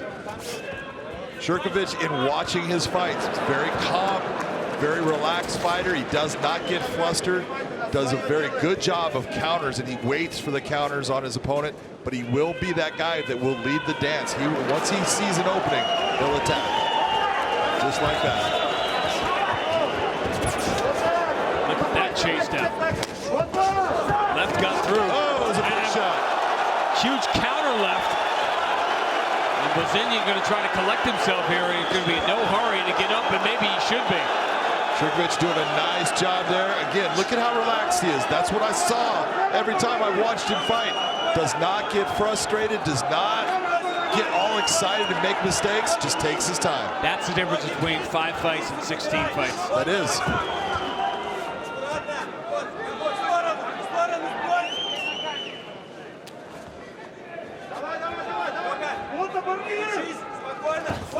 That one gets through again, and it's the patience that is giving him these opportunities. Nice job. You're noticing that Shurkevich tries to keep his hips in front of his chin. His chin is sitting back. That's a smart maneuver. It makes it very difficult to land the up kick. He's surprised. Bazinyan seems to be perfectly content staying there taking these shots. Well, yeah, he's really searching for this leg lock. He's entwined the leg here, but it seems that Shurkevich has been able to take that, control his balance, and he's still landing big shots. And look at how Shurkevich he almost has the leg tied up. Now he's been hunting for it. He's got a heel hook going right now.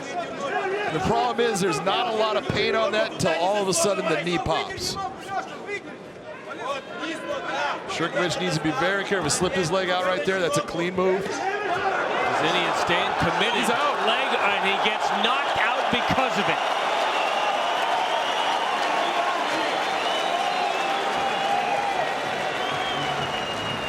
John, Bazinyan fought that fight like someone out in the rain saying, well, I'm going to get an umbrella eventually. That's a great way of looking at it, but that's not a smart way of staying dry. It didn't seem the risk reward. Exactly. I didn't like, and it just seemed like he was taking too many big shots early. And all those shots just kept adding up, and finally it takes just one more to put you out. But you have to really be impressed with Shurkevich and the way that he composed himself. He heard him early, did not get crazy, did not jump in. Take a look at the shot right here. That right hand hurt a little bit, and then watch the left. Boom! That left hook land cleanly. That's what put Bazinian on the ground. And then it was all of these strikes overall landing. There he goes out. Big shots overall by, man, Ladies and gentlemen, the end comes at 2 minutes and 25 seconds into the round number 1. Your winner by KO, Alexei Shurkevich. Alexei Shurkevich goes to 13-4. It is his 9th win by knockout, and that was a veteran performance from a fighter still in his 20s. And he is standing by with Mikavino.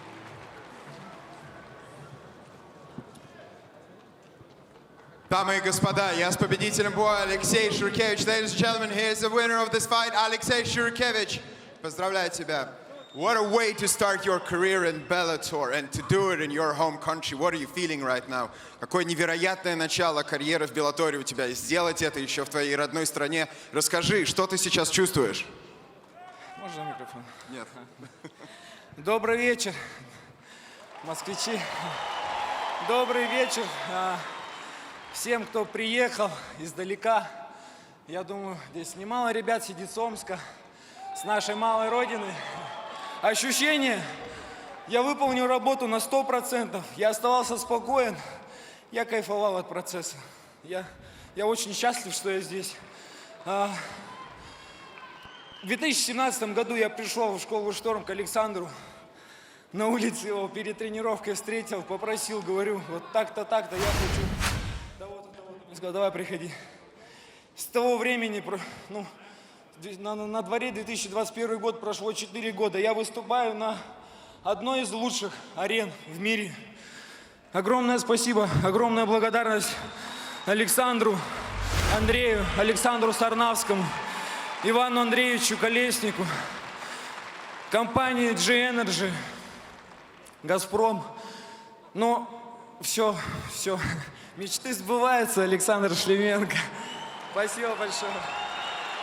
Dreams come true. In 2017, I was standing outside Alexander Shlemenko's gym, and I asked him to give me an opportunity, which he did. Fast forward 4 years, and I'm here in one of the best organizations in the world, and I welcome all the Muscovites, all the locals, and all the people from my home in Omsk who made their way to travel here.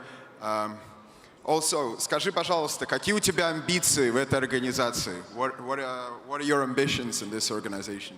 Надо подписаться, да, сначала подписаться, потому что, можно об этом говорить, что на один контракт. Контракт был на один поединок. Дайте мне контракт, я покажу зрелище, я вам гарантирую. Есть яркие представители, которые в свое время зажигали. Андрей до сих пор зажигает, и я считаю, ему нет равных, он топ-5 по-любому. My ambitions is to sign a contract with this organization. Ladies and gentlemen, congratulations, Alexei Shurkevich. Scott Coker, give me contracts. Let's go! Дамы и господа, победитель вечера Алексей Shurkevich. Tail and tape at heavyweight.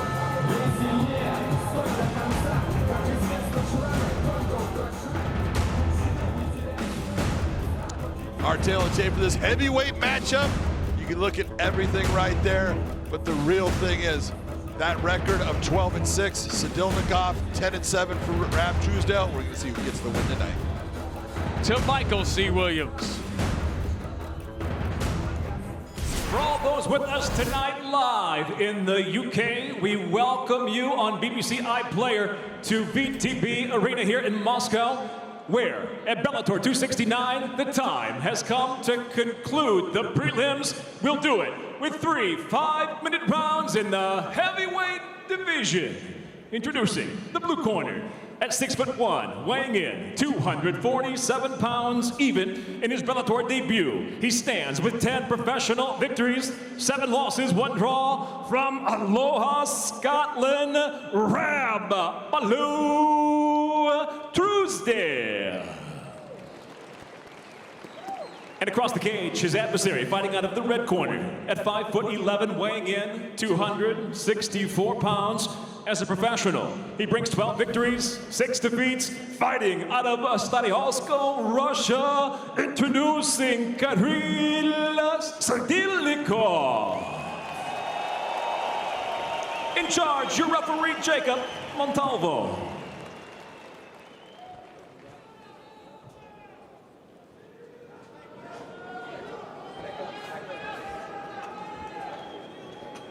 Ready? Are you ready?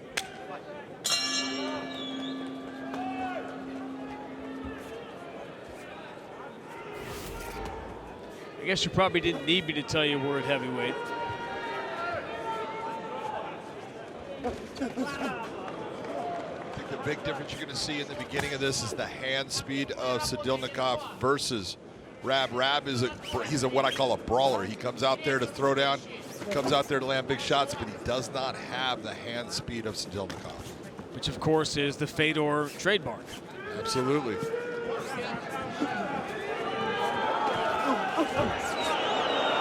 Quick short left got in there. Nice little check hook. And you could tell that that little thing hurt Rab already. That one did too. Let's take a look by his reaction and all of a sudden covering up quickly on the inside. And he's getting touched. He is, a lot.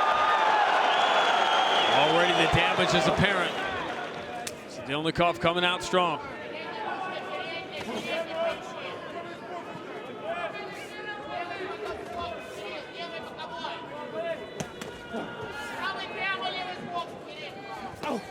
Nice right hand to the body.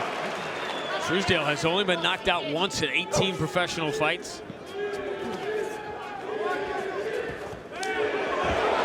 Little trip, Sadilnikov, and now he is pouring it on. And those early shots paying dividends as Truesdale was too slow to move out of the way to taking the damage. That arm, he had the arm trap. Truesdale does a good job to get his right arm free. You saw the body position of Sadilnikov. Notice how he was all postured. Now he's postured back up. That creates, he's able to create a lot of power from this position. Got the arm trapped again. Dropping big elbows. Yeah, these are big shots. Rab is in real trouble. That elbow. Jacob Montalvo needs him to move. He doesn't, so it's over.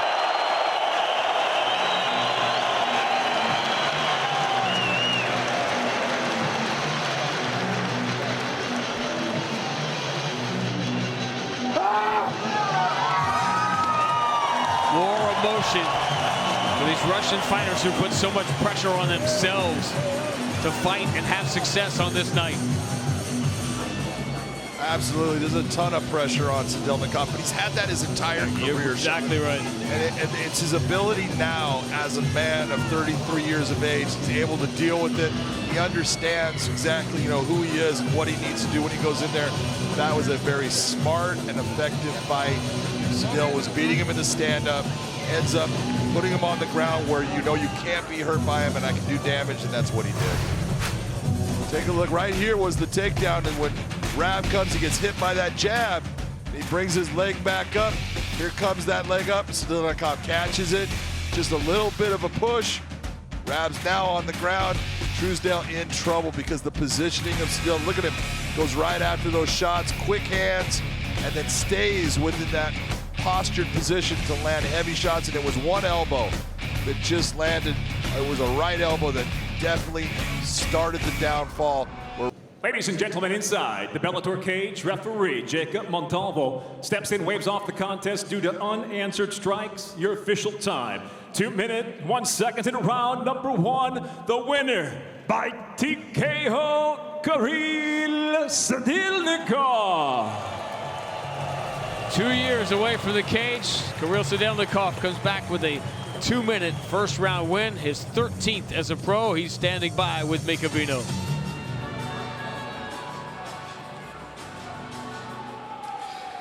Ladies and gentlemen, I'm here with the winner, Kirill Sadilnikov. Поздравим Кирилла Сидельникова с победой. Поздравляю тебя. This is your third fight in Bellator. This is your first knockout victory. And It is in your home soil in Russia. Tell us about how that feels. Это твой третий бой в Беллаторе, твоя первая досрочная победа. Расскажи твои ощущения выступать в твоей родной стране. Добрый вечер, Москва. Рад всех приветствовать. Огромное спасибо всем, кто сегодня здесь собрался. Я слышал вашу поддержку, когда шел, просто вы не представляете, как это все заряжает. Огромное вам спасибо за то, что вы в такое тяжелое время пришли поддержать нас, бойцов, здесь. Огромное уважение вам. Спасибо. По поводу моей третьего боя и досрочного, ну, буду идти вперед, еще много побед и только все впереди. Thank you to everyone in the crowd for your support. I really felt it. And regarding my third fight in the Bellator, this is only the beginning. I'm gonna keep going forward. Расскажи, пожалуйста, твоя вот такое эффектное выступление сегодня, возможно, дает тебе возможность встретиться с рейтинговым бойцом. С кем бы ты, возможно, хотел встретиться? A victory such as tonight perhaps gives you a chance to face a rated fighter. Who would you like to face? На самом деле, я давно уже созрел для хороших бойцов. Я готов драться, поэтому мне без разницы будет с кем драться, кого дадут, всем только... И в любое время. Осталось только визу сделать, и все впереди еще будет. I'm ready to face any fighter, anyone that Bellator gives me. I'll accept. The only thing I have to do is get a visa. И третий вопрос. You're fighting in Fedor's team. How does it feel to be on the same card as Fedor Емельяненко? Ты представляешь команду Федора Емельяненко. Расскажи, что для тебя значит драться с ним в одном карде? Мне этот вопрос часто задают. На самом деле, это... По жизни огромная мотивация. Мотивация и благодарность на всю жизнь Федору за то, что он протоптал эту дорогу всем нам, бойцам, а мы по ней идем уже. Поэтому ему огромное спасибо. И хотелось бы пожелать ему впереди удачи. За него молимся. И Анатолию, и Федору только удачи. Вы поддержите их погромче. I'm extremely honored and grateful to Fedor for paving the way for Russian fighters, and all I want to do is wish him luck in his upcoming fight. Хотелось бы еще сказать, передать моему сыну, которому недавно было год, что эту победу я посвящаю ему. Я не был на твоем дне рождения, сын, но ты когда-нибудь вырастешь, и это посмотришь. Это все для тебя. And I dedicate this victory to my son who recently turned 1 year old. Ladies and gentlemen, your winner, Кирилл Сидельников. Ваш победитель, Кирилл Сидельников. Our tail of the tape for this featherweight matchup. You're going to see a noticeable size difference of Jordan Barton. 3-0 for Syrian Clark. 6-1-1 for Jordan Barton. This should be an outstanding matchup. So Michael C. Williams. Tonight here in Dublin, Ireland, the time has come to conclude the Bellator 270 prelims. We'll do it now with 3 5-minute rounds in the featherweight division. Introducing the blue corner at 5'10", weighing in 143 pounds. His professional record, 6 wins, 1 loss, 1 draw. From Manchester, England, Jordan Barton. And across the cage, his adversary out of the red corner at 5'8", weighing in 145.8 pounds. As a professional, he's undefeated at 3-0 from Drogheda, County Louth, Ireland. Introducing Kieran Clark.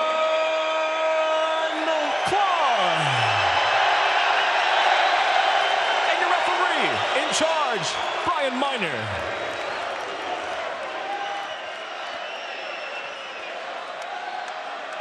Back up.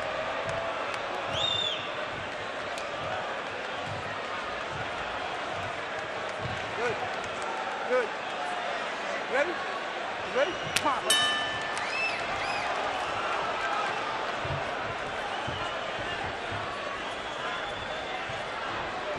Kieran Clark, red corner, if you didn't figure that out. All 3 of his pro fights have been in Bellator. Kieran Clark is a ground specialist. He's in the stand-up and he can fight in the stand-up, but he wants to get this fight to the ground. He's the guy he's a grinder. Talk about embracing the grind. That's what Kieran Clark does, and he just wears his opponents out. Barton is good in the stand-up and he's good on the ground, so it's not going to be an easy battle to get Barton down there, but here goes Clark.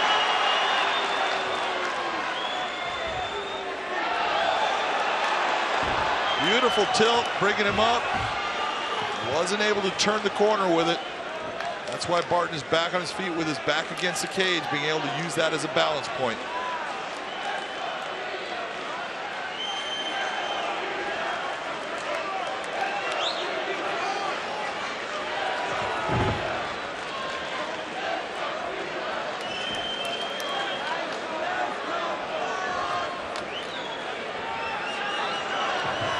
Trying to stuff the head down. Smart move if you can get it. A beautiful job of scooping the leg out, hooked the leg, brought it out, bringing Barton down to his butt, but still not in a position where he has him controlled there. You see a beautiful figure four on the legs, controlling the legs there, a la Khabib.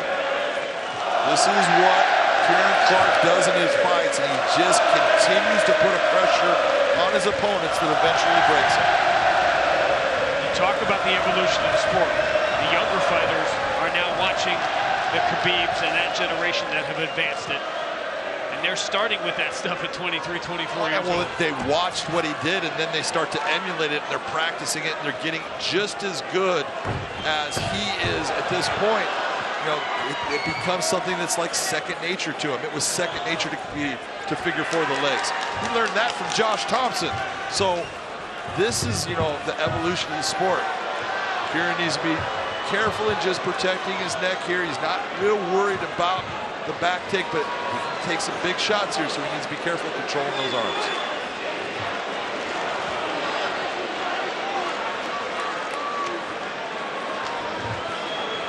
Step through. Nice job by Kieran. Nice job by Jordan to stop that. Keep him up against the cage if that's where he wants him.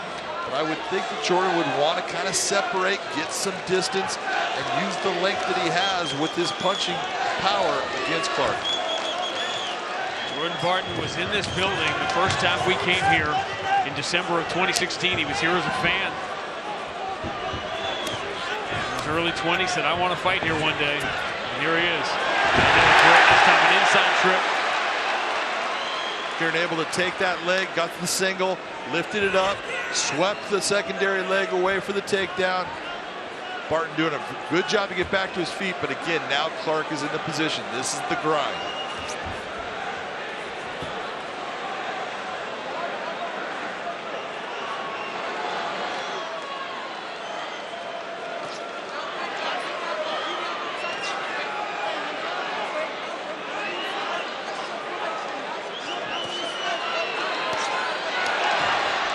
Pretty good shot from there. That was a beautiful left hand, and so many decisions being made by Kieran Clark there because he wants to take that posting arm away, but he knows that I can't reach that far because that's going to put me out of position. So many thought patterns and everything going by both guys in this. Right now, great fight. Takedown, crowd reacts. Clark is always thinking about the next thing. Well, that's where Clark wins the fight, is he always is in that, I'm going to take you down, I'm going to put you in a position where I can dominate and do damage where you can't do damage to me. That's where right now he's putting Jordan Barton, I'm sorry.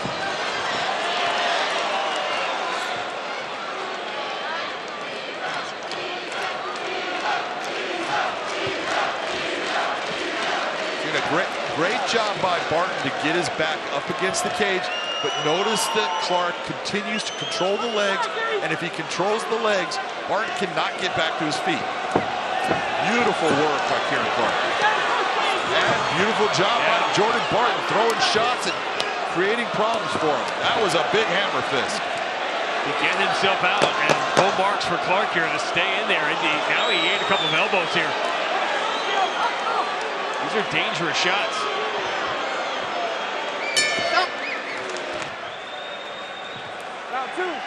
Round two, come on. Is that Clark's first round? Yeah, I believe that's Clark's first round. I think he gets the round. He was the one that controlled where the fight was going to be. He landed some good shots. He ate some good shots, but overall, I thought he had the cleaner round. I thought it should go to him 10-9. Martin trying to land some good shots. He's throwing heavy left. This is what happens. You you start to throw too hard, you overextend, that gives Clark the opportunity to switch, change levels, and put the fight where he wants. He knew right where the opening was, too.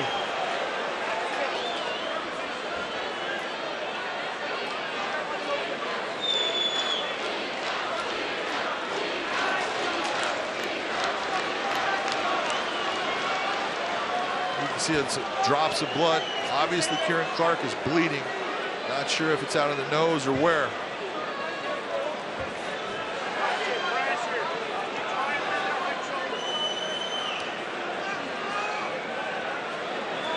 Right here, he's trying to dig that right leg, but there's so much friction on that foot, and the way that Barton's able to balance himself using the cage as a balance point and put pressure on that leg. Very difficult, and a lot of energy to get it up and out, but that's what Clark's able to do. Over the left eye of Clark is where the damage is, and there were so many shots and those dangerous elbows. One of them was bound to cut Clark, and he did. Just keep elevating his legs. There you go, stay in the guard, elevate the legs. Nice posture by Clark. Big elbow kick, another one. Forcing that right arm.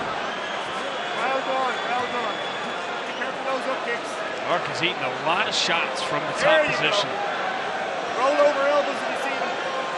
Yeah, cut him on the arm, the elbow.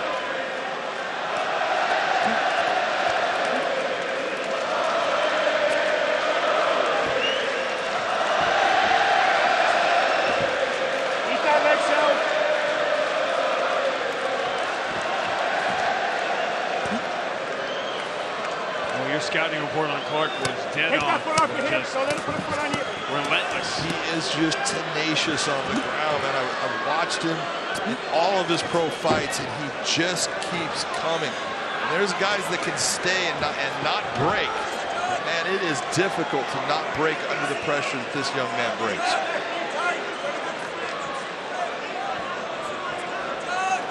See Jordan Barton looking for a switch. That's where his left arm is at, to try to switch the position. Gives up on that to try to get to his feet.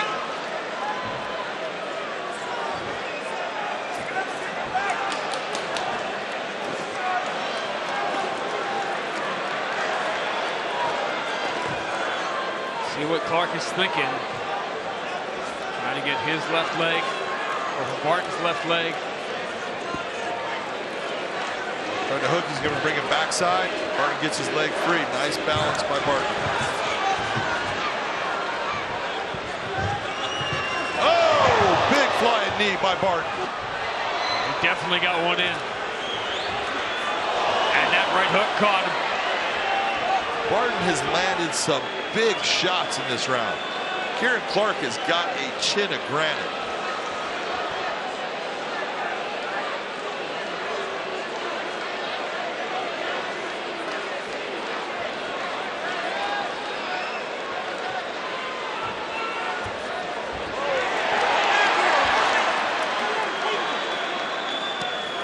Fans cheer for the takedown, but even they recognize how this round has gone. You got to go by, look, who is damaged more in the round right now? Right now, it's Kieran Clark. He's received some big, heavy shots, the knees, the up kicks. You got to remember all those things that have occurred.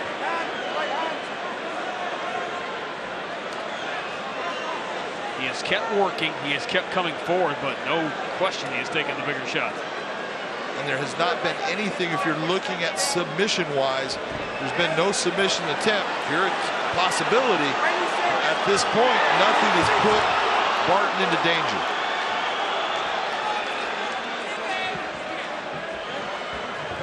Fans sort of willing Kieran Clark on at this point, but well, he took a ton of damage in that round. Again, beautiful elbow from underneath.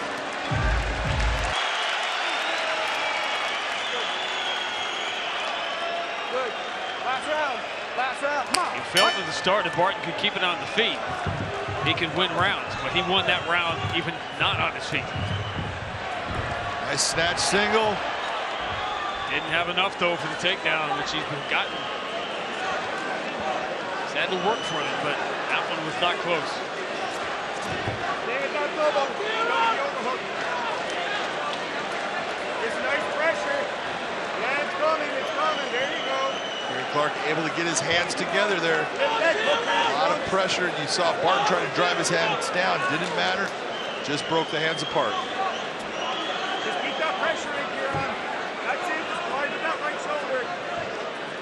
Kieran Clark has always been able to get guys down into a dominant position. We might be asking the same question about James Gallagher later. What happens if he can't do what he's always done?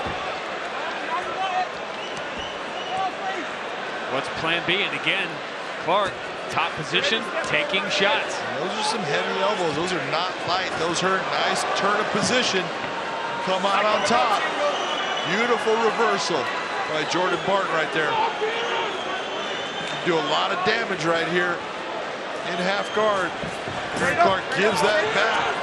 Trying to get himself back up. Needs to make sure that he hand fights here, keeps himself in a position where the hands can't be used as a striking instrument or get the choke. Now Barton had this position in round one, but Clark wasn't nearly as tired as he is now. And he went for the rear naked choke there, but didn't have it. Nice job by Kieran Clark. Just nice little shimmy movement, get him off. All that sweat now working against being able to be like Velcro. Clark needs offense now.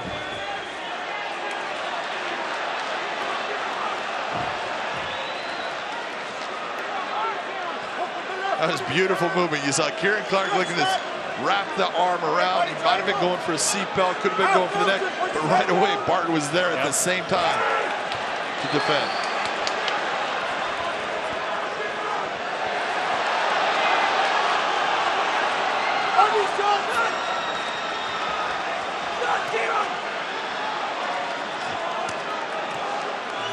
The way we see it, Kieran Clark has to work here. I think both guys have to work because Barton cannot stay in this position and think that he's going to win this fight. He's got to at least try to work himself out of this position right now. Kieran Clark just needs to stay tenacious, keep on throwing shots, try to open him up, look for the submission. Because Clark here, unlike in the first two rounds when he was on top, Clark is safe here. He was not safe in the first two rounds. No, absolutely. There's nothing right now that Barton can really do that's going to damage Clark, while Clark can do a lot of damage. He was in what we call a seatbelt position, basically like he put a seatbelt on, arm over the shoulder. That's to control and keep the position. You see Barton trying to turn into him. Body triangle right now. He's turning that in the wrong position. You see that foot? That foot needs to hit the ground to give Barton enough space to turn inside of that figure four.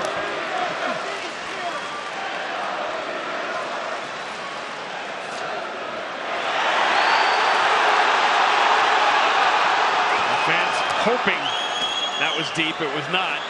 Now he sneaks it in. Not super deep. Barton has his chin down. But he's starting to give him some problems with this. Barton's in a position where he's got that body triangle working against him as far as he's not being able to breathe real well. The diaphragm's not working the same. He's doing a great job of defending the hands right now. But now he's in trouble. Oh, we got big problems for Barton.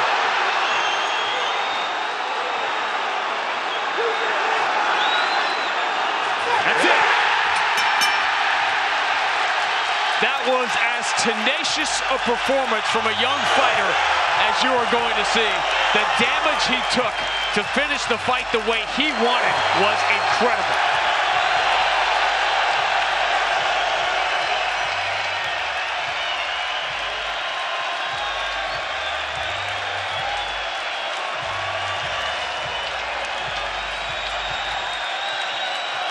That is as hard-earned a victory as you are going to see.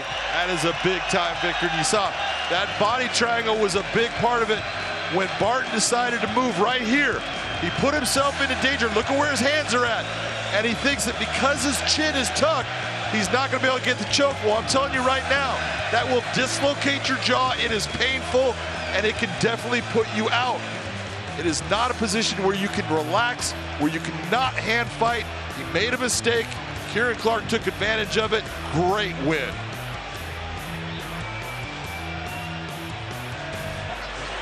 They're all different. They're all more difficult as you climb the ladder. And the first real test of the undefeated young phenom, Kieran Clark. He passes with flying colors. Michael C. Williams has the final word. Ladies and gentlemen, inside the Bellator cage, the tap by way of a rear naked choke. Official time 4 minutes, 11 seconds. Round number 3 by submission. The winner, Kieran Clark. Our tail of tape for this strawweight matchup. Take a look at the record of 4-0 for Danny Nalen. She has not been defeated, 7-5, more experience for Audra. We'll see what happens in this matchup. And for those streaming the fights live tonight on YouTube at Bellator MMA and Showtime Sports, we welcome you to Dublin as we get set now here at the prelims for 3 5-minute rounds in the strawweight division. Introducing the blue corner at 5'2", weighing in 114.3 pounds, 0.8 pounds rather. Her professional record, 7-5. She fights out of Marseille, France, Audrey Kerouche. And across the cage, her adversary out of the red corner at 5'4", weighing in 115.6 pounds. As a professional, she's undefeated, 4 wins, no losses. From Mullingar, Ireland, Danny Nalen. In charge, your referee, Kevin McDonald. If there were odds on the decibel level of the Peter Queally walkout later, they'd be going up right now. Yes, they would.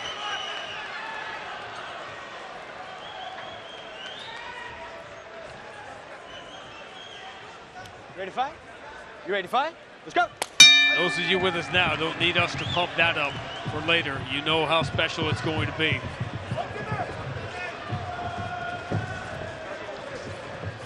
Well, it goes without saying it, Danny Nalen, another SBG. They'll be dotted throughout the night. One of the great ironies of the evening is that James Gallagher is no longer at SBG. Which I don't think even it was interesting watching his pre-fight media this week that how many people don't realize that he has relocated to the States. I don't think a lot of people don't realize that, but you know, you got to do what's best for you, and that's the way he's looking at it, and that's what a good young fighter needs.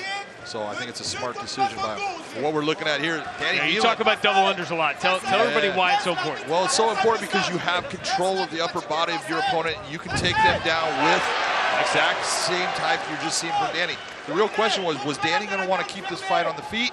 Because her opponent is good with her submissions and very good at the swing into arm bars, but she's not going to swing into any arm bar from that half guard position with the fence right there.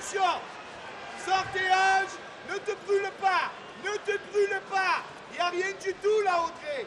Ne te brûle pas! Ne te brûle pas! Ne te brûle pas! Referme la garde! Speak French by any chance? No, I do not. Because this would be a good time. Yeah, it would be good, yeah. But again, what you're seeing from Audrey, Kerouche is grabbing the head right now. That's not going to get her out of this position. That's going to actually keep Danny right where it's at. The overhook on the arm can keep Danny from using that arm. But she needs to start searching for underhooks so she can use that elevator and that butterfly hooks that you're seeing right there to get Danny off her or to reverse the position.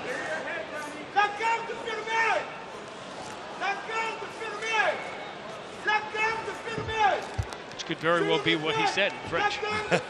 Could be, I don't know.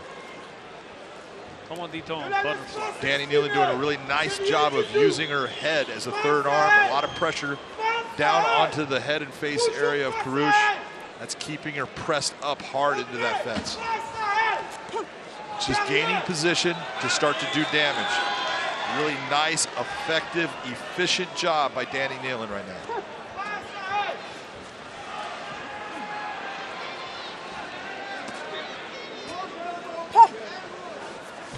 Alan McCormick, her striking coach, her fiance. been a big discussion topic. So you can see, last year. Take a look at Danny's left arm. She's wanting to punch with that arm. There goes the arm bar. That's what I was talking about. She's quick at searching for that arm bar. So I don't think she's going to get it from the position just because she's not able to move her hips in the right direction. But at least she put her on the defensive. It stopped that, offensive attack that Danny Newman was looking for. Danny passing, no, still back into the half guard position. But you're watching Danny. Watch what she's doing with her left arm. She's pressing down on the head many times of Karush, where she can actually land elbows, but she's bringing it up and bringing that fist back to land a punch when the elbow is right there for her. That's just something when you're looking at the more experienced fighters, they start to feel those positions and go for what is actually a harder blow with the elbow. You saw again, Karush just hanging on and pulling her in closer.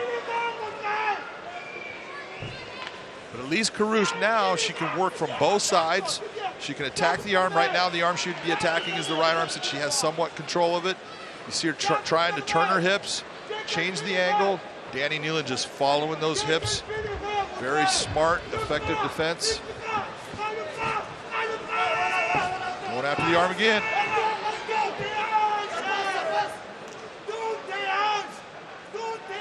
Should Danny Newman be locking her arms together, or is she okay where she is? No, she's good. She's pressing forward. She's controlling the hips, not allowing Audra to actually swing her hip through. That's stopping that armbar attempt.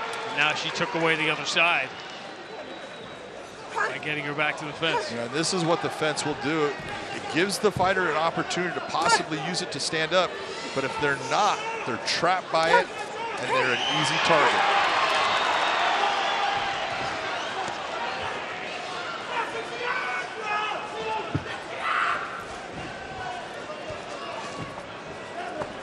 Nice job of stepping over the leg. Beautiful side control position, almost Kezakatami. On belly, right to mouth. Nice step through again, very late in the round though. She'll be able to get a couple elbows in. Good first round. Clean break. To move to her side. Round two. Ask Patricky Pitbull if elbows can do more damage. That's the reason he lost the first fight. Big left hand. Both landing. And now Neyland in the dominant position 10 seconds into the round. She's got her down. She does need to let the leg go. She had that leg in a position where it can work for her. You can pass to that side. She allowed it to come back and around. But it seems to me Danny feels like now she understands what Karush is doing. She feels when she's starting to attack that arm, and she feels like I can stop it. I'm going to use the cage to crush the space and just do damage.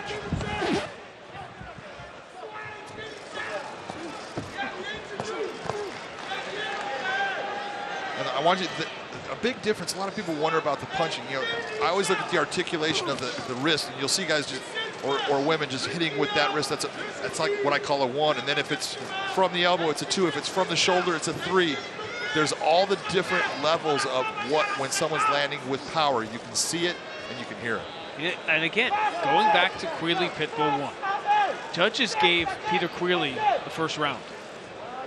I thought Pitbull won the first round. But you remember at the end of that round, Pitbull had him down. Peter Queeley, even though Patricky had his back, was landing those little soft little shots, which didn't seem to do anything, but he won the round in the judges' eyes. There were two, any way you slice it, those were two very close rounds. These have not been. No, these have not been. Danny Neyland has been able to control the position, the location, and how this fight is going to play out so far.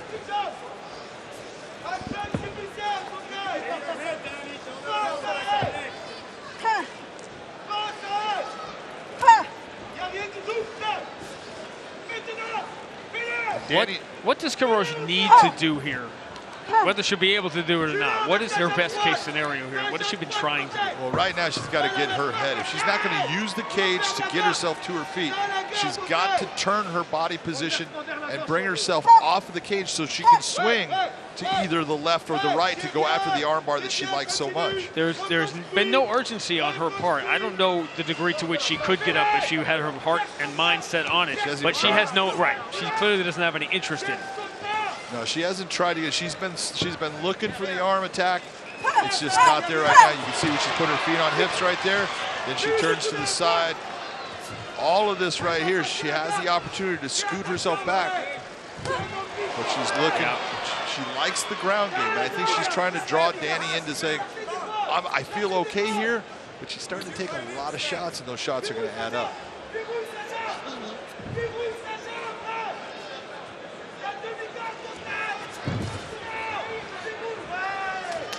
You can see Kirosh would love to crank on that right arm, but... And there's a lot of pressure right now, shoulder pressure from the right arm and shoulder of Danny. She's got that arm in a position where she can get that choke. But right now, the fence is working against her because she wants to bring her body to that side.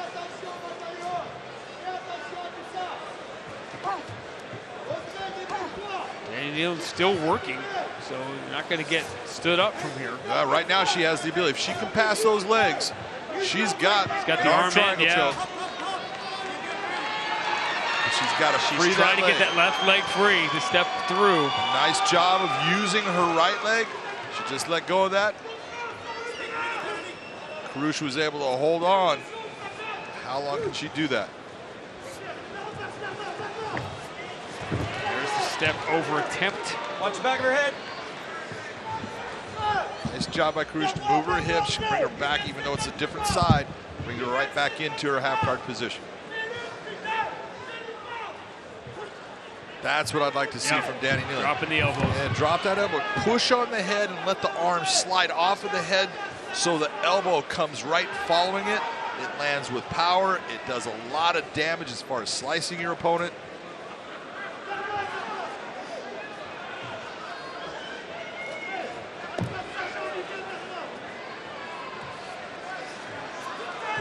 See what Kirosh is, she's looking for any kind of Hail Mary armbar, Kimura, anything she can grab a hold of, but that opportunity is not being afforded her. Not at all. Right now, you know, as she goes into a closed guard and then grabbing the head, the whole round slipped by with her being in the same position for about 4 minutes and 50 seconds of it. And again, for the second straight round, Danny Nealon lands her best shots in the final seconds. Have you ever been in a room anywhere where there was a discussion about there being a different scoring system that wasn't 10-9, that was 1, 2, 3, 4, 5, or anything that we wouldn't think of that's, you know, out of the ordinary?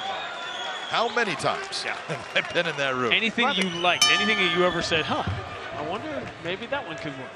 There's a lot of different things that can work. The biggest problem is the sport has gotten so big, and now worldwide that everyone's been doing the same way. It's the changeover. It would take so much that most promotions don't want it. And we are at a time. Another early round takedown. Here we go again. Yeah, you're talking, what, 15 seconds into the round. As, you know, I talk with an icon of an official in one sport, we are approaching a time where already in minor league baseball, we are moving towards a computer calling balls and strikes and feeding it to the umpires. And so there's always, we can sit here as two old guys and say, nothing will ever change. But you wonder if there's an opportunity somewhere on prelim fights, on, you know, somewhere. Amateur fights. Amateur fights. Is there a way to try out some new stuff? I absolutely think there should be. I think it should be being done. I think anything to improve the sport, to improve the accuracy of the sport. I hear all the time that, if you know, like you said with baseball, if you allow a computer to do that, then you're taking away the human element. Good, if the human element's making mistakes, let's take away the mistakes of the human element and make it sure that the right fighter gets the calls that they deserve. I mean, sport's 28 years old, so Kirosh has been hunting for an armbar for 12 plus minutes, so she's not swinging.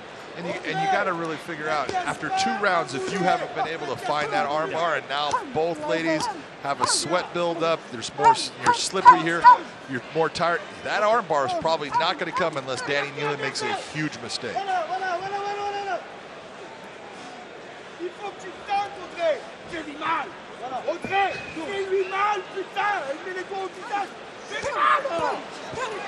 Now there's the elbows you wanted. Those are some big hammer fists. And again, this right here is what I want to see. I want to see Danny Newman start to posture. You can keep the head on her head and keep your legs up like this so you can land big shots a la Tito Ortiz used to do. That's a great position. You do have to be careful of the arm bar in that position though, or hips in heavy like she is right now and head up and big elbows. Great job by Danny Newman. Newman had just one stoppage in her 4 wins. That was by submission. Here she has just dominated in top position virtually the entire fight. Never really in danger. She has not been in danger throughout this. Right now she's going back into that half guard, but she's in a good position to do damage, and she needs to intensify the attack. This is the difference right now. This is the moment where you're going to either lead yourself into a judge's decision, or I'm going to finish this fight by creating more pressure and upping my output, which is what we're seeing from Danny Newman. I love what I'm seeing. She wants to walk back into SBG on Monday morning with a knockout win. She's trying to land and work herself into a dominant position here. She got full mount in the first 2 rounds, but both with just seconds remaining. If she can get it here with this much time left in the round, she may be in business, and she has it.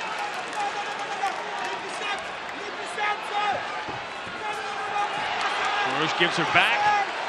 Not a good thing for Cruz. You know, Danny needs to press with her hips, keep her down, and just open up with those big shots. I don't know if she's going to make a minute 10 of this. Not if she's Kevin not trying to taking stop a very close look. Because all she's doing is becoming a punching we're bag done. now. We're done. She got it. That is a really impressive thing for a young fighter, because she could have easily ridden that out. Absolutely. She could have walked backwards into that decision win, but she said, I want the finish and I'm going to get it. And you got to love that about her and her attitude of, I'm not here just to get the win. I want to end this fight. She opened up with some big shots at right hand, great mount position, and the thing to watch from Karush is nothing is coming back, no attempt to change the position. All she's doing is trying to cover. That's why the referee stops the contest. Great job, good stoppage by Kevin McDonald, and a great performance by Danny Newman.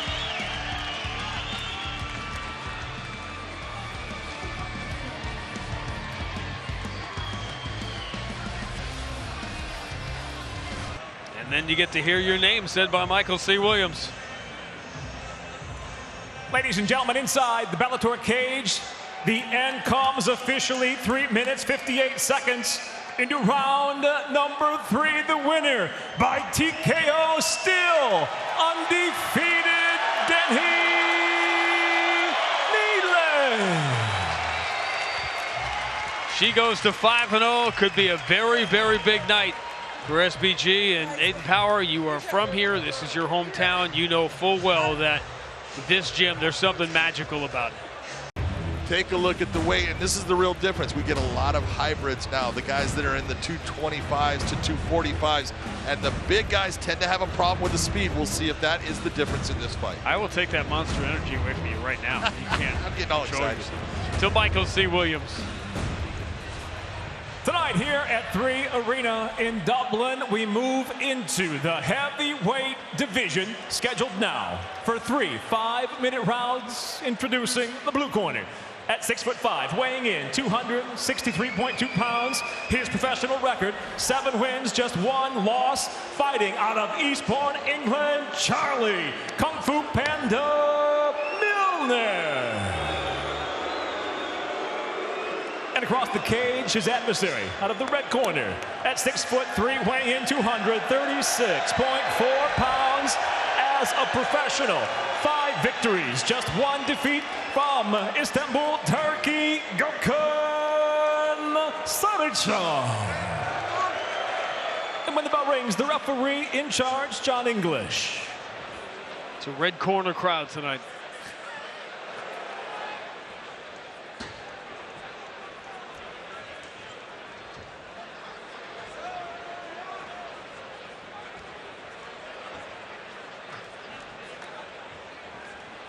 Red, you good? Blue, you good? Round 1, come on.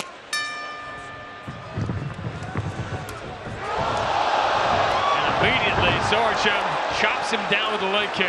I was going to say the Saracham's going to try to actually keep this on the feet because he's much faster. Oh, he's in trouble. Big trouble, and we're done. One of the fastest knockouts in Bellator history.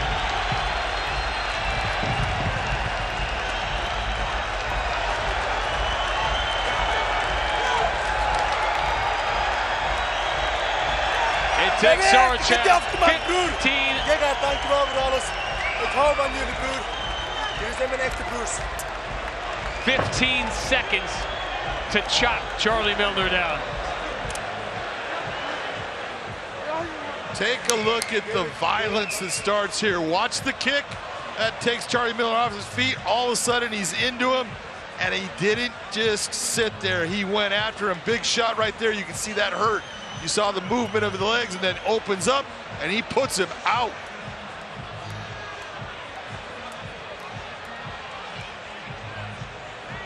Charlie Milner trying to get himself back, tries to guard up, but it's the big elbow right there, and then heavy shots from Gokhan. He goes after him, vicious, and 15 seconds worth of damage. And only 15 knockouts in Bellator history have been faster. And you're talking about over 2,000 fights. There's a good sign after a scary moment or two for Charlie Milner.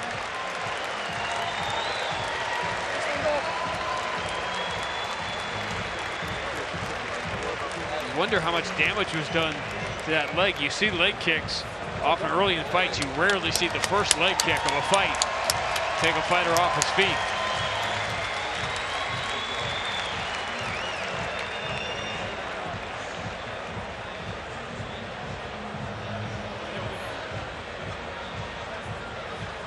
Near record time, Michael C. Williams will give you the number. Ladies and gentlemen, the devastating end comes just 15 seconds into round number 1. The winner by knockout, Gokhan Saracham.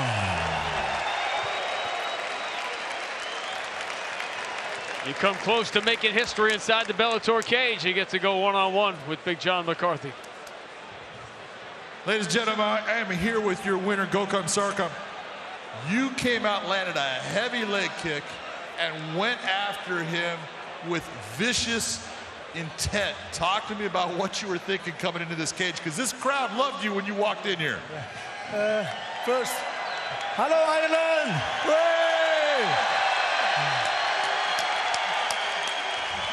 Yeah, I spoke with my coach, and we expect to do this, and it works. It worked, it worked. And it was his game plan, you know, for the takedown, good position, and finish the fight with ground and pound. Take a look up on the screen right there. You'll see when you went after him. Yeah. Put him on his back, and vicious elbow, and then big shots. Yeah. Today, I look too much to Khabib, you know. I say I'm going to do the same. Well, if you were looking towards Khabib, you picked a good guy to go after. In the heavyweight division, who is it you would like to meet in this cage next? Today, I prove I can wrestle, I can fight on the ground, I can do everything. I'm ready for this. Give me some top 5 guys. I come for the belt. I come to the top. Sounds good to me. Ladies and gentlemen, give it up for your winner, Gokhan Saracham. Our tail of the tape for this pro debut of welterweight fighters. That's what it's about. This is the first fight for both of these guys. They got a lot riding on this. There's pressure out there. Let's see which one handles it best. To Michael C. Williams. Ladies and gentlemen, good evening and welcome to Bellator 270. The prelims begin now here at 3 Arena in Dublin, Ireland, as we are set for 3 5-minute rounds in the welterweight division.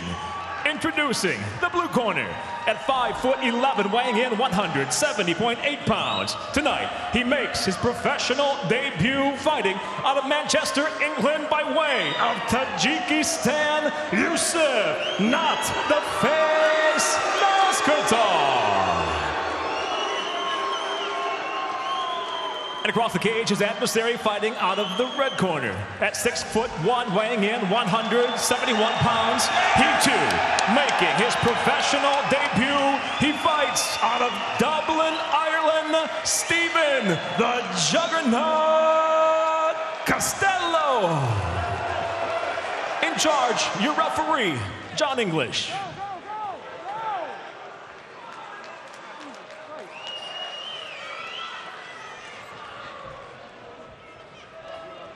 A great moment. Neither knew whether to go forward to touch gloves or not. It's all about learning. Heart racing a mile a minute right now for these two. Round one, come on. From the right, Yusuf, from the right, from the right, from your right, from the right, from the right, yes, yes, yes. Biggest difference to you between your last couple of amateur fights and the first time you were pro, besides the obvious length of round, that obvious stuff. What's the difference? Well, there are obvious things as far as rule sets and what you're allowed to use as a weapon and what you're not. You know, knees to the head and face are never allowed in any kind of amateur competition. Beautiful kick right there. Walked into a short left, though. Grabbed a lot of shorts right there, and he's holding on to the shorts. But you're talking about guys that now it's all real, it's all there. These 5-minute rounds make a big difference. So in the gym, you've got to be doing those shark tanks. You've got to be with a lot of people and getting yourself prepared for the length of what professional MMA is. And we talked about this before. Can you wait too long sometimes to turn pro? Can you have too many amateur fights? Can you get caught up in a rut that way where, you know, it's probably time to try it? Absolutely, you can get caught in a rut either way. Both that, you know what, you're absolutely ready, but mentally you just want to stay where you're at, because if you end up losing, it doesn't really matter in the end. But you've got to pick that time, and somewhere in that range of 25 years of age, I think you need to be starting to look towards, if you want to be a pro fighter, now's the time. Nazkatov hunting for a trip a couple of times along the fence.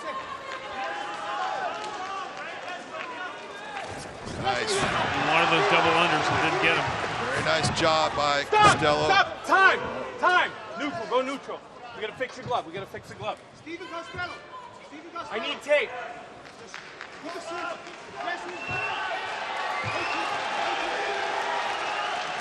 What we have right now is we have an equipment malfunction. The tape on the glove actually started to come off. The glove itself was starting to pull, so that's what they're doing right now, is fixing that up. I've seen people discuss this before.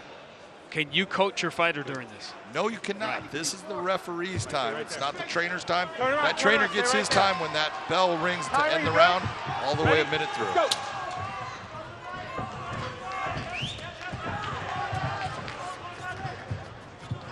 Fingers, watch your fingers. Nazkatov, I was going to say he says he's comfortable in both stances, but everybody says that.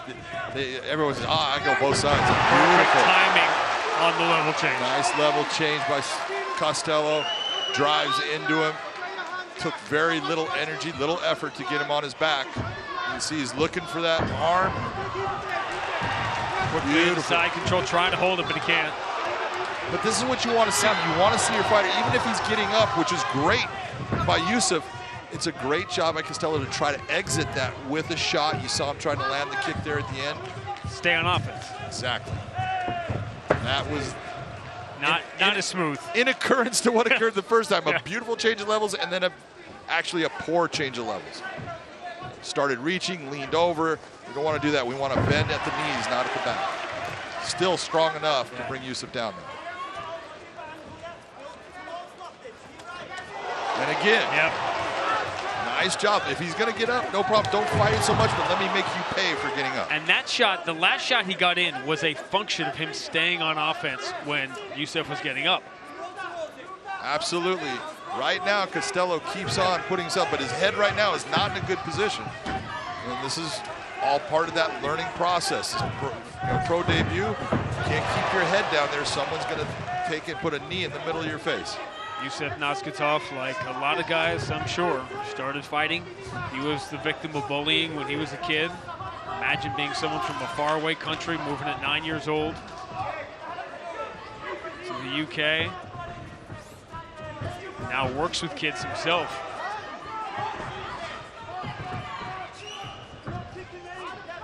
And You can see as Costello's throwing. His arms are heavy now from the grappling portion that's been happening, and he's been initiating a lot of that. But those shots, that punch combination is looking slower and slower because his arms are getting heavier and heavier.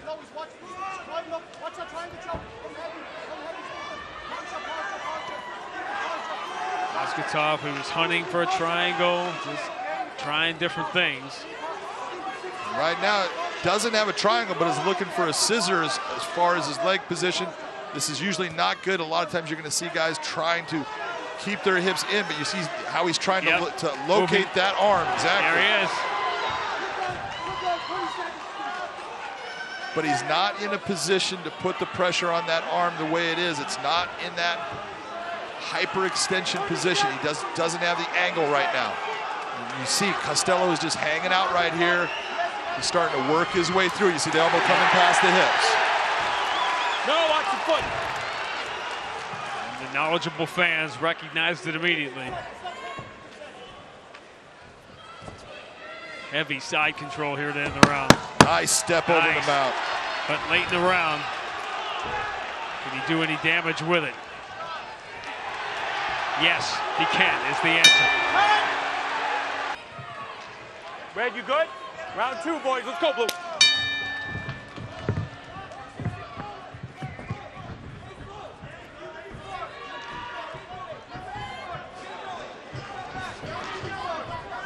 Costello moving backwards here to start round 2. He is, but the one thing you want to look at with Noskotov is being very linear. He is not giving him angles, which makes life easier on Costello. Noskotov, you notice how he's going straight linearly right into him, not stepping to the side, not taking an angle. The head is staying mostly on the center line. That's all things that Costello can take advantage of. Noskotov tries to double up on the left. Call for the level change again, and he walked into some trouble. That was a nice job. Noskotov read that. He saw that takedown attempt coming. See damage. Got to figure out where that's coming from.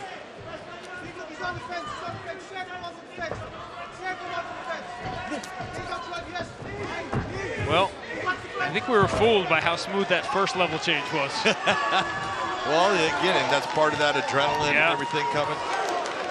Wasn't quite as tired. Now his legs are heavier, arms are heavier, not moving as cleanly. He's still out there throwing. Both guys are throwing hard. Nice stopping of that takedown attempt. Yusuf is doing a great job right now. He's the one starting to control. Nice straight shot.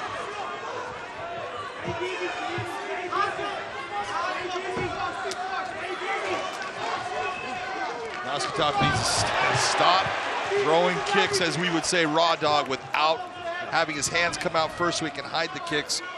You telegraph those kicks and you're going to get taken down, just like what happened. It'll be interesting to see, since we saw what Steven Costello was able to do on the ground as far as positional changes. It'll be interesting to see if he wants to stay in the guard right here or if he tries to pass again. Yeah, he sort of ran out of time at the end of the first round, but here he's got a lot of time to work with. And you saw in the first round when he moved to mount, he didn't just press down and put weight on him. He was taking his leg, bringing his leg up so he could bring power down on shots. He's got a good pass. He's got a leg lock situation here. He's put himself into a heel hook. And he tapped. Put himself into a heel hook. There was a moment, I was pointing at the monitor late in round 1 because I thought he had exposed himself for that late in that first round, and Noskotov was occupied with other things, but this time he makes no mistake.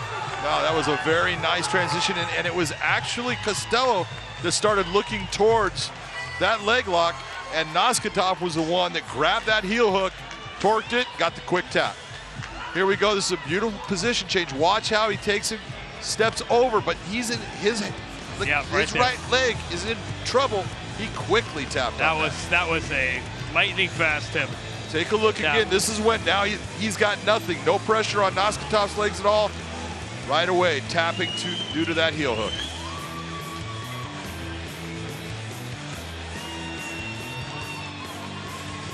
Even the referee had no idea what was going on as far as the tap. He didn't see the tap. Yeah, came so fast. Yep.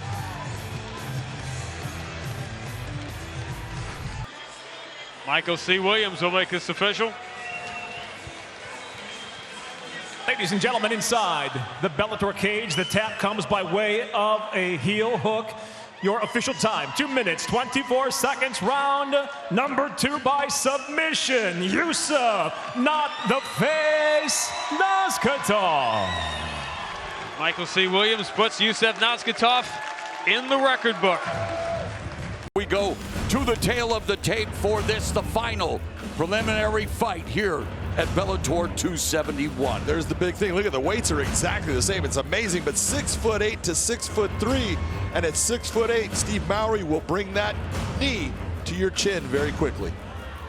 Here's Michael C. Williams.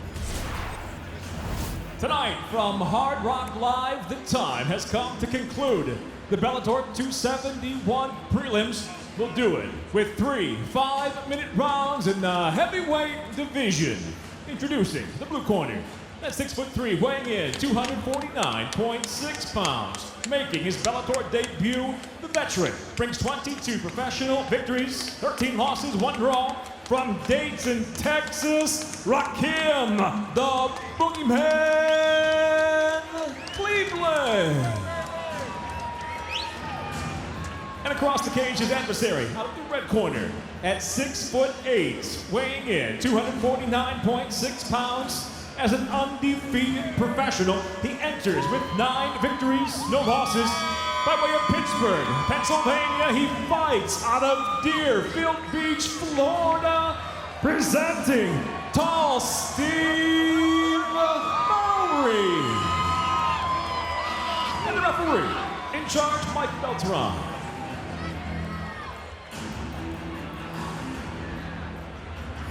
Steve Mowry's 5-fight Bellator winning streak at heavyweight, second longest active streak in the division behind Valentin Moldavsky's 6. He's in the red gloves. Rakim Cleveland in the blue gloves, again making his Bellator debut in his 37th professional fight.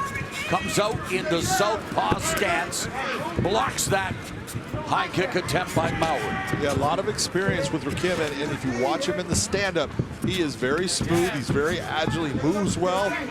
He is a lot more technically clean than what you're going to see out of Steve Mowry with his hands, but it's the knees that Mowry brings and sometimes the elbows that is a difference maker in the stand-up for him. Cleveland's played defensive end for Grandview University, Des Moines, Iowa. 11-year veteran, made his pro MMA debut in November 2010, losing to Derek Lewis, who is becoming noted heavyweight. But here Mowry, number 7 ranked, looking to hold on to that ranking and start to make his way even further into this pool of talent. But Cleveland at southpaw trying to check that kick. Yeah, Cleveland is, like I said, very smooth in the stand-up. But right there, you saw Steve head kick up the Two head kicks. 2 in a row. Mowry looking for the takedown. This is not bad for Steve Mowry. That guillotine is not in place for Rakim to get. This is a perfect thing for Mowry. He is very good in the top position, very heavy with his hips, and starts to move himself. He loves the Kimura, he loves the Americana. He is a very good submission fighter. 5 submission wins, 2 Kimura, 1 key lock, 1 arm triangle, and 1 triangle. So diverse, but has Cleveland in trouble on his back. This is the one place Rakim did not want to be with Steve Mowry. If he's on his back with Steve Mowry on top and time on the clock, things are not going well for Rakim.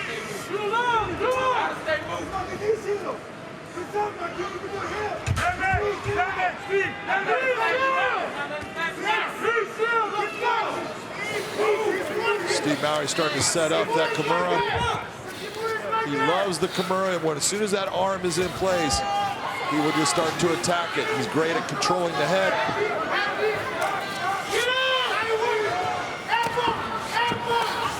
Mowry on his feet. Cleveland on his back.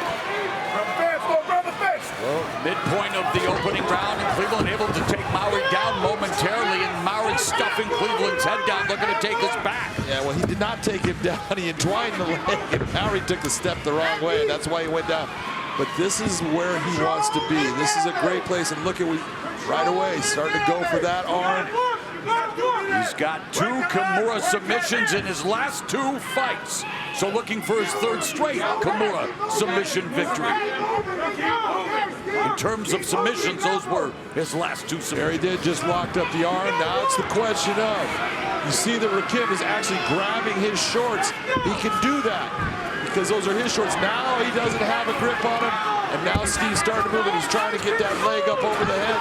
And if he gets that leg that high, what he's using is position right now to turn Rakim's body in a way that the body is sucking the arm up. If he gets that leg over the head. Steve Mowry forces Cleveland to submit. And that's his 3rd consecutive submission win via Kimura. He's now 6-0. And all 6 wins make that 10-0, all 6 wins here in Bellator. And I mean, he's a finisher. Every 10-0, he's now 4 knockouts, 6 submissions. Well versed, to say the least. You know, and he's the one thing you got to look at when he's at now 10-0. But he's very calm in the cage. He doesn't make big mistakes. He takes his time. We've seen him get hurt and then come back in the fight and get his win. Right now, Steve Mowry is just continuing to progress as a heavyweight fighter as he goes for the takedown on poor Mo Law. Take a look how he sets up. You can see Rakim goes for that guillotine, but it is not in place to get it. So there's no danger for Steve Mowry. He works himself into getting Rakim's back to the ground, and at a certain point actually got back up.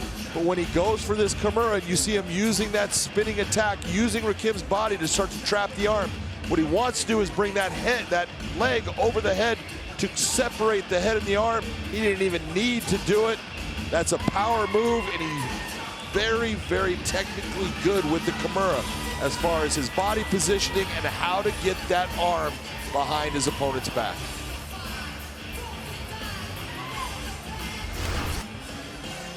Let's make it official with Michael C. Williams. Ladies and gentlemen, the tap comes by way of a Kimura. Your official time, 3 minutes, 28 seconds. Round number 1, the winner by submission, still undefeated, tall Steve Mowry. That Kimura was deep last time. But you're holding on. I was like, woo! Yo, what was your glove? I felt it on your shorts, but then I felt it stuck again. I was like, what are you doing? I got stuck. Steve Mowry told us his greatest strengths are his tenacity and staying relaxed. And, well, he stayed relaxed in getting the job done. Let's go to Big John McCarthy. Ladies and gentlemen, I am here with Steve Mowry. Steve, that was a very impressive performance based upon just your ability in the stand-up, how calm you were, and when you took the fight to the ground, you just systematically kept working towards a better position because you love the Kimura, you love the Americana. Talk to me about what you were thinking when you were looking for that setup. Yeah, so I mean, I watched a lot of his fights even before I thought about I'd have to fight him. So I knew he was wily, I knew he was tough. So me and the team decided, hey, we're going to goof around tonight. We're going to go in there and get the job done. Well, come in here and get the job done. You did. In the stand-up, you landed several kicks to the head. You brought up the left, then the right. Were you thinking, I might want to be in the stand-up with Rakim? No, I mean, no disrespect to Rakim, but I really felt like I had the skill advantage everywhere. But where the skill disparity was greatest was whenever I'm on top on the floor. So, like I said, I wasn't going to mess around. I was going to come in here and get the job done tonight. You came into this fight ranked 7th in the heavyweight division. Who is it that you believe you should be stepping into this cage with to move yourself up in those rankings? I'm going to kind of turn that question around on you, John. Linton Vassell's a good friend. My daughter calls him Uncle Linton. I'm not going to fight him. Gokhan Sarachan's a good friend. He comes and trains with us. Everybody else in the top 10, we're going to figure it out. And whenever I come get that title, I'm turning it back around and taking out the rest of the division.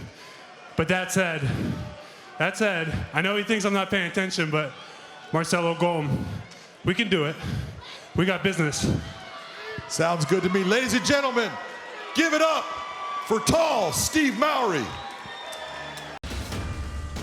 Tape for this fight, very simply put, take a look at that 4-0. Cody Law has been outstanding, 4-3 for Colton Ham. Here's Michael C. Williams. Tonight here in Hollywood, Florida, at Bellator 271, the prelims go to 3 5-minute rounds in the featherweight division. Introducing the blue corner at 5'9", weighing in 145.8 pounds. His professional record 4-3, fighting out of Fort Smith, Arkansas, Colton, the young warrior Ham. And across the cage, his adversary out of the red corner at 5'9", weighing in 145.4 pounds. As a professional, he's undefeated. 4 wins, no losses. By way of Pittsburgh, Pennsylvania, he fights out of Coconut Creek, Florida, Cody Law. The referee in charge, Mike Beltran.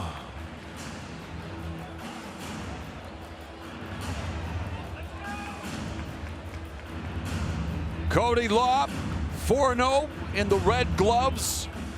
All right, gentlemen, the 28-year-old Colton Ham. You ready to fight? Ham, let's go. In the blue gloves, fighting for the first time here in Bellator MMA, looking to send Cody Law from the ranks of the undefeated. What do you look for early in this one, John? What I look for is Colton Ham wants to keep this fight on the feet. Cody is very good in the stand-up, got more of a boxing-centric style. Will kick, but doesn't kick that often. But when given the opportunity to take the fight to the ground, he's got outstanding wrestling skills. And Ham landing the early calf kick in the opening half minute of the first frame. Ham utilizing all sorts of feints, trying to disrupt Cody Law. Law lands a right hand. Law not even looking for the wrestling, just going after the stand-up. And Ham puts himself on the back before he's allowed to bounce back up. Just missed with that right cross following the jab. Low kick delivered by Cody Law. Pretty impressive when you see a NC2A Division II champion wrestler just back off and say, go ahead, get up. Yeah, showcasing some decent striking as the wrestler now takes Ham down. Ham rolling through now on his back, and side control is Cody Law's. Ham controlling his posture. Plenty of time, plenty of time. Create that space. And Law's corner asking him to create that space. Well, he wants to create space, but he's not going to be creating space with his arms where they're at right now. He's trying to push that head up. He doesn't have the power. Right now, you're seeing Cody Law. He's setting up to go to a north-south choke with where his arm is at underneath the neck. He's in full control right now. Bring that elbow. Right now, he's got that free right arm as an elbow, and that can do a ton of damage. And from side control, also get an opportunity, maybe slide in a Darce choke. He does have a Darce choke victory, but now back to his feet and whipping kicks into the legs of Ham, who's in the butt scoop position here. And Law just continues to pepper Ham. Ham looking to deliver an up kick. Stop, stand up. Fight. Cody Law, if you notice now, he was biting really hard on all those feints that Ham was throwing. That's starting to switch. He's not biting on him now, and he's looking for those opportunities so he can counter. Law's gone from southpaw to orthodox, back right hand to orthodox, is missed with the right. And there's a calf kick that lands for Ham, trying to sweep. Oh, and then from southpaw, Law lands a nice combination. Law continues to show improvements in the striking department. But you could tell that low calf kick that Ham landed, it affected Law. He immediately switched to a southpaw position, meaning that hurt his leg. Superman punch by Ham, who's going ham in his offense. Under 2 minutes left here in the first round. Law settling it down again. Methodical from southpaw. Leads with the left hand. Ham is down. Law's hurt Ham. Ham shelling up as Law with the ground and pound. Well, he's in a position right now. He's just trying to control with his legs. Nice job of just holding the position. And there's no submission attempt right there right now. 3 of Ham's 4 wins have come via submission. Cody Law right now just posturing, controlling his position, not allowing Ham to bring him down, which can help with the submission, and now just pounding him out. Ham's last 2 wins have been via submission, but it's Law with the ground and pound, dropping those right hands, coming up on the final minute of the first. And Law delivering the long arm of the Law via these long-distance strikes from the vertical base, now on his knees in the open guard, but nasty elbow across the face of Ham. Again, another nasty elbow. Those are what count. Oh, 3 of them in a row. Across the jawline. And you can see Ham is trying to control the wrist. And Ham continues to get hammered before referee Mike Beltran stops the fight. Cody Law lays down the law again. 5-0, 3 knockouts, 1 Darce choke. Cody Law on his way up in the featherweight division. That was an impressive performance by Cody Law. Fought very smart at times, took some chances in the stand-up. You saw him get a little bit hurt by that low calf kick, altered his stance. Everything we saw at him when he had a chance to drop bombs, big elbows that changed the fight. And you talk about the evolution of a mixed martial artist, and again, you have to be involved in multi-disciplines. This guy was a Division II national wrestling champion who put on a striking display, and a very good one at that, John. Yeah, it was more the uppercut that ended up putting Ham down. And when Ham was down, notice the wrist control and watch the elbow come over the top. That's a beautiful technique by Cody Law. Very smart, very effective, and you saw him repeatedly land that left elbow, eventually putting Ham out. Watch this land right on the temple. Ham trying to control, and then the arms go out. Big time shots. Here's Michael C. Williams. Ladies and gentlemen, inside the Bellator cage, it comes to an end of 4 minutes, 21 seconds into round number 1. The winner by knockout, Cody Law.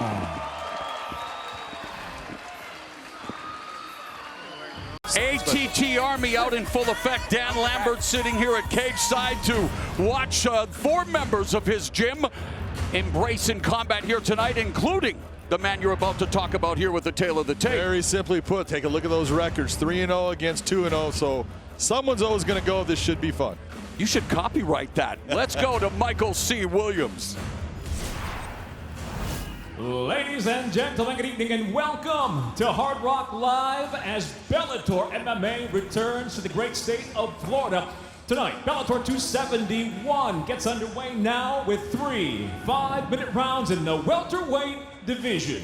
Introducing first the blue corner at 5'10", weighing in 170.8 pounds. His professional record undefeated at 2-0. He fights out of Wiggins, Mississippi, Ethan Hughes. And across the cage, his adversary fighting out of the red corner at 6 foot, weighing in 170.8 pounds. As a professional, he too stands undefeated, bringing 3 victories without a loss. By way of Egypt, he fights out of Miami, Florida, Mahmoud, the Prince of Egypt, Sebi. In charge of the action, your referee, Andrew Glenn.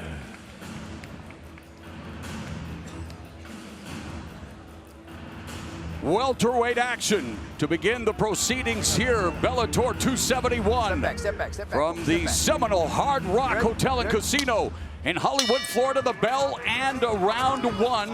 The undefeated Mahmoud Sebi in the red gloves, Hughes in the blue gloves. And when you look at tape of Hughes, John, you do notice the heart, the grit, the never quit attitude. And again, for both of them, their MMA game still very much a work in progress. They're both in the embryonic stages of their respective MMA careers as Hughes goes upstairs with that head kick. Well, after a head clash where they both came together with their heads, that was a beautiful kick upstairs.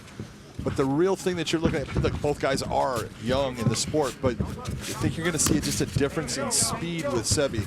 When he really starts to go, he's got a lot of speed in his hands, and he uses those hands to set up his wrestling, get inside, get to a clinch, and take the fight down where he wants it to be. Sebi told us that his wrestling and his athleticism would be the key, and on cue, John, exactly what you set up. He goes for the takedown and has dominant position on Hughes, who is trying to scramble, giving up his back. Yeah, the one thing you'll know with Hughes does like the arm bar. He will try to set up, snatch that arm and set the arm bar up. So look for that. But Sebi has got to, he's had to have seen that too. And he's putting himself in a position that arm bar is just not even in the equation. Vicious ground and pound from the back by Sebi. Hughes has a rear naked choke submission in his last fight as he rolls now to his back open guard. Head high, don't let him touch your head. Nice job by Hughes to get himself into the guard position. Much better position now. He can at least has the ability to attack his opponent. He's got a high guard. Now it's not a triangle at this point. High guard, but he has the ability to make that happen at any moment. There he goes for the arm bar. And Hughes, a purple belt in Brazilian Jiu-Jitsu. He feels that his edge will be in BJJ and going for the submission here early in the fight, coming up on 3 minutes left here in a, well, action-packed opening round. Well, they're both going after it, and Hughes is looking at it. I'm a purple belt in Jiu-Jitsu. Former champion Mike Brown, who's become one of the stellar coaches in the sport. He is fantastic at it, but Hughes is thinking, Jiu-Jitsu-wise, Sebi's not going to have it. Well, look, he's with AT&T. They're doing jiu-jitsu all the time. He understands it. He understands how to defend. He's not in the phone company. Head free, always. AT&T, American top team. And a lot of top-tier talent there, that's for sure. And ground and pound from Sebi. Going after the armbar again. That one's set better. That was a problem. He's worked his way out of it, but position-wise, he's going to end up on the bottom. And now it's Hughes on top momentarily. Up kick attempt by Sebi, gives up his back as Hughes goes on the attack. And Sebi doing the natural thing for a wrestler, going face down. Not a bad idea at the time. And here goes that armbar again. He's getting set up. Under 2 minutes left in the first round, Hughes continues to fish for that armbar submission on Mahmoud Sebi, a battle of neophyte, undefeated mixed martial artist. Belly down attempt by Hughes, releases the grip, continues to stay on top. Beautiful job of transitioning throughout for Hughes. He went for the armbar. At one point it was close, and then he lost the position of it, but kept fighting through to get on top. Scramble. Nice basic sit out by Sebi. Under 90, back to his feet. Under 90 seconds left here in the opening round. Both back up to a vertical base after a lot of intensity on the ground. And speaking of intense, Sebi's game face says it all. You can see it. There is a big swelling under the left eye of Ethan Hughes. The mouth developing into a rat. A minute left here in the opening round. And yeah, that's becoming a big problem in a hurry. Up being the big problem. Right now it's okay. He can see out of the eye and everything, but if it gets hit again, you're going to see that thing really start to swell. Whatever he does, do not blow your nose in the corner. So both of them showcasing their wares early. You have to love the aggression, the pressure, the intensity, the willingness to take chances, John. Well, both of them gone very hard in this first round. You can tell they're both trying to actually catch some air, which is smart by both guys. Want to make that big first impression. Exactly. They want to get in here, look dynamic, but right now they just need to both settle down and think about what you need to do to change this round into your round.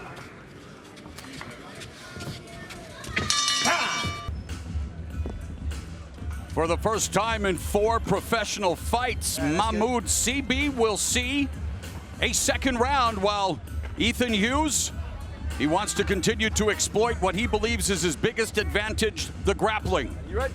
You ready?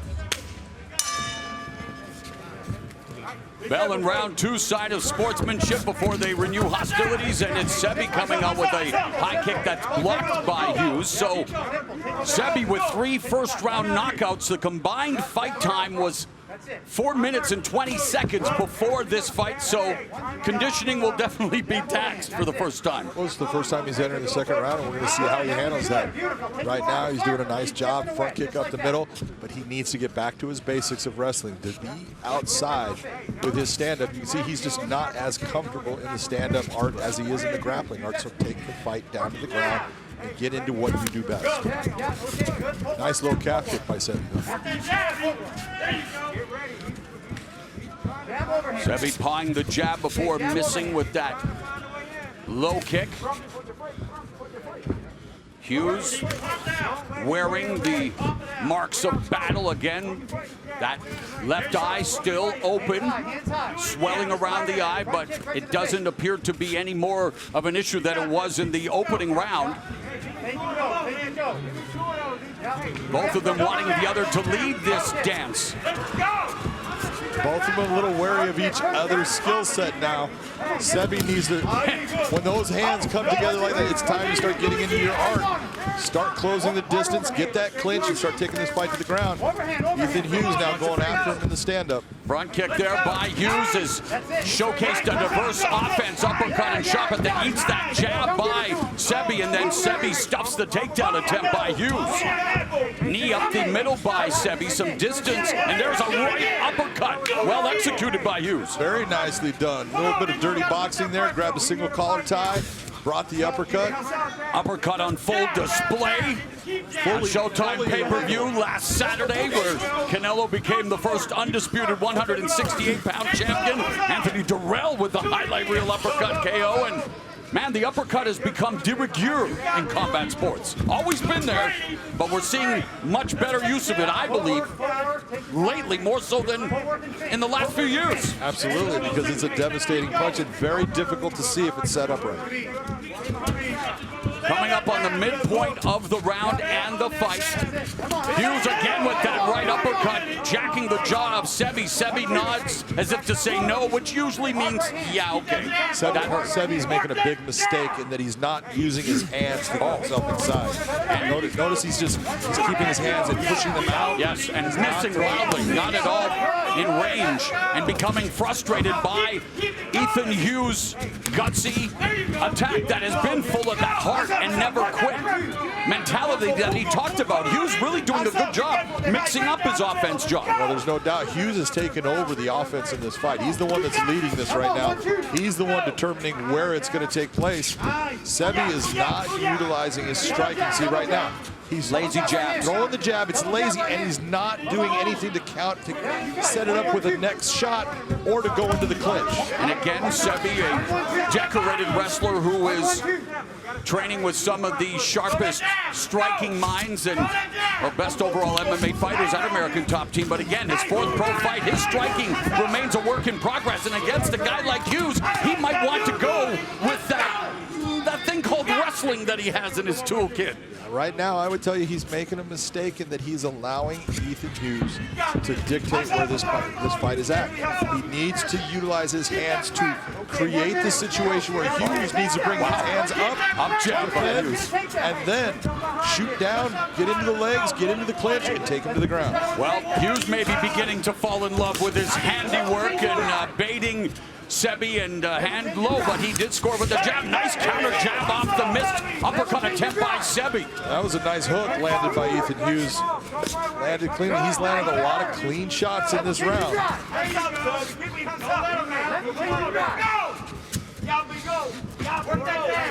And again, you read the body language. Sebi seems confused by what is taking place here in the stand-up. Just ate another jab by Hughes. Under 30 seconds now left in the second round, and Hughes continues to score and take the offensive attack to Mahmoud Sebi here in the second stanza. And Hughes predicted a second round submission. Clock, well, may dictate otherwise, but he's had a very good round in from the stand-up department.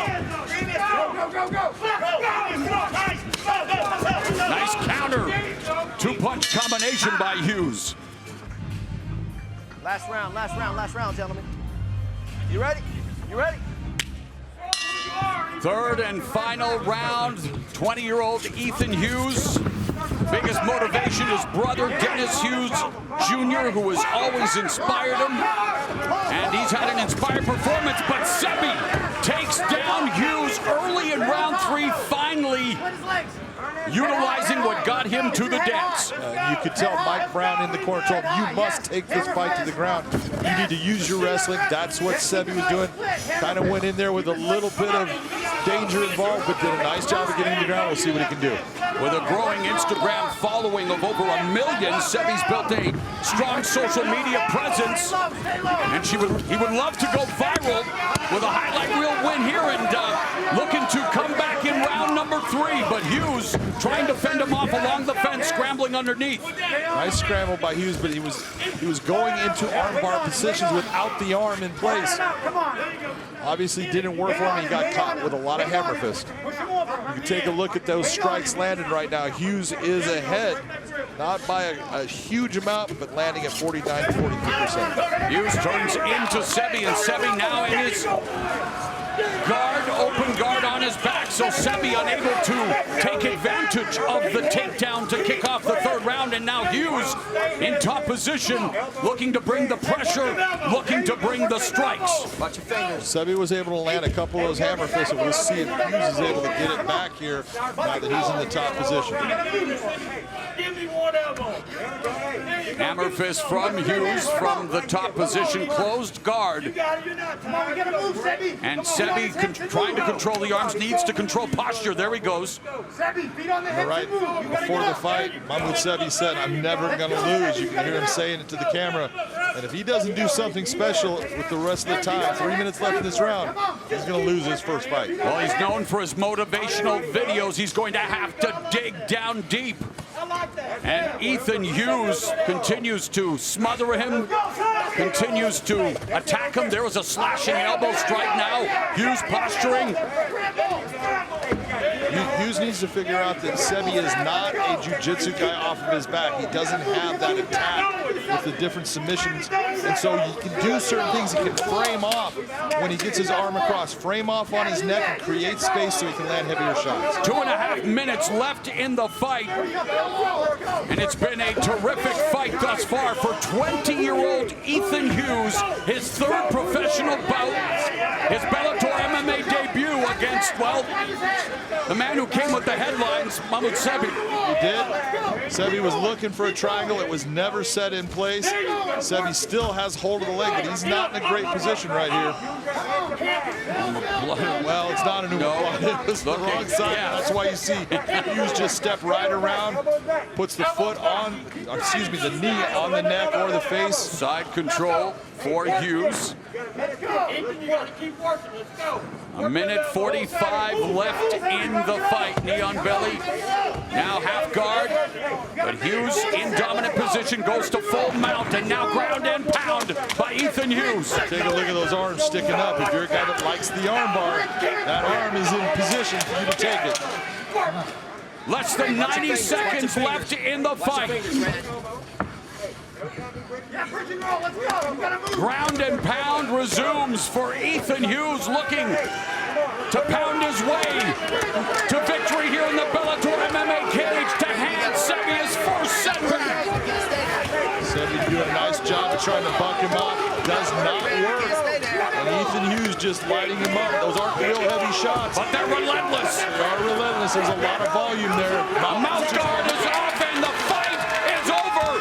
Ethan Hughes grounds and pounds his way to a big win in his Bellator debut as he hands Mahmoud Sebi his first loss, recording the 3rd round TKO triumph. An emotional Ethan Hughes, just 20 years old, with a big win here tonight. That's a huge win. You know, coming in and you're going against a guy that has gone to the top of the amateur sports world in the Olympics. And man, to come out and get a win, and a win in a dominant fashion. Talk about that, John. What impressed you the most about the way Ethan Hughes went about his business? What I really liked about him in the first part of the fight, when you were looking, he went after the submissions. He tried to put his opponent on the defense. This was the third round here when he switched the position. Sebi had gotten the takedown, then he switches it up and he starts landing shots. Not a lot of power on him, but he got there. And then when he finally got to the mount, look at the volume. The mouthpiece is sticking there because Sebi is tired. Mouthpiece comes out. He's got problems. Great win for Ethan Hughes. A night he will never forget. Ethan Hughes steps on the big stage and delivers with a dominant performance, vanquishing Mahmoud Sebi in round number 3. Let's make it official with Michael C. Williams.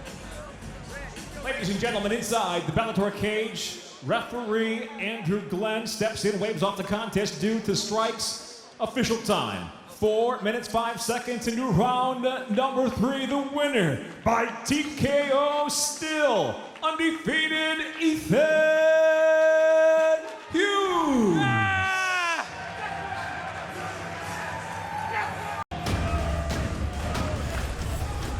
Our tail of the tape for this welterweight matchup. You gotta look at the weight. Roman Ferrando came in, did his job, 171 pounds. Robert Turnquist, very heavy at 177.8, but it did not matter. Ferrando still wanted the fight. Here's Michael C. Williams. Tonight here at Hard Rock Live, Bellator 271 now goes to the welterweight division, scheduled for 3 5-minute rounds. Introducing the blue corner. At 6 foot, weighing in 177.8 pounds. His professional record, 11 wins, 7 losses. From Pensacola, Florida, Robert Turnquist. And across the cage, his adversary out of the red corner. At 6'1", weighing in 171 pounds even. The undefeated professional stands at 5-0. Fighting by way of Pompano Beach, he is the fighting pride of Key West, Florida, Vicious Roman Ferrando.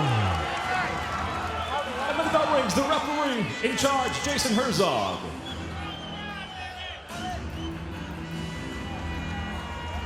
Roman Ferrando in the red gloves, 5-0, 5 knockouts. Robert Turnquist, 11-7. He's in the blue gloves. And again, missed weight by a lot, but Ferrando wanted the fight. I'm sure he didn't mind the extra pay that comes with taking the fight. You know, you take a look at it, there's a lot of suffering that comes if you're Roman Ferrando to make that 171 that Robert Turnquist did not have to take part in. So it says a lot about Ferrando as a fighter and what he wants here. He just wanted to fight, so he's got it. And Roman Ferrando, a member of American Top Team, 23 miles south of the Seminole Hard Rock Hotel and Casino. It's Ferrando bringing the fight to Turnquist. Nice high kick by Ferrando. It's always good to bring those kicks up high, especially when you got a guy that you know wants to shoot, just like naked shot by Turnquist. Talk about telegraphing it. Exactly. Nice range. Look at the range control of Ferrando. This is what we're talking about when you talk about don't crush that space. You decide. Slide yourself in when you're going to attack. Nice jab. Jab, another jab by Ferrando. Minute gone here in the first. There's a jab again. Sharp jab in the left hook. Jack in the jaw. Turnquist and Ferrando in my hands. Mamma mia! What a knee knockout!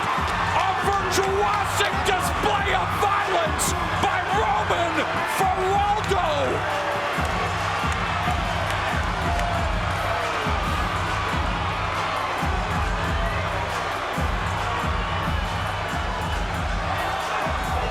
Let's go! Let's go! I'm a real fucking deal. Takes a lot to keep people like us speechless, John. Huge. But a jaw-breaking jaw-dropping display of dynamite. What a sequence by Geraldo. It's that left hook, and you can see he goes on He calls a shot. Exactly. Calls this. I'm going to come. Boom. Look at the switch knee with the left knee just planting itself on the chin of Turnquist. Again, the left hook. Look at the stanky legs. He's in trouble. And now he's, oh, you know it's coming. And here it comes right now. Switches it. Boom. Left knee coming up. Walk it off. Is all over.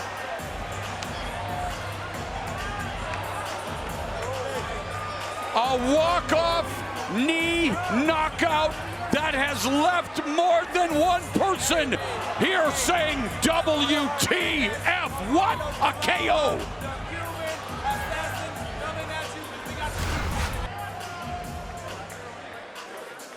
Let's make it official with Michael C. Williams.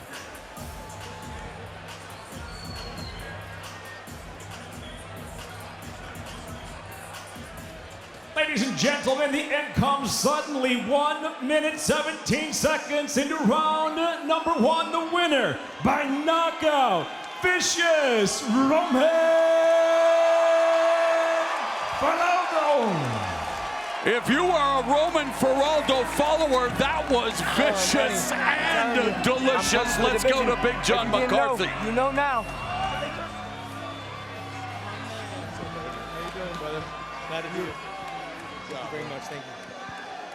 Ladies and gentlemen, I am here with the winner, Roman Geraldo. We got to talk about a couple of things. First off, before this fight ever started, your opponent came in 7.5 pounds overweight. You still wanted that fight. Talk to me about that mindset. I'm prepared. It doesn't matter if you're overweight, on weight. I'm coming in here to finish. So at that point, I'm locked in. Let's go.